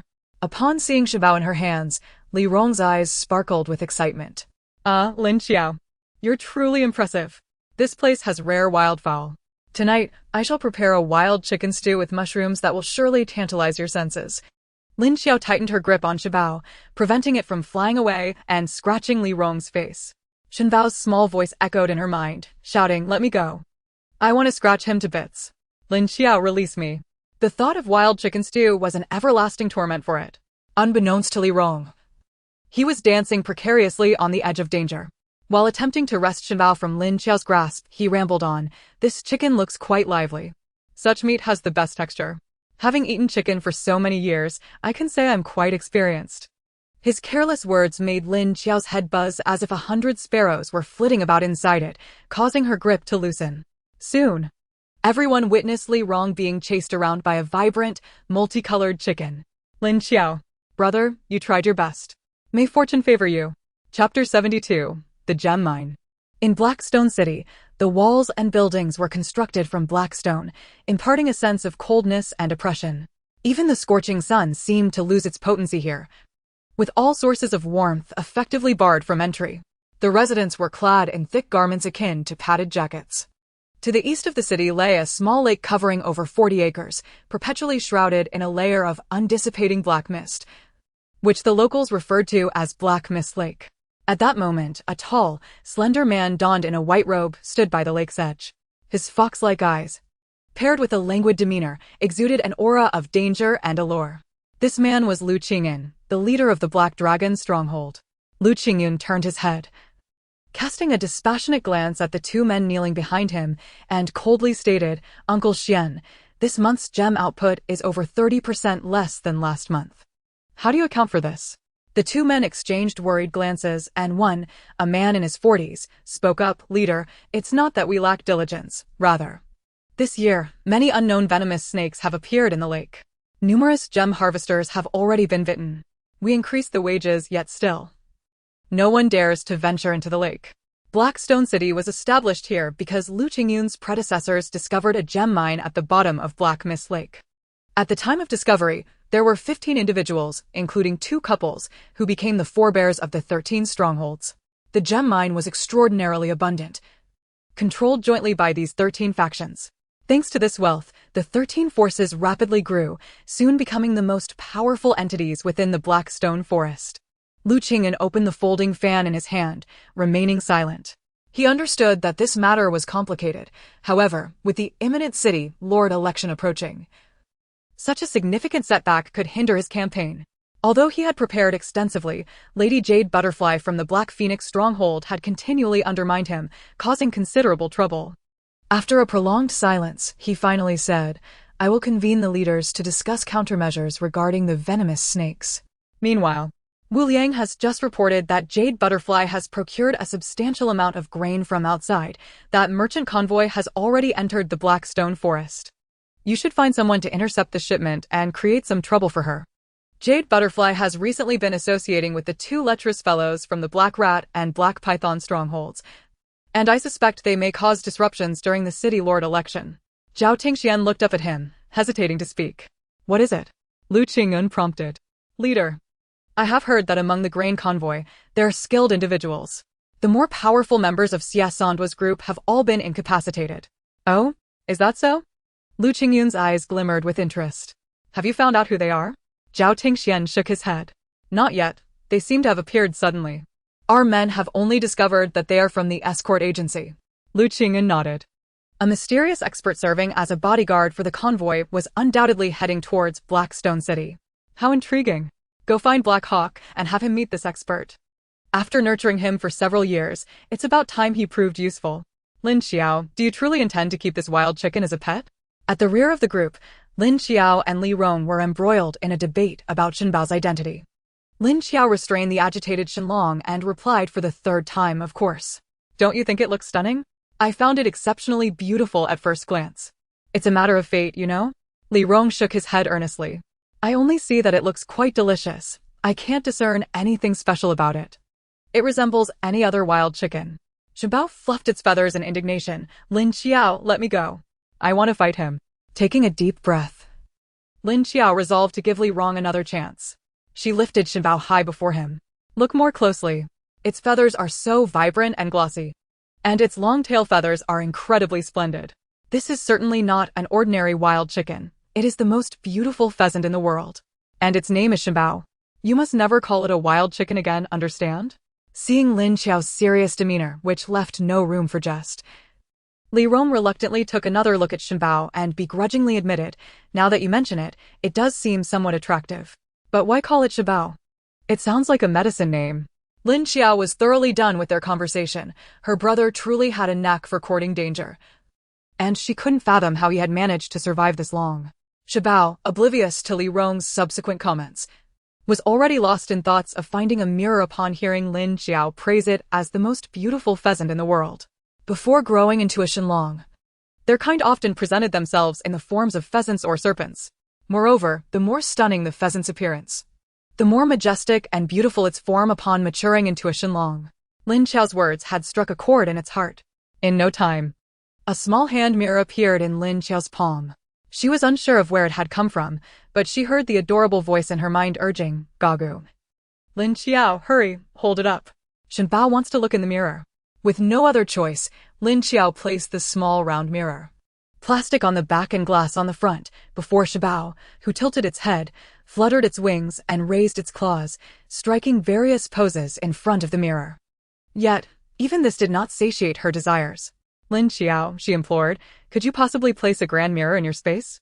That way, I could gaze upon my reflection at any moment. Due to her dependence on others, her tone lacked the usual arrogance and instead bore a hint of coaxing, almost petulant.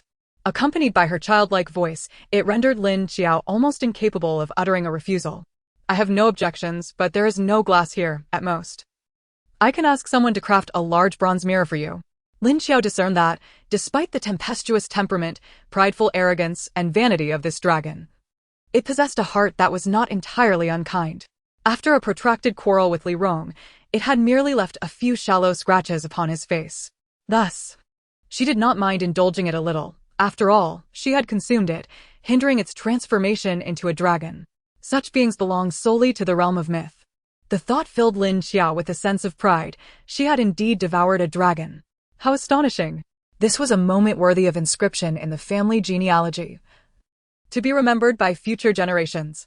Far more significant than any encounter with a favored concubine or prince.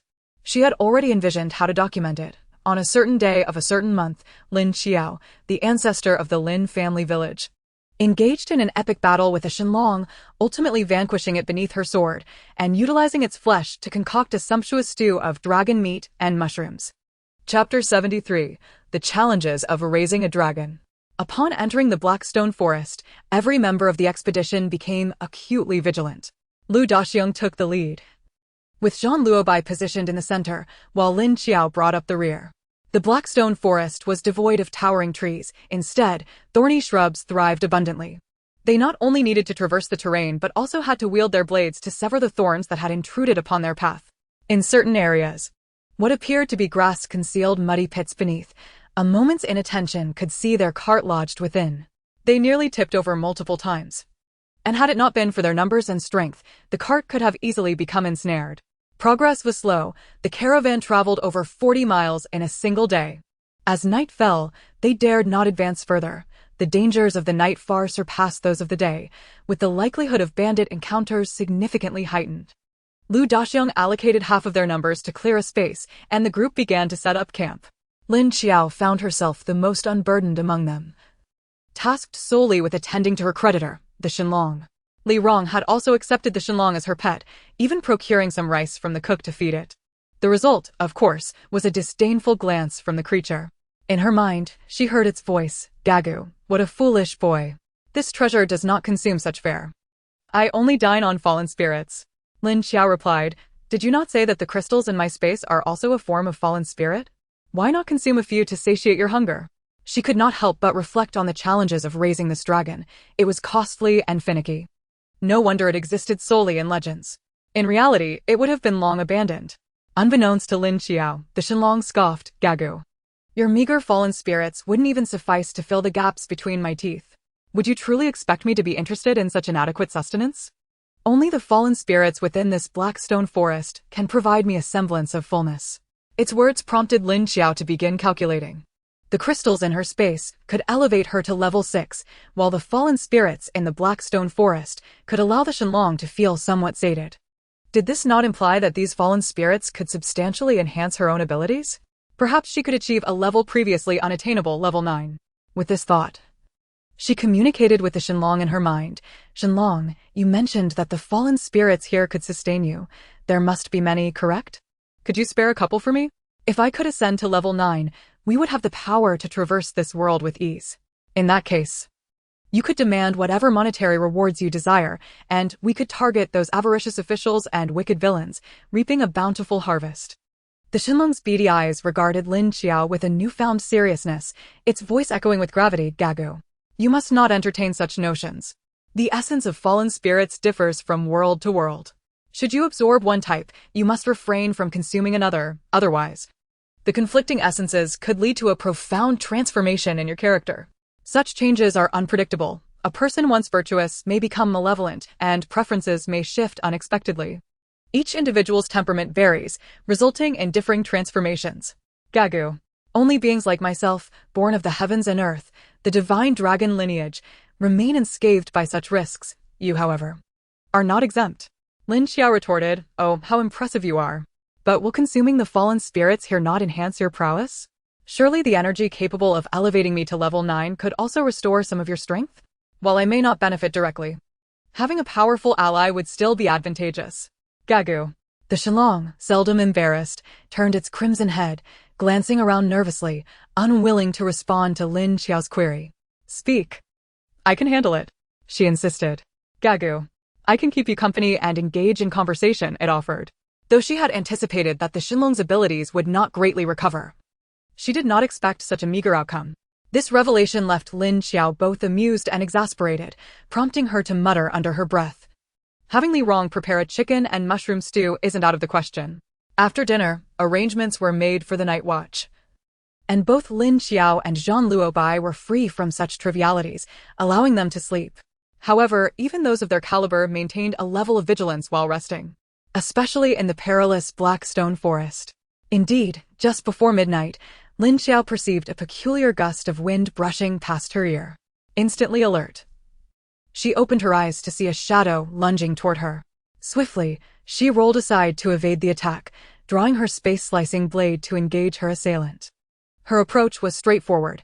Regardless of their identity, she would subdue them first. The Shenlong was astute.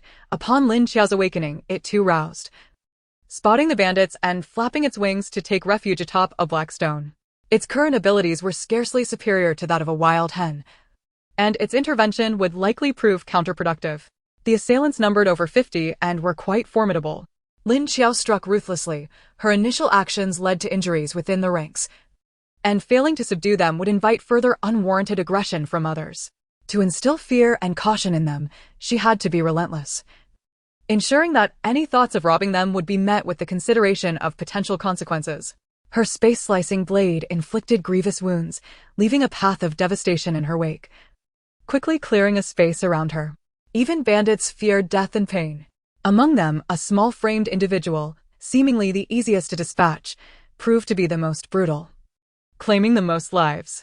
Even Zhang Luobai, who briefly glanced her way, was taken aback. His skills adhered to a traditional martial discipline, unlike Lin Qiao's lethal efficiency. Thus, fewer fell to his blade. Having previously sparred with Lin Qiao, Zhang Luobai believed her to have made significant progress, yet he still regarded her as inferior. However, witnessing her ruthless tactics against the bandits today, he realized her skills were not suited for mere dueling. She had honed her abilities for the singular purpose of taking lives. In the team, there were two formidable experts, Lin Qiao and Zhang Luobai, who quickly caused the robbers to retreat, leaving behind a scene of grievously injured victims. Truly, this was characteristic of the Black Stone Forest. The companions who emerged together did not even cast a glance back, callously abandoning the wounded to their fate. Lin Qiao paid no mind to how Lu Daxiong and the others interrogated the robbers, instead assisting Li Rong in bandaging the guards' injuries. She and Zhang Luobai drew the majority of the fire, resulting in only minor injuries among the guards, which were swiftly tended to. Once the area was deemed completely secure, Shen Bao flew back into Lin Qiao's embrace. Chapter 74, Supply Outpost. As the merchant convoy advanced deeper, villages began to appear. Some were comprised of merely 7 or 8 households, while others boasted 30 to 40. Most of the structures were low and cramped, built from the local black stone. As they passed through, the villagers appeared emaciated and ragged. Those who witnessed their passage either wore expressions of numbness, choosing to ignore them, or gazed with gluttonous, desperate eyes, eager to seize any opportunity. However, word had evidently spread that this merchant convoy was not to be trifled with. The smaller rogues dared not provoke them, while larger factions observed from a distance. Although no one attempted to rob them for the time being, the members of the convoy remained vigilant, making haste at every opportunity. It was only upon reaching a village with about 10 households that Lu Daxiong permitted everyone to rest. Lin Qiao observed the cordial exchange between the convoy's chief manager, Sun Tianxiang, and the village leader, feeling a twinge of curiosity. She called Li Rong over and whispered, "Brotherly, does Manager Sun know them?" Li Rong, his face adorned with a smile, gestured with his chin towards the leader. "This is a supply outpost established for trading with the merchant convoy. We need to replenish our water here. Otherwise, with over 200 miles to Blackstone City, we would surely perish from thirst on the way." Oh, Lin Qiao mused. Realizing the necessity, they may not lack for food, but with so many people and livestock, the daily water consumption is considerable. The Blackstone Forest was unlike the outside world, where the availability of water was uncertain, and one could never know if someone might lace it with poison. This place was crucial. She made a mental note that should they lead others along this route in the future, it would serve as a resting point. Zhang Luobai also recognized the significance and took the initiative to engage with the locals for the first time. Now a renowned figure among the merchants, he was met with utmost respect and courtesy from the villagers, who clearly recognized his status. The person who approached was a middle-aged man in his 30s, with a shrewd countenance, named Zhang Lu. After greeting Zhang Luobai and Sun Tianxiang, he inquired, "I have heard of a certain Lin Qiao, renowned for his extraordinary martial skills. Might I request an introduction? I hold such heroes in the highest esteem." Unbeknownst to Zhang Lu, Lin Qiao was even more famous in this realm than Zhang Luobai, for her methods were notably ruthless. The previous night's skirmish had left a significant force in disarray. Lin Qiao's reputation had spread rapidly through various channels within the Black Stone Forest. In this unforgiving land, only those with greater ruthlessness could instill fear. Sun Tianxiang glanced at Zhang Luobai, wary of making any unilateral decisions regarding the two. Zhang Luobai nodded and replied coolly, "It would be an honor for him to receive Brother Chang's recognition. Please bring him over." Of course. Upon seeing Lin Qiao, Chang Lu was taken aback. The information he had received described her as a nimble and fierce young fighter. Yet, upon meeting her in person, she appeared somewhat unassuming, dark and thin, cradling a wild chicken in her arms, looking rather naive. He mused, truly, heroes emerge in youth. For one so young, to possess such prowess puts us all to shame. Yet inwardly, he wondered if perhaps he had misunderstood the reports he had received. "Not at all, Brother Chang. You flatter me," Lin Qiao responded, unaware that her illustrious image had been thoroughly undermined by Shen Bao. Contemplating the possibility of the villagers from Lin family village passing through the Blackstone Forest, she recognized that this could become a vital supply point. Although not verbose, she maintained a gentle demeanor towards Chang Lu. Both parties held their own agendas, yet the conversation flowed amicably. Through their dialogue, Lin Qiao learned that there were 2 supply points between here and Blackstone City, both affiliated with the Black Phoenix stronghold, serving to gather intelligence and assist merchant convoys entering the city for trade.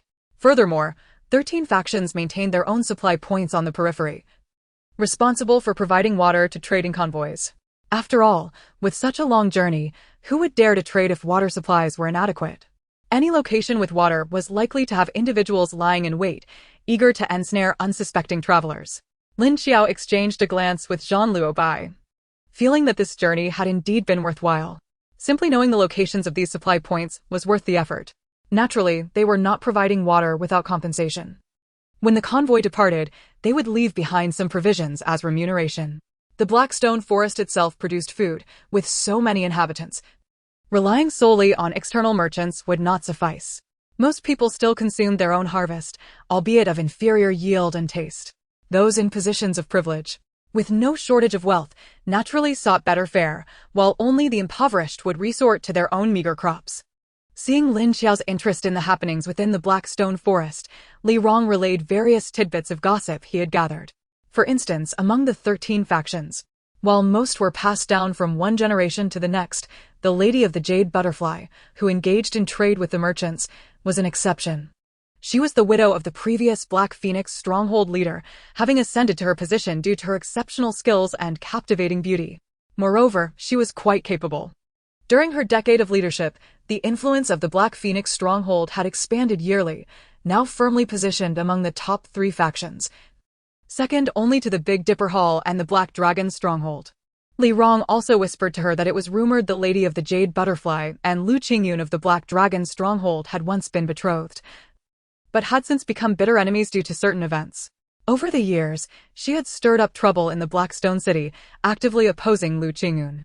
Whenever he sought to undertake a venture, she would find a way to sabotage it. Additionally, due to her striking beauty, there were whispers that she was entangled with several stronghold leaders. Upon hearing this, Lin Qiao felt a flicker of inspiration. The intricate power struggles within the Blackstone Forest could potentially be leveraged to carve a safer path. It seemed prudent to find a way to meet this Lady of the Jade Butterfly. With this thought, Lin Qiao couldn't help but cast a glance at Zhang Luobai, who sat a short distance away. The Lady of the Jade Butterfly had an inclination for handsome men. If she were to win his favor, perhaps unexpected rewards would follow. Zhang Luobai had an appealing physique and striking features, precisely the kind that mature women favored. If he were willing to sacrifice a bit of his charm, who knew if the Lady of the Jade Butterfly might be tempted? However, Lin Qiao was also acutely aware that Zhang Luobai was too principled to ever agree to such a scheme. She lamented that she should have brought along Qinjing or Shoufushu, as they would likely be more amenable to indulging in such mischief. Chapter 75. Testing the Waters. After passing 2 more supply points, they were just over 50 miles from Blackstone City. The members of the merchant convoy were exhausted and on edge, weary from their relentless pace. Aside from Lin Qiao and Zhang Luobai, even Lu Daxiong appeared to be running low on energy. As dusk approached, he decided to halt the group to find a place to rest and prepare some dinner. Tomorrow, upon arriving at Blackstone City and completing the handover of provisions and medicinal herbs with the Black Phoenix tribe, we shall commence our journey back. The return trip, unburdened by these supplies, will undoubtedly present fewer perils. After dinner, Lin Qiao sought a spot somewhat distant from the caravan, where others perceived her as lying on the cotton blanket to rest. In truth, she and the Shunbao were laboring diligently in the spatial realm. Shunbao, can't you take a break? Why must you extract all the gold from the chest? Lin Qiao complained while she busily sorted the gold. At that moment, Shunbao's essence appeared considerably smaller than its external form, merely the size of Lin Qiao's palm. Perched on her shoulder with its wings akimbo, it assumed a supervisory stance, exclaiming, "Gah, no way. I want to sleep atop a mountain of gold. Look at all this clutter you've stored in here. It resembles a junk collector's hoard. And there's even a pile of ren-ren. Gah, hurry up and remove them." Lin Qiao slapped her forehead, exclaiming, "Oh dear. I forgot all about them. By the way, Shunbao, why do they seem to age so rapidly while inside?" Shunbao replied in a juvenile tone, "Gah, this space is conjured from the power of the Shenlong, functioning as a self-contained microcosm. However, due to the insufficient Shenlong energy, its laws remain incomplete. While non-sentient beasts can manage humans, being the apex of creation endowed with inherent spirituality, inadvertently have their life force absorbed by the space to compensate for its flawed laws. Unless you can find untainted star core fragments to place within for absorption, it won't be perfected. Once perfected, it could not only accommodate people, but also cultivate crops. At that time, the space will be truly formidable. Is it really that marvelous? The imagery painted by Shen Bao nearly caused Lin Qiao's eyes to sparkle with excitement. Shen Bao, are star cores easy to find? Shen Bao replied, I haven't sensed any in this world. Lin Qiao scoffed, TCH. I knew you were just teasing me. Shen Bao opened Lin Qiao's crystal box, took a glance, inhaled the aroma, and then closed it again. Gah! Lin Qiao, I sense the fallen spirit drawing ever closer. It smells delightful. I'm practically drooling. Lin Qiao was equally intrigued by the fallen spirit, although she could not utilize it. Merely witnessing it would be worthwhile. I hope the location you sense isn't Blackstone City. Ideally, it should be in a desolate area. Once you've fed, we can return directly. Shen Bao opened its mouth but refrained from voicing its thoughts. Wherever there was a fallen spirit, peace was unlikely to prevail. This night was destined to be another sleepless one. It is common knowledge that midnight is when people sleep most soundly, making it the prime time for ambushes. The assailant was a Black Hawk sent by Lu Qingyun. Having trailed the caravan for a day, he deemed this the optimal moment to strike. Initially reluctant to engage, knowing Lin Qiao was present, he found himself compelled by Lu Qingyun's strict orders to assess Zhang Luobai's martial prowess. Reluctantly, he complied, only to discover that Zhang Luobai's skills exceeded his expectations, leading to a miscalculation. As their duel commenced, he realized that Zhang Luobai's moves were powerful and expansive, a natural counter to his own intricate techniques. After exchanging 50 or 60 blows, the Black Hawk understood he was nearing his limit, especially with Lin Qiao watching intently from the sidelines. As the two clashed, Lin Qiao's consciousness emerged from the spatial realm. Perceiving a feint from his opponent, Zhang Luobai promptly recognized his intent and commanded, "Now that you're here, do not flee." Lin Qiao, block his escape. In dealing with enemies, a 2-on-1 strategy was not shameful. Allowing him to escape would pose future threats. Lin Qiao, taken aback by Zhang Luobai's adaptability, drew her blade and obstructed the Black Hawk's path. Already disadvantaged against Zhang Luobai, the hawk was further overwhelmed by Lin Qiao's intervention, and within 3 exchanges, he found himself pinned to the ground. Lin Qiao placed her foot on his back, pressing her blade against his neck, and coldly inquired, "Speak. Who sent you?" In truth, it mattered little whether he spoke or not. Such talents were rare within any faction, and she could easily inquire later. Even the enemy would likely proffer information willingly.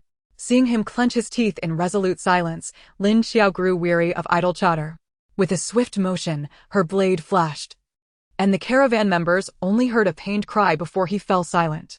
Her actions were not intended to display cruelty, but rather to serve as a deterrent, conveying the message that anyone who dared to provoke them should be prepared for dire consequences. Zhang Luobai furrowed his brow slightly and approached Lin Qiao, gently urging, "In the future, allow me to handle such matters." Lin Qiao forced a wry smile, remaining silent. Since her mother's passing, she had grown accustomed to shouldering responsibilities alone and had yet to consider relying on others. What? The Black Hawk is dead? Yes. The subordinate sent to inquire reported back that the enemy had killed the Black Hawk without even a few questions asked. It was that young lad who did it. Lu Qingyun's brow furrowed deeply, his fan fluttering in a manner that belied his calm exterior. Internally, he mused, who are these two? Their martial skills are exceptional and their methods ruthless. Such skilled individuals as the Black Hawk were few in his ranks, and dispatching more would likely result in further losses unless he dared to gamble everything by sending all his capable subordinates to confront them directly. However, the risk outweighed the potential gains, especially given that they had not made their intentions clear. No more probing. Simply send someone to follow them and observe their actions and contacts. Report any issues immediately. Meanwhile, the news of the Black Hawk's demise spread among the various factions in Blackstone City. In an opulent chamber adorned with luxury, a stunning woman, as radiant as a rose, reclined on a golden bed. Clad in a sheer crimson veil, her alabaster skin appeared tantalizingly translucent, exuding an aura of seduction. Should Lin Qiao have seen this scene, she would undoubtedly declare it far superior to the Yihong building. At that moment, the beautiful woman on the bed parted her scarlet lips and smiled alluringly at the man kneeling before her, instructing, when trading with the caravan, "Present my nameplate and inform them that I shall host them at the welcoming pavilion." The man hesitated and queried, "My lady, even if they have slain the Black Hawk, is it truly necessary for you to meet them in person?" Ha ha. I admire their decisiveness. Such ruthless individuals are best befriended, for they may be of use to me in the future. She was willing to engage in any endeavor that would inconvenience Lu Qingyun. Chapter 76. The Black Mist Lake.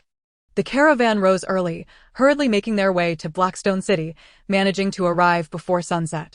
Perhaps due to a lack of manpower and resources, or perhaps because there were no external threats, the city walls of Blackstone City were not particularly imposing, standing at a mere 5 meters in height by Lin Qiao's estimation. Following Lady Yudi's instructions, the Black Phoenix tribe had already gathered at the city gates, eagerly welcoming the caravan into their stronghold, a shop specializing in the various specialties of Blackstone Forest. The storefront was 2 stories high, with a spacious courtyard behind it. Lin Qiao and Zhang Luobai stepped aside, refraining from participating in the transactions. After all, they were outsiders and best kept at a distance. At that moment, Shenbao communicated with Lin Qiao. Lin Qiao, I sense the fallen spirit is within the city. Lin Qiao sighed, well aware that fortune favors not the idle. It seemed that should the fallen spirit be hidden in some clandestine location of a certain faction, there may yet be a fierce battle to contend with.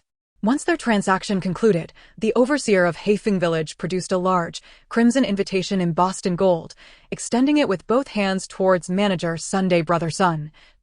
The lady has prepared several tables of delicacies in the reception tower this evening to honor all those who have tirelessly delivered such copious supplies of grain and medicine to Heifeng Village. I sincerely hope you and the esteemed guests will grace us with your presence. Please wait a moment. Manager Sun hesitated, refraining from immediately accepting the invitation. The business he brought hardly warranted the attention of Lady Yudi. It was evident they were not the intended guests. With a respectful gesture, he replied, I shall confer with Mr. Lin and the others before providing you with a response. After speaking, he turned to find Zhang Luobai and Lin Qiao, recounting the situation to them. Mr. Lin, it seems Lady Yudi is hosting this gathering specifically for you and young Master Lin. I wonder how you both wish to proceed? Zhang Luobai and Lin Qiao had already conspired to find a way to meet Lady Yudi. Her eagerness to host perfectly aligned with their intentions. Upon seeing Zhang Luobai agree to partake in the evening's festivities, Manager Sun wiped the perspiration from his brow. If they had declined, it would have put him in a difficult position, especially on their host's turf. Given that there was an invitation for the evening, the caravan did not hasten to depart, allowing the people of Heifeng Village to guide them to freshen up. Lin Qiao indulged in a comforting hot bath and changed into a fresh cotton outfit before emerging from her room. After all, her bundle contained an array of garments, the nature of which remained a mystery to all. Shenbao was waiting outside, and upon seeing her, it immediately leapt into her hands. How could it possibly miss the excitement? The reception tower, a 2-story establishment, was certainly not as opulent as the grand taverns outside, but it exuded cleanliness. The guards and bodyguards were assigned to the first floor, while Lin Qiao, Zhang Luobai, Manager Sun, and Lu Daxiang were invited to a private room on the 2nd floor. As they settled at the table adorned with 8 cold dishes, 8 hot dishes, and 4 fruit platters, Lin Qiao noted the scarcity of provisions. Even a banquet hosted by a major force in Haishi City lacked exquisite dishes, and what they had was likely their finest spread. Before long, a tinkling laugh echoed from the corridor outside, followed by the entrance of a stunning woman clad in red. Not only was she beautiful, but her figure was also splendidly curvaceous, her silhouette graceful. Among all the women Lin Qiao had encountered, only Shangguan Yuren could rival her.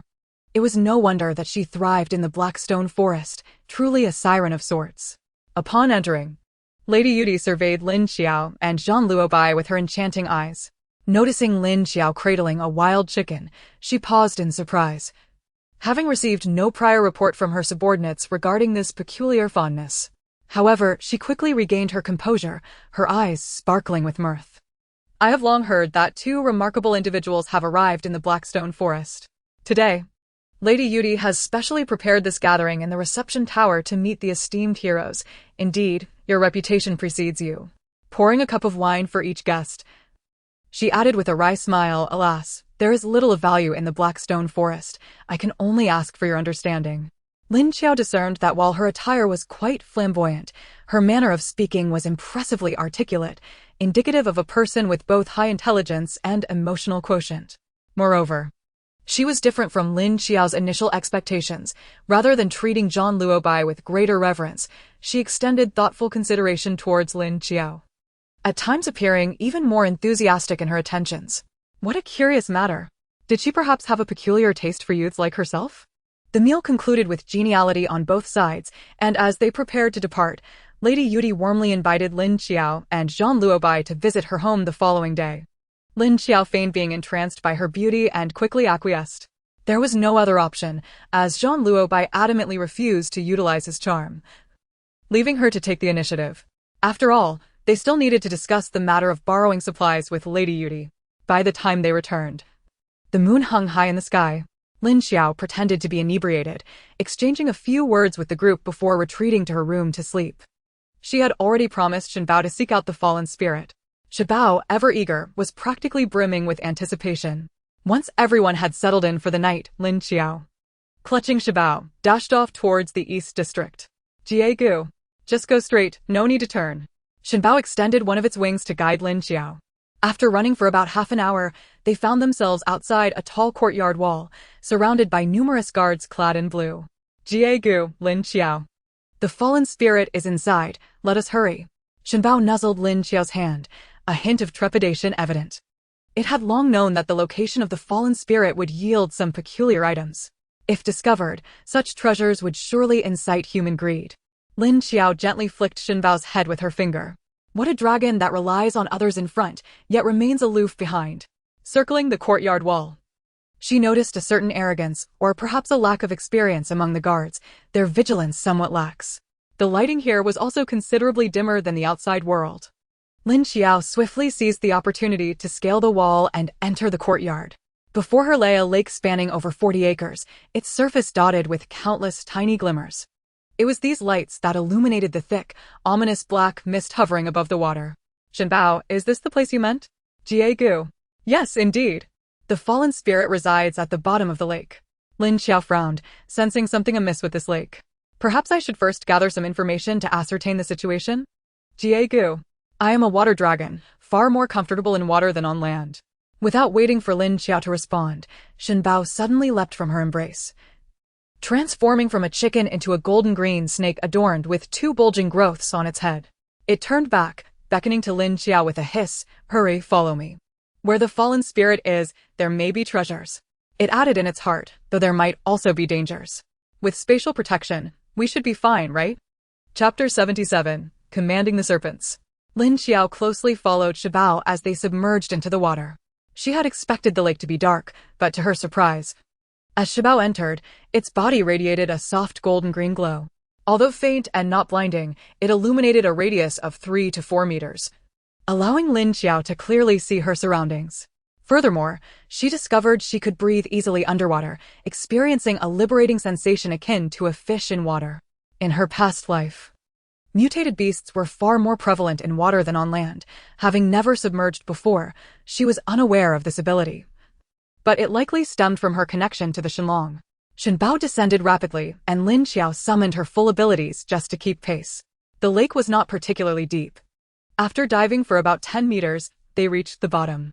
Lin Qiao gazed down, illuminated by Shen Bao's glow, and was nearly startled into her spatial realm. The lake bed was teeming with countless water snakes, coiled tightly together in clusters.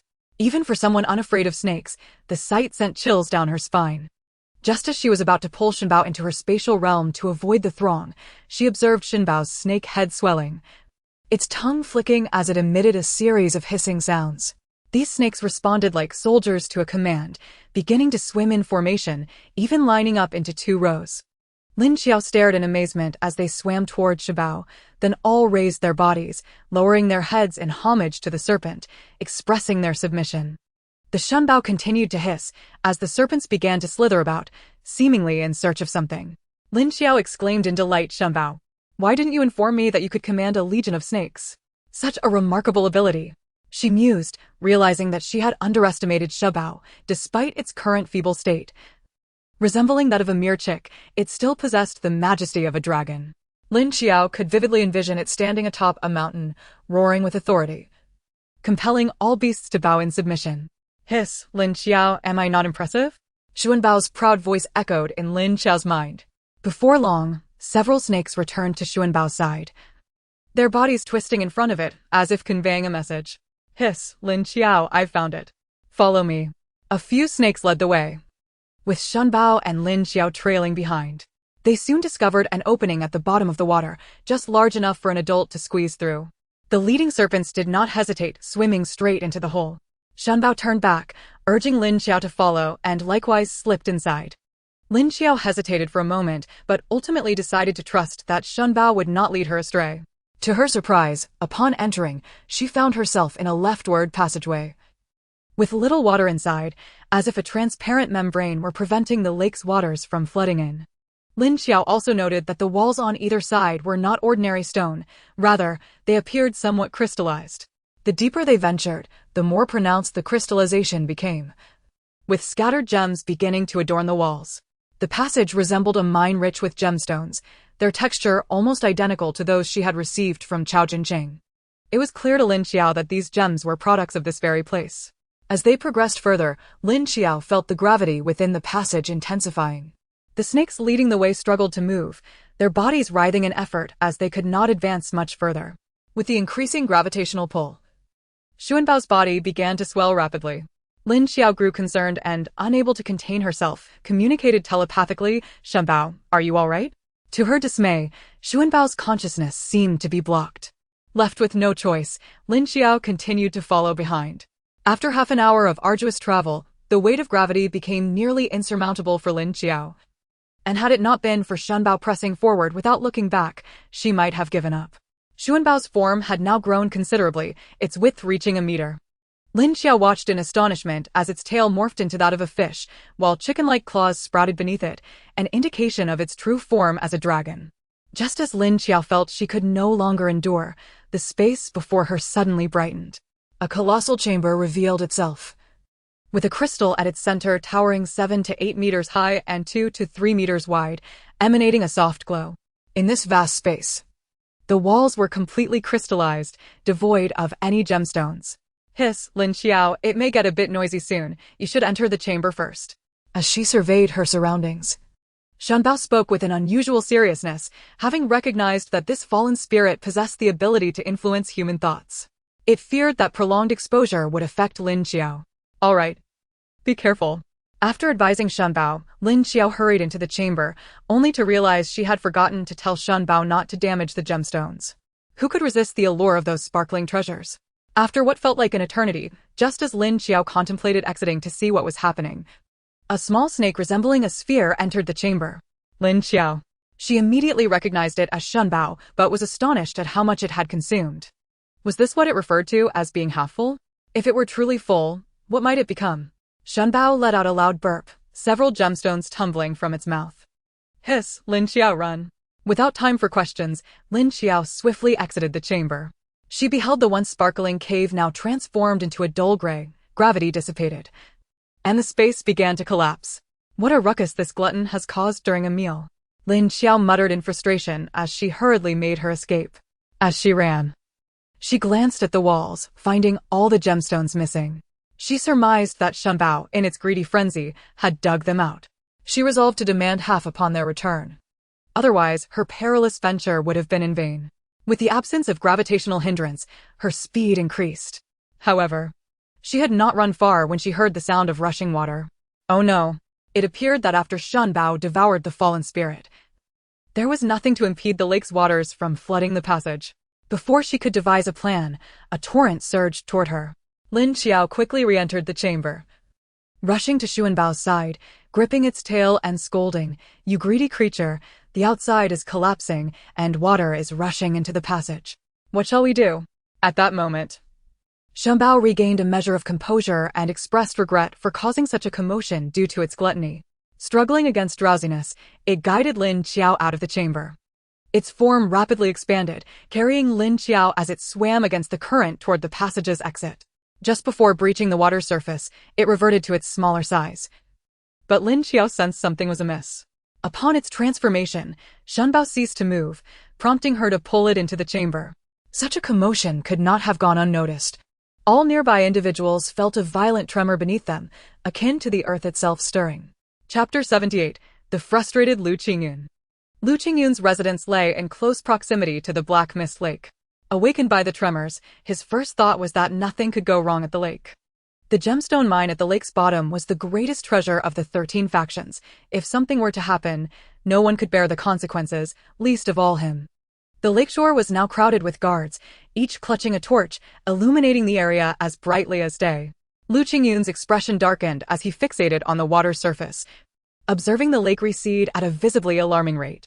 The head guard, Wu Liang, knelt behind Lu Qingyun, anxiety etched across his face as he reported, "Chief, I have dispatched someone to summon the treasure hunters.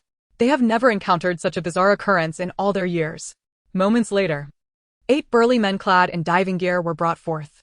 With a wave of his hand, Wu Liang signaled them to prepare to enter the water. However, as they approached the edge of the lake, a splash was heard, and a plump figure shot forth from the water.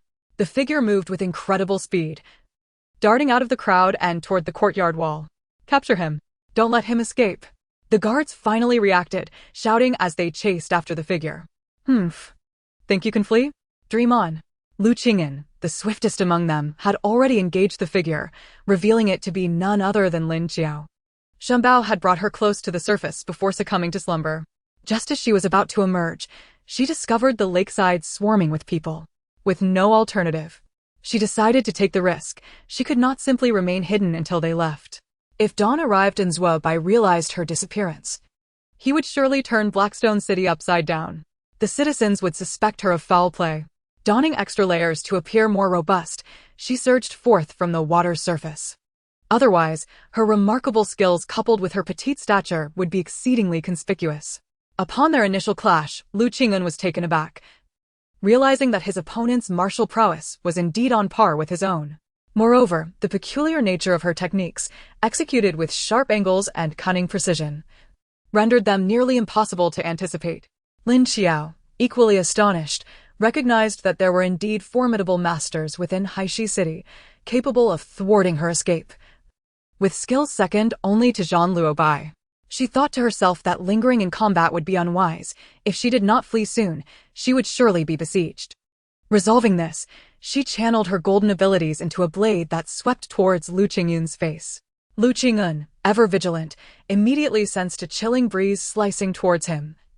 And though he could not discern any weapon in her grasp, he instinctively tilted his head to evade. In high-stakes encounters, every moment counted. When he turned back, all that remained was Lin Qiao's receding silhouette. Frustrated, Lu Qingyun leapt over the courtyard wall and scanned his surroundings, but she had vanished without a trace. After vaulting the wall, Lin Qiao entered her spatial realm. "Chief, what should we do?" Wu Liang and the others had caught up by this time. A fierce glint of murderous intent flickered in Lu Qingyun's eyes as he gritted his teeth and commanded, "Seal the city. Conduct thorough searches house by house. We must locate this person." After a brief pause, he added coldly, "Have Uncle Xian notify the 12 clan leaders and summon them for a strategy discussion. Given the gravity of this situation, we must convene all parties to deliberate our response." Once Lin Qiao noted the absence of pursuers, she swiftly exited her spatial realm. Not daring to waste time, she hurried towards the marketplace. Along the way, she evaded several groups sent to relay the news, indicating that the situation had escalated significantly.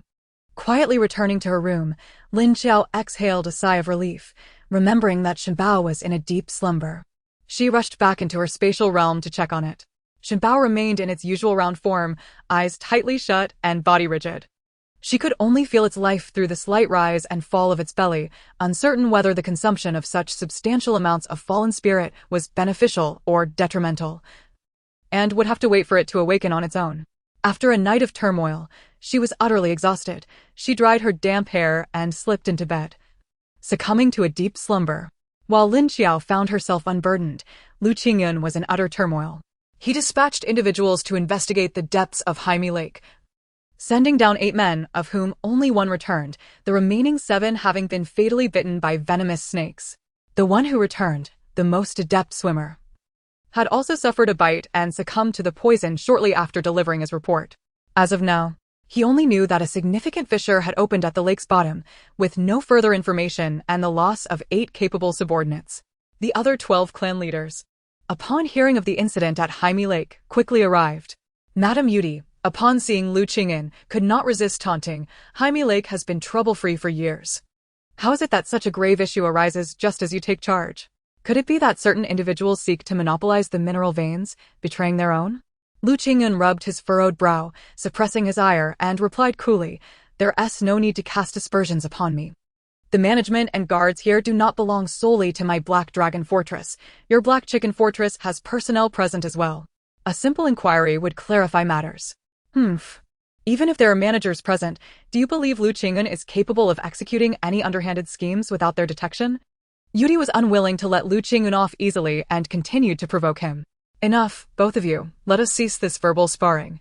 The priority now is to assess the damages at the lake's bottom." Niu Laosher, the leader of the Black Bull Fortress, interjected hastily as he saw the two on the verge of another quarrel. They did not believe the collapse of the Jaime Lake mine was a result of human interference, given that they had personally inspected the durability of the passage.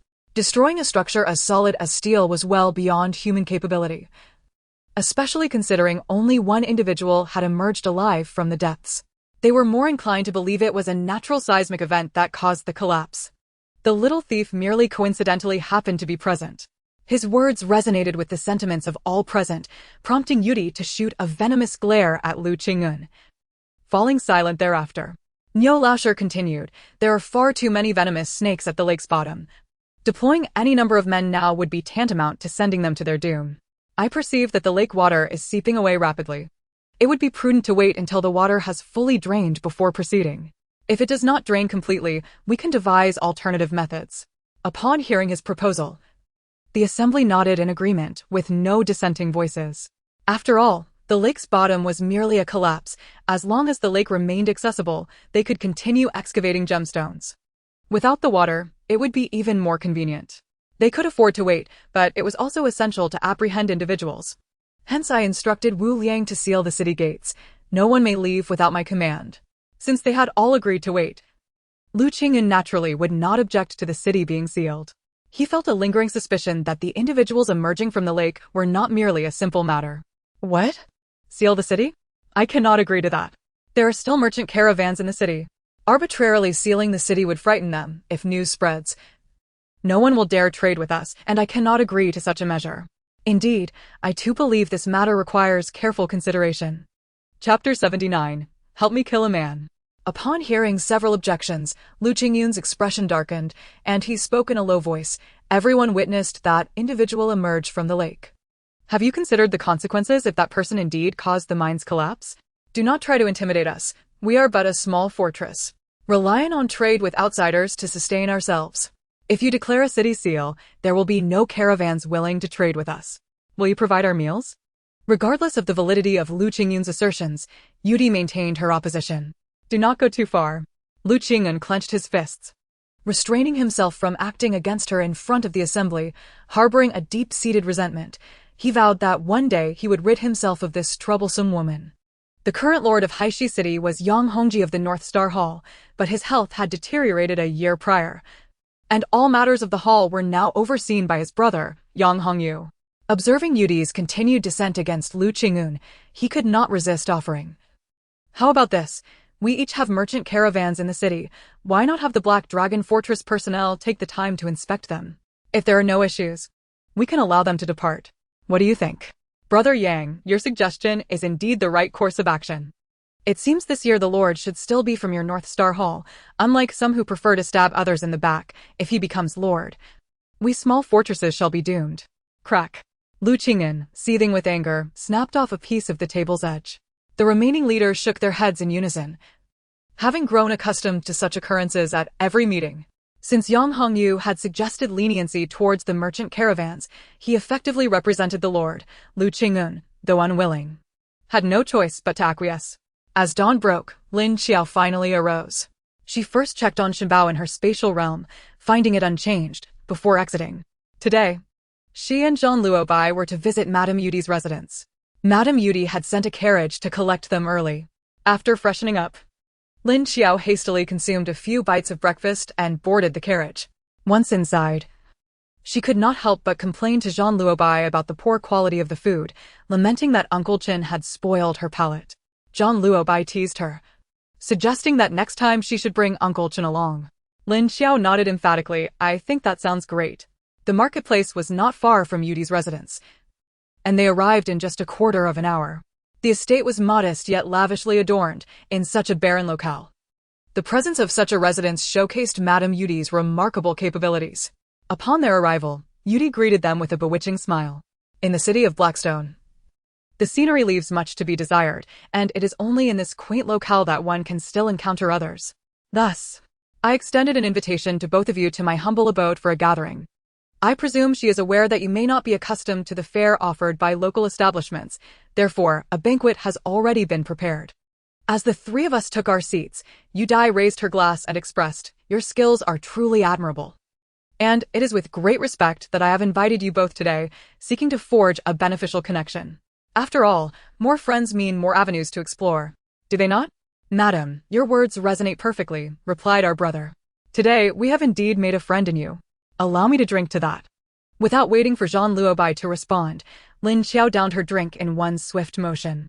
With her wood-based abilities providing her with protection, no harm could befall her, even if Yudai had tampered with the wine.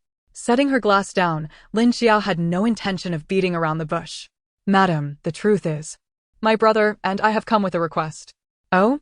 Pray tell, and I shall see if I can assist," Yudai replied, taken aback by Lin Qiao's forthrightness. She had just mentioned the desire for friendship, and now there was a request for aid. Such audacity. "It is thus. We intend to traverse through Blackstone Forest to the east, and would like to solicit your permission to utilize a supply point." "Naturally. We would not do so without recompense. You may stipulate conditions for our negotiation." Yudai was surprised by the nature of Lin Qiao's request. After a moment of contemplation, she responded, "What you propose is indeed not a difficult task for me. However, there must be mutual benefit for any enduring arrangement, correct? You must assist me in eliminating a certain individual, and upon successful completion, I shall grant you access to the supply point." Lin Qiao and Zhang Luobai exchanged glances. "Who is this individual?" With a measured tone, Yudai replied, "You must kill Lu Qing'an for me." Unable to suppress a laugh, Lin Qiao remarked, "Madam, your calculations seem rather shrewd. We are merely seeking to borrow a supply point, yet you demand we eliminate the future Lord of Blackstone? Such negotiations are not conducted in this manner." Having clashed with Lu Qing'an the previous night, Lin Qiao understood that his martial prowess was comparable to her own, and with Zhang Luobai by her side, it would not be insurmountable to kill him. Yet, to become a tool for Yudai merely for the sake of a supply point was not something Lin Qiao was inclined to accept. She had always acted according to her own will, and no one had ever successfully manipulated her. Zhang Luobai shared her sentiments, choosing to focus on his meal while leaving the negotiations in her capable hands. Yudai recognized that Lin Qiao would not acquiesce easily. She swirled the wine in her glass and smiled lightly. "Would you not like to know who sent the skilled assailant that ambushed you previously?" Lin Qiao's pupils constricted. "Are you implying it was Lu Qing'an who orchestrated that attack?" "Indeed," Yudai confirmed. Lin Qiao interjected, "But we have never met. How could he have sent someone to ambush us?" Yudai scoffed. "He is precisely that kind of person, one who prefers to eliminate threats before they can materialize. Unfortunately for him, he has encountered you two formidable opponents." Seeing that their expressions remained impassive, Yudai sighed, adopting a pitiful demeanor. "I understand that in your eyes. I and Lu Qing'an may appear similar, yet my request for your assistance is not born of a desire for power." At this juncture, she glanced at Lin Qiao, noticing a hint of curiosity in his gaze, and continued, "Many are aware of the agreement between Lu Qing'an and myself, arranged by our fathers. However, I do not harbor feelings for him. Instead, I sought to call off the engagement. To my dismay, he feigned compliance, only to have my beloved murdered. Following my father's misfortune, he further tormented me, drugging me and delivering me to the leader of the Black Phoenix stronghold. Lu Qing'an took the life of the one I cherished most and ruined my existence. Since that day, I have vowed to kill him. Yet, despite my years of effort, my strength remains insufficient to confront him, which is why I seek your assistance." Lin Qiao, having never experienced love, felt little empathy for Yudai's plight. Conversely, Zhang Luobai found himself stirred with compassion. He recalled his feelings for Shangguan Yuran. Yudai's loss was a death, while his was a silent longing, bound by proximity yet unexpressed. Amidst their harrowing escape from the palace, these past days had been the most exhilarating of his life, often leading him to ponder the possibility of continuing this way forever. Yu Dai had not anticipated that her heartfelt confession would elicit such a response. While Lin Qiao appeared indifferent, Zhang Luobai seemed genuinely moved. Yet, she did not believe Lin Qiao harbored any romantic interest in her. His gaze had never truly lingered on her. Nonetheless, she discerned a softness in him.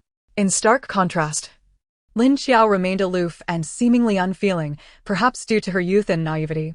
It was a pity that she had shown more enthusiasm towards him than to Zhang Luobai. Her words contained a kernel of truth, intermingled with embellishments. The enmity between her and Lu Qingyun was genuine, yet her desire to eliminate him was also rooted in self-preservation. As the widow of a former leader of the Black Phoenix stronghold, her position would be severely compromised should Lu Qingyun ascend to lordship, possibly even leading to her downfall. Just when she was at her wit's end, it seemed fate had delivered Lin Qiao and her brother to her doorstep, and they had a request of their own, truly. A fortuitous turn of events. Thus, when Lin Qiao proposed assistance in securing the supply point, she seized the opportunity to request Lu Qingyun's assassination in exchange. Regrettably, while she perceived Zhang Luobai as a man of depth and loyalty, Lin Qiao appeared to be more pragmatic, driven by a desire for tangible results, creating a dilemma for Yu Dai. Realizing that she would have to make a significant concession to persuade Lin Qiao, Yu Dai, being a decisive individual, rose and declared, "Please wait a moment. I shall return shortly."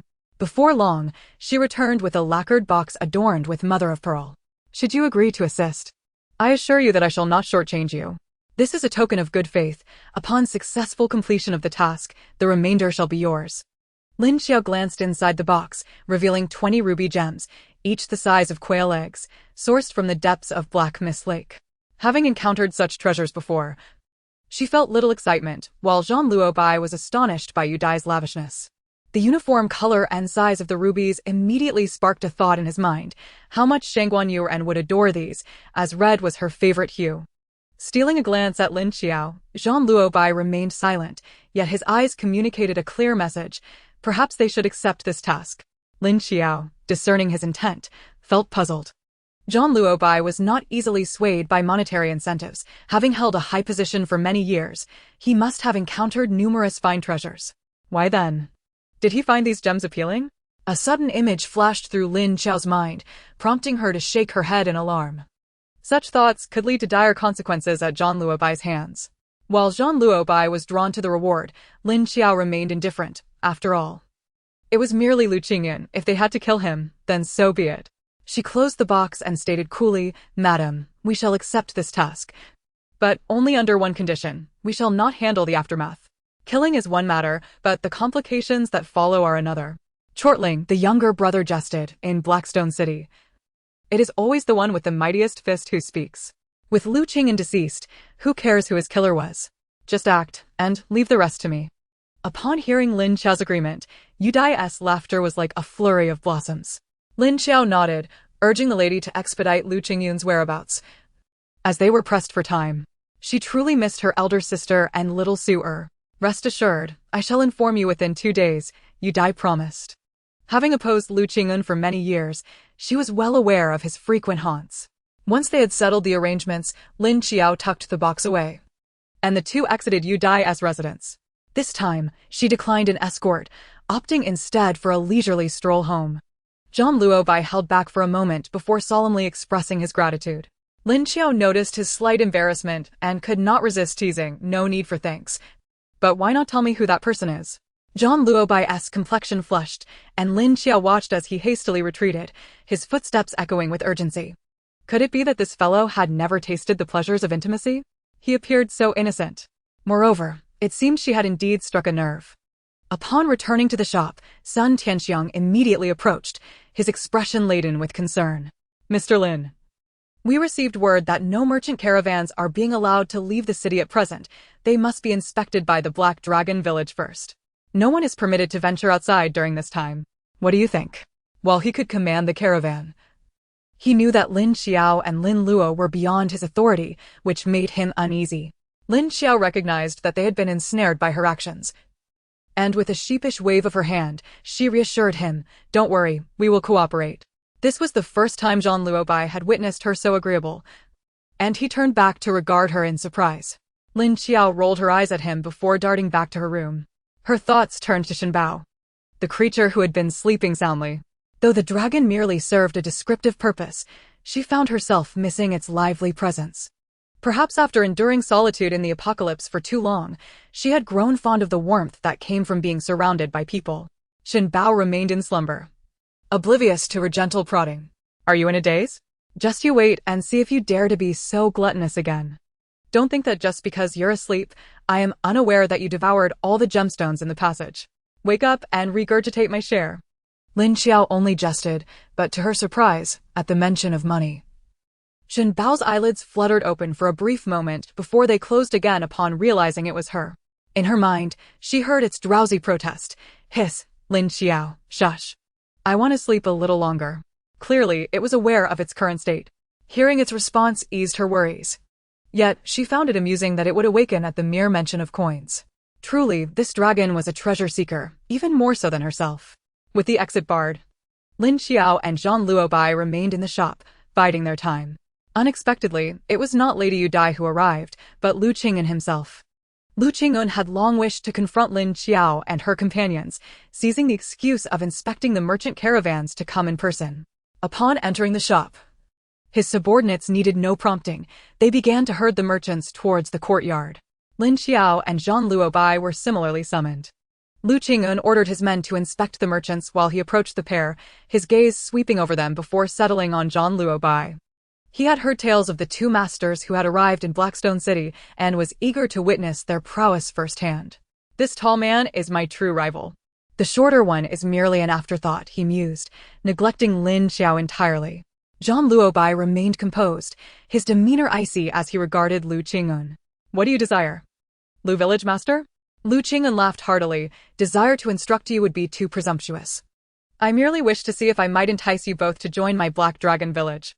I would be most willing to offer you esteemed positions. Zhang Luobai's brow furrowed slightly. No need, there is nothing of interest in Blackstone City. We shall be departing shortly. Unwilling to engage in pleasantries while their lives hung in the balance, he decisively declined. Lu Qing'an was taken aback by Zhang Luobai's bluntness, his expression darkening. Could it be that Yu Dai has spoken ill of me, leading Brother Lin to misunderstand? You overthink matters, Lu Village Master. My brother and I have ties elsewhere and shall not remain here, Lin Qiao interjected, silently applauding Zhang Luobai for his acerbic response. Lu Qing'an, perceiving Zhang Luobai's impenetrable demeanor, coldly retorted, since Brother Lin refuses to stay in Blackstone City, I shall not insist. However, I am quite curious about the masters beyond the borders of Blackstone and would like to spar with you. I wonder if you would grant me that honor. Without waiting for Zhang Luobai to respond, he commanded his men to clear the area, revealing his domineering nature. Lin Qiao was nearly amused at Lu Qing'an's south-willingness to court danger. Her own martial style bore too much personal flair to be unleashed recklessly, lest Lu Qing'an discern something amiss. This was the perfect opportunity for Zhang Luobai to demonstrate his skills and gauge his capabilities.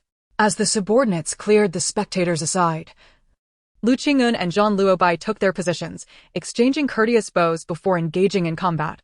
Their silhouettes intertwined as they employed intricate, close-quarters techniques. The exchange was captivating, with both sides delivering a stunning performance. With so many onlookers, neither wished to appear lackluster. They fought with finesse, avoiding a cloud of dust and perspiration. After approximately 20 exchanges, both had achieved their respective aims and withdrew from combat. Lu Qing'an sought to engage Lin Qiao further, but just as she prepared to decline, an interruption presented itself, compelling him to relent. Once the merchant caravans had been thoroughly inspected, they were free to depart. Sun Tianxiang was eager to leave, hastily directing everyone to pack up their belongings and exit the city that very day, fearful that some capricious faction might change their minds. He approached Lin Qiao and Zhang Luobai, depositing 200 taels of silver as a token of gratitude.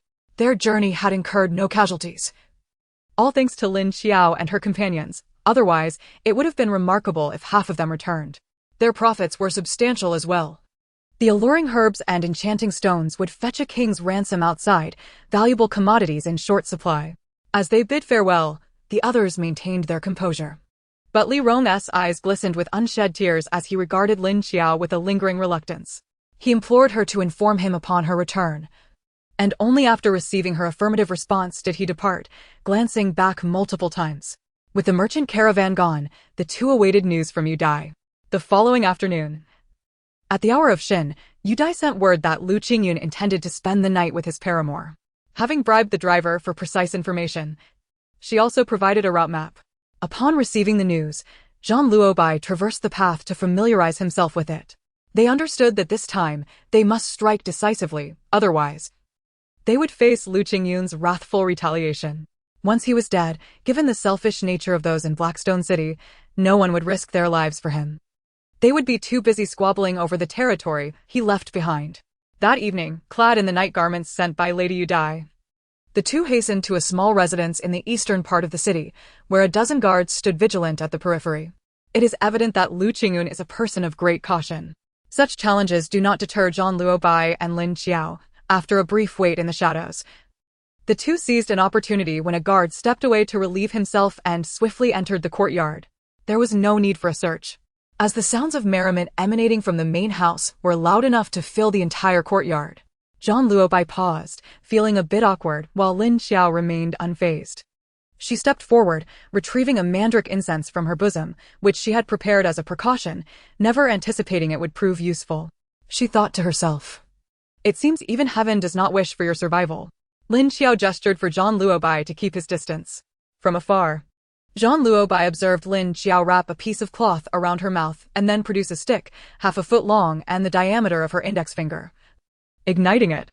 Within moments, a naked man wielding a sword burst forth from the house.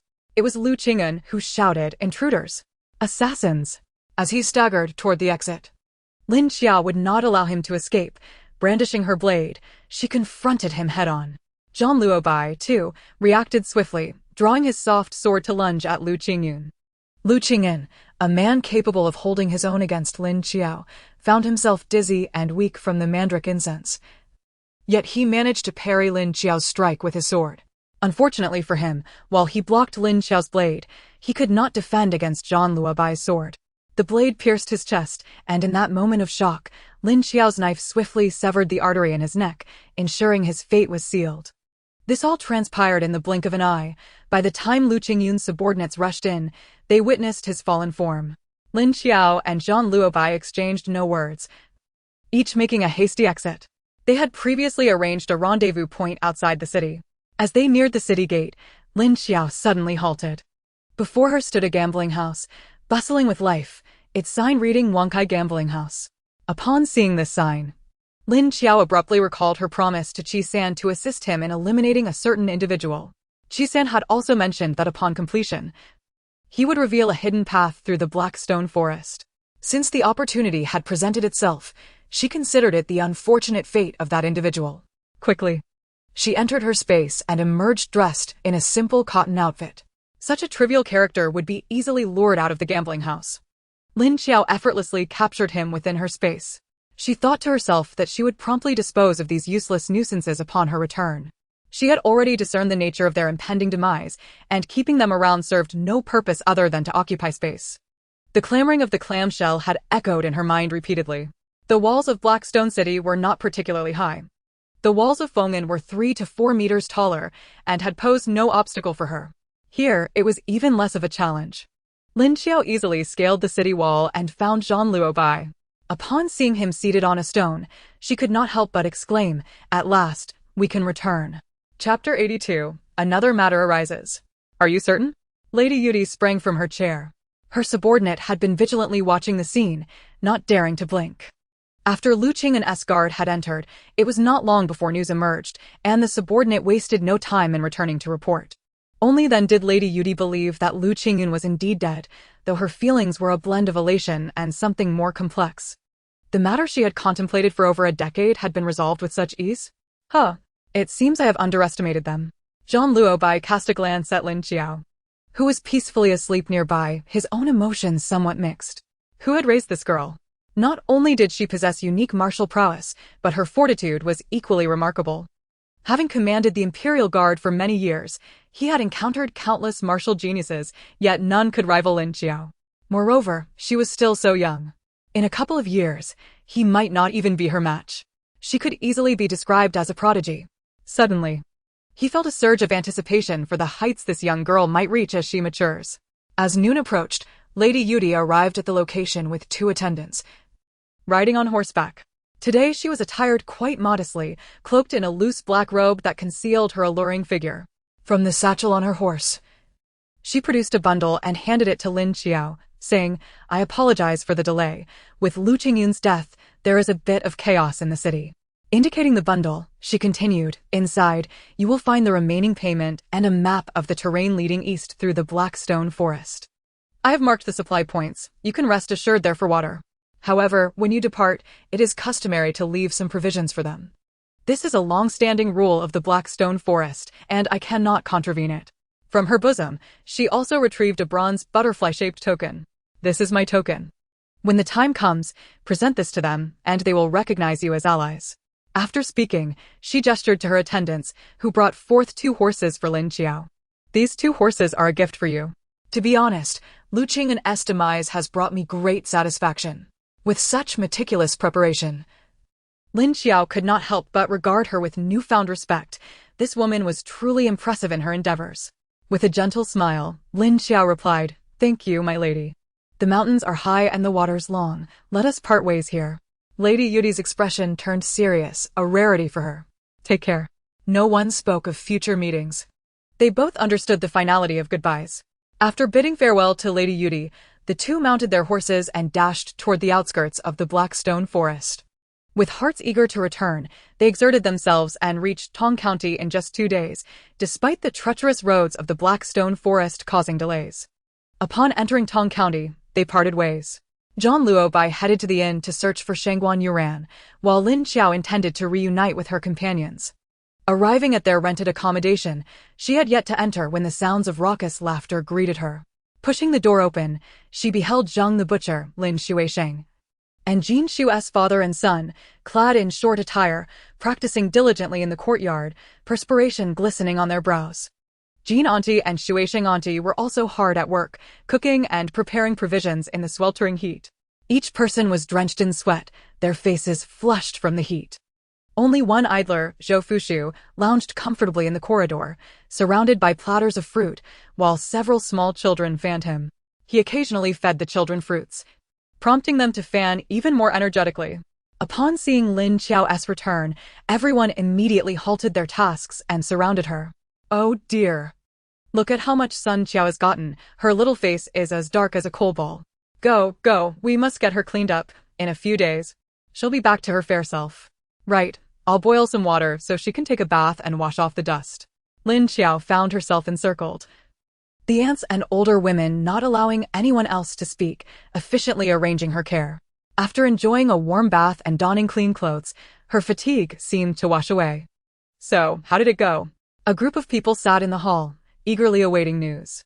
Lin Qiao smiled brightly as she placed the route map and token on the table, saying, "When I handle things, are you still worried? This is the route map for the Blackstone Forest, with supply points marked. I have always said that when Qiao takes action, she is worth 100. Indeed. With Qiao's involvement, there is nothing that cannot be accomplished." The praises from Lin's second aunt and Aunt Jean flowed freely, commending Lin Qiao without reservation. Village Chief Lin rose and approached the table, picking up the command token to examine it closely. A look of relief crossed his weathered face as he exclaimed, at last, "I can leave this place. My right eyelid has been twitching incessantly these past few days, fearing that those princes might come to blows." Upon hearing this, Lin Qiao raised an eyebrow and inquired, "Third uncle, what has transpired?" "I sent Chaqing to inquire with the county magistrate," Zhou Fushu interjected, concerned that their explanations might lack clarity. "Tong County has long been one of Lin O's vital enterprises. To prevent it from being pillaged by bandits, Prince Liang stationed 5,000 soldiers here. However, 3 days ago, those soldiers were suddenly reassigned, and I suspect something amiss." When Chaqing inquired of the magistrate, he learned that Prince Qin sent a letter to Prince Liang, requesting passage through Linzhou to attack Prince Hui. "What does that mean?" Lin Qiao asked, perplexed. "If there's a problem, just ask." Zhou Fushu scoffed, "These are merely pretexts. Prince Liang requesting passage is akin to inviting wolves into the fold. Should they deny the request, Prince Qin would have justification to assault Linzhou." Lin Qiao remarked, "These authorities certainly have a sense of decorum. Even robbery requires a FAAD. How long has he given Prince Liang to consider?" 5 days. Today marks the 3rd day. Lin Qiao furrowed her brow. That means we must leave Tong County by the day after tomorrow at the latest, correct? Zhou Fushu nodded in affirmation. Lin Qiao then understood why, upon entering. Her aunt and the other women began preparing meals so early in the afternoon. Lin Jiqi interjected, "We were planning to meet you and Mr. John on the official road in 2 days if you hadn't returned." Indeed. We must count ourselves fortunate that Qiao has returned so swiftly. The butcher, Zhang, always had a way of speaking that delighted everyone. The group engaged in animated discussion before Lin Qiao decisively stated, "Then let us hasten our preparations and set out the day after tomorrow." She dispatched someone to inform Zhang Luobai and Shangguan Yuran to come in the evening to discuss travel arrangements. Amidst the lively chatter, she did not notice Zhou Fushu's complicated and awkward expression when she mentioned summoning them. Chapter 83, Granny Huang's Concerns. Observing Lin Qiao engrossed in conversation with Lin Sui and Xiao Suer, Zhou Fushu refrained from interrupting them. With a sullen demeanor, he escorted Granny Huang back to the inn. Having cared for him since childhood, Granny Huang was naturally attuned to his emotional shifts. "Your Grace, what troubles you? Is there a matter weighing on your mind?" Zhou Fushu shook his head, then nodded slightly. "Granny, I am well. I merely feel a bit awkward about having to interact with Zhou Yu and his mother." Granny Huang's thoughts shifted, and she realized the source of his discomfort. Shangguan Yuran was of his grandmother's generation, while Zhou Yu was essentially his uncle. Zhou Fushu was reluctant to acknowledge an uncle he had never known, leaving him in a state of frustration. However, the more Granny Huang pondered, the more unsettled she felt. Their journey led them into unfamiliar territory. If Shangguan Yuran and her son discovered his true identity, Zhou Fushu's awkward pride would be the least of his concerns. Should they harbor ill intentions, his safety would be at risk. Yet, if he did not go, only Lin Qiao could remedy his ailment. Recently, he had noticeably improved thanks to the medicine Lin Qiao provided. Inwardly resolving, she thought, "I must speak with Miss Lin and implore her to keep the young master's identity a secret." Historically, royal families have lacked genuine familial bonds. And this is especially true of the Great Zhou dynasty, exemplified by the recent case of Prince Yan imprisoning his own brother to usurp power.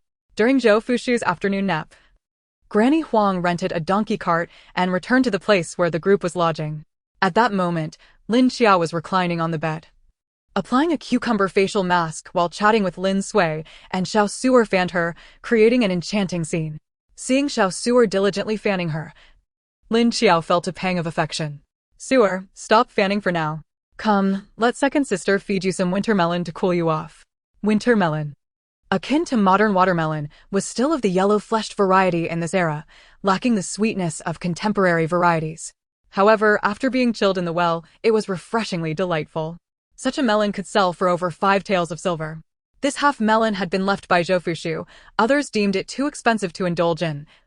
But Lin Qiao unhesitatingly took it and began slicing. After distributing pieces to a few elder relatives, only 3 small slices remained, which she shared with Lin Sui and Xiao Suer. Lin Qiao also instructed everyone to collect the seeds after they had eaten, declaring boastfully that upon reaching Jingyang Prefecture, she would teach them to cultivate sweet, large red-fleshed winter melons, ensuring they would have plenty to enjoy. With her wood-based abilities, such tasks were but trifles. After all, it was merely a matter of improving seeds. "Sister is a professional," she proclaimed. The group took her words as jest, not believing that such melons could be easily grown, or else they would already be commonplace. Only Lin Sui looked at Lin Qiao with pride, knowing her second sister could accomplish anything, especially with the support of the Dragon King. Just as Lin Qiao finished her winter melon, Granny Huang arrived. Upon seeing Lin Qiao, she suddenly knelt, startling the siblings, who hastily helped her up. "Granny, what are you doing?" they wondered, thinking perhaps something had happened to Zhou Fushu. Granny Huang rose, her eyes glistening with unshed tears. "Miss Lin, may I speak with you privately for a moment?" Lin Sui glanced at them, sensing the moment's gravity, and took Xiao Suer outside. Lin Qiao placed a small stool before Granny Huang. "Granny, please don't be flustered. Sit down and speak." As Granny Huang wiped her tears, she confided her worries. "Miss Lin, I beg you not to disclose the young master's identity to Shangguan Yuran and her son. Everyone claims that the Qingyang Prince's household is upright, but the royal family has always been about power struggles, lacking true familial affection. With the young master's health as it is, I fear for him." Seeing her distress, Lin Qiao felt a pang of sympathy. Zhou Fushu had no birth mother, and this wet nurse was as dear to him as a biological mother. Though she believed Shangguan Yuran and her son were not of malicious intent, she could empathize with Granny Huang's concerns. Taking Granny Huang's hand, she assured her, "Granny, rest assured, I will not reveal Zhou Fushu's identity to anyone. However, I cannot guarantee whether Shangguan Yuran might recognize him." Granny Huang immediately shook her head. The young master only visited the capital once when he was 7 or 8 years old. Now that he has matured, they would not recognize him. With a deep sigh, she continued, "I have no other wish but for him to recover from his illness, marry a kind-hearted wife, and have a few children. That would bring comfort to the late princess's spirit." Lin Qiao mused inwardly, had she not crossed paths with him, Granny Huang's aspirations would have ended with the first wish. Nonetheless, she felt a sense of admiration for Granny Huang's unwavering loyalty to Zhou Fushu. Not wishing to further distress her, Lin Qiao reassured her, "Granny, you need not worry. The young master's health will improve." Upon hearing Lin Qiao's promise, Granny Huang felt a weight lift from her heart. She held Lin Qiao in high regard, trusting her character. In fact, she found the integrity of the Lin family village commendable. They were reasonable and devoid of spiteful pettiness. Thus, she felt at ease allowing her son to teach them martial arts, as no one wished to labor tirelessly only to raise a thankless wretch. That evening, Zhang Luobai arrived on his own, representing the group entirely. Lin Qiao recounted the situation to him, and he immediately agreed to depart together the day after tomorrow. He also planned to come the following day to assess everyone's recent martial arts progress. It is not that he distrusts Shi Changqing, rather. He intends to assess the martial skills of everyone in their small team before determining the optimal positioning for each individual, thereby maximizing their respective advantages.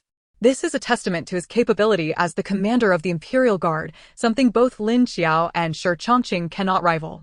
That night, as Lin Qiao lay on her makeshift bed, she contemplated the presence of 3 masters within their ranks, coupled with the specially trained villagers from Lin Qiao village, filling her with confidence for the road ahead. As long as they did not encounter a formidable army, they harbored no fear of any adversary. Just as she was basking in her quiet pride, a soft voice echoed in her mind. "Jie Gu. Lin Qiao, I'm awake." "Shen Bao?"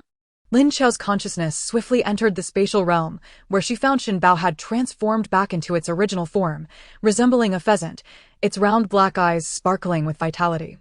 After circling around it twice, Lin Qiao stroked her chin and remarked, "There seems to be no change at all? After devouring so many fallen spirits, you remain just as you were. What a waste of resources." "Shen Bao, if I had so many crystal stones, I would surely reach level 20. Although she was uncertain whether such powers could indeed reach level 20, she couldn't shake the feeling of being shortchanged. Upon hearing her teasing, Shen Bao immediately bristled, not only puffing up but also growing into a colossal figure over 2 meters tall. Towering above Lin Qiao, it proclaimed, "Jie Gu, I can grow larger. Even taller than you." Lin Qiao, regaining her composure, squinted her eyes and urged, "And what else?" "Go on." Yet, in a mere 3 seconds, Shen Bao reverted to its original size, a hint of sheepishness in its demeanor as it muttered, "That's all." Lin Qiao countered, "What good does that do?" "At most. When it comes time to stew you, I would just need a larger pot. What other utility do you serve?" She couldn't shake the suspicion that this creature was withholding the truth. Its previous ability to command a swarm of snakes had been impressive. And after consuming so many fallen spirits, it couldn't possibly remain unchanged. Chapter 84. The Paixio Attribute of Shen Bao. Since Shen Bao was unwilling to divulge more, Lin Qiao refrained from pressing further, her mind preoccupied with a more pressing matter. "What about my share of the gemstones?" Shen Bao blinked innocently. "What gemstones?" It feigned ignorance, backing away on its 2 legs. Lin Qiao, amused yet exasperated by its readiness to flee, swiftly snatched it up, adopting a fierce demeanor as she declared, "Hand over my gemstones, and we shall remain friends. Otherwise, would you prefer braised, steamed, or roasted?" Jie Gu. "Let me go." Shen Bao flailed its legs, stretching its neck forward with all its might, yet could not escape Lin Qiao's grasp. Ultimately, it conceded, "Jie Gu, I will give them to you, just let me go." Lin Qiao smirked, recognizing that this creature responded better to firmness than gentleness. Upon her release, Shen Bao dashed 10 meters away at lightning speed before halting. only to turn back and see Lin Qiao with her arms crossed, wearing a look that suggested it would be futile to flee. With a deflated demeanor, it slowly returned. You can't escape me. Where would you go? Jiegu, giving you the gemstones would only let them gather dust in the space. So it's better for Shinbao to keep them safe for you. Lin Qiao chuckled. I fear you might lose them. Shinbao shook its head vigorously. Jiegu. Have you never heard of the 9 sons of the dragon? The 9th son is the Paishio, capable of drawing wealth and warding off evil. Only taking in and never letting out. Lin Qiao retorted, what does that have to do with you? It wasn't he birthed by you. She thought to herself that this little dragon was far too cunning. Despite its seemingly innocent demeanor, it had many tricks up its sleeve. And she couldn't afford to show it any leniency, lest it take advantage of her and pilfer her gemstones. Shinbao shot her a disdainful glance, ignorant human. The 9 sons merely inherit different traits of the dragon. The Paishio amplifies the dragon's attributes of attracting and safeguarding wealth.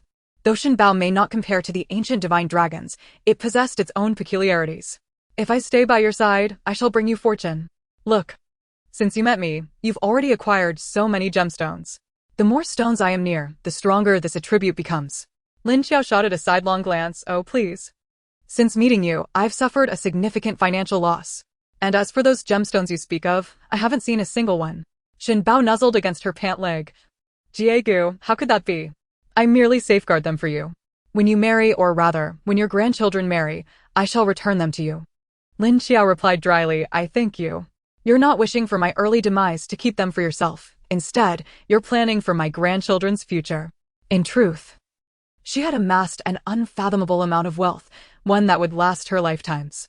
While she wasn't particularly interested in Shinbao's wealth-attracting abilities, the prospect of its protective qualities intrigued her. She increasingly sensed that this world was fraught with unseen dangers, where tangible harm seemed less frightening than the intangible, elusive threats. However, she resolved not to agree too readily, lest it grow audacious. Pretending to be angry, she seized Shinbao once more, ruffling its feathers until it nearly became a plucked chicken, before declaring, I don't care. When my sister marries, when I marry, and when my brother takes a wife, you must provide the funds for all of it. Jiegu, that goes without saying. Who are we to each other? Shinbao thought to itself that perhaps by then, it would have discovered a method to restore its physical form. At that point, Lin Qiao would be no match for it. By the way, I saw you commanding a swarm of snakes at the bottom of the lake. Can you command other animals as well? Lin Qiao envisioned taking it into the mountains for hunting, where wild game would line up to enter their traps. What a delightful prospect that would be. Shinbao recoiled, stammering. Jiegu, no, I can only command snakes when in my serpent form, and only wild chickens when in my pheasant form, provided I can see them. This meant that if a few chickens were placed before it, it could command them to perform any action, but once they were out of sight, it was powerless, much like catching a rat and then administering rat poison afterward. Lin Qiao couldn't help but flick its forehead, sighing, you truly are a useless dragon. Shinbao retorted with a huffy tone, Jiegu, that is a misconception of human thought. I am a dragon, not a deity. After some playful banter, Lin Qiao assured Shinbao that she would find an excuse for it to appear openly the following day, leading Shinbao to finally let her go. Early the next morning, Zhang Luobai arrived. Standing in the center of the courtyard, he exuded an air of authority befitting a master. Observing him, Zhang the butcher and Lin Shuixing, along with the others, felt a surge of excitement, their faces flushed with anticipation. They had not anticipated being assigned work by such a high-ranking official, one who would usually not even warrant a glance from them. Zhang Luobai instructed everyone to form 2 lines and reported the head count, nodding in satisfaction. These villagers were quite impressive, especially the 2 sons of Zhang the butcher and the 3 sons of Lin Shuixing. Their physical attributes even met the standards required for battle, indicating that they had not been idle. A sense of wistfulness washed over him. Had these promising talents been born into affluent families with the guidance of a mentor, they might well have become formidable masters. Regrettably, being born among the common folk had led to their talents being squandered. Upon further examination of others, though I did not meet their standards, I found my efforts to be passable. After careful consideration, I resolved to base my strategy on the most ancient conical and swallow formations, integrating them with the 3 adept individuals currently at our disposal, and summarizing a comprehensive plan. I took the lead with Zhang the butcher and his son, along with Lin Shuixing's eldest son, forming the vanguard. Lin Qiao led several archers, constituting the flanks. tasked with safeguarding the elderly and the womenfolk. Shi Chaqing, accompanied by Lin Jiwen, Jin Chengshan, and his father-in-law, brought up the rear. Their position faced minimal threat, allowing us not to deploy our most skilled fighters excessively. This arrangement ensured mutual support from all directions. Should any segment encounter difficulty, assistance could be rendered promptly. Every aspect was meticulously considered. Observing this, Lin Ziqi and Qin Jing silently acknowledged the brilliance of the plan. Recognizing why one could attain the esteemed position of commander of the Imperial Guard, managing these individuals was indeed akin to using a sledgehammer to crack a nut. As for those who could not comprehend the intricacies, they could only marvel at the praises heaped upon Zhang Luobai. In the afternoon, Lin Qiao remained industrious, addressing the surplus individuals in the space and bidding farewell to Li Rome. On her way back, she summoned Shunbao from the spatial realm. Upon seeing her return with a wild chicken, Zhang the butcher assumed she intended to feast on meat, eagerly stepping forward to assist her, which startled Shunbao into flight atop the roof. Lin Qiao quickly intervened, saying, "No need, Uncle Zhang. This pheasant is a companion for Xiao Suer. He has always adored chickens, ducks, and geese. I am frequently away, so I purchased this pheasant for him to play with." Lin Su was playing with water in the courtyard when he heard Lin Qiao had bought him a pet, and he immediately leapt into her arms, his large eyes crescent-shaped with delight, pointing at Shunbao on the roof and exclaiming, "Second sister, it's so beautiful. Suer likes it." Shunbao, hearing the praise from Xiao Suer, puffed out its chest and flew down to the courtyard, strutting before Suer and tugging at his pant leg with its beak. "Gak, is this your little brother, Lin Qiao? From now on, I will protect him." Lin Qiao had initially dismissed Zhang the butcher's concerns, but was pleasantly surprised by the rapport forming between Xiao Suer and Shunbao. Reflecting on this, she thought that their companionship was indeed delightful. Having a wild chicken following Xiao Suer was far more appealing than having it by her side. As night fell, their bond intensified to the point that Lin Sui insisted Shunbao be allowed to stay in the house, while Xiao Suer declared he would sleep in the chicken coop otherwise. "No, it will soil the house," Lin Sui interjected with hands on her hips. The usually obedient Xiao Suer shielded Shunbao behind him, insisting, "Sister, it won't mess in the house. Shunbao has promised me." "Right, Shunbao?" To avoid being expelled. Shunbao eagerly nodded in agreement, demonstrating its intelligence, knowing that a clever demeanor would elevate its status. After all, foolishness leads to being deceived, while a dull chicken might end up on the dinner table. Thus, it was imperative to not be an ordinary chicken but a battle-ready fowl. "Oh, this chicken can even nod its head. How clever!" Xiao Suer exclaimed. "Swear, just give in to Suer. It's just a little chicken droppings, we can clean it up." In rural households, who doesn't keep a few chickens? In fact, some less discerning families even keep them indoors. Hence, the matter did not invoke much concern among them. While chatting and enjoying the cool evening air outside, Lin Qiao was beckoned inside by Shunbao. Observing the situation, she approached Lin Sui and wrapped her arms around her. "Sister, it's all right. The old man selling chickens told me this pheasant is very intelligent, which is why I bought it. If it dares to make a mess in the house, I will stew it for dinner." Zhang Luobai noted the presence of idle laborers among the villagers, such as Jin Shu's son-in-law and his father-in-law, and decided to procure additional supplies for the journey, adding 2 mule carts to enlist their assistance in transporting goods. This arrangement would also provide a touch more comfort for Shangguan Yuran and her son. Jin Chengshan and Jin Yuan Bao assisted Zhou Fushu in managing the carts, and he had acquired a considerable amount of supplies. Their journey eastward would span at least 1,000 miles, far from any prosperous settlement. The villagers learned that beyond the Blackstone Forest lay an expanse of desolation stretching 200 to 300 miles. Thus, every household prepared ample provisions for the road. Jin Auntie's family had recently been working for Zhou Fushu, who was generous and spent freely, allowing them to fill their coffers during this period. Although they hesitated to purchase livestock, they did acquire necessities. They had always been proud individuals in the village, preferring self-sufficiency over relying on others for meals. Their gratitude towards Lin Qiao and Zhou Fushu was immeasurable. Without Lin Qiao, they might not have survived their plight. They had exerted themselves tirelessly, both financially and physically, to rescue them and found them a benefactor like Zhou Fushu, who was both affluent and easygoing. Jin Auntie silently vowed that once they settled, she would erect a shrine in their honor, offering daily incense and prayers for their longevity. Lin Qiao also visited the market to procure various foodstuffs, including vegetables, eggs, and cooked dishes. Her spatial realm was abundant in grains, but fresh produce and meat were scarce, and being a food lover, these items were indispensable. Each family prepared several water bags, fully aware that the water from the Blackstone Forest was unpalatable. Every sip was to be conserved. Lin Qiao filled all the storage barrels in her space, striving for thorough preparedness. The following day, a group gathered early at the city gate. As soon as it opened, they streamed out in a long line, the caravan winding like a great serpent. As they ventured eastward, human presence dwindled. Zhang Luobai instructed everyone to display their weapons, a measure to deter any ill-intentioned individuals. They had yet to encounter a true military confrontation.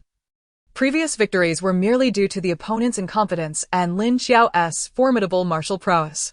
The present circumstances demanded caution, especially since they were accompanied by a group of elderly and young individuals. With the axes and bows displayed, they presented a formidable front.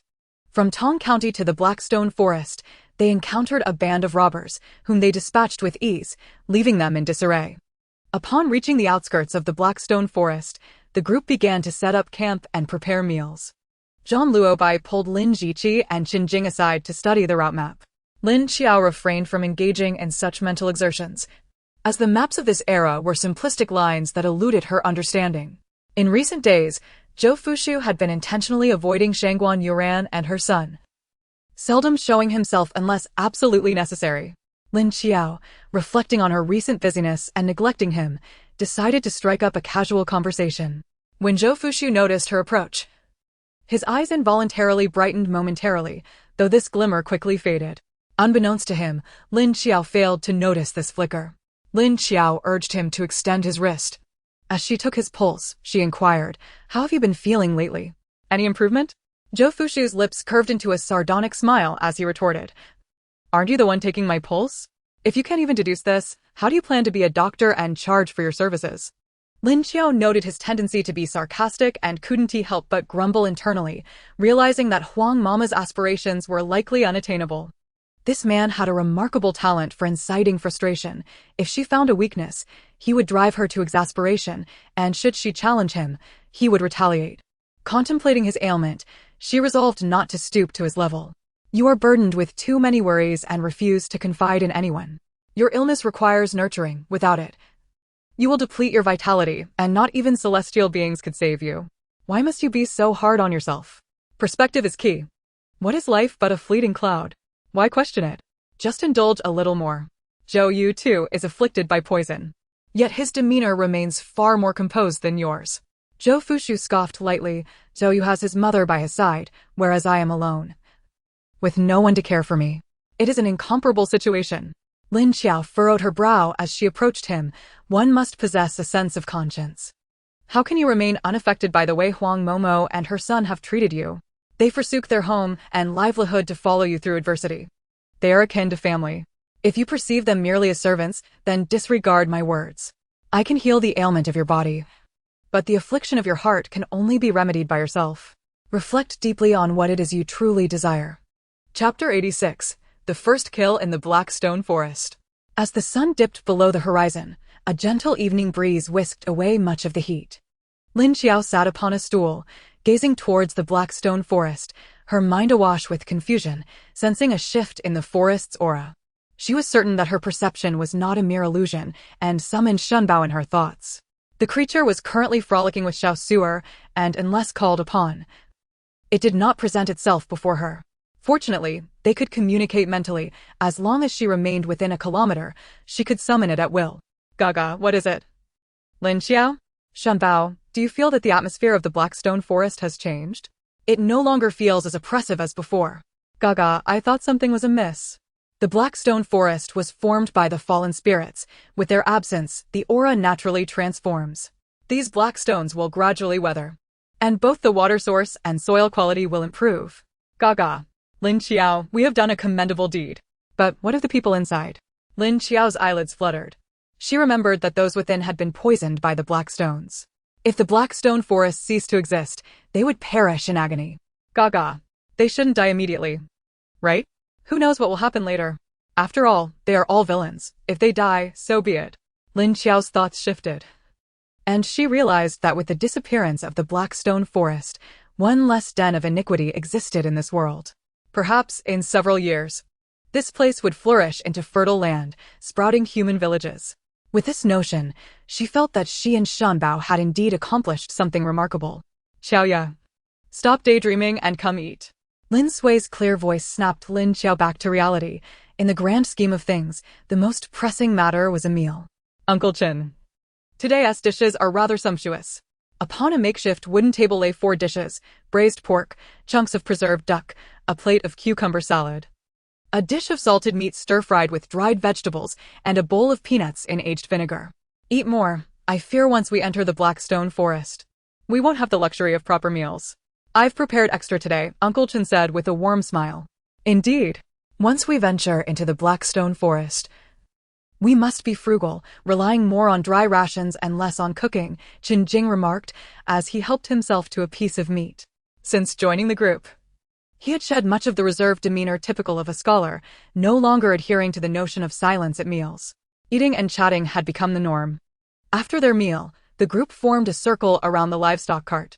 Zhang Luobai divided the men into 3 shifts, each guarding for 1.5 hours, ensuring they wouldn't become overly fatigued while maintaining sufficient stamina. Lin Qiao, being a girl, received special consideration, tasked with leading the watch for the first half of the night. He would guard the middle of the night, while Shi Chongqing would oversee the latter part.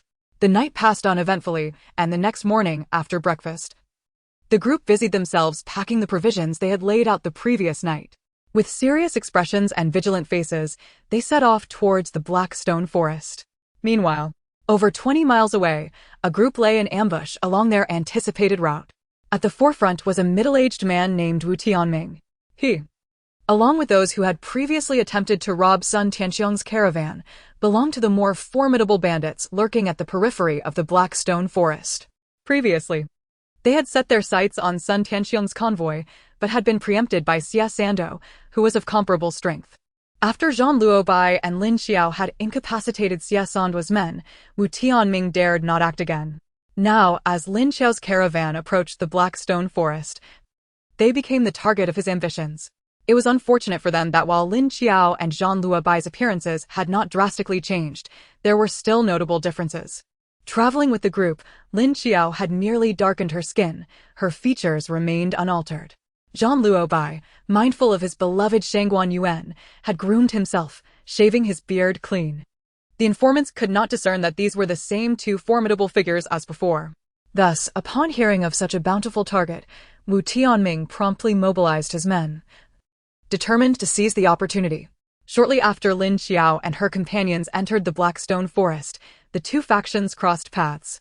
Zhang Luobai, at the forefront of the caravan, raised his hand to halt their advance, and the group immediately fell into a defensive posture.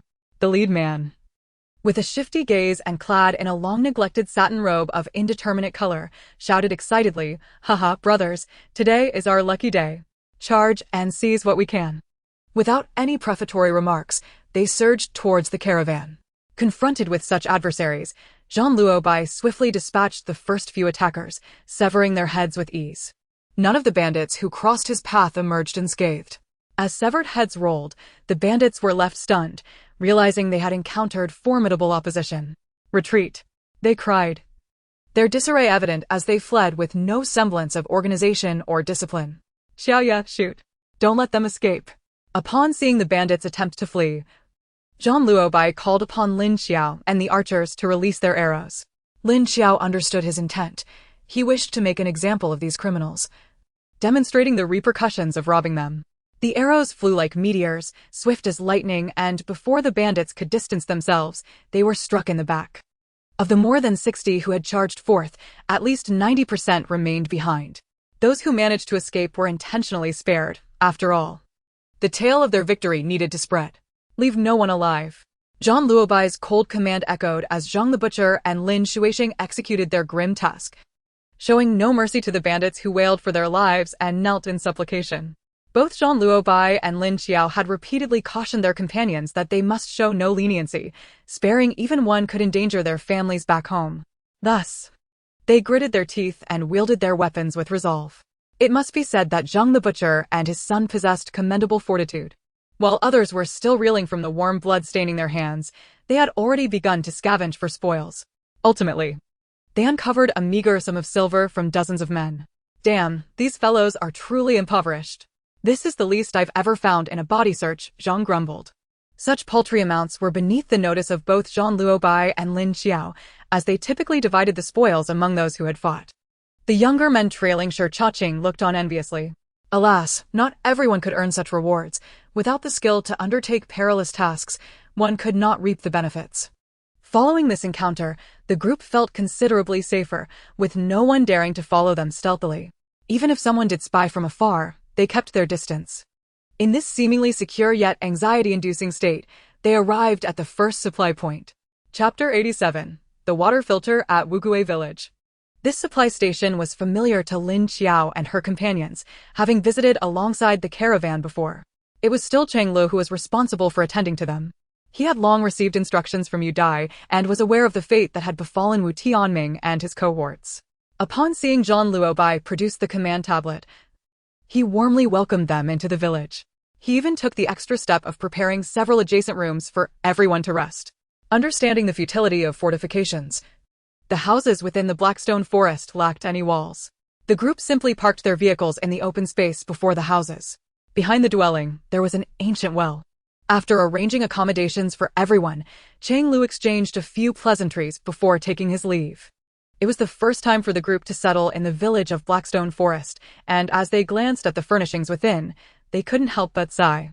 The only furnishings were a straw-filled earthen bed and a rickety table, nothing more. In one word, it was destitute. Shangguan Yuan sighed, saying, "To linger on in a place like this is worse than death." Lin Qiao shot her a glance, but remained silent, thinking to herself that everyone had different perspectives. For some, dignity was paramount, while for others, mere survival was the most crucial. Due to the inconvenience of cooking, the group merely heated some water to soak their rations. The water here was bitter and astringent, with a sharp taste. Observing the others with cracked, peeling lips, Lin Qiao hesitated to drink as well, suddenly recalling a method of filtering water from her previous life. A simple water filter could be made with clean pebbles, cotton cloth, and charcoal, all readily available here. Fearing the endeavor might fail and lead to disappointment, she kept this plan to herself. While the others were engaged in conversation, she found an unoccupied room, closed the door, and began her work. From her spatial storage, she retrieved 2 identical small jars, using a broken knife to slice off the bottom of one. Inverted. She placed a stone at the mouth of the jar, layering it with burlap, small pebbles, then repeating the process, followed by charcoal, burlap, and finally a layer of cotton and burlap. The jars had a capacity of about 5 liters, sufficient for the group's daily water needs. Satisfied with her creation, Lin Qiao fetched a bucket of water, filling the jar to 1/3 of its capacity. After the water filtered through, she took a sip and found the taste significantly improved. Although a slight bitterness lingered, it was negligible. Emerging from the room with a bowl of water, she handed it to the elderly Sanyi, signaling him to taste. The old village chief was momentarily stunned after taking a sip. "Xiaoya, where did you get this? You haven't used your own water, have you?" His expression changed abruptly, realizing how earnest the girl was. Lin Qiao smiled and shook her head. "No, this is water filtered using a method taught by my master. He often travels far and wide, and when encountering unclean water, he would use this method to purify it. I just remembered it, Sanyi. We needn't drink bitter water anymore." Filtering? The old village chief followed Lin Qiao into the room, bewildered. Upon seeing the 2 jars facing each other, he inquired, "Is this it?" Lin Qiao explained the materials used and briefly described the principle in terms he could understand. Stones remove impurities, while charcoal absorbs unpleasant odors. "This is my first attempt, and I didn't expect it to work so well." After listening to her explanation, the old village chief was so excited that his voice trembled. "Xiaoya, when your master comes next time, we must keep him here and show our gratitude." Noticing the old chief was nearly moved to tears, Lin Qiao quickly changed the subject. "All right, I'll share this good news with everyone so they can drink some water. They've been parched these past few days." Upon hearing that Lin Qiao had produced clean water, the group rushed into the room to take a look. "Xiaoya, having you around is truly a blessing. You've turned bitter water into sweet," praised Lin Nai, who had sipped half a bowl of water and then seized Lin Qiao's hand, showering her with compliments. She had only a bit of clean water left for her granddaughter, and the thought of her crying for water deeply troubled her. After everyone dispersed, Shangguan Yuan approached Lin Qiao, her eyes sparkling with curiosity. "Miss Lin, I have a question to ask." Lin Qiao's gaze flickered slightly. "I cannot claim to be an authority." "Please go ahead, Your Highness. Would you be willing to share your water filtering method with others?" Lin Qiao chuckled lightly. "Your Highness, what brings this question to mind?" Shangguan Yuan sighed. "As you know, Qingyang Prefecture is adjacent to the East Sea, and our soldiers often face water shortages during patrols. I wish to purchase your filtration method for our soldiers." Lin Qiao was taken aback, surprised by Shangguan Yuan's magnanimity. "This method holds little value to me. If you wish to provide it to those who safeguard the homeland, consider it a gift." Shangguan Yuan was momentarily stunned by Lin Qiao's generosity, nodding in admiration. "Miss Lin, you are truly a remarkable woman with a boundless heart. I admire you." Pleased with herself, Lin Qiao thought, "No wonder I chose her." With access to clean water, the group felt invigorated during their night watch. Although this was merely a supply point, they remained vigilant. Fortunately, Cheng Lu and his companions were relatively honest, and the night passed without incident. Upon their departure the next day, the group adhered to protocol, leaving behind 100 pounds of coarse grain. In Blackstone Forest, Wugui Village, the houses here were considerably more numerous than in other areas, even featuring guards on the outskirts, and the inhabitants appeared sturdier, indicating a more prosperous lifestyle. In a rather well-furnished room, two men were engaged in conversation. One was a robust man in his 40s, while the other was a tall, slender man in his 30s. "Brother, Wu Tianming has been killed." The informant said he was murdered by a group of common villagers in disguise. The slender man leaned closer to the robust one. The robust man narrowed his eyes. "Oh? Have you discovered who they are?" The informant mentioned two leaders, one large and one small. "I suspect they are the same two from the last caravan, and they proclaimed that the people of Blackstone Forest are trash." After a moment of contemplation, the robust man remarked, "Do not provoke them, regardless of the informant's identity. Eliminate him instead. This is clearly a scheme to sow discord." "Brother, you're being overly cautious. What if they brought a significant amount of grain and livestock? This could be a considerable sum. If we rob them, it should last us quite a while." "I want to give it a try," the slender man retorted dismissively. "Foolishness. Do you seek death? Are you unaware of how Lu Qing'an met his end? You are forbidden to stir trouble for Wugui Village." Though reluctant, the slender man dared not defy his brother and had no choice but to bow out. Afterward, he sought out the informant. "My brother disagrees, but are you certain about what you said?" The informant was one of those Lin Qiao had let escape, and his brother had also perished at Zhang Luobai's hands. In pursuit of revenge, he had traveled over 80 miles to find the fourth man of Wugui Village. Wugui Village was the largest force on the outskirts of Blackstone Forest, second only to the 13 forces in terms of establishment duration, but comparable in strength. If he could persuade Wugui Village to engage with that group, he was certain to avenge his brother. Chapter 88. Little Su-er is injured. "Hurry up. There's an open space beneath that big rock ahead. Let us take cover there." It was indeed June or July, and children's faces could change in an instant. Just a moment ago, the sun had been shining brightly, but now dark clouds filled the sky. Zhang the butcher chatted with Lin Shuixing beside him, deftly cracking his whip to drive the mule cart forward. As they reached the clearing, raindrops began to fall from the sky, steadily increasing in intensity. The group hurriedly retrieved their tarpaulins to cover their vehicles. The grain must not be exposed to the rain, lest it sprout. Any surplus tarpaulin was also draped over the livestock. In these times, both grain and livestock were considered more precious than human life. Lin Qiao had an abundance of tarpaulin in her space, having collected it from the homes of officials, where each household typically prepared 20 or 30 pieces. She and her brother Lin Sui meticulously covered both the cart and the mule. Just as the three siblings entered the cart, the rain descended like a torrential downpour, accompanied by flashes of lightning and peals of thunder, causing little Su-er to burrow into Lin Qiao's embrace. Lin Qiao comforted the frightened child while mentally communicating with Xin Bao. Earlier, Xin Bao had informed her of its intention to seek the power of lightning, fearing that Su-er might worry if it could not be seen, and requested her to concoct a plausible excuse to soothe him. Lin Qiao then grasped that dragons, upon encountering thunderstorms, would ascend to the heavens to be baptized by lightning, as the power of lightning could accelerate the growth of their innate strength. Thus, in ancient times, during heavy rain, people would witness dragons soaring through the skies, giving rise to the legend of dragons riding the rain, elevating them to the status of myth. In truth, the rain is a manifestation of the earth's power and has no direct connection to dragons.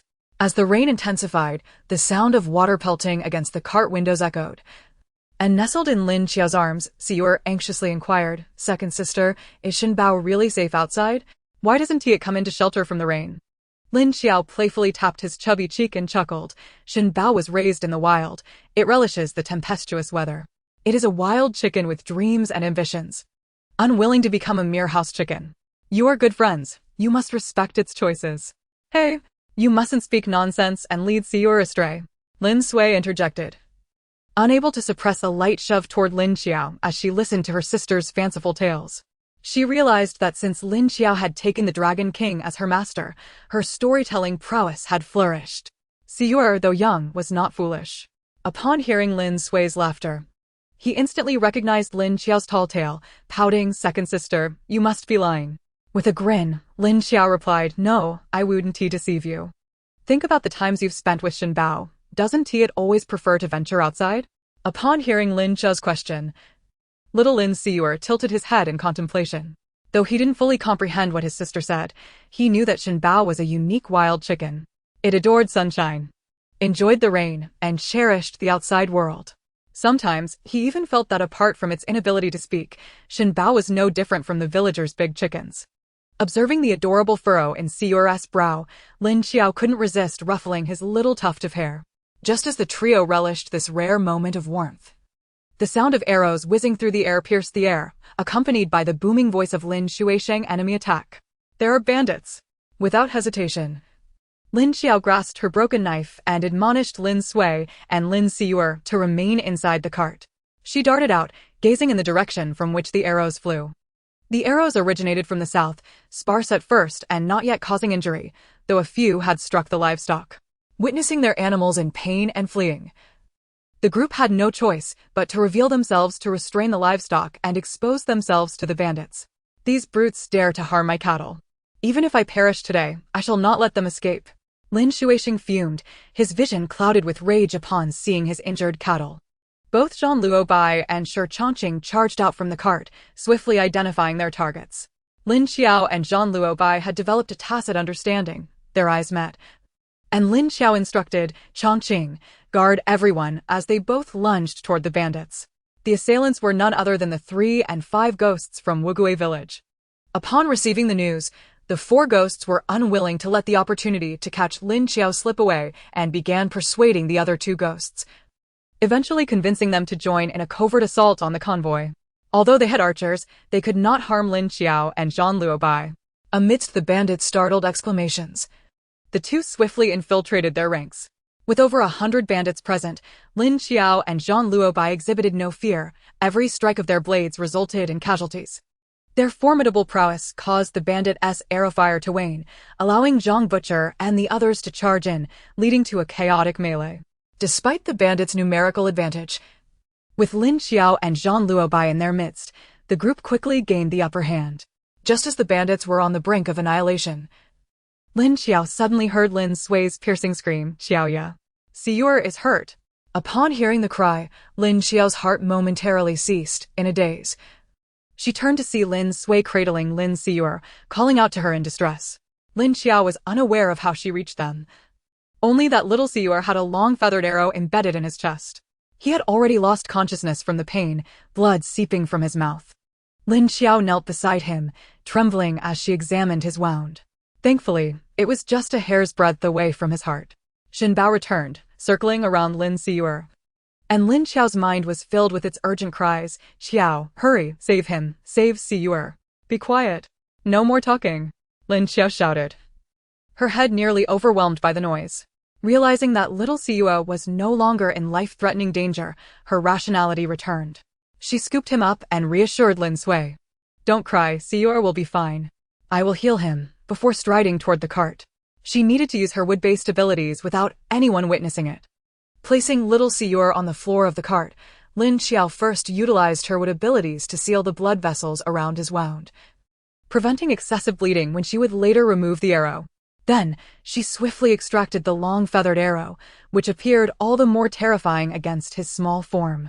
As she pulled it out, her wood abilities surged into little Xiu's body, and the wound began to heal at a visible pace.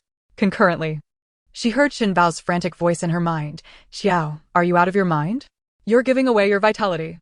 Before Xin Bao could finish, Lin Qiao sensed a coolness flowing into her mind, evidently a gift from Xin Bao. "Fine, for Xiu's sake, I'll consider today's efforts worthwhile." After observing that little Xiu's wound had nearly healed, Lin Qiao ceased her actions. She needed to leave some semblance of an injury for the others, otherwise it would be difficult to explain. Though the wound was not life-threatening, she could not forego bandaging it entirely, at the very least. It had to appear as if he were gravely ill. Lin Qiao refrained from waking little Xiu immediately, allowing him to sleep soundly and recover more quickly. The fright from earlier had shaken her. Having witnessed her mother's death in her previous life, she found the pain of losing loved ones unbearable. This was also why she had chosen to become a solitary figure during the apocalypse. She wished to avoid experiencing the agony of loss again. Chapter 89. The expulsion from Wugui village. As Lin Qiao exited the cart, she saw Lin Sui trembling, her teeth clenched as she stood beneath the cart. Lin Qiao embraced her tightly, whispering, don't be afraid, Xiu is fine, he will recover soon."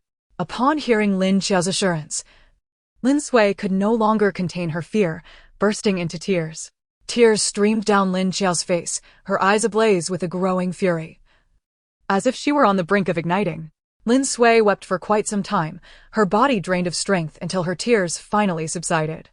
Auntie Jean and Auntie Shui remained by the carriage, hesitant to speak for fear of disturbing Lin Qiao, and only approached to inquire about Xiaosu's injuries when the moment felt appropriate. Lin Qiao had already concocted a plausible explanation for her departure, stating that the arrow had lost its force by the time it struck Xiaosu, and his injuries were not as dire as they appeared. He merely needed time to recuperate. Lacking any medical knowledge, the others naturally accepted Lin Qiao's words without question. The rain had ceased, and Zhang Luobai and the others had returned, having dispatched all but a few who had fled. They had also uncovered the origins of the bandits. They hailed from Wugui village, the most formidable force on the outskirts of Haishi Forest, with the 3rd, 4th, and 5th ghosts having perished in the chaos, leaving only the 1st and 2nd ghosts to guard the stronghold. It was well known that Lin Sui and Xiaosu were Lin Qiao's Achilles' heel. Anyone who dared to touch them would meet their demise. Thus, the location of their lair was swiftly uncovered.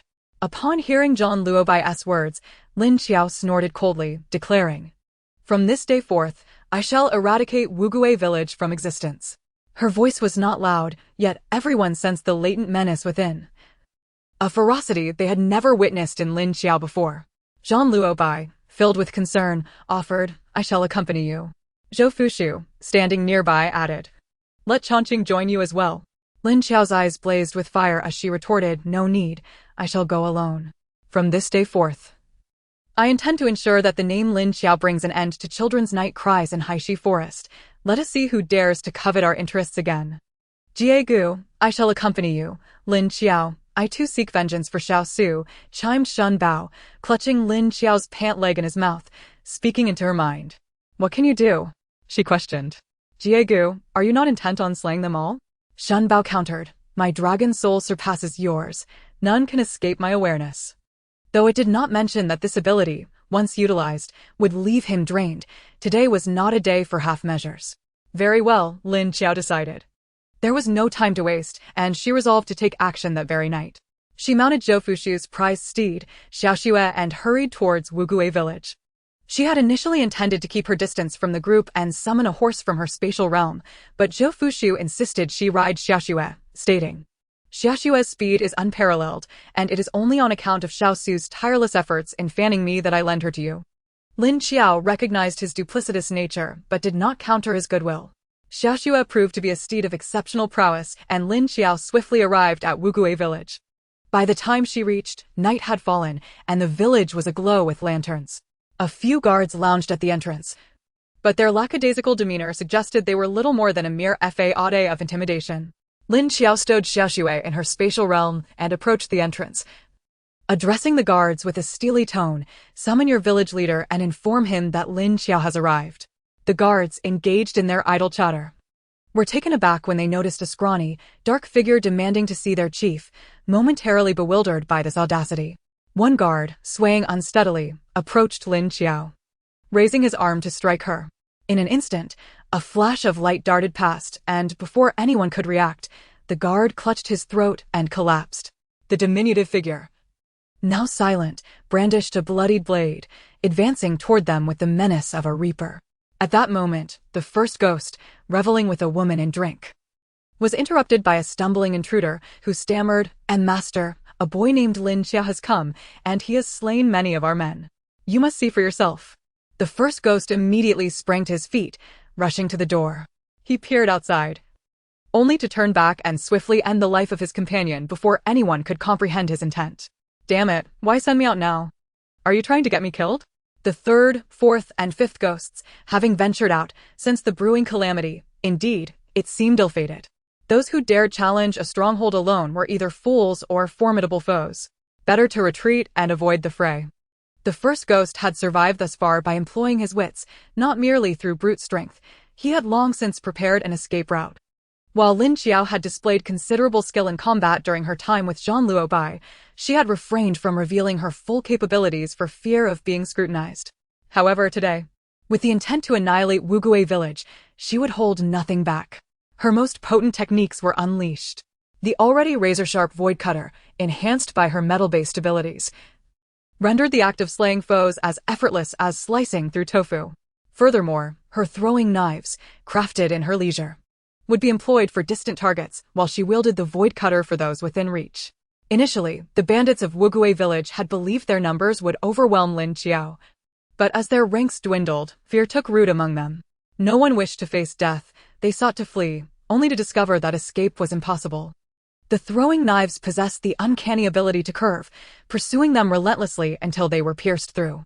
Shen Bao transformed into a serpent, coiling upon Lin Qiao's shoulder, his formidable dragon soul enveloping the entirety of Wugui village, serving as a radar in the darkness, guiding Lin Qiao's path. "Hiss, Lin Qiao. There are individuals within the left building plotting an ambush. Hiss, someone has burrowed underground. There are treasures in the tunnel." "What? Treasures?" Lin Qiao realized the individual must be the first ghost. "Huh, you think escaping will be so simple?" Assessing her surroundings, she noted that most adversaries had been vanquished and decided to disregard the remaining stragglers, heading straight for the first ghost's chamber. The remaining henchmen, witnessing the departure of their harbinger of doom, scrambled to flee, terrified that Lin Qiao might turn back.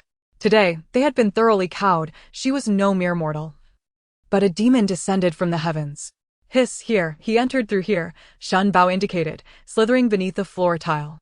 Lin Qiao stored the bed in her spatial realm and discovered the hollow tile beneath Shen Bao. She approached and tapped it with her finger, confirming its emptiness. Lifting the tile revealed a tunnel just wide enough for a person to crawl through. While the tunnel was not deep, it extended for quite a distance. Lin Qiao pursued it, following the passage for approximately 2 miles before reaching its conclusion. "Hiss, Lin Qiao, he is not far now." Shen Bao's radar continued tracking the first ghost's movements. Lifting the wooden lid overhead, Lin Qiao emerged from the tunnel, spotting a burly man clad in coarse fabric just a few meters ahead, pushing a handcart laden with 2 wooden chests, likely containing his possessions. Chapter 90. The Eradication of Wugui Village 2. The moonlight cast a dim glow as the first ghost caught sight of the diminutive figure wielding a knife just 3 meters away, a chill coursing through him. He realized he was facing the greatest peril of his life. There would be no escape today. Straining to muster a ghastly grin, he implored, "Mighty One, might you spare my life? I would gladly offer all my possessions in tribute." Lin Qiao's eyes gleamed with a cold, lethal intent. He was unworthy of bargaining with her. It was her moment of carelessness that allowed the tiger to return to the mountain, resulting in Xiao Su's injury. She would not repeat the same folly. Without a shred of compassion, he raised the blade in his hand, slicing through the air as he aimed for the giant demon. The demon's martial prowess was well known even on the outskirts of the Blackstone Forest. Otherwise, it would not have been able to subdue those fierce bandits. Unfortunately for him, today he faced Lin Qiao. Within less than 10 exchanges, a muffled thud echoed as Lin Qiao drove her blade into his chest. In that instant, his pupils dilated, and he departed this world with unblinking eyes. Lin Qiao did not spare him a glance as she strode towards the cart nearby. The serpent treasure had already informed her that both boxes contained valuable items. Upon opening one, she discovered an assortment of boxes within, the majority filled with gemstones, while a smaller portion contained jade and other ornamental accessories. The gemstones were sourced from the depths of the Black Mist Lake, while the jade accessories were likely acquired through robbery. Hiss, Lin Qiao, this fellow is indeed wealthy. Indeed, quite affluent. Lin Qiao found herself contemplating a trip to Blackstone City. If even a peripheral force possessed such an abundance of jewels, one could only imagine the wealth of the 13 factions. She mused that once her powers were upgraded, she would surely return to thoroughly indulge in their treasury. Suddenly, she felt that a realm where strength dictated all, devoid of moral constraints, was rather suited to her disposition. The serpent treasure pondered as well. Perhaps this time it would not share the spoils. After all, if Lin Qiao remembered that she still owed it money, it would be difficult to placate her. Lin Qiao stowed the 2 boxes away and proceeded to search the giant demon's body, yielding a letter and a waste token. Illuminated by the flashlight, she read 2 lines on the letter. Jingyu, esteemed as the 7th-rank Cloud Cavalry officer, left general of the Loyal Martial Army in Guangzhou. Dated a year prior. She examined the waste token, noting its similarity to that of Shi Chongqing. It became evident that Jingyu was indeed the giant demon. She had not anticipated that Prince Hui's influence had already reached the Blackstone Forest. She wondered if others were involved as well. Perhaps there were already spies from these princes lurking within Blackstone City. It seemed their aspirations for rebellion were not spontaneous, but had long been plotted in secrecy, merely awaiting the opportune moment to mobilize. However, this did not concern her. After securing the letter and token in her space, Lin Qiao retraced her steps back to the Five Ghosts Manor. As the largest force on the outskirts of the Blackstone Forest, surely they must have more to offer, right? Even a dilapidated boat still possesses iron nails. Shen Bao, you will be responsible for searching these individuals for any hidden silver or money. Whatever you find will be yours. I shall seek out the granary and similar places. Having taken the larger share, she deemed the smaller amounts as compensation for Shen Bao's efforts. Shen Bao's avarice surpassed Lin Qiao's by leaps and bounds, hissing, "No problem, this is my favorite task." It slithered with agility among the individuals. The Five Ghosts Manor housed a granary containing over 5,000 pounds of grain, all packed in burlap sacks, though most was locally sourced, with only a small portion from outside. Lin Qiao did not disdain it. She collected it all, considering that when one is starving, they would eat even dirt, let alone grain of inferior quality. Shen Bao worked swiftly, and by the time Lin Qiao emerged from the granary, it had already gathered all the silver it could find. In its words, not a single copper coin was overlooked. The killer Lin Qiao.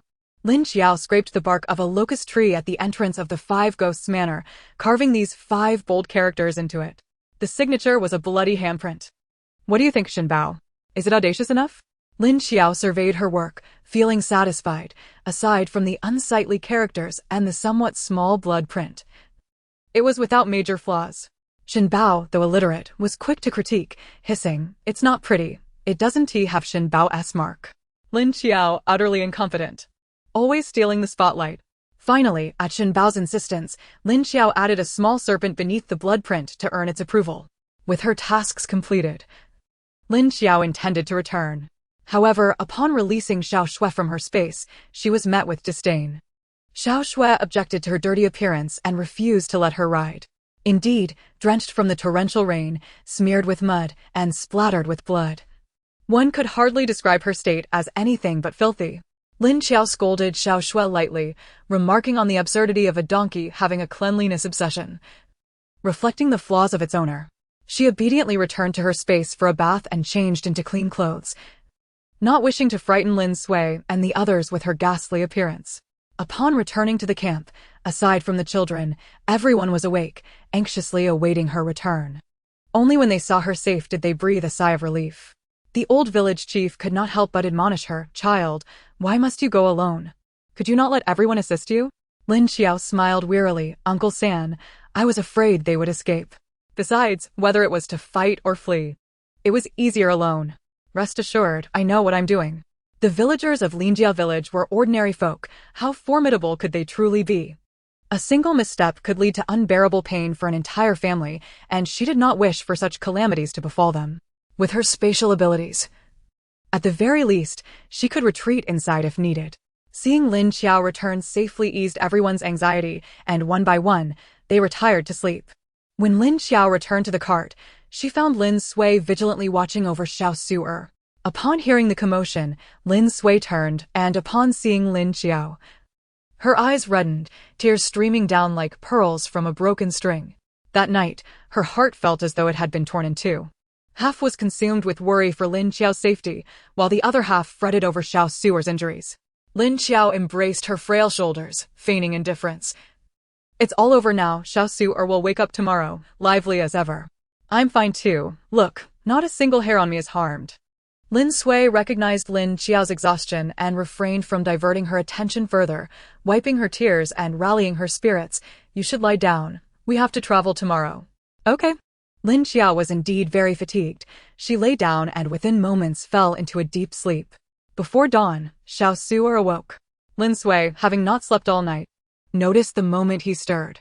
Observing the little one rubbing his eyes in a daze, Lin Sui's tears nearly fell again. The little one blinked a few times. And upon seeing the tears in Lin Sui's eyes, he immediately became alert, sitting up before her. Sister, what's wrong?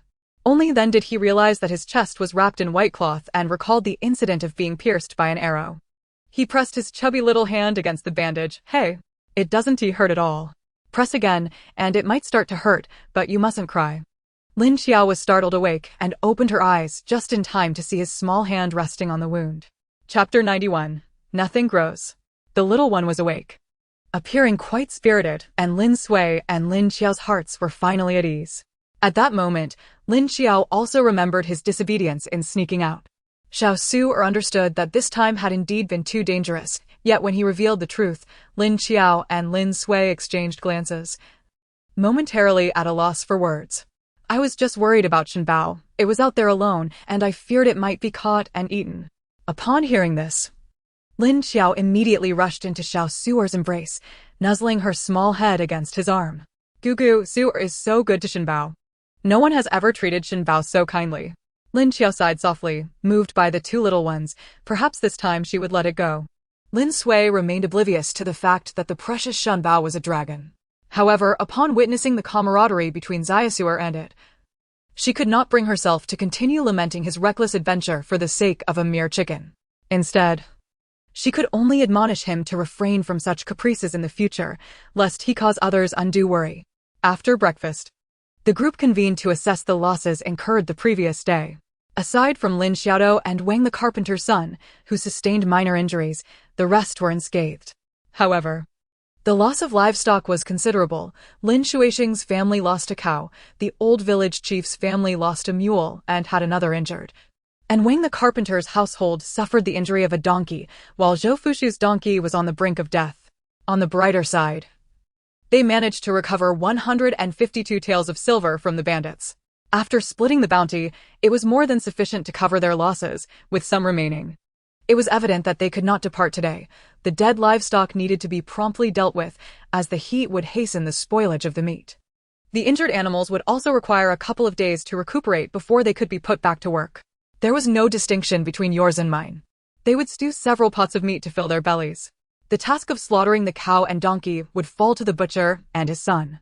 At that time, the livestock lacked the modern-day fattening, yielding approximately 350 jin of meat from a cow and 170 jin from a donkey. With over 500 jin of meat, the 100 or so people could feast to their heart's content, and even 2 days would not suffice to finish it all.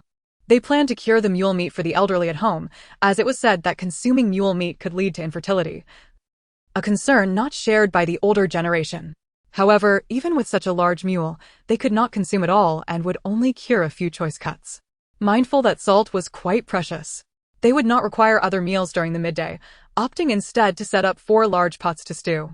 Each household contributed seasonings, and for what was lacking, Lin Qiao provided. Uncle Chin showcased his culinary skills with braised beef, marinated beef, donkey meat stew, and soy sauce donkey meat, all bursting with flavor and aroma. Fortunately, there were no nearby villages. Otherwise, the enticing aroma of the meat would surely attract unwanted attention. This meal was devoid of any restrictions.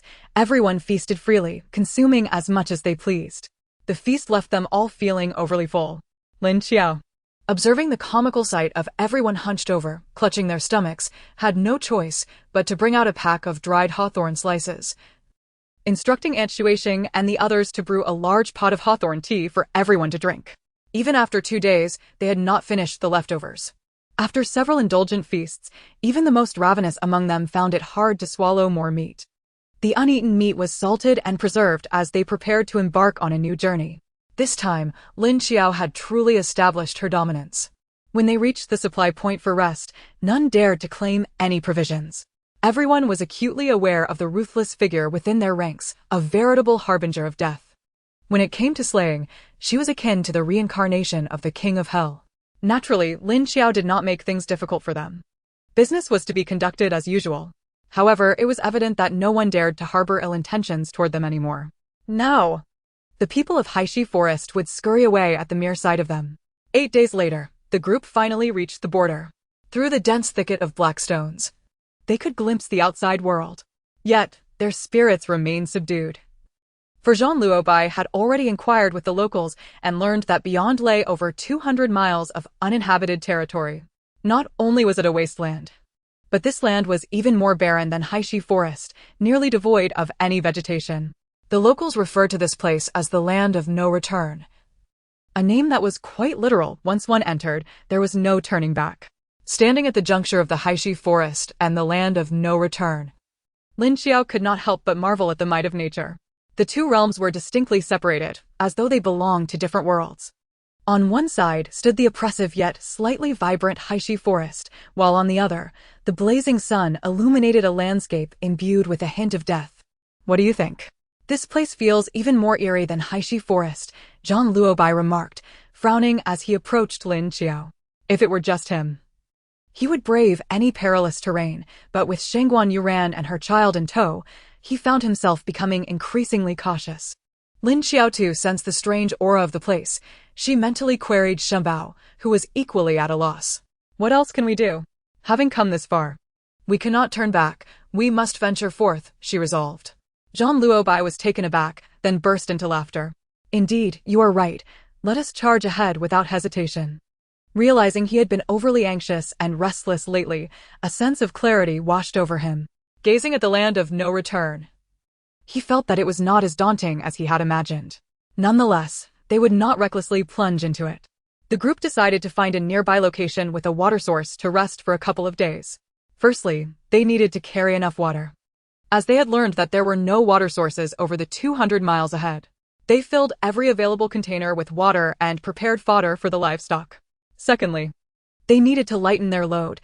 Having lost several animals, they would have to discard some items from their carts to ensure their speed would not be hindered. Lin Qiao informed everyone of her intention to traverse the 200 miles in 3 days, which meant they would need to cover 70 to 80 miles a day. This would be their fastest pace since their escape. 2 days later, leading the way, Zhang Luobai and the group finally set foot on this desolate land. This was also their most arduous journey thus far. With no shelter in sight, the sun blazed down like a fiery orb, unrelenting in its warmth. Except for Shen Bao, who was a spiritual entity impervious to temperature, everyone else felt as if they were being scorched. Fearing heat stroke among her companions, Lin Qiao distributed over a pound of mung beans to each household. She kept a close watch on Zhou Fushu and Niao Niao, ensuring neither succumbed to faintness or infection from their injuries. Zhou Yu was not present, as he possessed a rare and exquisite piece of imperial jade that protected him from the elements. Lin Qiao, enviously sighing, realized that despite her tireless efforts, she could not match his fortuitousness. Chapter 92, The Transformation of the Sephora Tree. Old Zhang, am I losing my mind? Is that a large tree I see ahead? Lin Shuixing, leading the way, patted the butcher Zhang on the shoulder. Zhang wiped the sweat from his brow, replying, No, you're not seeing things. I was just about to mention that. He then called back to the caravan, Hurry, move faster. There's a tree ahead, let us rest there. The unexpected joy invigorated everyone, who mustered their last ounce of strength and hurried toward the tree. Upon reaching its shade, they disregarded appearances and tumbled into the cool respite. Oh, it's scorching. This cursed place has hardly any grass. Indeed. Ugh, my feet are blistered all over, it's unbearable. Keep your distance, you stink. Lin Qiao had been driving the cart and felt merely hot, not particularly exhausted. Yet, gazing at the towering Sephora tree, which would take at least 20 people to encircle. She felt an odd sense of unease. They had traversed 2 days through a truly barren land, devoid of even the slightest vegetation, yet here stood a lush Sephora tree. Defying understanding. Xiaoya, it's getting late. Shall we rest here for the night and continue tomorrow? Lin Qiao called out from the shade. Yes. Let us rest here for the night. They had brought little firewood, so they boiled 2 pots of mung bean soup, with each person having a bowl, complemented by a piece of dry ration for dinner. Noticing that Xiaosuer was wilting from the heat, Lin Qiao specially retrieved a jar of honey from her space, scooping 2 spoonfuls to add to the soup. A hint of sweetness lingered, and the little one enjoyed drinking it. As night fell, not a whisper of wind stirred, and the heat rising from the ground rendered sleep restless. Oh, who is pulling me? A sudden jolt of confusion struck as the air filled with a cacophony of anguished screams, rousing everyone from their slumber. Lin Qiao sprang upright, immediately brandishing her flashlight to illuminate the surroundings, drawing in a sharp breath of dread. All around her, a dense web of tree roots writhed like serpents, swiftly twisting and extending toward the group, having already ensnared a dozen women and children. They were the first to be attacked, trapped within their slumber. Help! Oh my goodness! Panic gripped the others as they awoke, their faces pale with terror. None had ever witnessed such animated trees. Lin Qiao, disregarding her fears, seized her broken void blade and slashed at the encroaching roots, prioritizing the rescue of the trapped individuals. Zhang Tuho and the others quickly regained their senses, brandishing their knives to join the fray. Yet, the roots proved too resilient. Only Lin Qiao's blade, imbued with gold elemental energy, could sever them with a single strike. The roots, seemingly aware, retaliated with fervor, leaving everyone in a frenzy, struggling to maintain their composure. As Lin Qiao freed the imprisoned souls, Zhou Fushu, who had been observing her, shouted, "Lin Qiao, use fire." His voice pierced through the chaos, awakening the others to the idea. Right fire. Use oil, it ignites quickly. In this era, plant oil was commonplace, and everyone had some in stock. Without a second thought, they began dousing the roots with it, disregarding the cost. Lin Qiao recalled that she had 2 barrels of gasoline stashed away, which was far more flammable than cooking oil. With a few swift strikes to temporarily halt the roots, she dashed towards the vehicle. Having a spatial pocket was advantageous, but it still required her to carry the weight of others. Emerging from the vehicle, she grasped a large jar in one hand and, with all her might, hurled it at the massive trunk of the Sephora tree. Such a sizable target was an easy hit. Simultaneously, everyone hurled their fire starters at the tree. In an instant, flames erupted skyward, accompanied by a piercing scream. As the roots thrashed against the flames engulfing them, everyone swiftly retreated beyond the reach of its wrath, finally halting 500 meters away. Turning back to witness the tree thrashing wildly, Aunt Shuixing clutched her chest, her voice hoarse as she exclaimed, "That thing must be possessed. It's terrifying." "It does resemble something supernatural," another added. "My goodness. I've never seen anything like this in my life. Today truly opened my eyes." Only when they felt safe did they dare to speak. "Oh, my back. I must have twisted it," the old village chief lamented, feeling as if it had been wrenched from his body. "My arm was struck by a branch. Mother, please check if it's swollen." As the aftermath of the chaos settled in, nearly everyone bore some injury. "Gugu, Lin Qiao, don't leave just yet. I sense something within that tree," Shin Bao remarked. When the tree began its assault, it had transformed into a serpent, slithering around the trunk, only departing once Lin Qiao ignited the flames. "Oh, can you discern what it is?" Lin Qiao inquired, intrigued. During the apocalypse, mutated plants often concealed treasures. The mandrake incense she possessed had been harvested from a mutated mandrake tree. She wondered what surprises this giant Sephora would unveil. After a moment's contemplation, Shin Bao replied, "Gugu. I can't tell, but whatever it is, it should be beneath its roots." Lin Qiao sighed, reminding herself not to place excessive hopes on this creature. Before she could formulate an excuse to halt their progress, Zhang Luobai and Shi Chongqing approached her. "Miss Lin, could we perhaps wait for the fire to extinguish before departing? We are most curious about this creature and wish to ascertain its nature." "Certainly, I share your curiosity," Lin Qiao responded, pleased by their eagerness. However, for the sake of safety, they moved a little further away, just enough to observe the flames licking at the Sephora tree. The blaze raged throughout the night, and as dawn broke, the flames gradually subsided. After waiting a while longer, noting that the tree remained still, Lin Qiao, Zhang Luobai, and Shi Chongqing led the others, armed with picks and shovels, cautiously advancing. Upon closer inspection, with the aid of Lin Qiao's gasoline, the once mighty Sephora had been reduced to a mere 2-meter-high stump. Uncle Zhang. Uncle Lin, I appreciate your efforts in extracting this root, Lin Qiao instructed. No problem, just stay back to avoid getting covered in dirt, they replied. In Lin Qiao village, when it came to uprooting trees or building walls, families relied on one another, each well-versed in such tasks. Lin Qiao and Zhang Luobai remained vigilant, aware that if the tree wasn't fully vanquished, it could strike again. Fortunately, as Zhang Tuho and his companions dug down over 2 meters, no unusual occurrences transpired. With a resounding clang, the pickaxe struck something solid, causing it to bounce back, nearly striking Lin Qiao. Oh dear! Both men exclaimed in shock. Lin Shuixing, however, was captivated by what lay beneath the earth. What is this? A rusted iron box emerged, corroded and barely recognizable. When Jin Yuangbao struck it with his pick, a radiant golden glow was revealed. Gold! It's a golden ingot! He exclaimed. Haha, you're quite the find. The name Jin Yuangbao suits you well. The onlookers gathered, awestruck. As they began to excavate further, the iron box was modest in size, measuring about 1 foot long and half a foot wide, containing 5 small golden ingots, each weighing 10 taels. Haha, we struck gold. Even if we don't share equally, each family will receive a handsome sum. With renewed energy, everyone fantasized about what else they might unearth, imagining returning home to treat their loved ones to a delicious meal. Alas, their fortuitous streak abruptly ended as they unearthed a series of skeletal remains. Even with their recently hardened hearts, they were visibly shaken. It was clear to all that these were the victims claimed by the Sephora tree. Zhang Luobai gazed into the pit filled with bones, sighing. The name Bottomless Pit likely derives from this tree.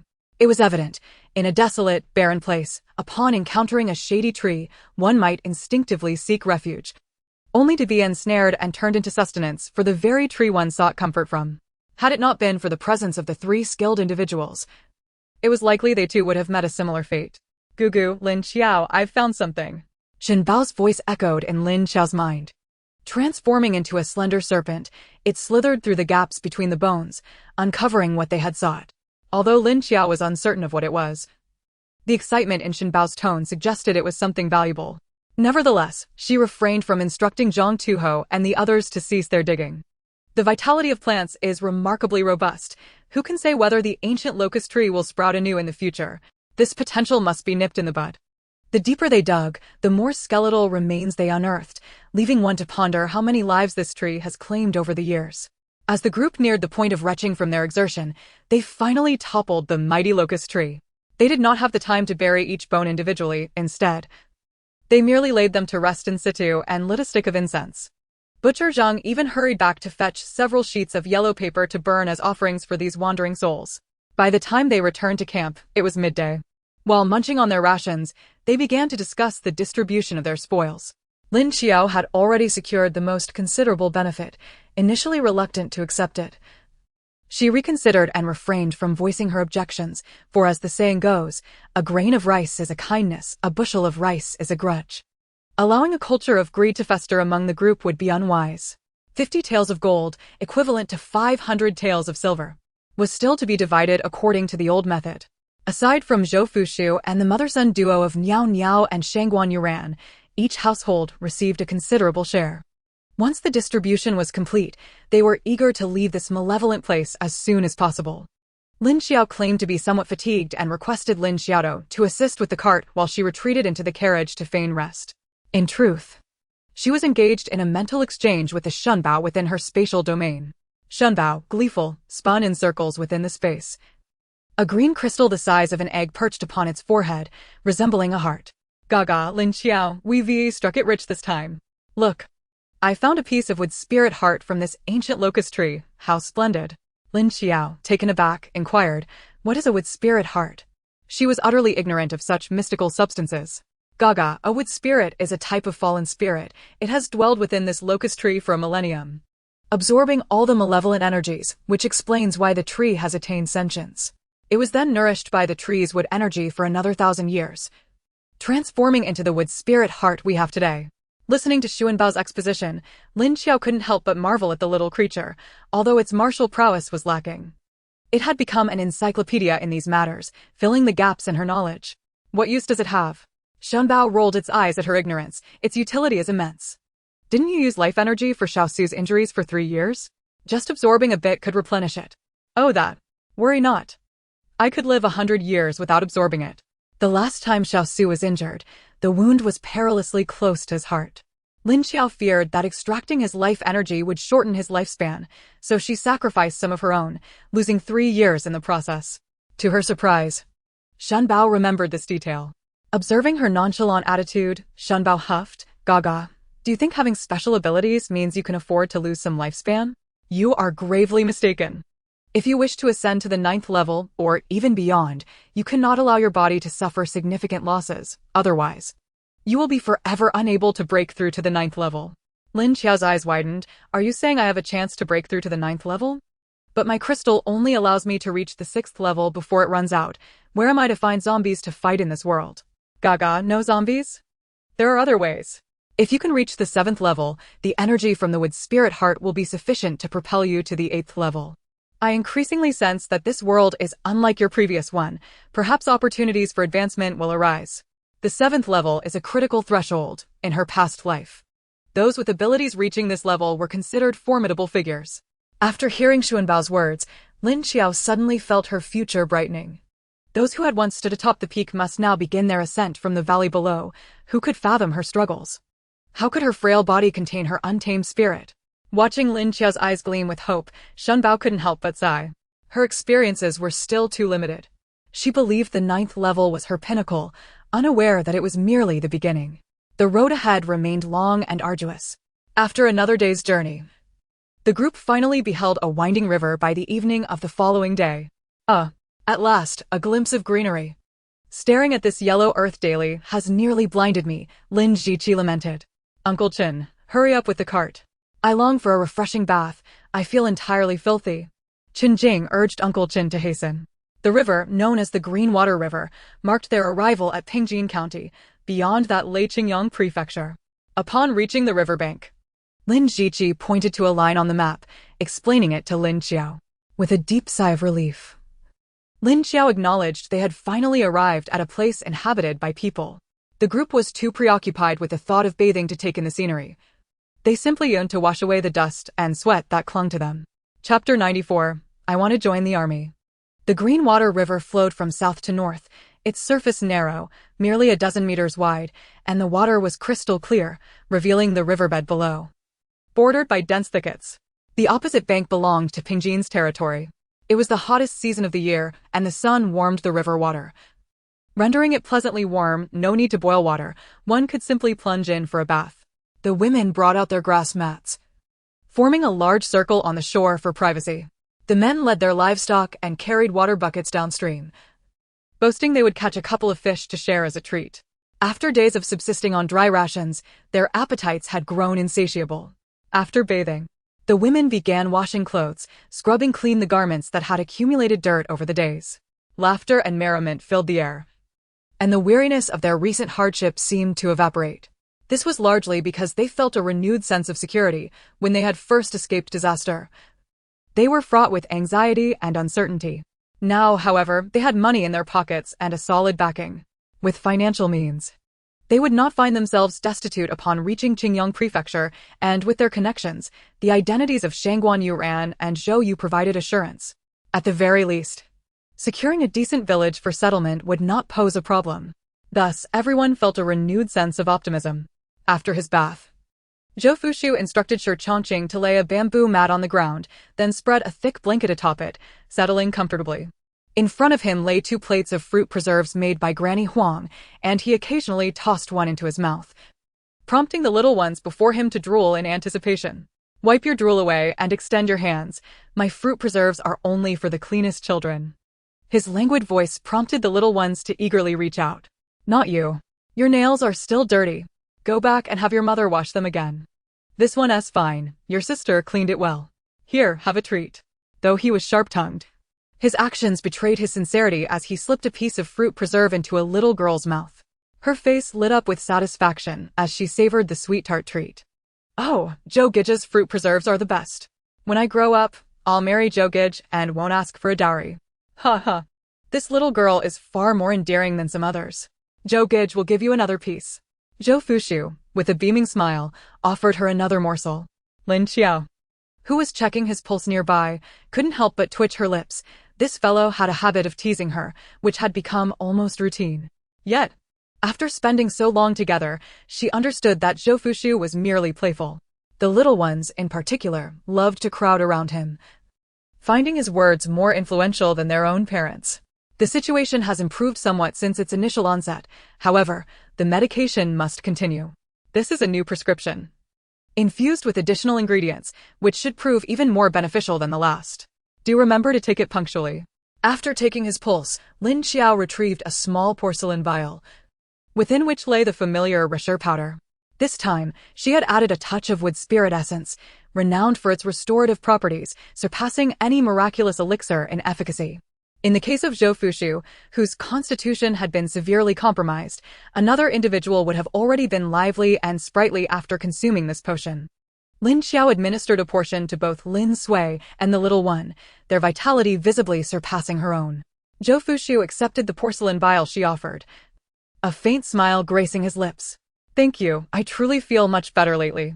No need for thanks, Lin Qiao replied with a gentle smile. Rising to approach the direction of the mother and son, Shangguan Yu ran. Unbeknownst to her, Zhou Fushu's gaze lingered on her retreating figure with an uncommon tenderness. Shangguan Yuran was busy drying Zhou Yu's hair and, upon noticing Lin Qiao's approach, nodded an invitation for her to take a seat on the nearby stool. After witnessing its utility during her last visit to Lin Village, she had instructed her maid to procure a few from the general store in Tong County. Convenient for sitting and compact enough to place atop a carriage during travel, they proved quite practical. Lin Qiao couldn't help but chuckle at Shangguan Yuran's down-to-earth demeanor, surprised to find the princess so relatable.